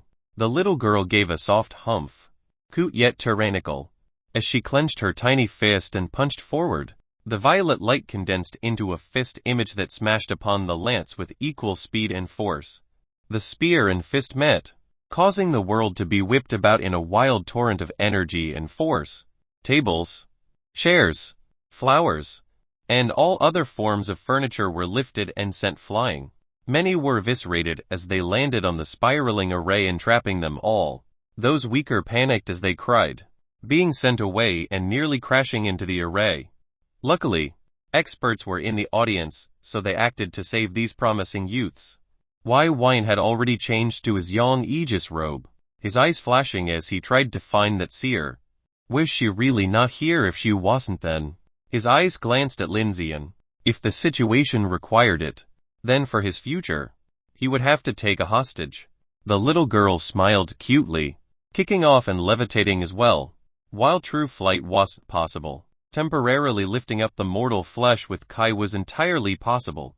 While it lacked maneuverability and agility, it changed the platform at which battles occurred. Bachen's eyes darkened. This little god king was exceptionally fearsome, and while she protected Wu Chen, taking his life was impossible. She had to kill or incapacitate this young girl first. They lifted high into the air. Then, vicious clashes of blue and violet light exploded constantly. The raging winds were devastating, and if it wasn't for the array, the entire royal capital might be toppled by the shockwaves.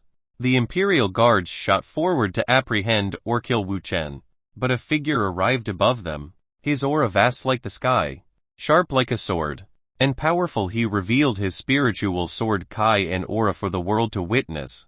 His scholarly appearance coupled with a single sword held within his hand made him seem like a sword immortal. Fangshen, the ancestral elder of the Sky Sword Sect. When he acted, his spiritual strength targeted each member of the royal guard. With his strength alone, they were stalled and forced to resist his imposing sword intent. He had held 100 elite guards alone, just with his strength. Shit Prince Zhen observed this, conflicted, but he understood his loyalties and held a staunch belief. While he would love for Wu Lei to die, This was his clan and his father, and others were threatening it.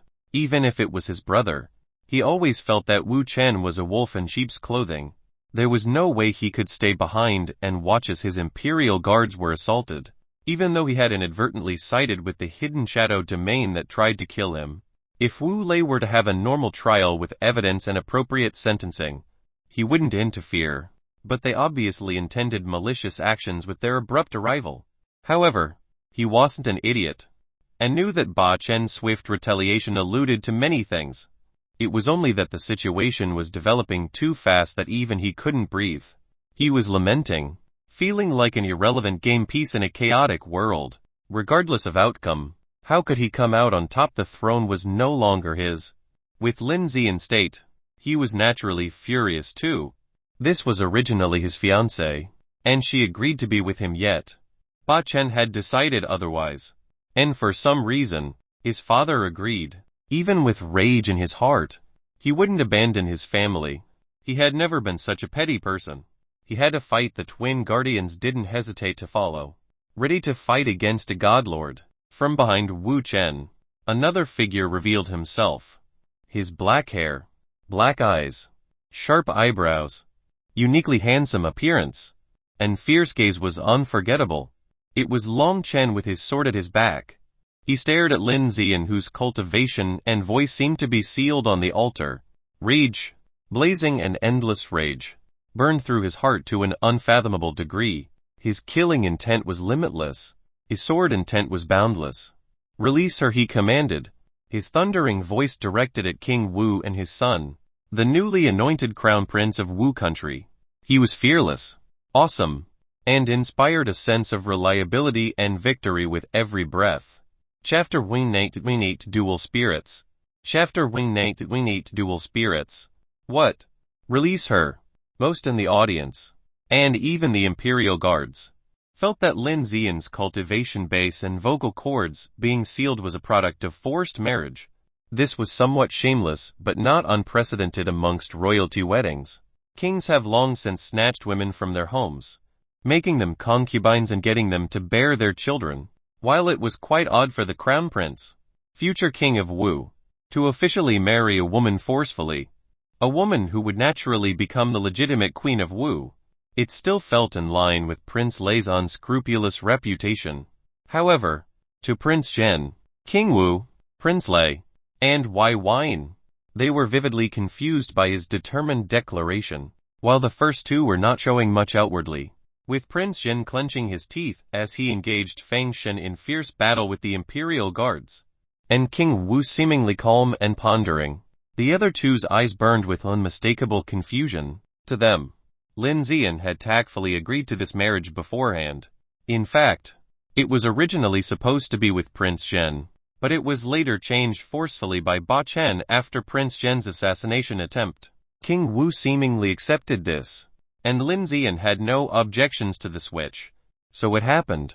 Byin could clearly see the formation used to seal her cultivation base and voice, and it was completely self-inflicted. With a thought, she could shatter these bindings and return to her full strength in mere moments.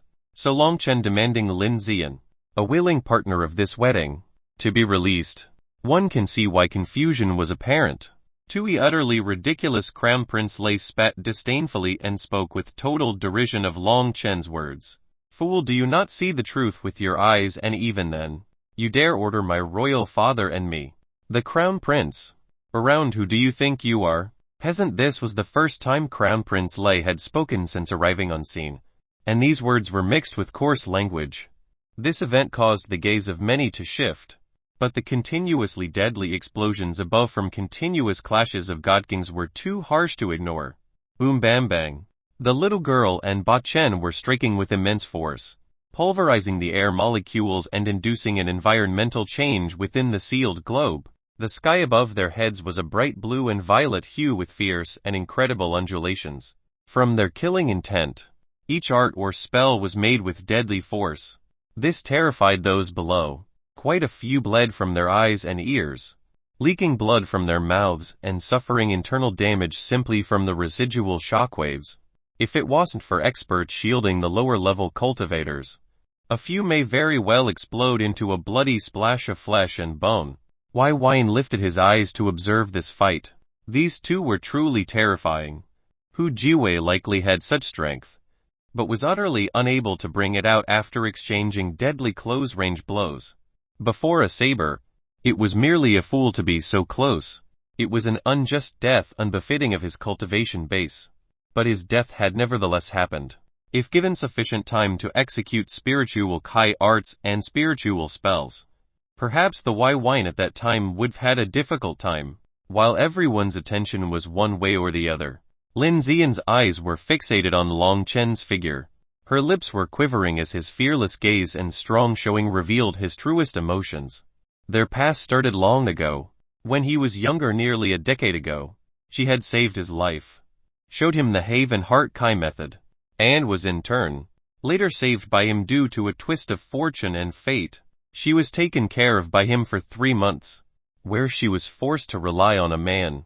This was something she had never experienced before, especially with her exceptional talent and status.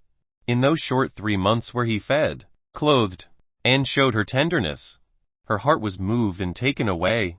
Yet, when she was born, a prophecy was initiated by Ming Shufeng's predecessor, and that was, you will be eternally bonded with the man. They will have 2 minds, 2 spirits, and 2 hearts. He will slaughter for you with a blade in hand. This was the prophecy that terrified her.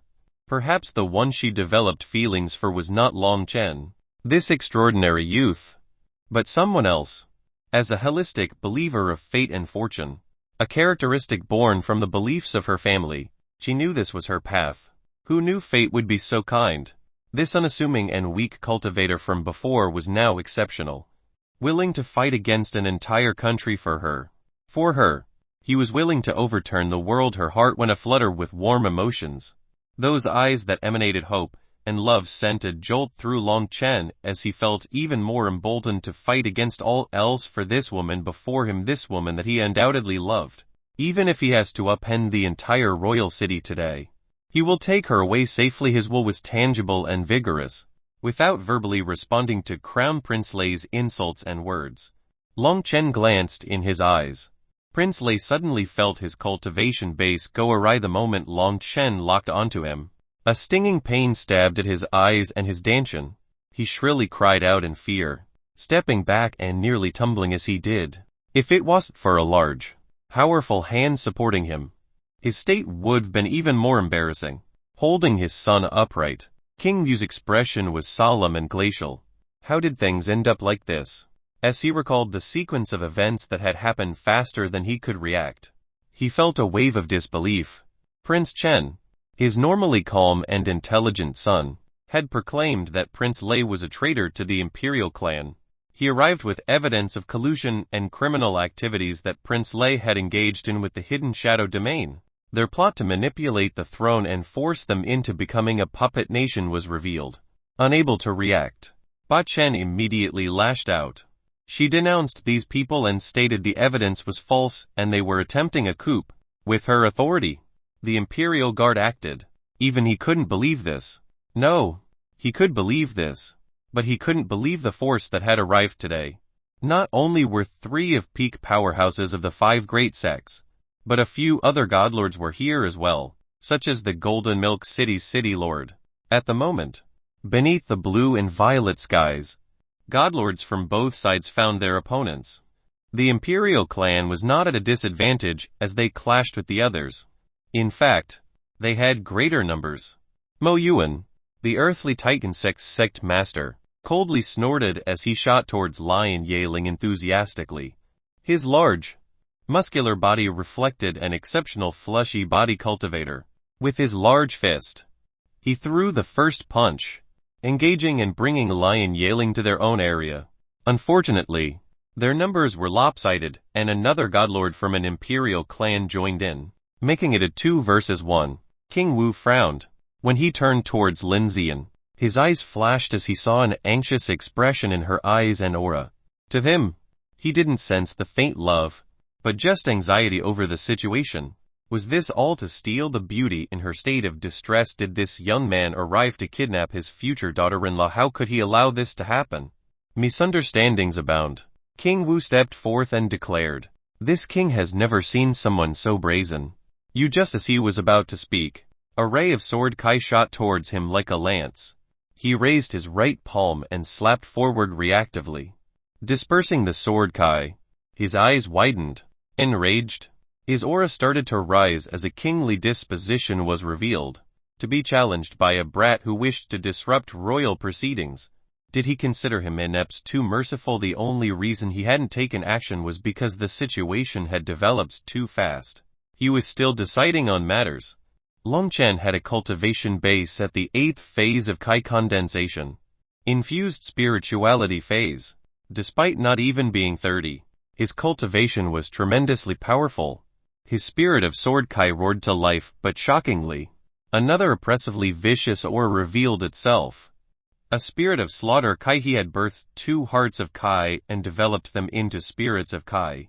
Lin Zian, King Wu, Prince Lei, although watching briefly, stopped as they regarded the mixed aura of the young man who seemed like a god of slaughter, as he stood calmly with a sword in hand, waiting for their breath to release. He struck, and King Wu, still having his heart shaken by this revealing characteristic, fought as well. They immediately traveled away, bringing themselves away from Lin Zian and Prince Lei. Their battle immediately took away the focus of others, as the most eye-catching battle. A godlord was fighting a god king, and he had 2 spirits of Kai. His every action was domineering, and his spiritual spells and Kai arts were profound, carrying hints of a high-end legacy that exceeded the Kai condensation realm. Some of his Kai arts even drew upon the world force forcefully, allowing him to fight on equal footing with a true blue god king. King Wu, Lin Zian's eyes were filled with amazement and excitement. He's the one she was waiting for, someone who could cultivate the Haven Heart Kai method. Destiny was coming true. As for Byin, his heart shook as he quietly said to himself, "He's divided his spirit into 2. He actually cultivated the method recorded on the monolith exactly." Chapter 121 Ninth Flaws Influence. Chapter 121 Ninth Flaws Amp Influence. He's divided his spirit into 2. He actually cultivated the method recorded on the monolith exactly. He was shocked not that Long Chen had 2 spirits of Kai. If he succeeded, others should be able to as well. He was shocked that Long Chen cultivated the Haven Heart Kai method. After meeting the Black Skeleton, Byin came into direct contact with his soul and gained greater control over it. Due to this, he could split his soul into a spirit without the described method of severing a pre-existing spirit into 2. He had remodeled the Haven Heart Kai method into something entirely different. In truth, even he wasn't sure how he had done it. When he tried to teach Su Mei the newly changed Kai method of his, she failed to catch a second glimpse of her soul. Typically, only those at the ascending state of the Kai condensation realm would get a flash of the soul, enough to create a spirit needed to control the heart of Kai. This was essential. But after, it was nearly, if not entirely, impossible for others. He chalked it up to the bloodline of sin priming his soul for the calamities of hell, which was why his soul control and awareness were so refined and crystal clear. It was his only logical deduction formulated by his own personal experiences. Now that he saw the true Haven Heart Kai method cultivated to completion, his heart trembled as his senses peered into the mixed aura, and its intricacies as well as its differences with his own. Comparing the 2, a bout of enlightenment entered his mind as he came to an abrupt yet apt realization: the original Haven Heart Kai method was horrendously flawed. The number 1 reason, and the reason that was most impactful overall, was developmental dependence. Each one of his spirits were independent existences. But due to the Haven Heart Kai method's way of severing the whole spirit into 2, nurturing and protecting them until they become somewhat one, it gained a natural dependence. If one ignited a spirit, so did the other. If one exploded, so did the other. The spirits were one, as they originally and fundamentally were, so they could only be cultivated with slight differences. If Long Chen tried, it would likely be unable to make an alchemic heart and a divine heart. They would both either have to be alchemic or divine, not split. This was truly limiting to their diversity and uniqueness. Consequently, if one spirit wanted to ascend a phase, the other must be able to as well at the same time, otherwise it was impossible. while having two was like having two cultivation bases supporting each other. It seemed to be riddled with weaknesses, that dependence being the greatest. The other flaw was definitely the potential spirituality of the spirits. Due to the severance, they were lacking compared to other spirits. While nurturing can eliminate this somewhat, and even slightly make their combined spirituality greater, it still would suffer inevitable defects. Even with all this being said, the benefits were still impressive nevertheless. Long Chen and King Wu's initial clash shook the crowd, but their next clash was truly invigorating and opened the eyes of these spectators. Long Chen stood upright. His bearing was comparable to a god of slaughter, transcendent and murderous. Within his right hand was an obsidian sword that was 2 feet long and 2 centimeters thick. The world's ambient force swirled around him, highlighting him in a radiant and eye-catching glow. Everyone was quite intimidated by his aura, further heightened by his abnormal cultivation base that was brutal and sharp. King Wu didn't lose out in aura or bearing. His back was as straight as a pillar of heaven, eyes bearing down on the world with invincible prestige. And all of these were backed by spiritual Kai infused with Kai essence. It truly seemed matchless, worthy of being the second strongest figure in all of Wu country. Yet Long Chen was undeterred by this frightening momentum. Seeking to disprove this assumption, sword art slicing comet, Long Chen erupted with astonishing speed with both his movements and attack. With his obsidian sword in hand, he pierced towards King Wu with ruthless killing intent. A piercing beam of sword Kai sliced through the skies and descended on King Wu. Royal Wu Art Metallic World Fist. King Wu calmly stepped forward, not retreating the slightest in the face of this attack. He clenched his majestic fist and punched out. The image of a spherical world flashed in the world, seemingly shadowing the very skies for a mere moment. This spherical image condensed into a small silver dot between King Wu's knuckles. It rotated rapidly but then shot forward to meet the deadly sword beam. Boom screech.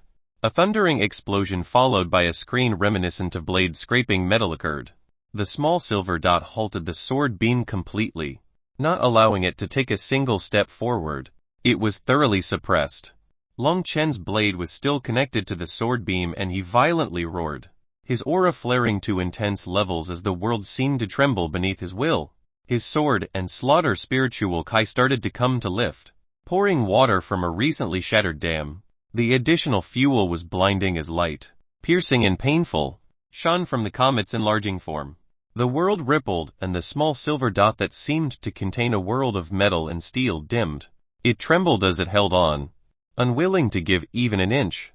Yet the worldly force seemed to be too powerful as the light dimmed to an absolute limit. Others could see the spherical world that was the tiny orb undulating incredible spiritual strength. King Wu frowned. He can use the world force while in the Kai condensation realm while his outward appearance remained calm. His inner heart was screaming with disbelief and shock. He couldn't fathom how such a force was being bent to the will of a Kai condensation realm cultivator, even if he had 2 spirits of Kai. However, he didn't feel threatened or fear as he simply opened his palm and thrust forward. Royal Wu Spell Metallic World Collapse. An unprecedented spiritual strength entered the spherical orb and it started to once more brighten with astonishing, breathtaking silver light. Its brilliance was unparalleled. Long Chen's heart quivered. This felt like the last moment of a dying sun. Incredible and beautiful, but within this beauty was death and destruction that could not be stopped. With haste, he shifted his means and slashed his sword down on the orb with the full intent to snuff it out before the spell could complete. King Wu sneered. The spiritual strength had already been triggered, and there was no stopping it. With a thrust, the spherical orb became sharp and penetrating, piercing through the comet of sword Kai and arriving next to Long Chen in a blink. Long Chen's pupil shrunk to needles. King Wu declared a death sentence and clenched his palm. The spherical ball of condensed metal erupted in a world-shaking explosion that produced a sharp spiritual storm of metal energies and Kai. It was mincing everything within 100 meters of it. And this included Long Chen. Byin watched this exchange from below.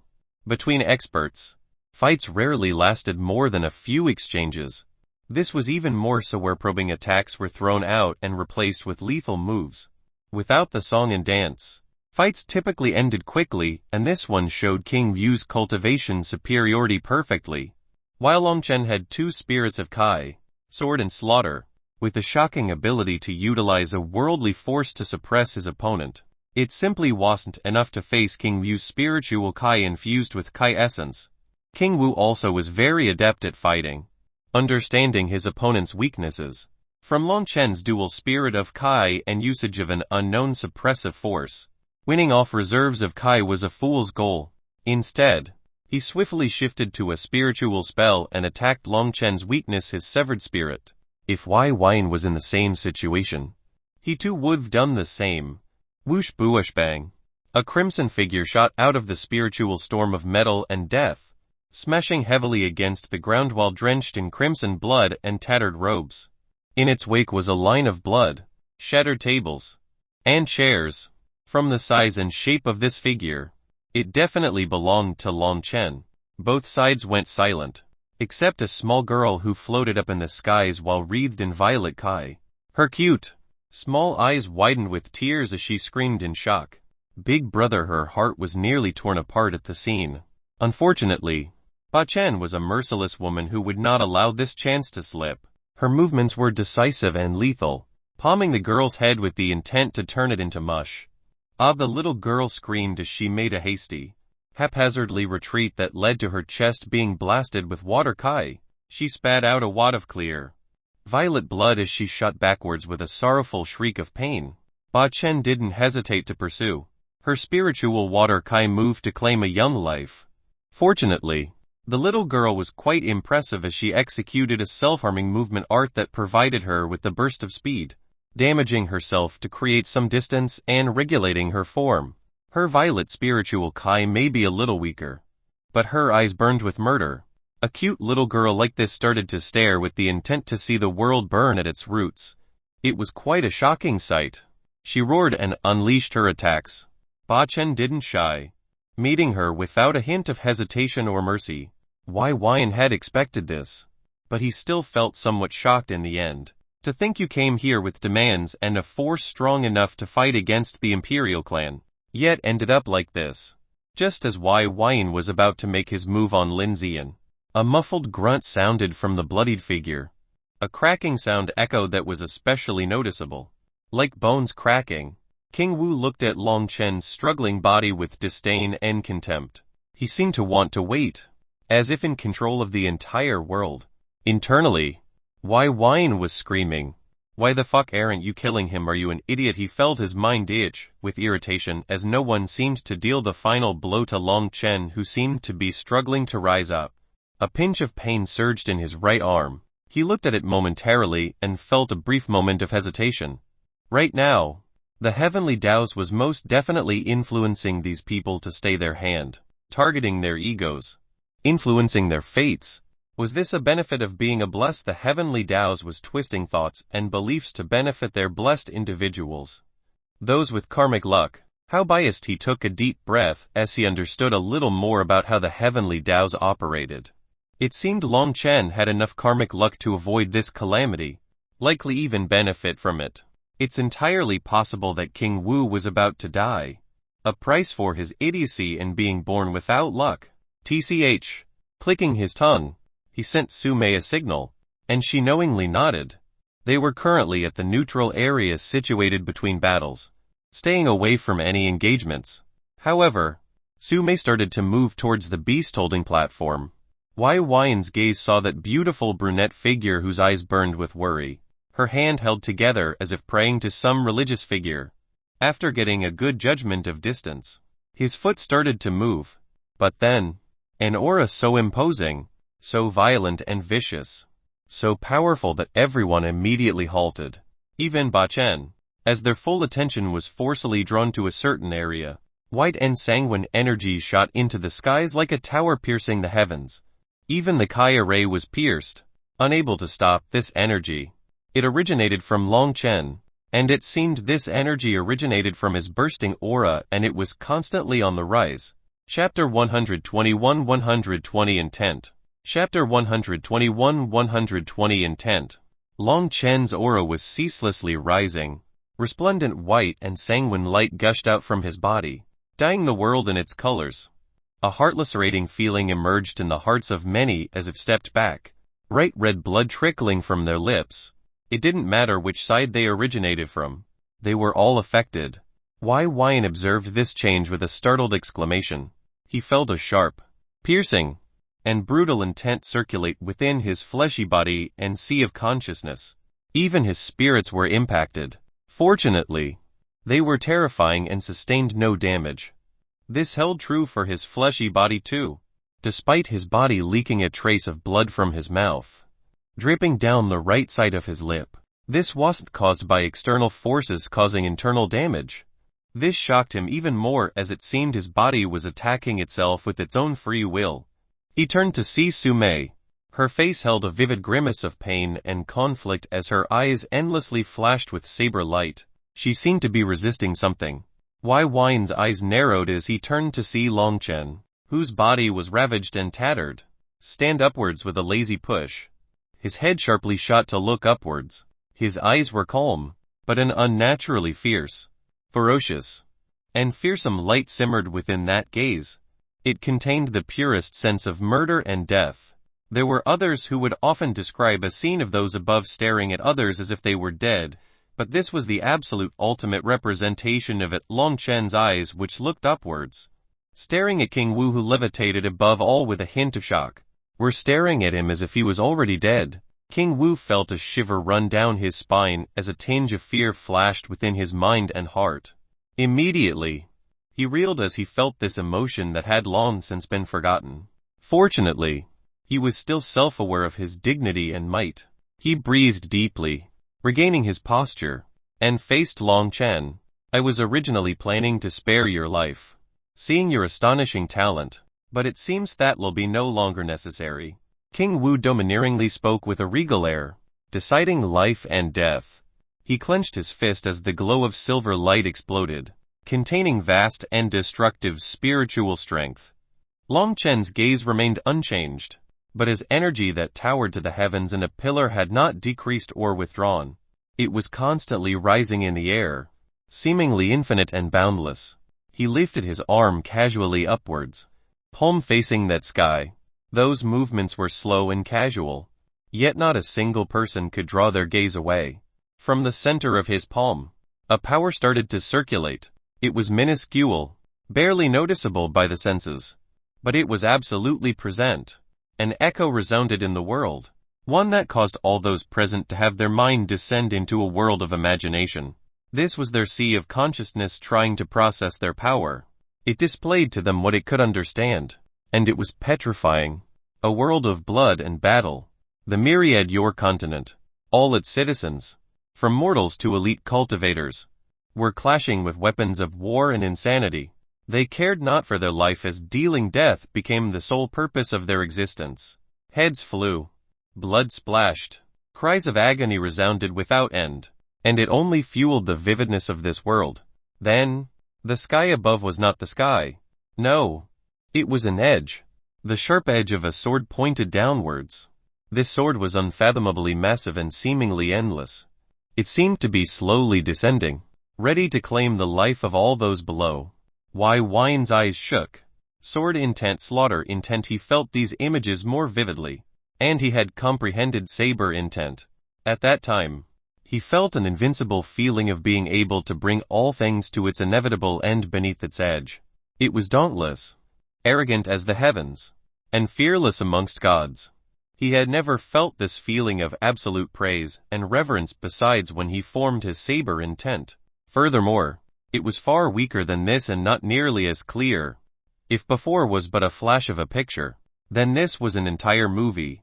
Everyone was absorbed in this image. Byi's eyes were the first to change, his awareness shattering that world. In his sea of consciousness, a saber arrived beside the sword, larger, stronger, grander, and infinite.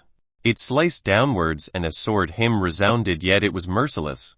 Like an intruder entering a forbidden area, the saber treated it with no mercy. Furthermore, it continued and split the myriad your continent and all its inhabitants in half. It dealt death to everything. Byi's mind returned to the present. While it felt like several minutes, merely a second had passed. He was truly startled. One must know that intent was incredibly difficult to conjure, even in the Scarlet Solaris sect. Only Anju, a top talent, had formed a seed of intent. This was merely a chance to birth intent, not true intent. And what was intent? Exactly was it born from the mind, the soul, the spirit, or the world? Why was it so significant? Why was it so powerful? Why Byin didn't know these answers very well. Despite forming his own, all he knew was that it seemed to be able to affect essence, making refining saber energies far easier, purer, stronger, and compatible with his physical body. It was like comprehending a type of truth in the world and applying that truth to everything.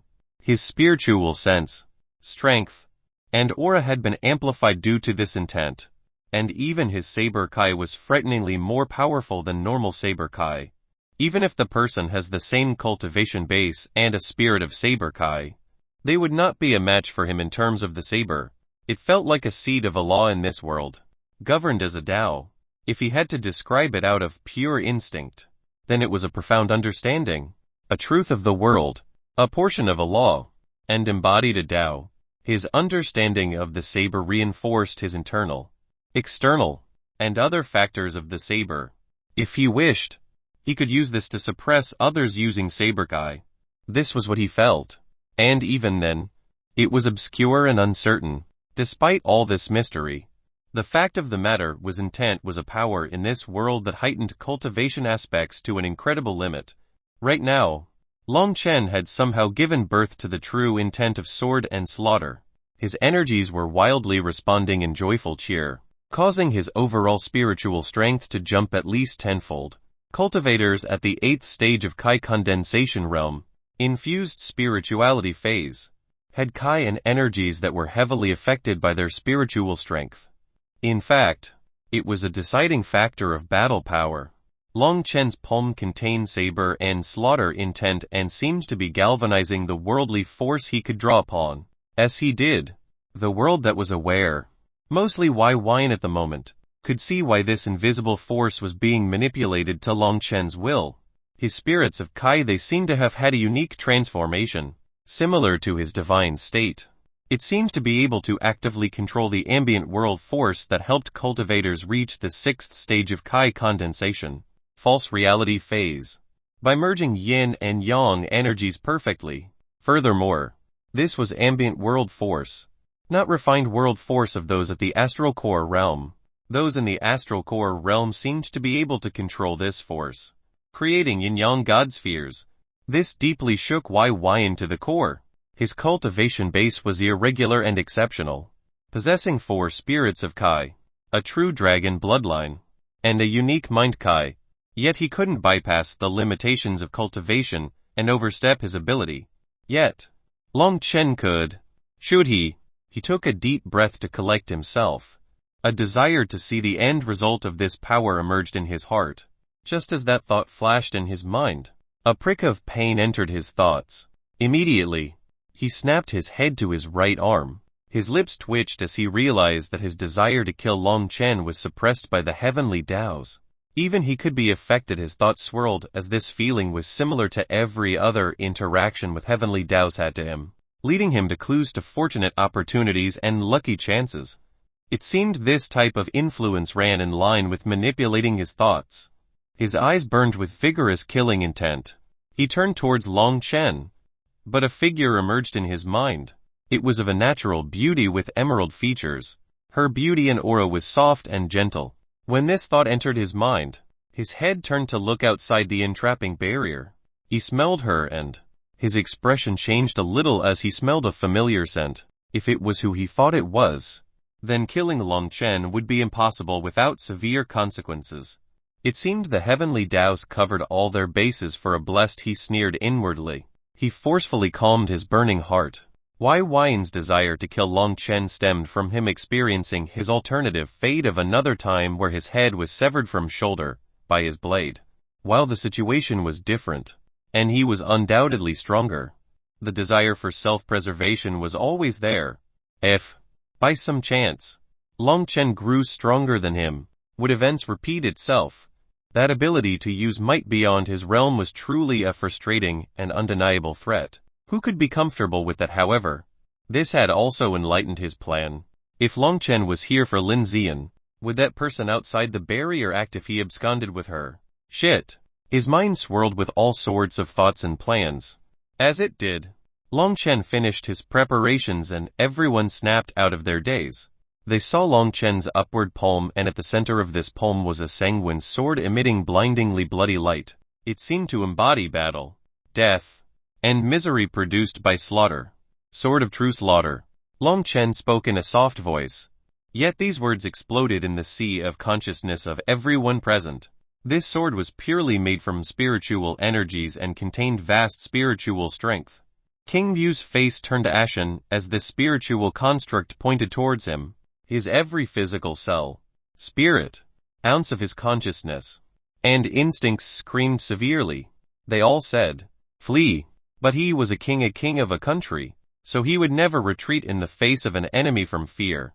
He rather died where he stood, standing straight and true. He would never run away from his enemies within his capital. While this seemed foolish, it was this belief of regal dignity that would be the straw that gave him the right to live. The bloody sword zoomed forward with prodigious speed. It created a trail of bloody light that contained the beauty of battle and death. King Wu clenched his teeth, his heart roaring endlessly as he used his palms to push forward an invisible wall. This was a spiritual spell, so he could act appropriately in response with his own. Royal Wu spell Fortress Gate of the Spirit.